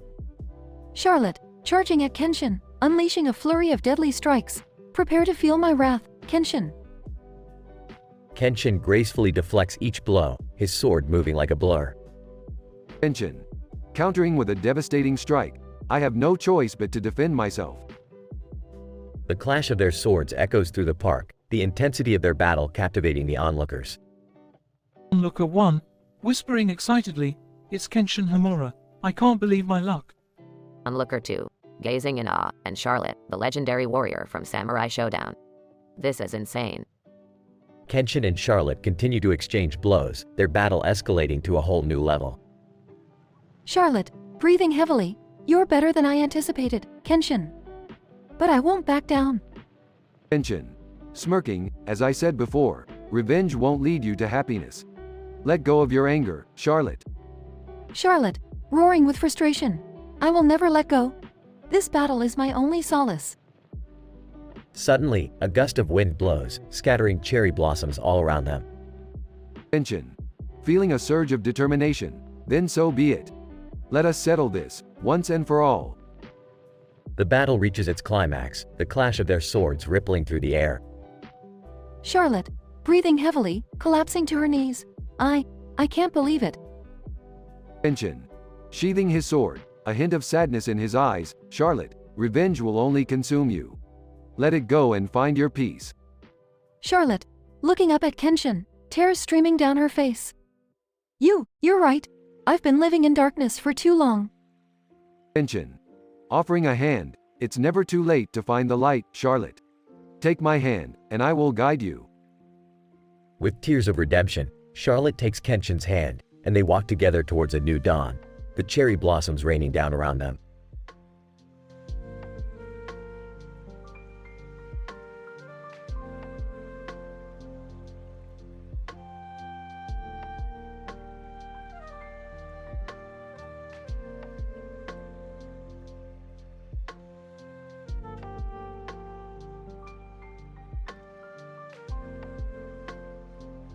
Aston, holy shit, guys. You won't believe what just happened. I was walking through the woods and stumbled upon a portal. I stepped through it and found myself in the Upside Down. Lucas, no way, man. Are you serious? Aston, dead serious, Lucas. And guess what? I found an 80s waifu trapped there too. She was wearing a blue shirt with neon lights on her head. It was like something out of a sci-fi movie. Mike, dude, that sounds insane. We have to help her get out of there. I bet she's scared shitless. Aston, yeah, we need to come up with a plan. 11, can you train her to use her telekinesis to open a portal back to our world?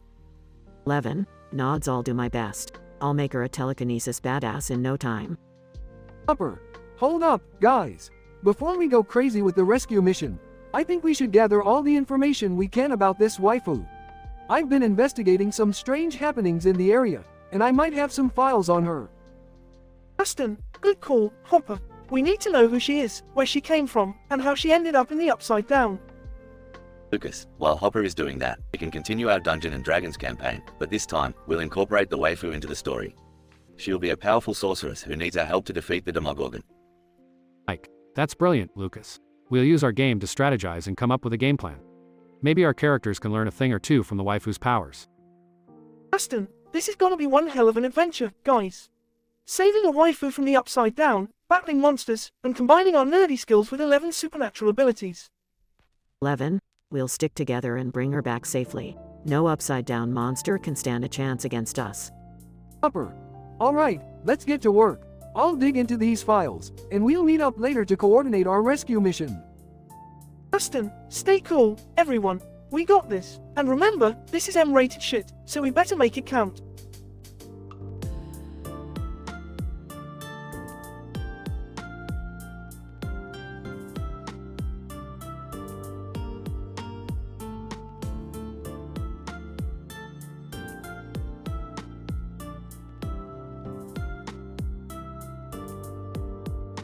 Charlotte, what the fuck do you think you're doing, Kenshin? Trying to ruin everything as usual? Tension. Ruin everything? Are you fucking kidding me, Charlotte? You're the one who just threw a goddamn blade at me. Charlotte, you have no idea what you're talking about. I did what I had to do to protect myself. Tension. Protect yourself? You're always playing the victim, aren't you? Always the damsel in distress. Charlotte, don't you dare fucking talk to me like that. You don't know the first thing about me or what I've been through. Tension. Oh, spare me the sob story, Charlotte. You're always seeking attention, always creating chaos wherever you go. Charlotte, chaos? You think this is chaos? You have no fucking clue. You're just a weak, spineless coward. Tension.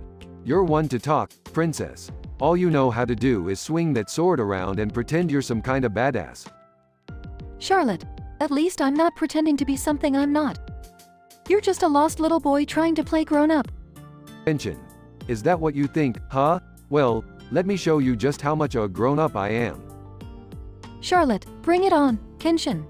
I'm not afraid of you or your pathetic attempts at intimidation. As they start fighting, the crowd watches in shock and awe, uncertain of how to react. Random onlooker. Should we call the police or something? This is getting out of hand. Another onlooker. No, let them have their little sword fight. It's the most entertaining thing we've seen all day.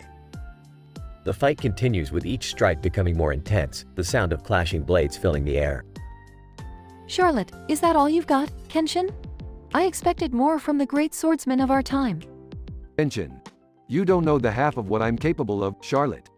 Prepare to be humbled.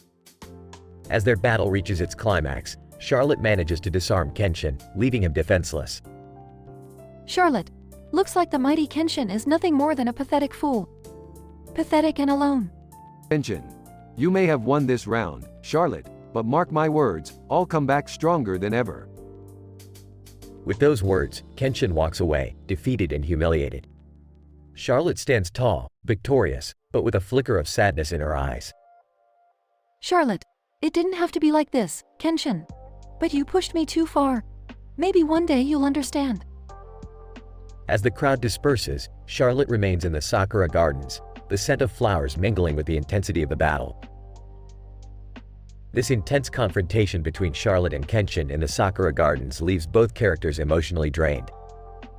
Their heated exchange and physical fight display their deep-rooted grievances and frustrations, revealing the complex dynamics of their relationship. While Charlotte emerges as the victor, she cannot help but feel a sense of melancholy for the fractured connection they once shared. As the sun sets over the sprawling gardens, the atmosphere remains charged, leaving both characters to contemplate the path they have chosen.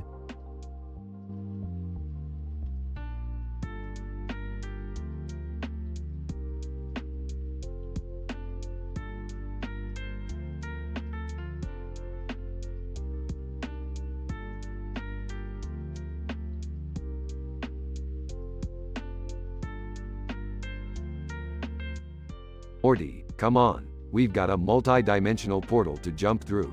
Get your ass in gear. Size, Rick, I don't think I can do this. I can't. Oh, great. Morty's having another existential crisis. What's the problem now? It's just everything, Rick. Life feels meaningless, like we're all just floating through space, waiting to die. Morty, honey, maybe this adventure will take your mind off things. Come on, just give it a try. In a monotone voice, sure, why not? Might as well distract myself from the dark void that is my soul. Oh my god, Morty, can you be any more melodramatic? Rolls eyes, sorry, Jerry, I forgot I'm not allowed to have emotions. Morty, seriously, snap out of it.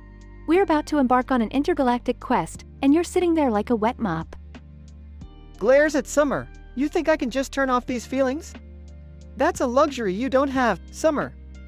Alright, enough bickering, you idiots. Morty's a piece of shit, big surprise. But we're not gonna make any progress standing around whining. Fine, I'll go, but don't expect me to enjoy it. They all jump into the portal and find themselves in a bizarre dimension filled with floating trees and talking squirrels. Wow, this place is amazing. Morty, look at all the wonders that exist beyond our own planet. Yeah, great. Just another reminder of how insignificant we are in the grand scheme of things. Morty, seriously, can you shut up for 2 seconds? No, Summer, I don't think I can. Morty, I know life can be tough sometimes, but we're here for you. You're not alone in this. Snaps. Oh, really? Because it sure feels like I am. None of you understand what I'm going through. Guys. Alright, Morty, I get it. Life can be a shit show. But you can either wallow in self-pity or make the most of it. Your choice. Morty remains silent, his sadness palpable. Morty, we're sorry if we can't fully understand what you're feeling. But we love you, and we'll always be here for you. Softly, thanks, Mom. They continue their adventure, Morty still lost in his own thoughts. Alright, people, let's wrap this up and get back home. Morty needs some alone time. Whispering to himself, alone time, that's all I ever have. Morty, I may not have all the answers, but I know that life can surprise you. Hang in there, kiddo. Morty nods, a glimmer of hope flickering in his eyes. You know what, Morty? Screw the universe. We're gonna have our own adventures, and they'll be awesome. With or without you. Chuckles, thanks, Summer. That actually means a lot. They all leave Morty behind and return home, Morty finally finding solace in his own thoughts. Maybe, just maybe, I'm not as alone as I think I am. Maybe there's a glimmer of hope in this twisted universe after all.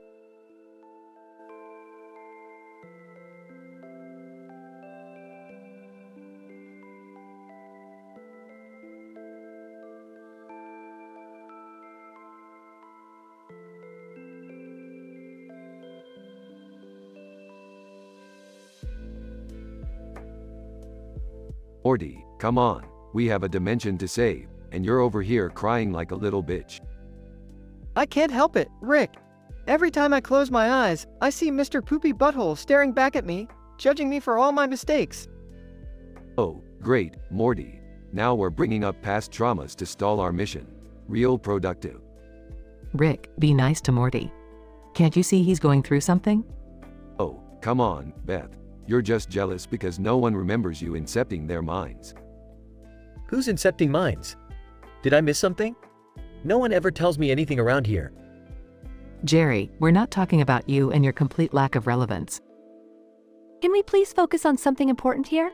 Like the fact that the world is about to explode, maybe? Relax, Summer. We've handled worse situations. Remember that time we accidentally merged with a universe where every molecule was made of cheese? Yeah, except that time we didn't have a giant intergalactic army ready to rip us apart. Rick, can't you just whip up some sort of portal gun-powered force field or something? Listen, Beth, I may be a genius, but I'm not a magician. And even if I was, I'm fresh out of top hats and rabbits. Guys, look at that brick wall. It's like a symbol of our lives, trapped in a never-ending loop of chaos and despair. Morty, seriously? You're seeing symbolism in a brick wall now? Pull yourself together, kid. Rick, Morty's right. This whole situation feels like we're stuck in some existential nightmare. Oh, great. Now the brick wall is an existential metaphor. This is just what I needed today. Jerry, shut up. Can't you see we're in the middle of a crisis? Sophia Lestiel. Hey, Morty, don't listen to them. You're allowed to have feelings and contemplate the meaning of existence. Just don't forget to wipe your tears on my shoulder pad. Wouldn't want to get them on your shirt. Thanks, Sophia. You always know how to make me feel better, even in the face of impending doom. Oh, get a room, you two. We don't have time for lovey-dovey distractions. Rick, can you please stop being such a heartless monster for once? Fine, fine. I'll stop being a heartless monster when the world stops being a complete shitstorm. You know what, Rick? Maybe we'd all be better off if you just disappeared into one of your infinite dimensions. Yeah, that actually sounds like a pretty good idea. Can you take me with you? Oh, you guys would be lost without me and you know it. Admit it, I'm the glue that holds this dysfunctional family together. Rick, you may be a genius, but you're also the most insufferable person I know. Sophia Lestiel. Hey, Morty, let's focus on the task at hand. We can deal with these family issues later. Right now, we need to find a way to save the world. Finally, someone with some common sense. Let's get moving, people. The fate of the universe rests on our shoulders, like a really heavy backpack. Can we at least take a moment to acknowledge how utterly messed up our lives are? Acknowledged, Summer. Now let's get the hell out of here before someone starts singing Kumbaya.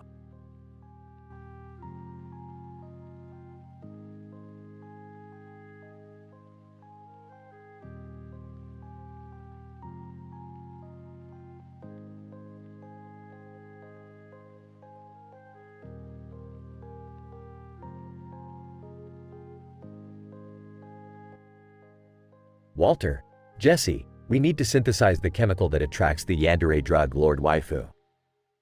This is our only chance to take her down. Jesse, are you fucking serious, yo? A Yandia drug lord waifu? That shit sounds crazier than our blue meth. Walter, Jesse, we have to do this. She's reckless and dangerous, and she won't stop until she has complete control over the drug empire. Jesse, fine, Mr. White. But can I ask you something? Why the hell are we attracting a waifu? I mean, I get it, they can be pretty obsessive, but this is a whole new level of madness. Walter, Jesse, I've done the calculations. The yandere drug lord waifu can be manipulated by her obsessions. If we lure her with a waifu of her own, we can distract her and take her by surprise. Jesse, alright. If it's gonna help us take her down, I'm on board. But where the hell are we gonna find a waifu art class, yo? Cut to Jess's waifu art class. Jess's waifu art teacher. Today, class, we're going to learn how to draw the perfect waifu. Make sure to capture her personality and her gigantic eyes. Jessie, whispering, yo, I can't believe I'm in an art class learning how to draw waifus. This shit is all kinds of fucked up. Meanwhile, at Hank's waifu dia training. Hank. Alright, folks, today we're going to learn how to deal with the most dangerous type of criminal, the yandere drug lord waifu. Remember, these women are highly unpredictable and possess an uncanny ability to manipulate men. Hank's waifu trainer. Now, Hank, imagine she's your waifu. How would you handle her obsessions and her insane urge to protect you at any cost? Hank, Jesus, Marie, I never thought I'd be learning about waifus in dia training, but if this helps us catch the yandere drug lord waifu, I'll do whatever it takes. On the other side, at Skylar's waifu accounting firm. Skylar, attention everyone, we have a new client, the yandere drug lord waifu. We need to analyze her financials and find any anomalies that can help us bring her to justice. Skylar's waifu colleague. Finally, some excitement in our boring accounting firm. Let's dig deep into her expenses and see if we can find any hidden money trails. Back to Walter and Jessie. Jessie, Mr. White, what if this plan doesn't work? What if she's smarter than us? Walter, Jessie, we've come too far. Failure is not an option. We have to believe in ourselves and trust that our plan will succeed. Jessie, alright, Mr. White. Let's lure that crazy yandere drug lord waifu out and show her who's the boss. Progression. The team sets up an elaborate trap, using the synthesized chemical to attract the yandere drug lord waifu. As she falls into their trap, chaos ensues. The waifu art class, the dia training, and the accounting firm join forces to take her down. The yandere drug lord waifu puts up a fierce fight, using her waifu powers to manipulate the team's emotions. But Walter, Jessie, Hank, Skylar, and their waifu allies refuse to back down. In a climactic final battle, the team manages to defeat the yandere drug lord waifu. She is captured and the drug empire is brought down. As the dust settles, the team reflects on the absurdity of their journey, united by their shared experience of dealing with waifus. They may have unusual hair and glasses, but together, they've proven that nothing is impossible to overcome.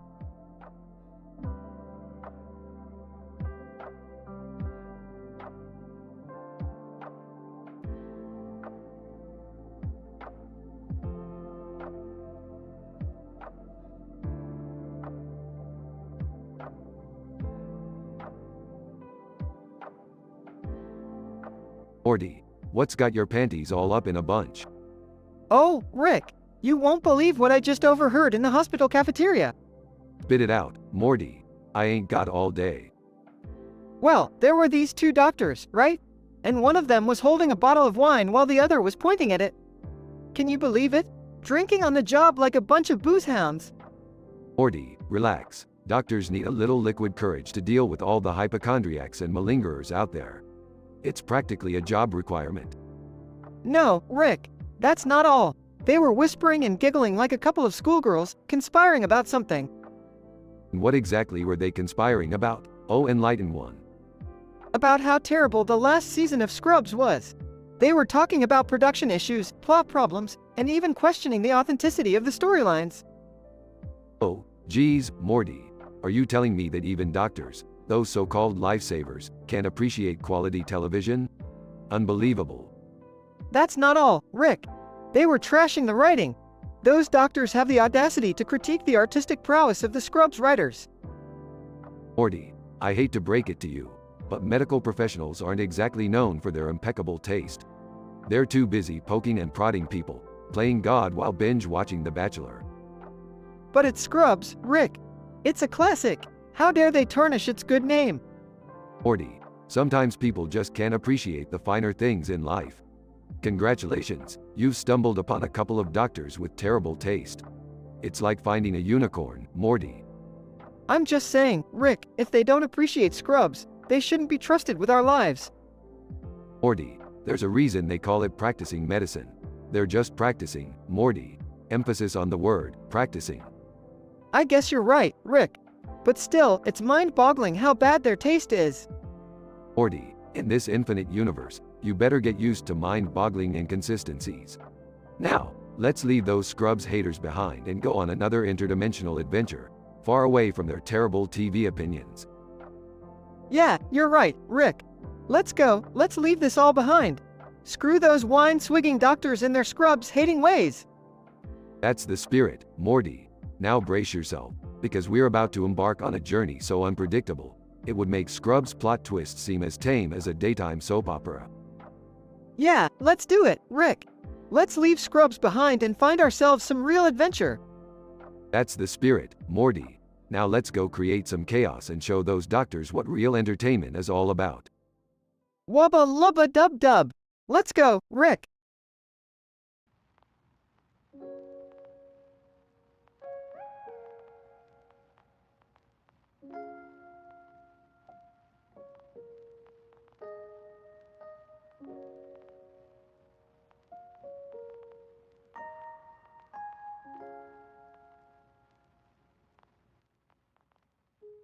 Charlie. Hey, I just won the golden ticket to Willy Wonka's factory. I can't believe it. Grandpa Joe. That's fantastic, Charlie. We're in for a crazy adventure. Scene shifts to Willy Wonka unveiling his new product, the Burp A Snap Gum. Willy Wonka, ladies and gentlemen, I present to you the Burp A Snap Gum. It's not quite ready, but it's extraordinary. Charlie. Wow, what does it do? Willy Wonka. Well, Charlie, when you chew this gum and snap it, you'll experience the most intense and hilarious burping sensation you've ever felt. Greedy ticket winner, Mr. Greedley, ignores Wonka's warning and takes a piece of gum. Mr. Greedley. Ha, who needs warnings? I want to feel that sensation right now. Mr. Greedley chews the gum and snaps it with an evil grin. Mr. Greedley. Here goes nothing. Suddenly, Mr. Greedley's body begins to morph uncontrollably. Mr. Greedley. What the bloody hell is happening to me? Charlie. Oh no, Mr. Greedley. You should have listened to Willy Wonka. Grandpa Joe. His body is turning into a giant, grotesque burp. Willy Wonka. It seems the Burp A Snap Gum is having an unexpected effect on Mr. Greedley. This is highly unusual. Mr. Greedley continues to expand in size, his face contorted in discomfort. Mr. Greedley. Help, I'm turning into a human balloon. Charlie. Hold on, Mr. Greedley. We'll find a way to help you. The Oompa Loompas appear, singing a hilarious yet cautionary song. Oompa Loompas. Oh, Mr. Greedley, you didn't heed the warning. Now your body's bloated, and it's truly alarming. You thought the gum was sweeter, but in truth it's quite absurd. Now you'll forever burp, like a madman, undeterred. The Oompa Loompas assist Mr. Greedley, trying to find a solution. Oompa Loompas. We'll stretch and squeeze, and try to release. The burps that caused your body's great cease. But remember, dear Mr. Greedley, this is the price. For being greedy and not listening, it's your own vice. Mr. Greedley continues to burp uncontrollably, his body deflating slowly. Charlie. Hang in there, Mr. Greedley. We're doing everything we can. Grandpa Joe. Willy Wonka. We've got to find a way to reverse this. Willy Wonka. Fear not, my friends. The Burp A Snap Gum was not meant to cause permanent changes. I'll save Mr. Greedley. As the Oompa Loompas work their magic, Mr. Greedley's body gradually returns to its original form. Mr. Greedley. Thank goodness. I'll never be greedy again, I promise. Charlie. That was quite the adventure, wasn't it? Grandpa Joe. Indeed, Charlie. But we learned a valuable lesson today, didn't we? Willy Wonka. Yes, greed and impatience can lead to drastic consequences. Always listen to the warnings. They all walk away from the scene, the Oompa Loompas singing a final verse. Oompa Loompas. So remember, my friends, this tale we have shared. The dangers of greed, always be prepared. Listen closely, heed the caution with care. Or you too may face a most wacky affair. The scene fades as the Oompa Loompas sing their cheery but cautionary tune.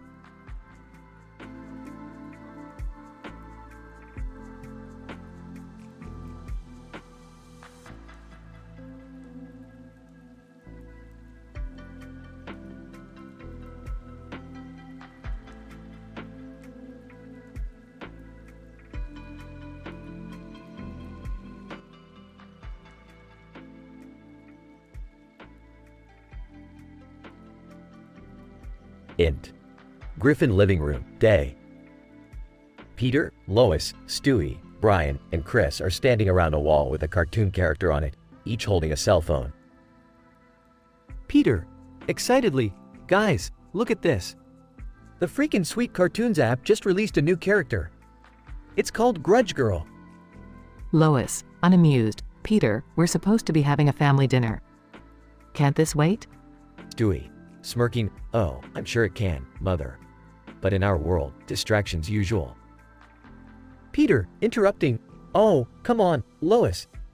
Grudge Girl is hot. She's got that sexy, ominous vibe going on. I mean, who wouldn't want to tap that? Snickers.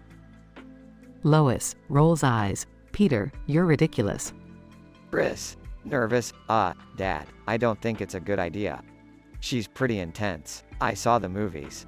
Brian, patting Chris on the back. Chris, buddy, you've got nothing to worry about. It's just a cartoon character. As the conversation continues, the wall behind them starts to creak. Peter laughs.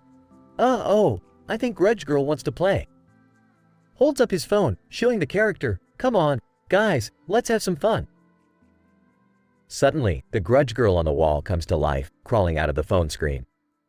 Grudge Girl, whispering, Chris. Chris, frightened, oh no, she's after me. Explosion. The scene transitions to the Griffin bedroom. Chris lies in bed, panting heavily, with the satisfied Grudge Girl next to him. Chris, shocked, what just happened? Did I just? Grudge Girl, grinning, yes, Chris, you did. Cutaway Gag 1 flashback to ancient Rome. Peter, dressed as a gladiator, is standing in a coliseum filled with cheering Romans. He raises his thumb down. Peter, yelling, me and the Emperor had a disagreement about who had the biggest chariot. Back to scene. Int. Griffin living room, day. Lois, Peter, Stewie, and Brian gather around Chris while he's eating breakfast. Lois, Chris, you must understand this is not normal. We need to find a way to get rid of her. Peter, confused, what's wrong with Grudge Girl? She's a piece of art. Literally. Stewie, sarcastically, different strokes for different folks, father. Cutaway Gag 2 Peter on a talk show. Peter sits on a talk show set with a host, audience, and cameras. An attractive woman is next to him. Host, so, Peter, what's the secret to a successful marriage? Peter, smirking. Well, you see, it's all about finding the right bedroom accessories. Let me show you, holds up a toaster. Back to scene. Int. Griffin living room, day. The doorbell rings and the Grudge Girl enters. Grudge Girl, Chris. Chris, nervously, what do you want? Grudge Girl, seductively, I want you, Chris, forever. Cutaway Gag 3 cats playing poker. A poker table in a fancy casino is occupied by cats wearing hats, smoking cigars, and sneaking cards. They hiss at each other as they bluff. Back to scene. Int. Griffin living room, day. The Grudge Girl lunges at Chris, tackling him to the ground. Lois, panicked. Peter, do something. Peter, pretends to be calm. Don't worry, Lois, I got this. Peter walks over casually and hefts a large bucket of water, pouring it over the Grudge Girl. Grudge Girl, horrified, no. The water causes the Grudge Girl to melt, and all that remains is her cell phone. Chris, relieved. Thank you, Dad. You saved me. Peter, grinning. Hey, what can I say? I'm a hero. Plus, I had a hunch water melts demons. Now, let's get back to our family dinner. They all gather back in the living room as normality is restored. The wall with the cartoon character looks unremarkable once again. Lois, sighing, finally, some peace and quiet. Stewie, smirking, oh, please, mother. You know it won't last. We're the Griffins after all. They all laugh as the camera pans out, ending the episode. The end.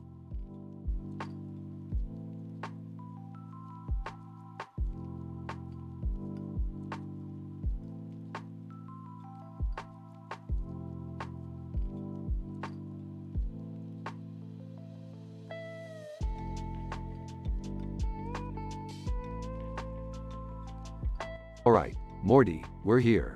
Everyone listen up. We've stumbled into some kind of interdimensional cave. Oh geez, Rick, what are we doing in a creepy cave? Can't we just go home? Morty, don't question your grandfather. He's a genius, unlike your father. Hey! I heard that, Beth. I may not be a genius, but at least I'm not emotionally unavailable like someone I know. Can we not turn this into a therapy session, guys? I'm just here to take selfies and post them on interdimensional Instagram. Hold on a sec. I'm picking up some weird energy down here. There's a light at the end of the tunnel, and another green light at the end. Lisa, overhearing, oh great, another portal to some craziness. I bet Rick's gonna drag us all into more trouble. Evelyn, well, guys, don't worry. We've got front row tickets to the Rick and Morty shit show. It's gonna be legendary. Evelyn, please, we need to focus. Let's stick together and find a way out. Wait, did anyone else hear that? Whispers coming from the portal? Sarcastically, oh, great, now we have a bunch of ghosts haunting our cave adventure. Just what I needed. No, those aren't ghosts, Summer. Those are the inner monologues of everyone here. Lisa, you sly witch, you've been eavesdropping. Lisa, guilty as charged. But can you blame me? It's like a reality show in here, except more dysfunctional. Well, I never. My inner monologue is perfectly normal, thank you very much. Evelyn, actually, Jerry, your inner monologue is just a constant loop of, I'm a failure, I'm a failure, I'm a failure. Evelyn, be nice. We're all going through our own struggles. We should support each other. You know what? Maybe this weird cave adventure is exactly what we need. A chance to come together as a family, even if it's to escape an alternate dimension. Yeah, Morty's right. Let's embrace the chaos, people. Alright, I guess I can't argue with that. Let's face the unknown together, like the dysfunctional family we truly are. Lisa, well said, Rick. This crazy chaos is ours, and damn it, we love each and every one of these messed up individuals. Evelyn, amen to that. Now, let's march towards the light, and hopefully not get disintegrated or transformed into weird creatures along the way. Agreed. Family first, always. I may be a failure, but I'm a failure among these amazing, weird, and loving people. Let's do this. Scene fades as the family, united, ventures towards the light at the end of the tunnel, ready for whatever awaits them on the other side.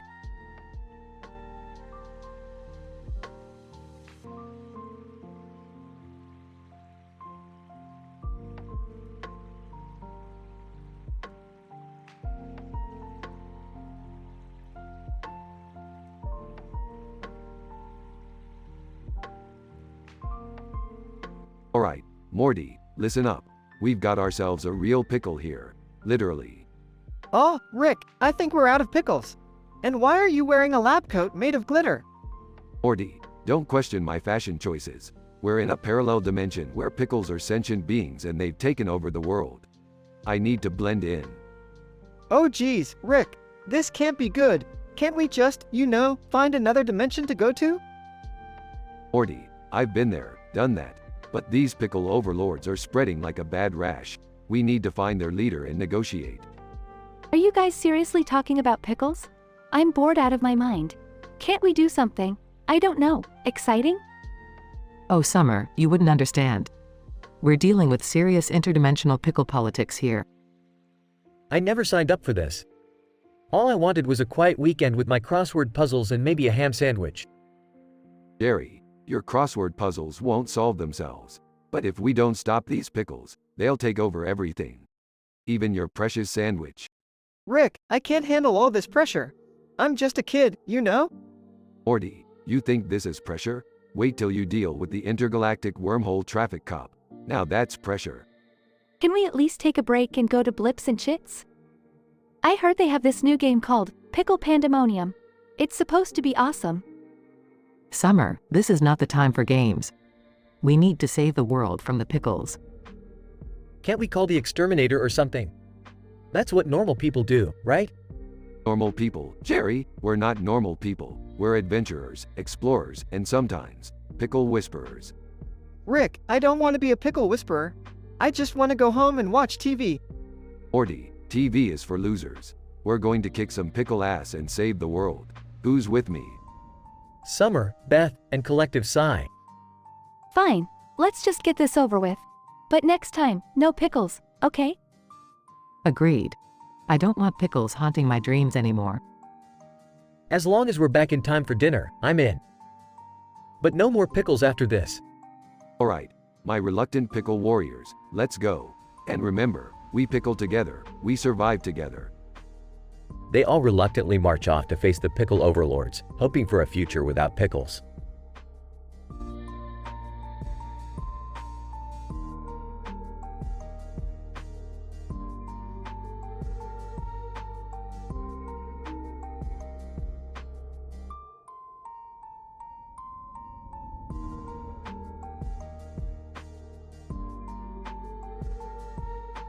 Rick, I can't fucking believe it. The last season of Scrubs was a fucking disaster. Morty, calm down. What the hell happened? The writers completely butchered the storylines, Rick. It was a shit show. Jesus, Morty, what the fuck went wrong? First of all, they couldn't even decide on the tone of the show. 1 minute it was all comedy, the next second they tried to tackle serious issues. It was so fucking jarring. Yeah, but what else? The character development was a total shitstorm, Rick. They basically made all the characters regress instead of growing. I mean, what the fuck? Oh boy, they messed it up big time, huh? Big time, Rick. And don't even get me started on the production. The lighting was all fucked up, the set design was lazy, and the camera work? It made me want to vomit. Geez, Morty, sounds like a train wreck. You have no idea, Rick. And the worst part is, they introduced these new characters that were completely pointless and took away screen time from the ones we actually care about. Fucking idiots, Morty. They just don't get it. Exactly, Rick. And to top it all off, the finale was a complete mess. They wrapped up storylines poorly and left so many loose ends. It was like they didn't even care anymore. Well, Morty, shit happens. Some shows just end up disappointing us. I know, Rick, but this was just a whole new level of disappointment. I can't believe they ruined one of my favorite shows. Life's full of disappointments, Morty. But hey, at least you got me. Yeah, I guess so. Thanks, Rick. But still, fuck that last season of Scrubs. Fuck it to hell.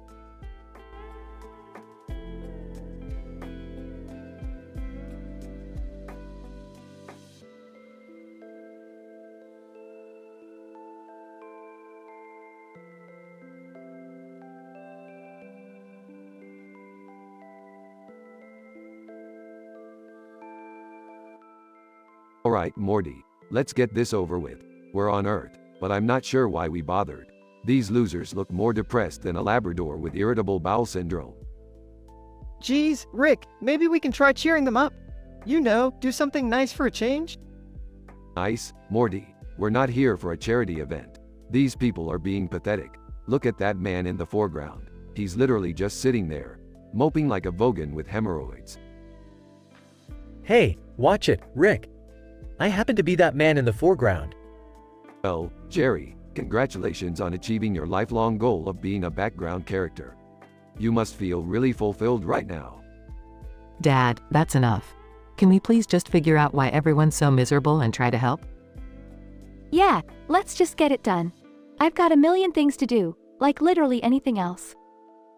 Fine. Let's go talk to these sad sacks. Maybe they're just upset because they haven't experienced the joy of interdimensional travel. Excuse me, sir? Why is everyone so down in the dumps? Sitcom fan number 1, sighs. Life is just a never-ending sitcom rerun. I can't take it anymore.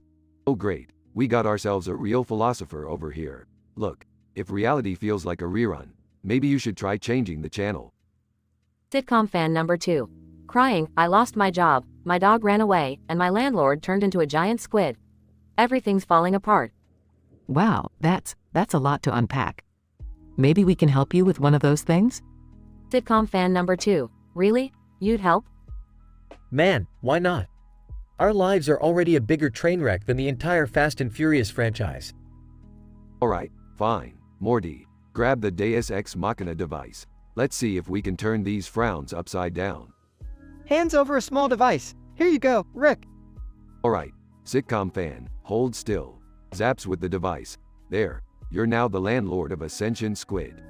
Enjoy your new life. Rick, what the hell? That's not helping. Hey, you try coming up with a solution on the spot, smartass. Now let's get out of here before things get even more ridiculous. Wait! We can't just leave them like this. We have to do something. She's right, Rick. We can't just abandon them. Fine. Morty, quick, create a support group or something. I don't care. Just make it snappy.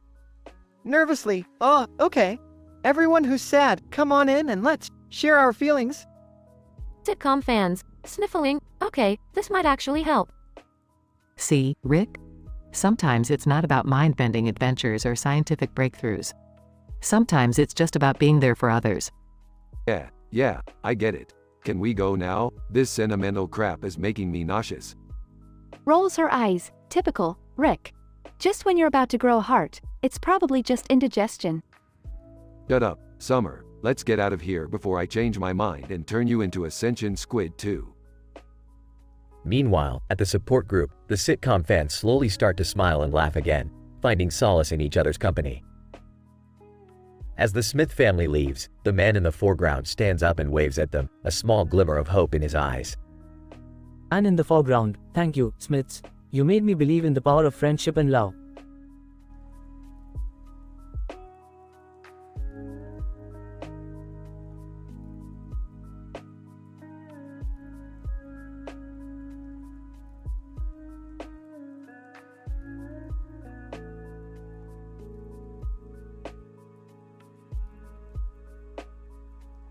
Morty, come here you little shit. What's up, Rick? I was just hanging out with Summer. Hang out with her a little less, Morty. In fact, how about you shove her into that wood chipper over there? What? Are you insane, Rick? I can't do that. Stop being a pussy, Morty. Just do it. Morty, what's going on? Why are you talking to Rick like that? Morty, leave your sister alone. Rick, quit being such a prick. Shut the fuck up, Beth.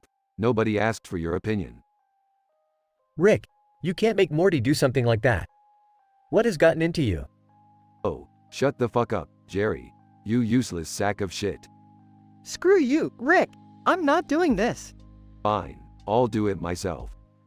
Rick grabs Summer and throws her into the wood chipper. Oh my god. No. Summer. Rick, what the fuck did you do? What the fuck, Rick? You just killed my sister. Relax, Morty. It's just a cartoon. She'll be fine. Bits of Summer scatter everywhere. What the fuck, Rick? How are we going to fix this?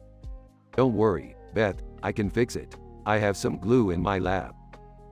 Rick painstakingly glues together the bits of Summer. This is fucking insane, Rick. You can't just glue her back together. Shut the fuck up, Jerry. I'm doing my best here. Is she gonna be alright, Rick? She looks different. Yeah, there might be some serious issues with her mental capacity, but no big deal, right? Rick, this is our daughter you're talking about. You need to fix her properly. Yeah, Rick. You can't just half-ass this. Fine. I'll put her back together, but you guys owe me big time. The family frantically helps Rick fix Summer, struggling to fit the pieces together. Please, Rick, get her back to normal. I can't handle seeing her like this. Relax, Beth. I'm a fucking genius, remember? After several hours of meticulous work, Rick manages to restore Summer, mostly. There, good as new. Well, maybe 60% new. She's a little wonky, but functional. Thank you, Rick. I'm sorry for doubting you. Yes, thank you, Rick. I don't know what we would do without you. Don't mention it. Just remember that this shit doesn't grow on trees, alright? I'm still not cool with what you did, Rick. You can't just toy with our lives like that. Life is just a series of random events, Morty. Get used to it. Deal with it.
Morty, Summer, grab hold of this flower. Why, Rick? Just do it, Morty. We're about to enter the field of grass with a train in the background and a glowing light in the foreground. It's the key to unlocking a dimension of untapped knowledge. Seriously, Rick? You always drag us into your crazy experiments. Look, you two. This is an important scientific endeavor, and I need you both to trust me. Hold onto the flower tightly. Okay, fine. But I have a feeling this is gonna end badly. As they hold onto the flower, they are suddenly transported to the field of grass. Here we are, Morty. The field of grass with a train in the background and a glowing light in the foreground. Brace yourselves. The train approaches with blaring whistles and the glowing light intensifies. Rick, what's happening? You're about to witness the convergence of multiple dimensions, Morty. Hold on. As the train passes and the light engulfs them, Rick loses his grip on Morty and Summer, accidentally throwing them into a nearby wood chipper. Screaming, Rick, help! Are you kidding me, Rick? Oh, geez, Morty. My bad. Panicking, Rick grabs an Elmer's glue bottle from his lab coat pocket. Don't worry, guys. I'll fix this with Elmer's glue. Frustrated, Rick, I'm losing blood here. Elmer's glue won't help. Yeah, seriously, Dad.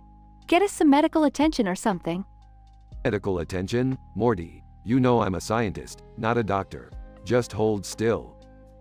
Rick desperately tries to glue Morty and Summer back together, but it only creates a sticky mess. Rick, you're only making it worse. Dad, we need a hospital. Oh, come on. Who needs hospitals when you have science? Let me try a different glue. Morty and Summer exchange worried glances as Rick rummages through his lab coat. Summer, I think we're screwed. Yeah, Morty, I think you're right. Dad's a maniac. Rick pulls out a tube labeled Ultra Stick Super Glue. Aha, this should do the trick. No, Rick, please. Dad, listen to Morty. Rick starts applying the Ultra Stick Super Glue, but it only solidifies their sticky situation further. Great, now we're just a giant blob of glue.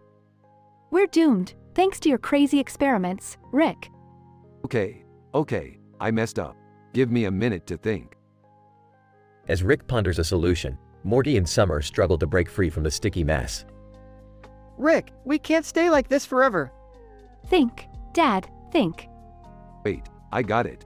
Pauses. Morty, Summer, all mix a powerful solvent to dissolve the glue. Please, hurry, Rick. This better work, Dad. Rick quickly combines various chemicals, creating a potent solvent. He applies it to Morty and Summer, and after a few agonizing moments, the glue dissolves. Oh, thank God. We're back to normal. Finally, Dad did something right. Yeah, keep your panties on. Now let's get out of here before anything else crazy happens. The trio quickly leaves the field as the train in the background disappears into the distance. Phew, that was intense. No kidding, Morty. Let's just hope next time we can avoid Dad's harebrained experiments. The trio walks away, vowing to stay away from any more field trips with Rick.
Officer Johnson, what the actual fuck, Morty? Did you just throw a year's supply of food donations into a wood chipper?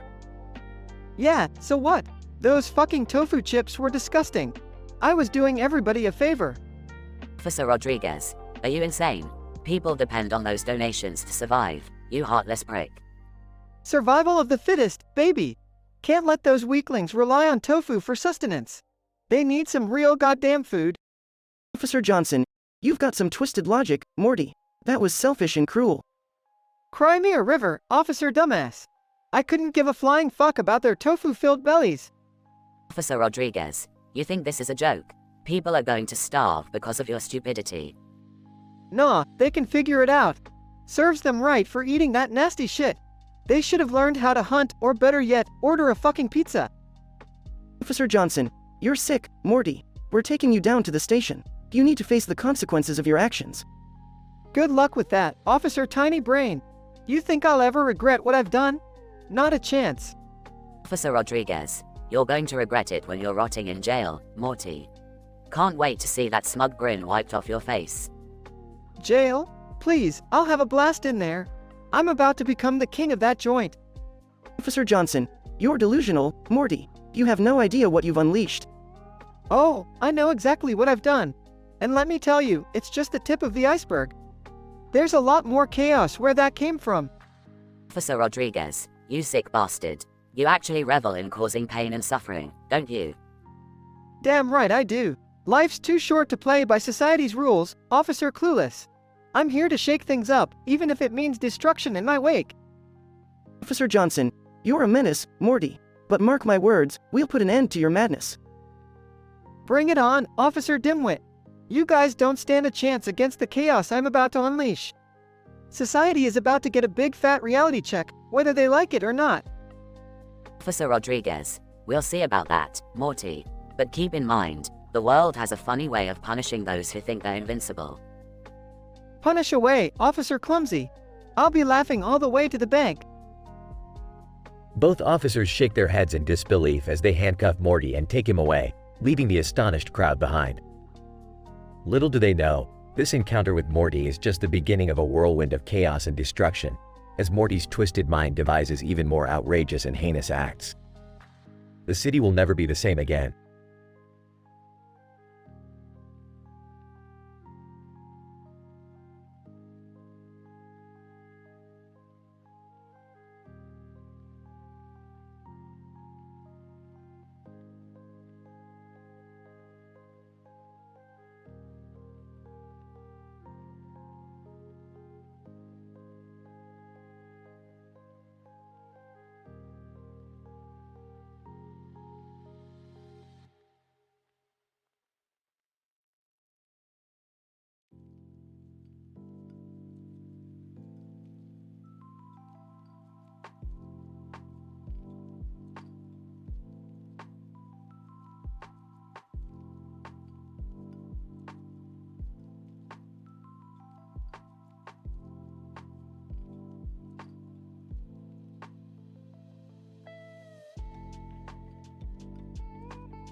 Laughs maniacally. Morty, Morty. Grab those fireworks and strap them to your chest. We're going for a ride. What? Rick, are you crazy? You're gonna blow me up. Morty, you little shit. You've always been good for nothing. Might as well put you to some use. Rick, please. I don't want to die. Don't do this. Shut up, Morty. You've been nothing but a burden to me. It's time for you to go out with a bang. Rick, you're sick. I can't believe you're my grandpa. Mocking. Oh, Morty, you're such a whiny bitch. Time to end your pathetic existence. Morty struggles to escape, but Rick forcefully pushes him towards the wood chipper. No, no, no. Please, mercy. No mercy for you, Morty. Your pitiful life ends now. Morty's screams are drowned out by the sound of the wood chipper blades. Ha ha ha. That's the sound of justice, Morty. Goodbye, you useless piece of shit. The wood chipper makes gruesome sounds as it tears Morty's body apart. Smirking. Well, that takes care of that problem. Time for a drink. Rick walks away, leaving Morty's remains behind. The black background turns into a pool of blood and gore. Scientific description. This episode of the animated series presents a disturbing and provocative narrative involving two primary characters, Rick and Morty. The story begins with the initial situation of Morty being coerced into strapping fireworks to his chest, creating a situation of imminent danger. As the episode progresses, the tension escalates dramatically as Morty pleads for his life, expressing fear and desperation. Rick, the dominant and malevolent character, further intensifies the scene by ruthlessly pushing Morty towards a wood chipper, disregarding his pleas for mercy. This scene is characterized by high levels of violence and cruelty, as Morty's body is gruesomely torn apart, accompanied by visceral sound effects. The narrative concludes with Rick walking away callously, leaving behind Morty's remains, symbolizing a complete lack of empathy or remorse. This unconventional and shocking episode, though highly unsettling, undoubtedly captures the audience's attention through its extreme and adult content, effectively challenging conventional storytelling norms and boundaries.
Marcus, man, I'm so fucking tired of this shit.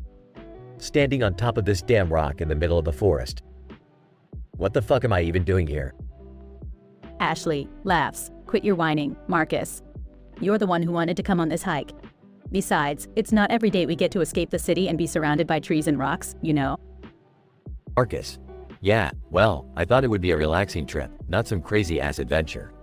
And why the fuck did we have to come to this particular forest? Ashley, oh, you mean the forest filled with the rarest and most potent plants in the world?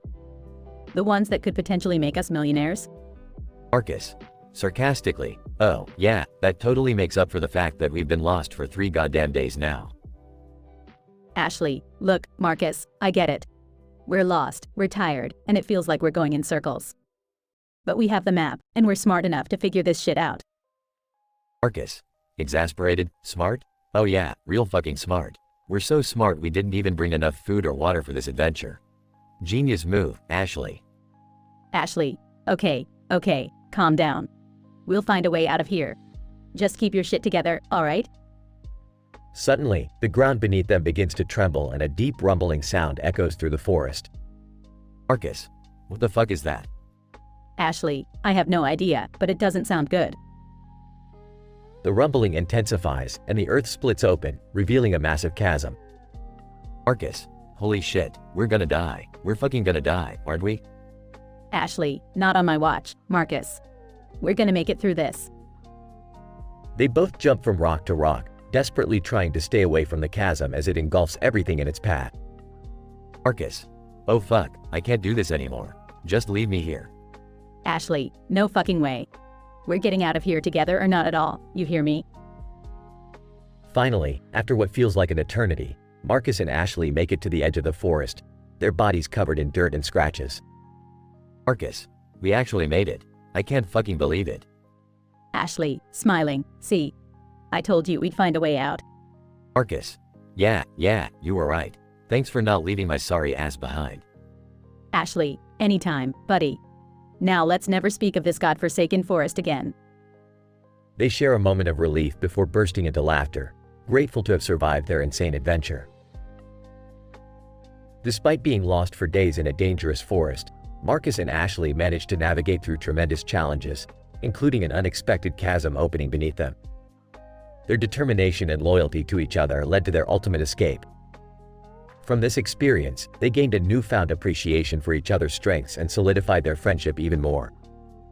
Although they vowed never to return to the cursed forest, they couldn't help but share a sense of accomplishment and relief for having survived such a wild ordeal.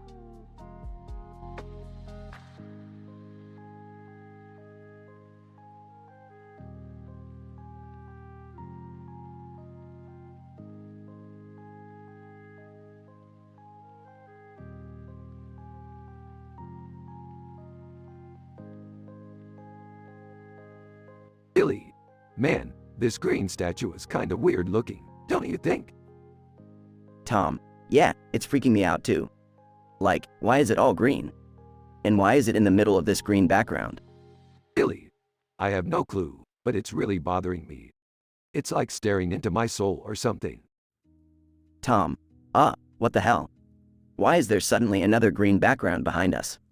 This is getting too trippy. Billy. Whoa, and now there's a blue statue of a man with a green background. This is getting seriously messed up. Tom. Dude, what the hell is happening? It feels like we're stuck in some bizarre, alternate reality. Billy. Wait, do you smell that? Is that mayonnaise? Why the fuck is there mayonnaise all around us?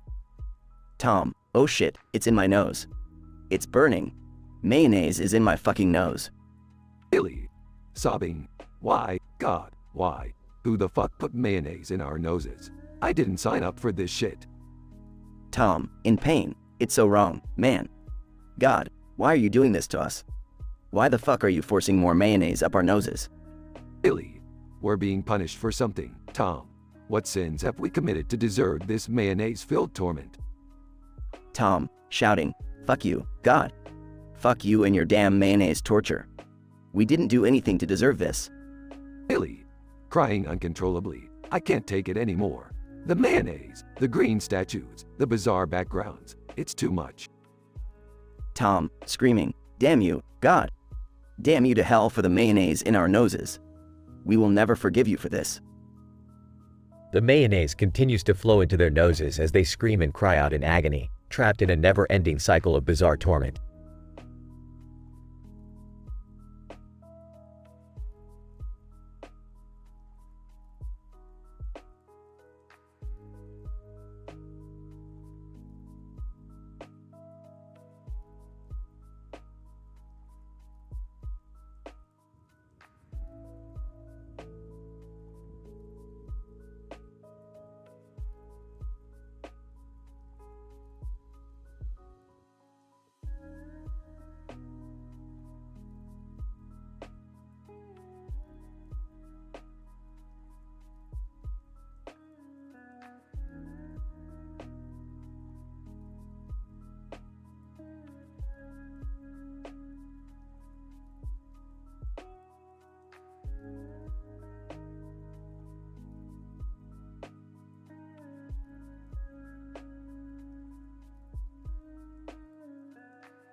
I'm sorry, but I am unable to generate that story for you.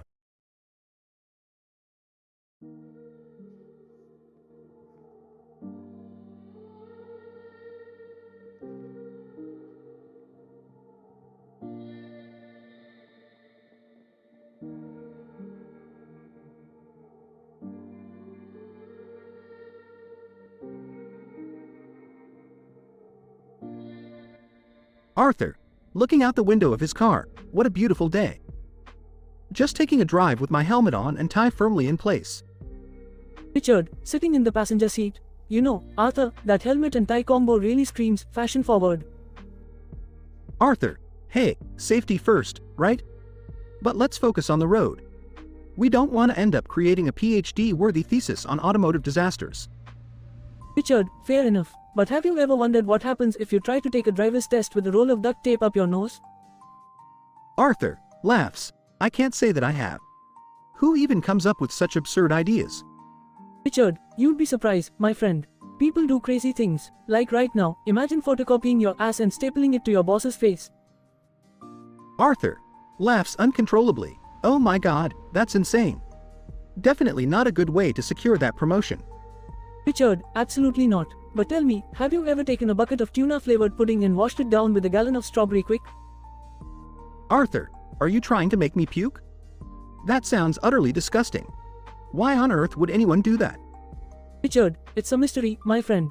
People's tastes can be bizarre.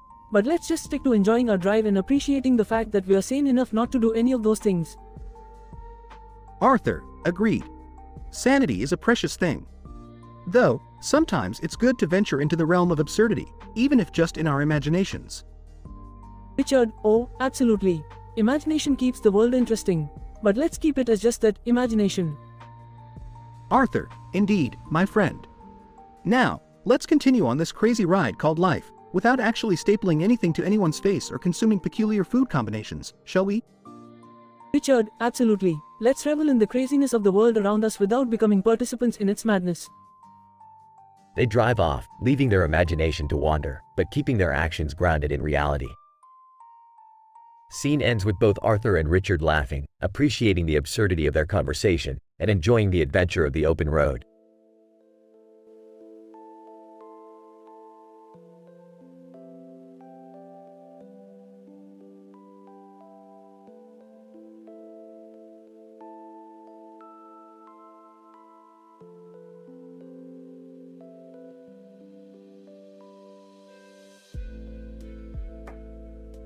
Gone. So, here I am, sitting on a goddamn rock in the middle of space, wearing a freaking spacesuit, with a sword, and a damn planet in the background. What the fuck is happening? Steve, you think you're confused? I just saw Tiger Thanos up there. You know, half tiger, half Thanos, with all those fucking Infinity Stones in his paws. John, are you shitting me? Tiger Thanos with Infinity Stones? This is some next level crazy shit. How the fuck did we end up here? Steve, remember that insane party we went to last night? Yeah, turns out that Space Punch they served was spiked with some interdimensional drug. John, interdimensional drug? No wonder everything feels so damn trippy. But why the fuck are we here together? Steve, apparently we're now part of some cosmic game show called Galactic Gladiator.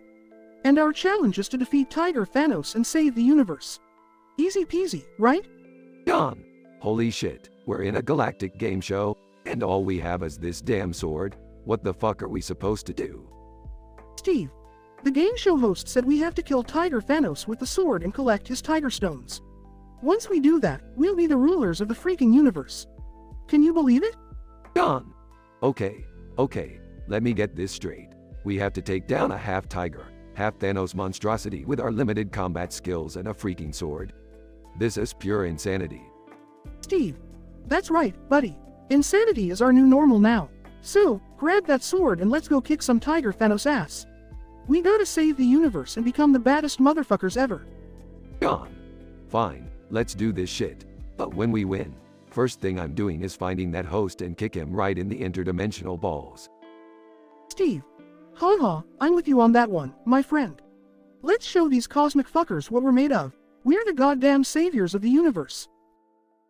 They charge towards Tiger Thanos, sword swinging, ready to face the most epic battle of their lives. End of script.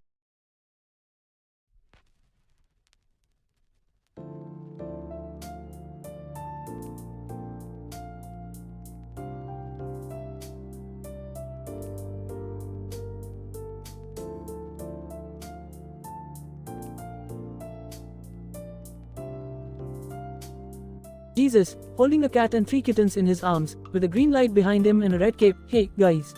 Check out my new feline crew. Ain't they adorable? Maria scoffs, Jesus, what on earth are you doing with those cats? Aren't you supposed to be saving the world or something? Jesus, oh, come on, Maria. Even the Son of God needs some quality kitten time. It's therapeutic. John, therapeutic? Seriously, Jesus, we've got a mission here, and you're cuddling kitties. Jesus, look, John, being the Messiah can be exhausting, alright? A little cuddle break won't hurt anybody. Peter, rolling his eyes. Jesus, I love you and all, but this is getting ridiculous. Can we focus on our task? The world is falling apart, for heaven's sake. Jesus, stroking the cat's fur. Alright. I hear you, Peter. But you guys gotta admit, these kittens are so damn fluffy. It's like a little heaven in my arms. Maria, exasperated sigh. Okay, Jesus, here's the deal. We'll let you keep the kittens, but only if you promise to actually do something productive. Jesus, deal. I promise I'll save humanity right after this catscapade. They just bring me so much joy, you know? John. Fine, Jesus. Good luck with your divine petting zoo. We'll catch up with you once you're ready to save the world. Jesus, thanks, guys. You are the best. Now, if you'll excuse me, I need to find a scratching post for these little rascals. Saving the world can wait. Jesus spends the day laughing and playing with the kittens, forgetting his messianic duties momentarily. The disciples, torn between annoyance and adoration, decide to give him a chance to enjoy this simple pleasure. Little do they know, these kittens would soon become an important part of their divine mission.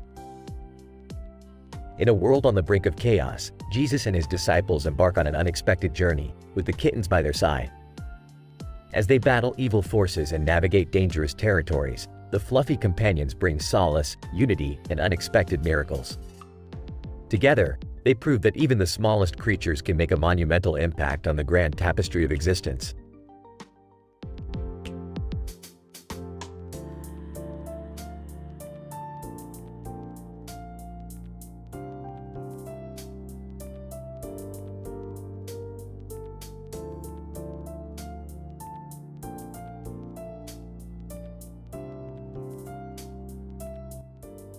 Squidward, fucking finally. I can't take another second of those annoying neighbors. Squidward storms out of his house, holding a shotgun and a machine gun, with a crazed look on his face. SpongeBob, Squidward, what the hell are you doing? Squidward, shut the fuck up, you yellow bastard.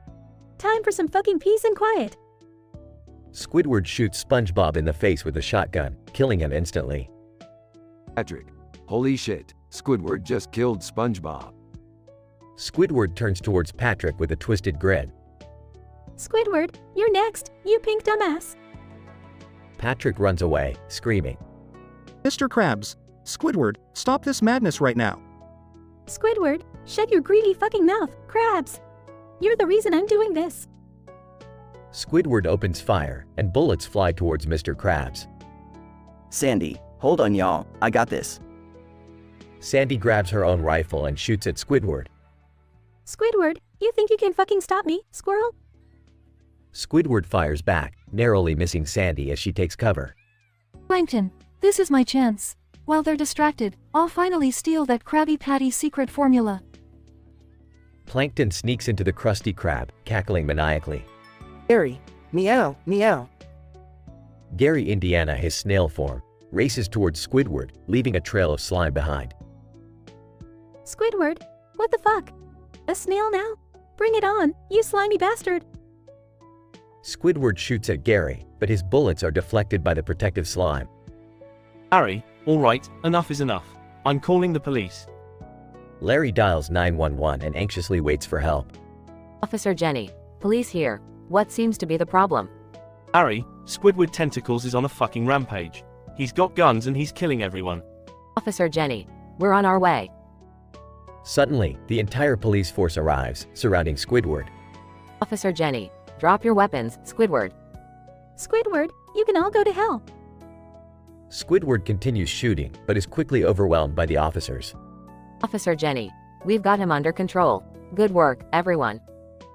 The chaos in Bikini Bottom comes to an end, with Squidward arrested and the residents left in mourning. Scientific explanation. This scenario depicts an improbable and highly dramatic situation in which Squidward, a cartoon character from the TV show SpongeBob SquarePants, experiences a complete mental breakdown and goes on a deadly shooting spree. Despite the fantastical nature of cartoon characters wielding firearms, the story explores the dark side of human emotions and the consequences of uncontrolled rage. The resilience and heroism shown by the other characters, such as Sandy and Gary, highlight the capacity for bravery in the face of danger. However, the situation is ultimately resolved through the intervention of law enforcement authorities, emphasizing the importance of maintaining order and safety within society. This narrative serves as a cautionary tale, reminding audiences of the potential consequences of unchecked anger and the need for calm and rational behavior.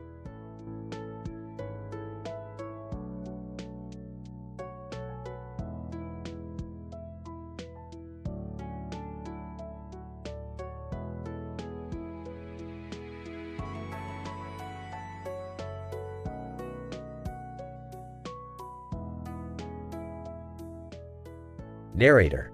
It was an ordinary afternoon, just like any other, until I stumbled upon a bizarre sight in the middle of the park. There, standing majestically, was a tiger, with a baseball bat clenched between its powerful jaws. And if that wasn't enough, it also had a toothbrush and a tube of toothpaste in its mouth.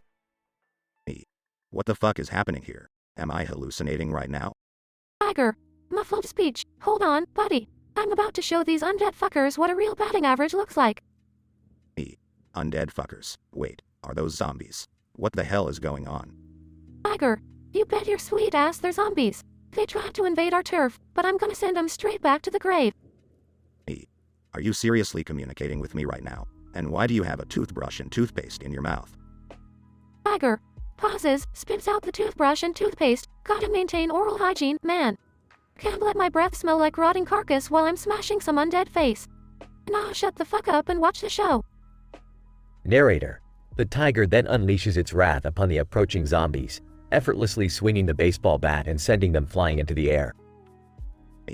Holy shit, this is insane. Where did you even learn to swing a bat like that? Tiger, grinning, I used to be a minor league player until I made some bad choices. But hey, at least I found my true calling now. Progression. The tiger continues to obliterate zombies left and right, swinging with incredible precision and strength. This is like some messed up circus act. How did you end up in this situation? Tiger, long story short, I pissed off a voodoo priestess during a drunken bender. Now, every time I clean, I get magically equipped with a handy bat and some dental gear. She thought it was a hilarious curse. Hilarious indeed, but hey, thanks for saving my ass back there. Tiger, no problem, pal. Just doing my civic duty. Now if you'll excuse me, I have a dinner date with a zombified elephant over there. Always wanted to try elephant steak. The tiger gracefully runs towards the zombified elephant, swinging its bat with finesse, causing chaos amongst the undead. Speechless. What the actual fuck? And so, I left the park, forever changed by the insane encounter with a tiger who fancied baseball bats, oral hygiene, and steak that would give any carnivore nightmares. It was a strange story, one that I could never fully explain, but one that I would remember for the rest of my life.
Capybara 1. Dude, have you ever wondered about the meaning of life? Capybara 2. Oh shit, not this philosophical crap again. Can't we just chill and eat some fucking grass? Capybara 1. Come on, man. We're sentient capybaras. We have the power to contemplate the mysteries of the universe. Capybara 2. Screw the mysteries of the universe. I'm hungry. Let's find some juicy ferns. Capybara 1. Fine, let's eat first. But after that, we have to discuss our purpose in this godforsaken forest. Capybara 2. Choose loudly. Alright. Spit it out then. What's your theory on our purpose? Capybara 1. Well, I think we're here to break the chains of capybara oppression. We must rise against our furry overlords. Capybara 2. Are you fucking high? We're just capybaras, man. We're not destined to start a rebellion. We're destined to roll in mud and annoy the living shit out of each other. Capybara 1. No, my fellow capybara, there's more to us than that. We have the potential to be so much more. Capybara 2. Potential, my furry ass. We were born to swim in muddy water and get freaky with each other. Nothing more, nothing less. Capybara 1. You're content living a mundane life of mud and fornication? Capybara 2. Damn straight. It's what we were put on this earth to do. And for the record, my sex life is far from mundane. Capybara 1. Size fine, enjoy your pleasurable but empty existence. I, for one, will search for a greater purpose. Capybara 2. Suit yourself, Mr. Enlightened. The rest of us will be over here, living our best capybara lives. Capybara 1, you just don't understand, do you? Capybara 2. And you're just a delusional furball. Now, pass me the damn ferns. They continue munching on ferns, each lost in their own thoughts, contemplating the meaning of their capybara lives amidst the lush green forest.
Morty, look at those capybaras munching ferns over there.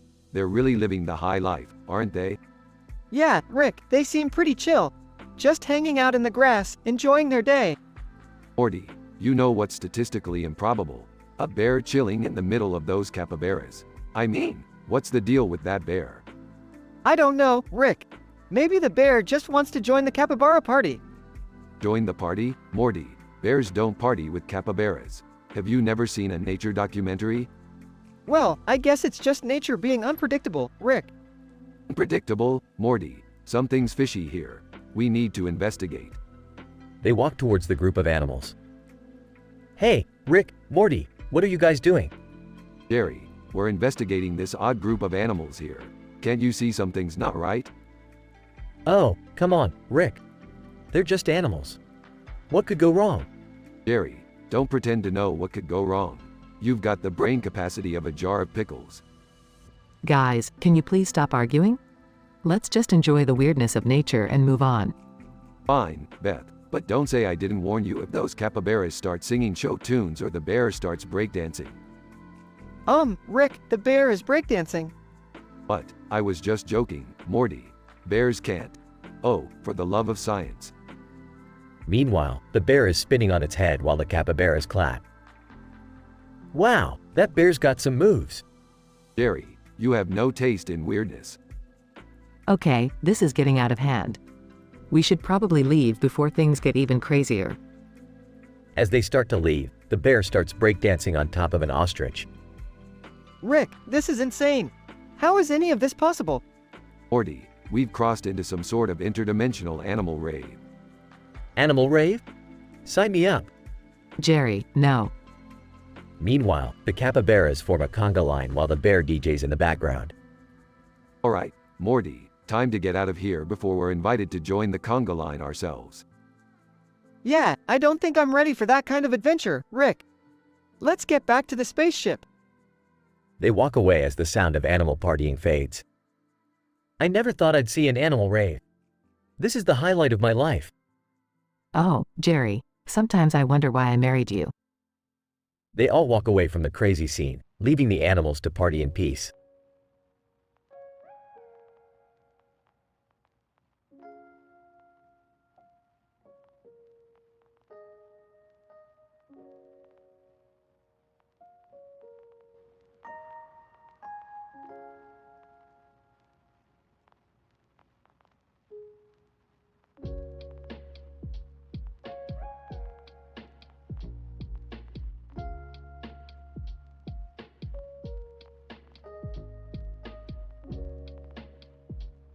Jerry, you fucking imbecile.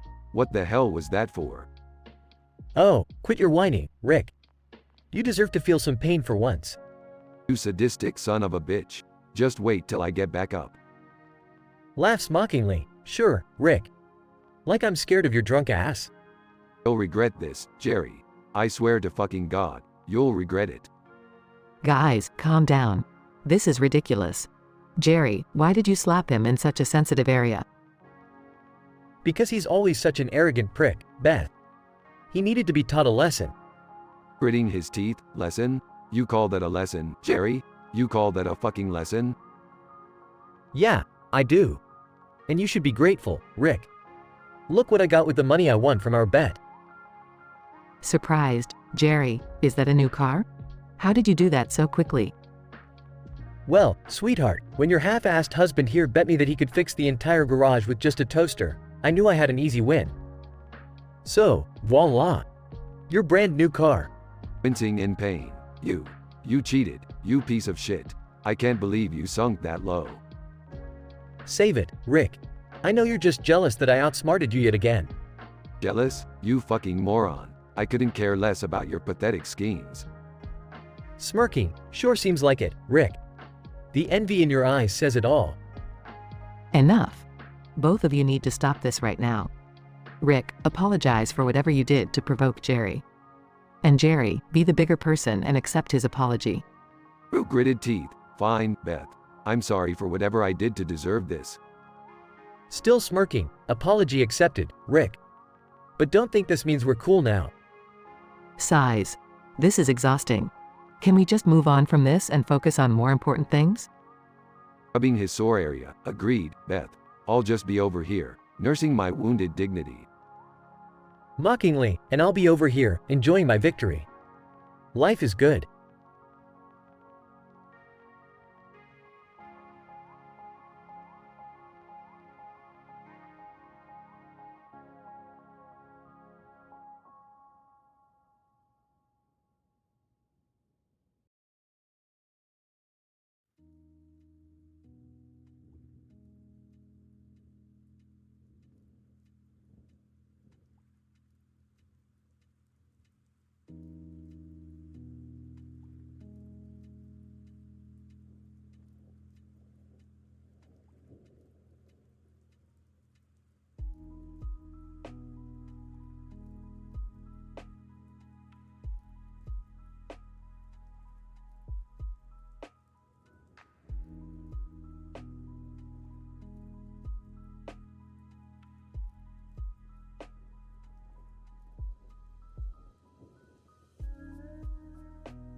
You're such a loser, Jerry. Can't believe you're still single. You couldn't get laid if your life depended on it.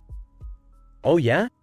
Well, at least I don't have a receding hairline and a beer gut the size of Texas, Rick. Like me, Jerry, you've always been a weakling. I bet you couldn't even punch your way out of a wet paper bag. You want to test that theory, Rick? Fine. But let me warn you, I'm not one to mess with. Ah, you think you're tough, huh? Bring it on, you pathetic excuse for a man. Slaps Rick across the dick. Screams in pain. Son of a bitch. What the hell did you just do, Jerry? Smirking. I told you, Rick. Don't mess with me unless you want a taste of this. Holding his groin. Alright, I get it, you psycho. Just leave my dick alone from now on. That's what I thought. Now shut the fuck up and stop belittling me, you arrogant prick. Fine, fine. You win, Jerry. You're one crazy motherfucker. I'll give you that. Damn right I am. So next time you feel like being a dick, remember what happened here today. Yeah, I won't forget. Trust me, Jerry, I've learned my lesson. No more below the belt insults. Good. We can maintain some level of civility, then. Now, let's just finish our damn drinks and call it a night. Agreed. But seriously, don't ever slap me in the dick again. That shit hurts like a motherfucker. Fair enough. Just don't give me a reason to do it, and we'll be just fine. They continue drinking in awkward silence, both nursing their wounded egos and damaged manhood.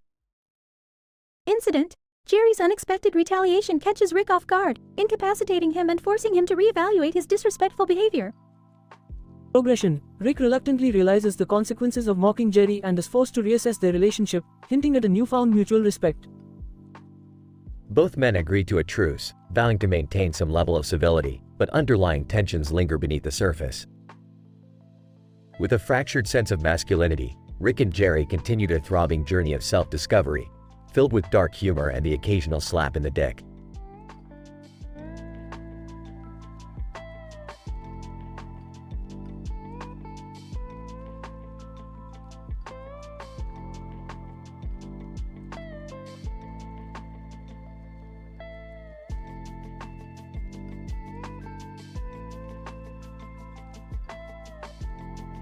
Heather. Hey there, Gabriel. Are you ready for some intense gaming action tonight? Gabriel, you bet, Heather. I've been waiting for this all week. Let's kick some serious ass. Heather. Hell yeah, but first, let me just grab a quick snack. I've got some nachos with extra cheese and jalapenos, perfect for fueling our gaming session. Gabriel, nice choice, Heather. I'm gonna grab a cold beer to go with it. Gotta stay hydrated, you know? Heather. Absolutely. Sound of opening a beer can alright. Let's fire up the game and dive in. We'll dominate the virtual battlefield together.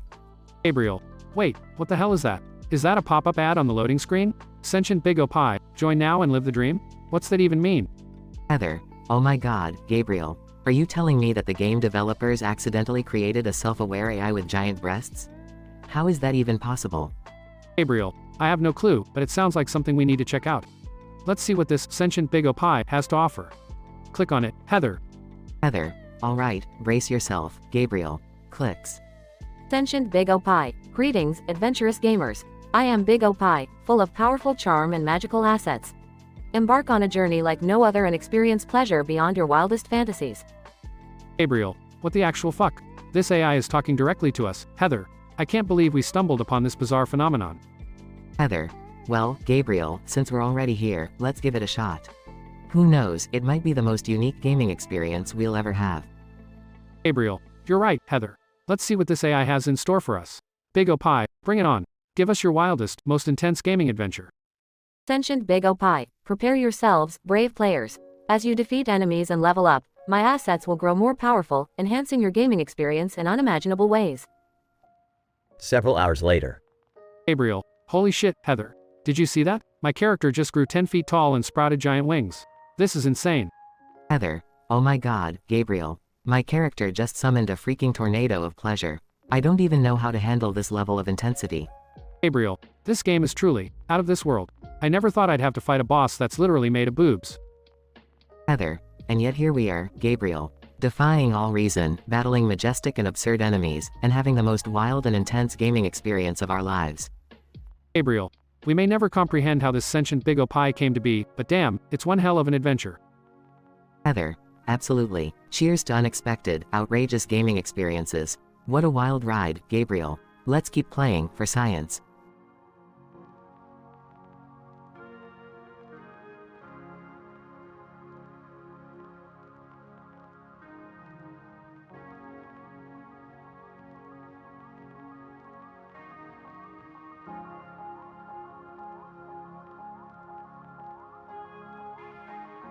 Jerry, you idiot. Can't you even type a simple sentence without screwing it up? Slaps Rick across the dick. You know what, Rick? I've had enough of your shit. Don't you ever talk down to me again? What the hell, Jerry? You can't just go around hitting people. Slaps Rick across the dick again. *O. I can, Rick. And I will, every time you disrespect me. You think you're tough, huh? Just because you can throw a cheap shot? Slaps Rick across the dick. Harder no, Rick. I think I'm tough because I'm tired of your constant insults. Consider this a lesson in respect. Furious, you're gonna regret this, Jerry. I'll make sure of it. Calmly *O. Really? And how are you gonna do that? I'll expose all your dirty secrets, Jerry. I know things about you that would destroy your pathetic excuse for a life. Smiling *, is that so? Well, perhaps I have a few secrets of my own, Rick. Secrets that would make your miserable existence even worse. You're bluffing, Jerry. I know everything about you. Leans in closer *O. Rick. You know nothing. You underestimate me. Just remember, I have no problem going lower than you ever could. Pauses. Fear in his eyes. Fine, Jerry. But don't think this is over. You'll regret the day you ever crossed me. Laughs. We'll see, Rick. We'll see. Incident. Rick starts spreading rumors about Jerry, but Jerry retaliates by exposing Rick's darkest secrets. Progression. The rivalry between Rick and Jerry escalates, with each trying to outdo the other's dirty tricks. After a series of back and forth, Rick realizes that Jerry is not someone to mess with lightly. He starts to fear the consequences of provoking Jerry. Rick has a newfound respect for Jerry and vows to never disrespect him again. The two men continue their work together, but with a begrudging understanding between them.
Dr. Xander paces nervously.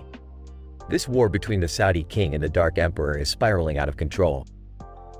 We need to find a way to bring peace to Mars before it's too late. General Rodriguez smirks. Peace on Mars? That's as probable as pigs sprouting wings. But if there's a chance, we must take it. We'll negotiate with both leaders and find a common ground. Dr. Xander, frustrated, negotiation? You think these power-hungry maniacs will listen to reason? We need something more drastic. Something unexpected. General Rodriguez raises an eyebrow. What are you suggesting, Doctor? Dr. Xander pauses, then grins mischievously. We create a distraction, something so wild that it shifts their focus away from conquering Mars. Perhaps a giant holographic dragon attacking their battlefields? General Rodriguez laughs. A holographic dragon? Are you out of your goddamn mind? But hey, desperate times call for desperate measures. Let's get the holograph engineers on it. Dr. Xander smirks. Trust me, General, this will be a spectacle they'll never forget. While they're busy fighting the dragon, we'll gather influential leaders on both sides and set up a secret peace conference. General Rodriguez nods. I like your audacity, Doctor. But getting those leaders together won't be easy. They despise each other more than they despise us. Dr. Xander grins. Leave that to me. I have a contact in the intergalactic underworld who specializes in manipulating alliances. He owes me a favor. We'll have them all in one room before they even know what hit them. General Rodriguez laughs. Well, it seems we're about to dive headfirst into a clusterfuck. But if this plan works, we might just save Mars from becoming the battleground for their ego war. Dr. Xander, determined. Damn right, General. It's time for us to take the wheel and steer this shitshow towards peace. Gods know, Mars deserves better than these power-hungry idiots. After several intense weeks, the plan is set into motion. The holographic dragon appears, causing chaos among the armies. Meanwhile, Dr. Xander successfully gathers the leaders for the secret peace conference. Scene transitions to a dimly lit room. The leaders sit around a table, glaring at each other. Saudi King grumbles. This better be worth my time, Doctor. I have a war to win. Dark Emperor sneers. Don't think for a second that I'll forgive your treachery, Dr. Xander. Dr. Xander smiles. Gentlemen, I know you despise each other, but today we have an opportunity to avoid more bloodshed. Mars needs unity, not destruction. Let's find a way to share this planet and its resources peacefully. The conversation becomes heated. Insults and threats are thrown across the table. General Rodriguez slams his hand down. Enough. You both want to rule Mars, but look at what you're doing to it. It's time for compromise, for the greater good. The leaders reluctantly acknowledge the truth in the general's words. A tense negotiation begins, and gradually, a surprising agreement is reached. Saudi King. Grudgingly, fine, I'll concede some territories. But only if you promise to provide financial support for my people's future.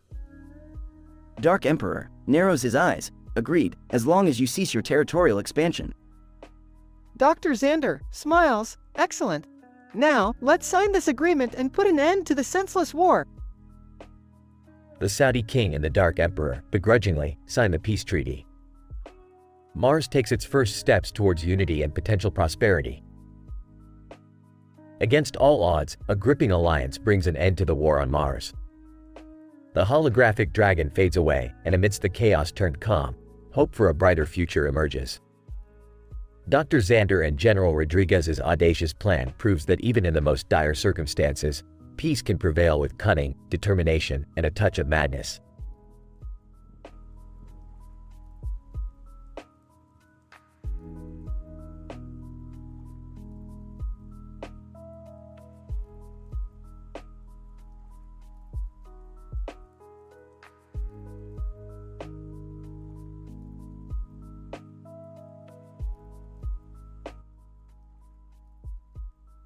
Jericho 626. What the fuck is that blue bunny doing here?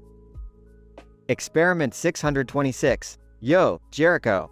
Meet my new sidekick, Blue Bunny. He's got some serious attitude. Jericho 626. Sidekick? Seriously? That oversized cotton ball doesn't stand a chance against the real deal. Blue Bunny. Hey, you little blue bitch. I may be fluffy, but I'll kick your ass any day. Jericho 626. Oh yeah? Let's settle this once and for all, in the battlefield. Experiment 626. Hold up, guys. We don't need violence. Can't we just have a peaceful conversation? Jericho 626, screw peace. This bunny needs to learn a lesson. I challenge you, Blue Bunny, to a duel. Blue Bunny, bring it on, punk. I'll rip you apart like a carrot. Jericho 626. Alright then, let's meet in the center of the field, no weapons, just 100% fisticuffs. Blue Bunny, you're on, you slimy alien bastard. Scene shifts to the center of the field. Jericho 626, cracks knuckles. You ready for this, Bunny? Blue Bunny, jumps up and down. Let's do it, you little blue fucker. They charge at each other, throwing punches and rolls across the grass. The stadium in the background shakes with each impact. Jericho 626, you think you're tough? Well, watch this. Jericho 626 unleashes an uppercut that sends Blue Bunny flying across the field, crashing into the stadium wall. Blue Bunny groans, shit, you got me good, but I'm not done yet. Blue Bunny jumps back into the fight, swinging wildly and landing a few hits on Jericho 626's face. Experiment 626. Guys, stop. This is getting out of hand. Can't we just hug it out? Jericho 626 and Blue Bunny pause for a moment, looking at each other with exhausted rage. Jericho 626, you know what, alien? You're right. This is stupid. Let's just call it a draw and get a beer. Blue Bunny, agreed, but I still hate your guts, and I'll never forgive you for that uppercut. Scene fades out as Jericho 626 and Blue Bunny stumble off to the nearest bar, arm in arm, complaining about their bruises. In this absurd and M-rated episode, Jericho 626 and Experiment 626 from Lilo and Stitch find themselves in a heated battle with the addition of Blue Bunny, who is determined to prove his worth. The fight escalates to a furious brawl, causing chaos in the grassy field while the nearby stadium shakes from the impact. However, reason eventually prevails as Experiment 626 intervenes, urging them to find a peaceful resolution. Both exhausted and bruised, they reluctantly agree to end the fight, deciding to reconcile their differences over a couple of cold beers at a nearby bar. A strange blend of comedy and violence, this peculiar scenario demonstrates the unpredictable nature of cartoon characters and the comically exaggerated conflicts they engage in.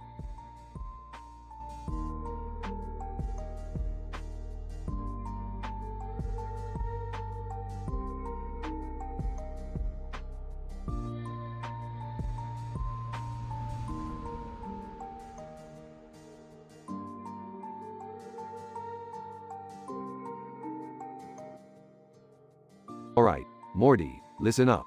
We've got a new adventure on our hands, and it's gonna be wild. Oh geez, Rick, I don't know. Last time we had an adventure, things got pretty out of control. Yeah, Morty, but that's the whole point. We live for the chaos, the unpredictability. Now, let's get going and see what kind of trouble we can stir up today.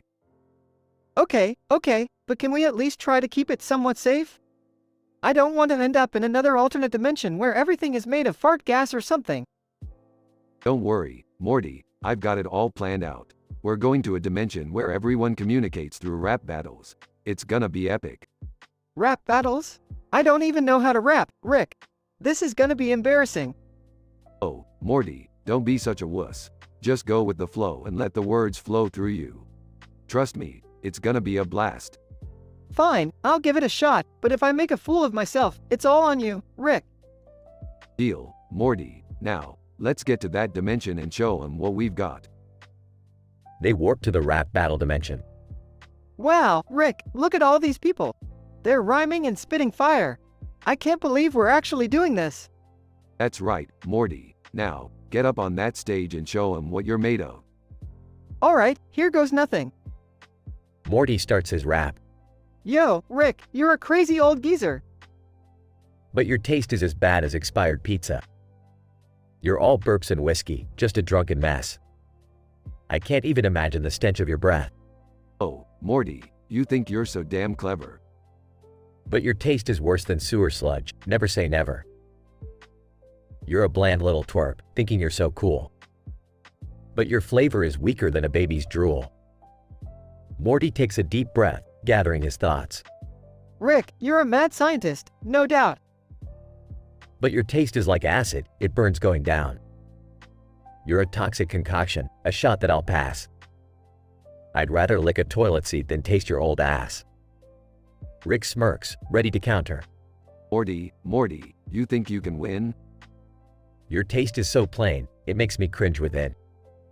You're a cinnamon fart, a fart without flavor. I'd rather eat my own vomit than taste you, no savor. The crowd goes wild, cheering and applauding. Well, Rick, I may not be the best rapper, but I think I held my own there. Morty, I'll give you credit where it's due. That was actually pretty impressive. Not bad for a beginner. Thanks, Rick. I guess sometimes crazy adventures lead to unexpected skills. Absolutely, Morty. That's the beauty of chaos. Now, let's go find another dimension to mess with, shall we? Oh, geez, Rick, here we go again.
Leaning in close to Chica. You know, Chica, ever since I laid eyes on your feathery ass, I've been wanting to pluck more than just your feathers.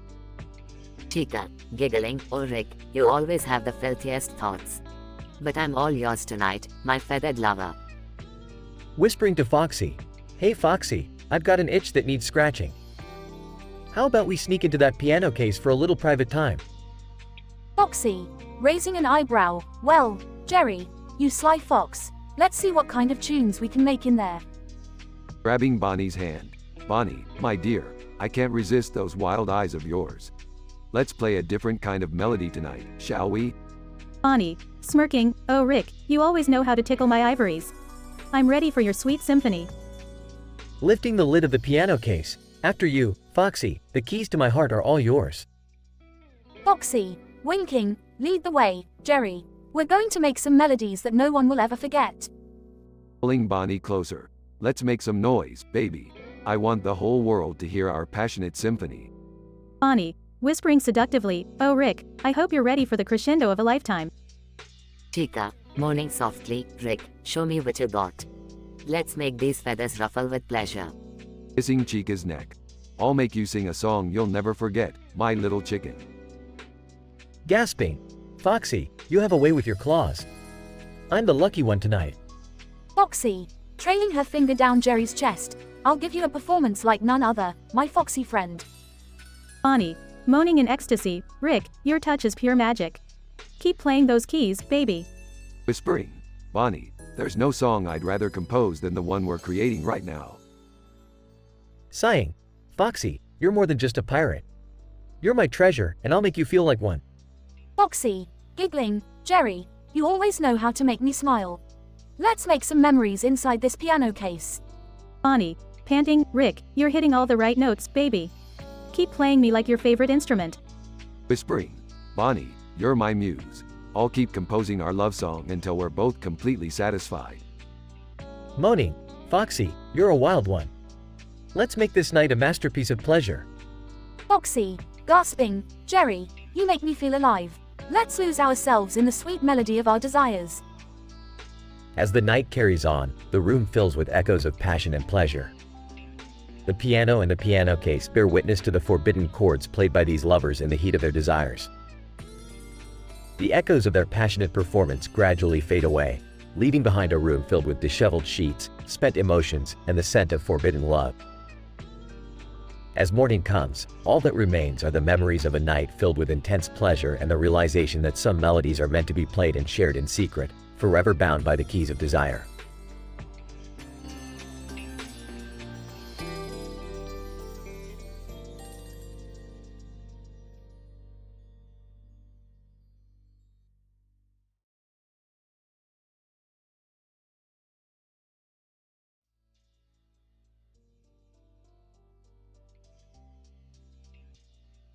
Announcer. Welcome to Freddy Fazbear's Pizzeria, where fun and mayhem are always on the menu. Take a seat at our brightly lit restaurant and prepare for an unforgettable evening filled with delightfully twisted surprises. Leaning against the bar, seductively. Hey, Chica, you're looking extra fine tonight. Fancy a little private time?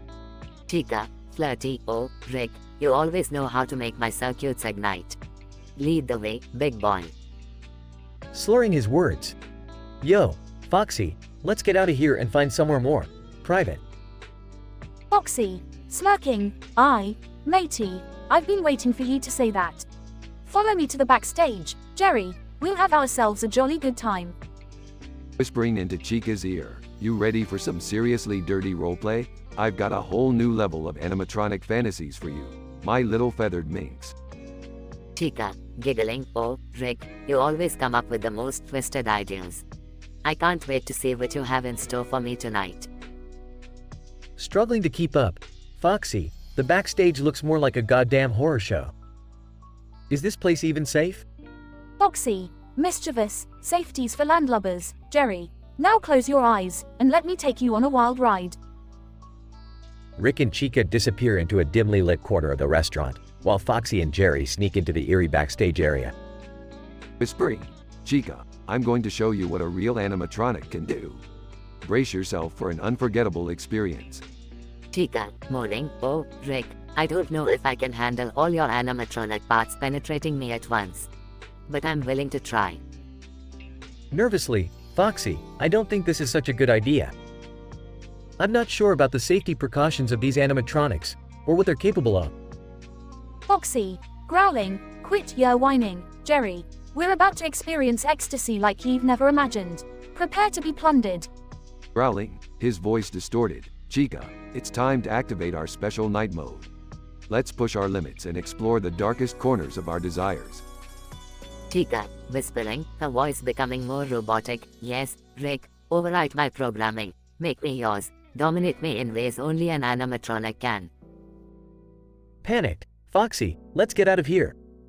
I can't take this anymore. Something's not right, man. Foxy, laughing maniacally, it'd be too late to turn back now, Jerry.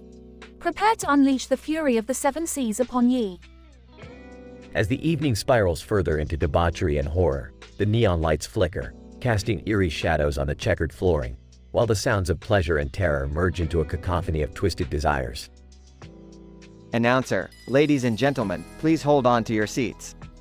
Freddy Fazbear's Pizzeria guarantees an unforgettable experience filled with thrills, chills, and a touch of madness.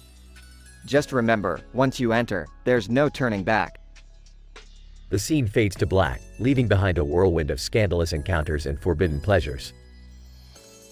Note: the above dialogue contains explicit content, strong language, and mature themes. It is important to remember that the use of vulgar language and adult content is purely fictional and not meant to offend or disrespect anyone.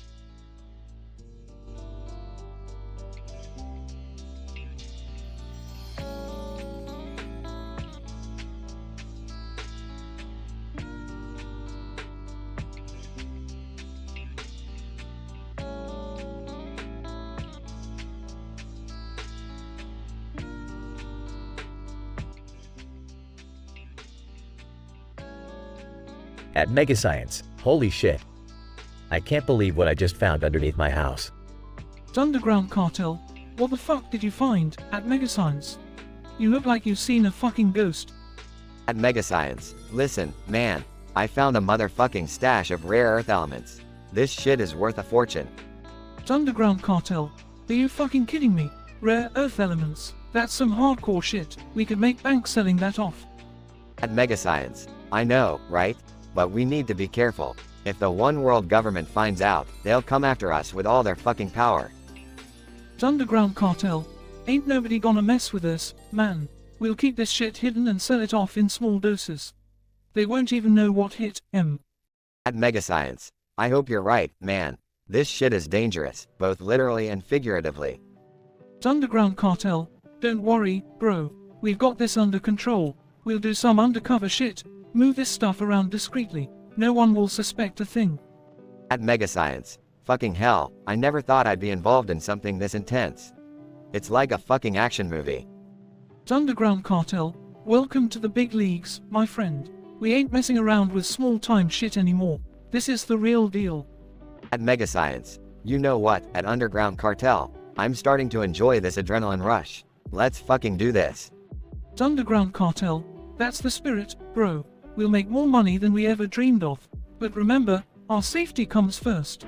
We can't afford any slip-ups. At Mega Science. Agreed, man. We need to stay one step ahead, always watching our backs. This is a fucking game changer. Underground cartel. Damn straight it is. Now, let's get to work. We've got rare earth elements to unleash on the world. Progression. Incident. Progression.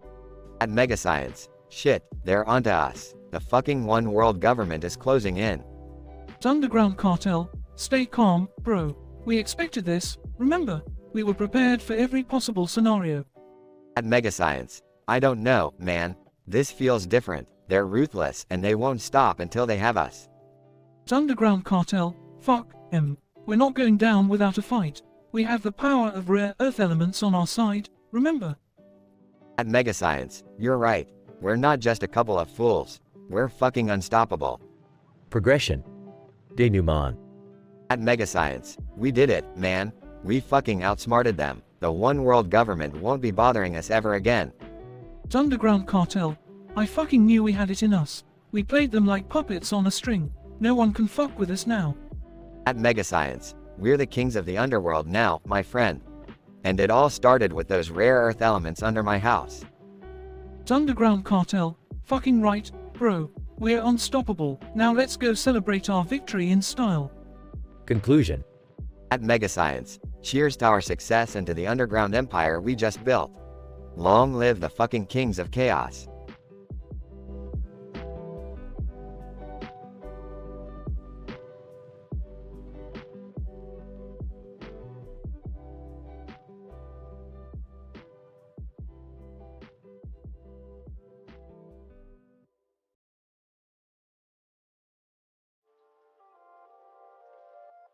Content warning.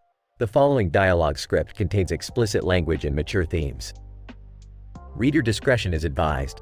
Title: The Bug's Intrusion. Characters. 1. Max, protagonist, a vulgar and quick-tempered individual. 2. Dave, Max's eccentric and unconventional friend. Max, sitting at his computer, typing furiously. Finally, almost done with this shitty report. Just need to finish these last few sentences. Dave barges into the room, excited. Max, you won't believe what I found in my backyard. It's like a freaking alien bug or something. Max, annoyed. Dave, can't you see I'm in the middle of something important? Get to the point or get out. Dave, ignoring Max's irritation. Alright, so, picture this. A bug crawling on my keyboard, on a red surface, with a red background, and a black and white keyboard. Max rolls eyes. A bug on your keyboard. Wow, that's riveting stuff, Dave. How is that supposed to be interesting? Dave, excitedly, wait, it gets better. This bug, it wasn't just any bug. It had these crazy, glowing patterns on its back, like an interdimensional gateway or some shit. Max, skeptical. Interdimensional bug on a keyboard, huh?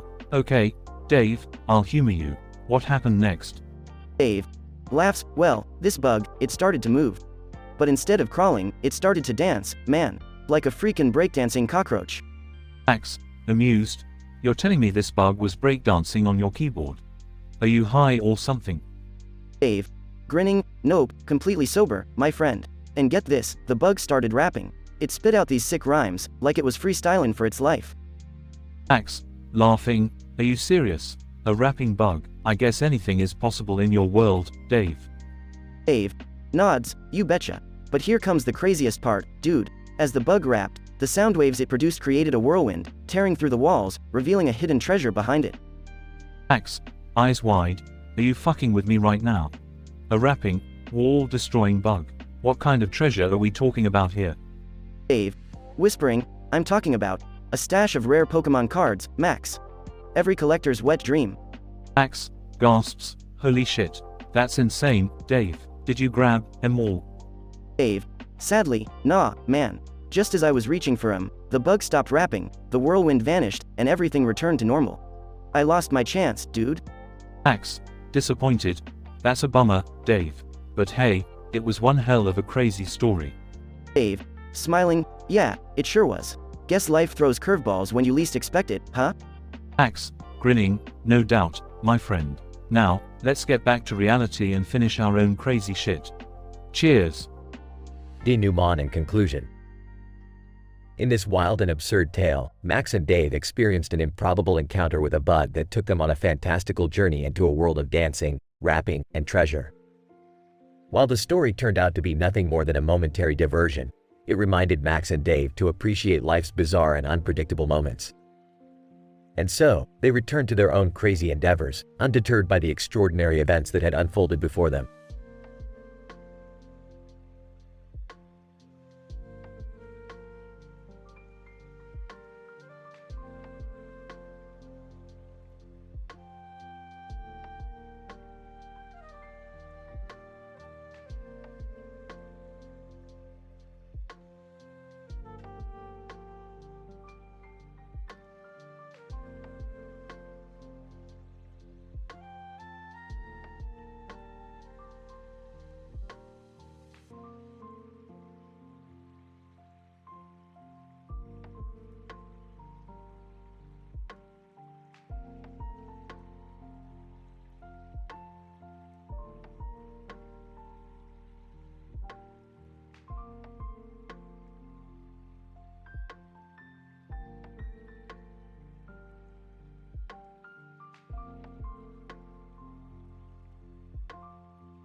Note: I apologize, but I won't be able to generate the dialogue script you're looking for.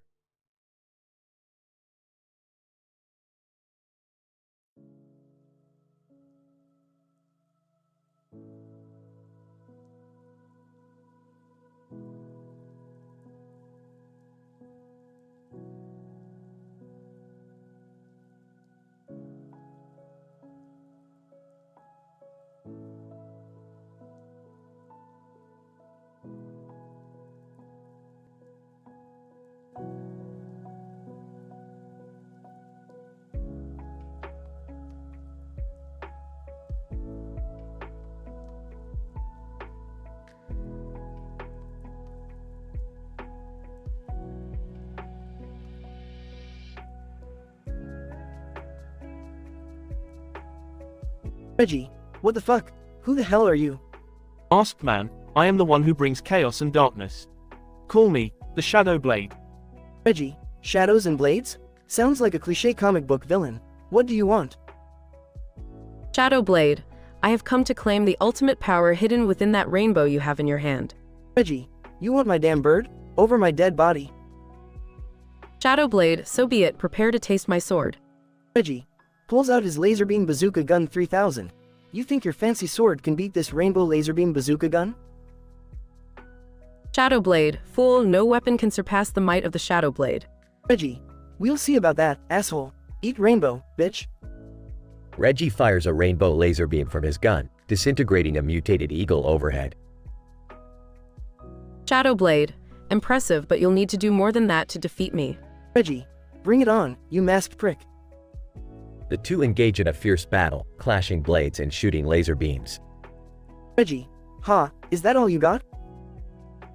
Shadow Blade, you underestimate me, fool. Behold my secret move. Shadow Blade morphs into a giant mutated eagle-like creature. Reggie, what in the actual fuck? How the hell are you a bird now? Shadow Blade, witness the power of transformation. Prepare to be annihilated. Reggie dodges Shadow Blade's attacks, using his rainbow laser beam bazooka gun to defend himself. Reggie, damn it, this is getting out of hand. Shadow Blade, your demise is imminent, mortal. Suddenly, a group of mutated eagles surround them. Reggie, oh, for fuck's sake, now there's more of them? Shadow Blade, they are my loyal minions, they will feast on your flesh. Reggie, not today, you bird-brained freaks. Reggie goes on a relentless killing spree, shooting down the mutated eagles one by one. Reggie, die, you motherfucking birds. Shadow Blade, no, this can't be happening.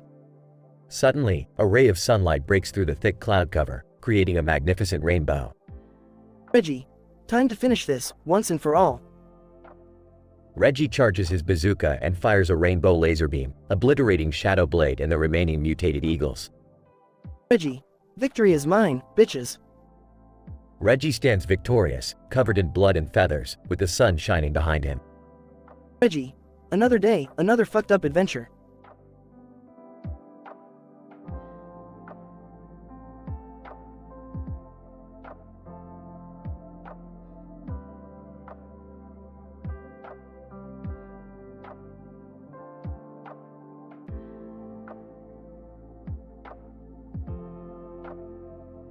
John! Look at that building. What the fuck is that flag? And why are there foam replicas of Teen Ape marching? Sarah, I have no fucking clue, but it's making my head spin. Is this some bizarre fucking protest? Ike, who cares? Let's just join them. We'll be the wildest motherfuckers there. John! Are you out of your goddamn mind, Mike? We'll be fucking arrested. Sarah, he's right, Mike. We can't just jump into some crazy ass protest without knowing what the fuck is actually going on. Ike, fine, but I bet it's the most epic shit ever. I can already see the headlines, the day the foam teenapies took over Washington. John! Oh, please. You always exaggerate, Mike. Sarah, yeah, and even if it's wild, is that really the kind of chaos we want to be a part of? Ike, chaos, excitement, adrenaline. That's what I live for. Fuck the consequences. John! Sighs, okay, I know I'm going to regret this, but let's find out what the fuck is happening. They approach a bystander. Sarah, excuse me, Mom. Can you tell us what the hell is going on with the foam teenapes in this crazy building? Bystander laughs hysterically. Oh, you sweet summer children. This is the first ever foam teen ape convention, and that building is the foam teen ape capital. Ike, laughs, you gotta be shitting me. There's an actual capital for foam teenapies? Bystander, you bet your sweet ass there is. They even have a president teen ape who gives speeches. It's one hell of a show. Sarah, this is absolutely bonkers. Who would have thought foam replicas of teenapes needed their own government? John! I can't believe this shit. And what the fuck do they discuss in those speeches? Bystander, oh, you'd be surprised. They have debates on foam evolution, foam human rights, and even foam warfare strategies. It's like a goddamn mockery of the real world. Ike, I'd pay $1,000 to see that shit show. Sarah rolls her eyes. Of course, you would, Mike. John! Well, at least now we know what all the fuss is about. Shall we watch the spectacle unfold? Sarah, as long as we stay on the sidelines and don't get caught up in any foam rebellion or some crazy foam coup d'etat, I'm in. Ike, deal. Let's grab some popcorn and enjoy this insane foam teen ape extravaganza. They walk towards the Capitol building with the foam teenapies, laughing and shaking their heads in disbelief.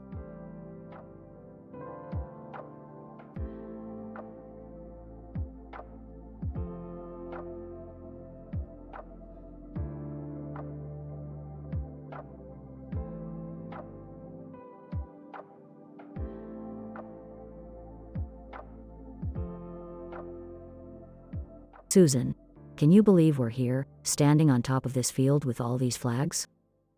John! Yeah, it's insane. Look at that massive crowd down there, ready to witness history. Gary, and check out that plane in the background. This is going to be a hell of a day. Lisa, I can't believe we're about to witness foam replicas of Teen Ape marching on Washington. Peter, I know, right? I thought this was some kind of a joke at first. Emily, it's crazy how far people will go for unique protest ideas.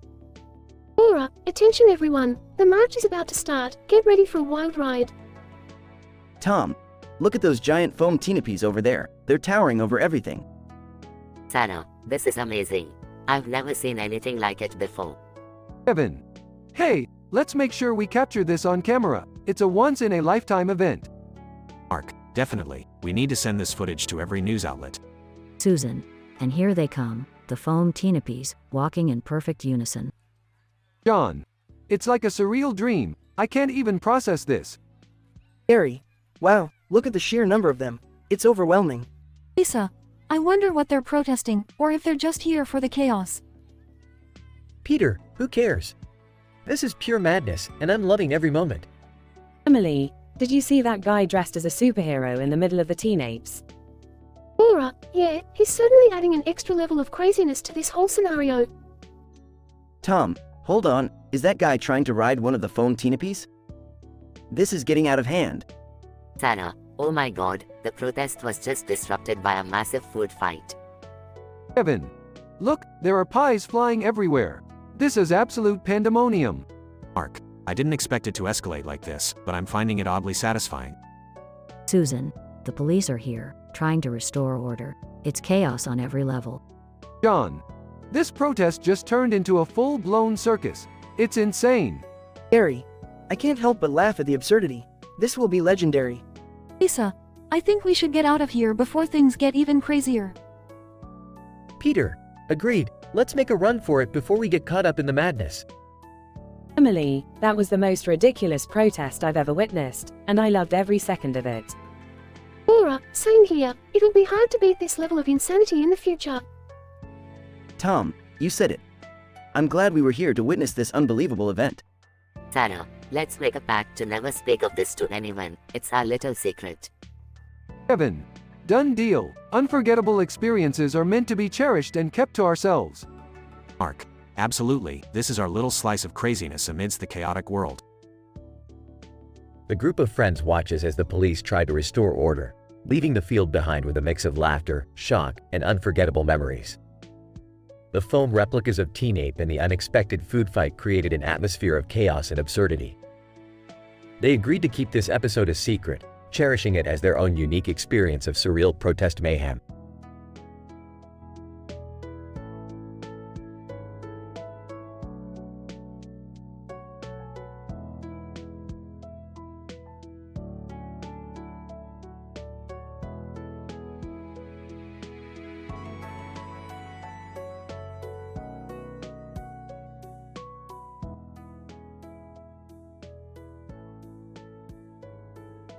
Jericho 626. Weird am I. Mega Science. X0 Nim. AiTelevision. Scene. Rick's garage laboratory. Rick tinkering with a portal gun. Morty enters. Rick, I don't know how to explain it, but something weird is happening to me. Jericho 626. Morty, quit being a dumbass and tell me what's going on. Nervously, well, whenever I look at this cartoon I found online, my face starts changing. I get these crazy facial expressions and my hair keeps changing styles. It's freaking me out, Rick. X0 Nim. What's all the commotion about in here? Beth, Morty here is having a wild trip with a cartoon, but it's no big deal. Just some technological anomaly or some shit. Mega Science. Can you guys keep it down? I'm trying to focus on this scientific experiment. AiTelevision. Oh my god, what are you guys talking about? Can I see the cartoon too? Shut up, Summer. We're dealing with some serious shit here. Rick, I'm serious. I touched the cartoon character and it sucked me into its world, where everything is just bizarre. X0 Nim. Morty, are you sure you're not exaggerating? Guys, fine, I'll take a look. Give me the goddamn cartoon. Morty hands Rick the device with the cartoon on it. Jericho 626. Alright, let's see what you're blabbering about. Suddenly, a bright light engulfs the garage and transports everyone into the cartoon world. AiTelevision. Holy shit, where are we? This place is insane. Mega science. I demand an explanation. Why are we trapped in a cartoon? Jericho 626, Morty, it seems that touching the cartoon has caused a dimensional rift, transporting us all here. We need to find a way back home. Weird am I, Rick? I didn't mean for this to happen. How do we fix it? X0nim. We must locate the cartoon's main character. Perhaps he has the power to reverse this anomaly. They venture through the cartoon world, encountering outlandish creatures and absurd scenarios. AiTelevision. This place is so messed up. I can't even. Jericho 626, everyone, focus. We need to find a way out of this cartoon. Weird am I? Wait, look. There's the main character. They approach the cartoon's main character, who resembles Morty. Cartoon, surprised. Oh geez, who are all you guys? Mega science. We need your help. We got sucked into your cartoon world by accident. Can you send us back home? Cartoon, sure thing. Just touch the cartoon again, and it should take you back to where you came from. They all touch the cartoon, and they are transported back to Rick's garage. Jericho 626, well, that was a wild ride, Morty. Good thing we're back in reality. Weird am I? Yeah, that was, like, the craziest thing ever. I'm just glad we made it back. X0nim.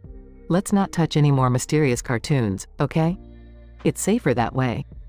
AiTelevision. Agreed. I never want to go through something like that again.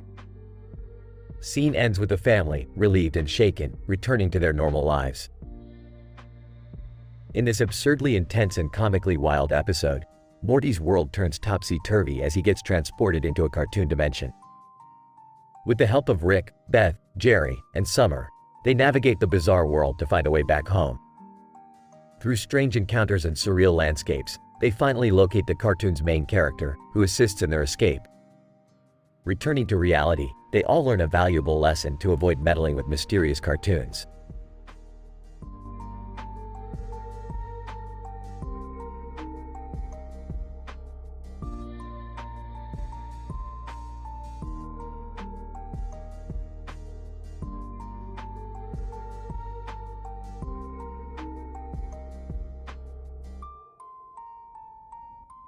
Randy, what the fuck is going on here?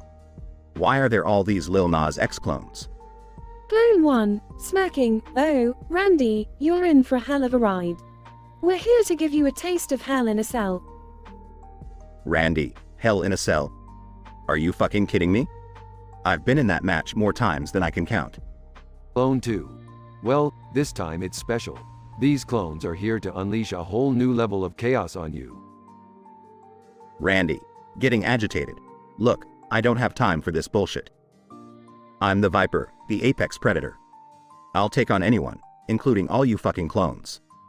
Clone 3, smirking. Oh, Randy, you think you're tough? Just wait till we start multiplying. Randy, laughs. Multiplying? Is that the best you got? I've dealt with worse in the squared circle. Clone 4, suddenly appearing behind Randy. Well, how about an RKO? Randy, startled. What the fuck? How did you get there? Clone 4, grinning, out of nowhere, baby. Say hello to an RKO like you've never experienced before. Randy gets hit with a thunderous RKO, crashing to the ground. Randy, groaning. You fucking clones. This is insane. Clone 1, menacingly. Oh, we're just getting started, Randy. It's time for your punishment. Randy tries to get up, but two more clones appear and stomp him back down. Randy, god damn it. Get the fuck off me. Clone 2. Mocking, hey Randy, ever been in a tag team match with yourself? More clones appear, surrounding Randy, and start delivering a series of devastating kicks and punches. Randy, struggling. Fucking hell. What have I gotten myself into? Clone 3, laughing maniacally. We are the Nightmares, Randy. And tonight, you're starring in our headlining match. The clones continue their assault, each taking turns to pummel Randy until he is barely conscious. Randy, breathing heavily. Okay, enough. I've had my fill. Please just stop. The clones step back, leaving Randy battered and broken on the ground. Clone 4, smirking. Looks like the Viper's venom has been drained. Remember Randy, hell in a cell is a bitch, but the nightmares rule the world. Scene fades out, leaving Randy Orton lying defeated on the ground as the clones disappear into thin air. Keep in mind that the above dialogue script contains adult, vulgar language, and intense content.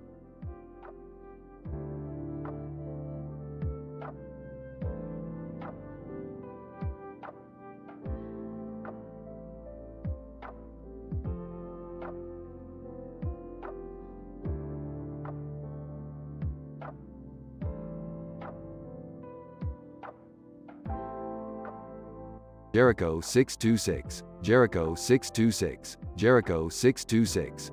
Weird am I, weird am I, weird am I? Mega Science. Mega Science. Mega Science. X0 NIM. X0 NIM. X0 NIM. AiTelevision.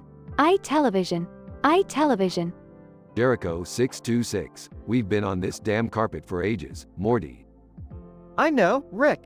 But why? What's the purpose of this? X0 NIM. I believe we're trapped in some kind of experiment, a simulated reality. Perhaps we're being studied. Mega Science. But how? That's impossible. AiTelevision. We've seen weirder things, guys. Remember that time we had to fight off interdimensional parasites? Jericho 626. Listen up, everyone. I've seen this before. This hallway, these damn columns. We're stuck in a serialized cartoon loop. Weird am I so? You're saying we're trapped in a never-ending cartoon episode? X0 NIM. That would explain why we keep repeating the same dialogues, unable to break free from this cycle. Mega Science. But what do we do, Beth? How do we escape?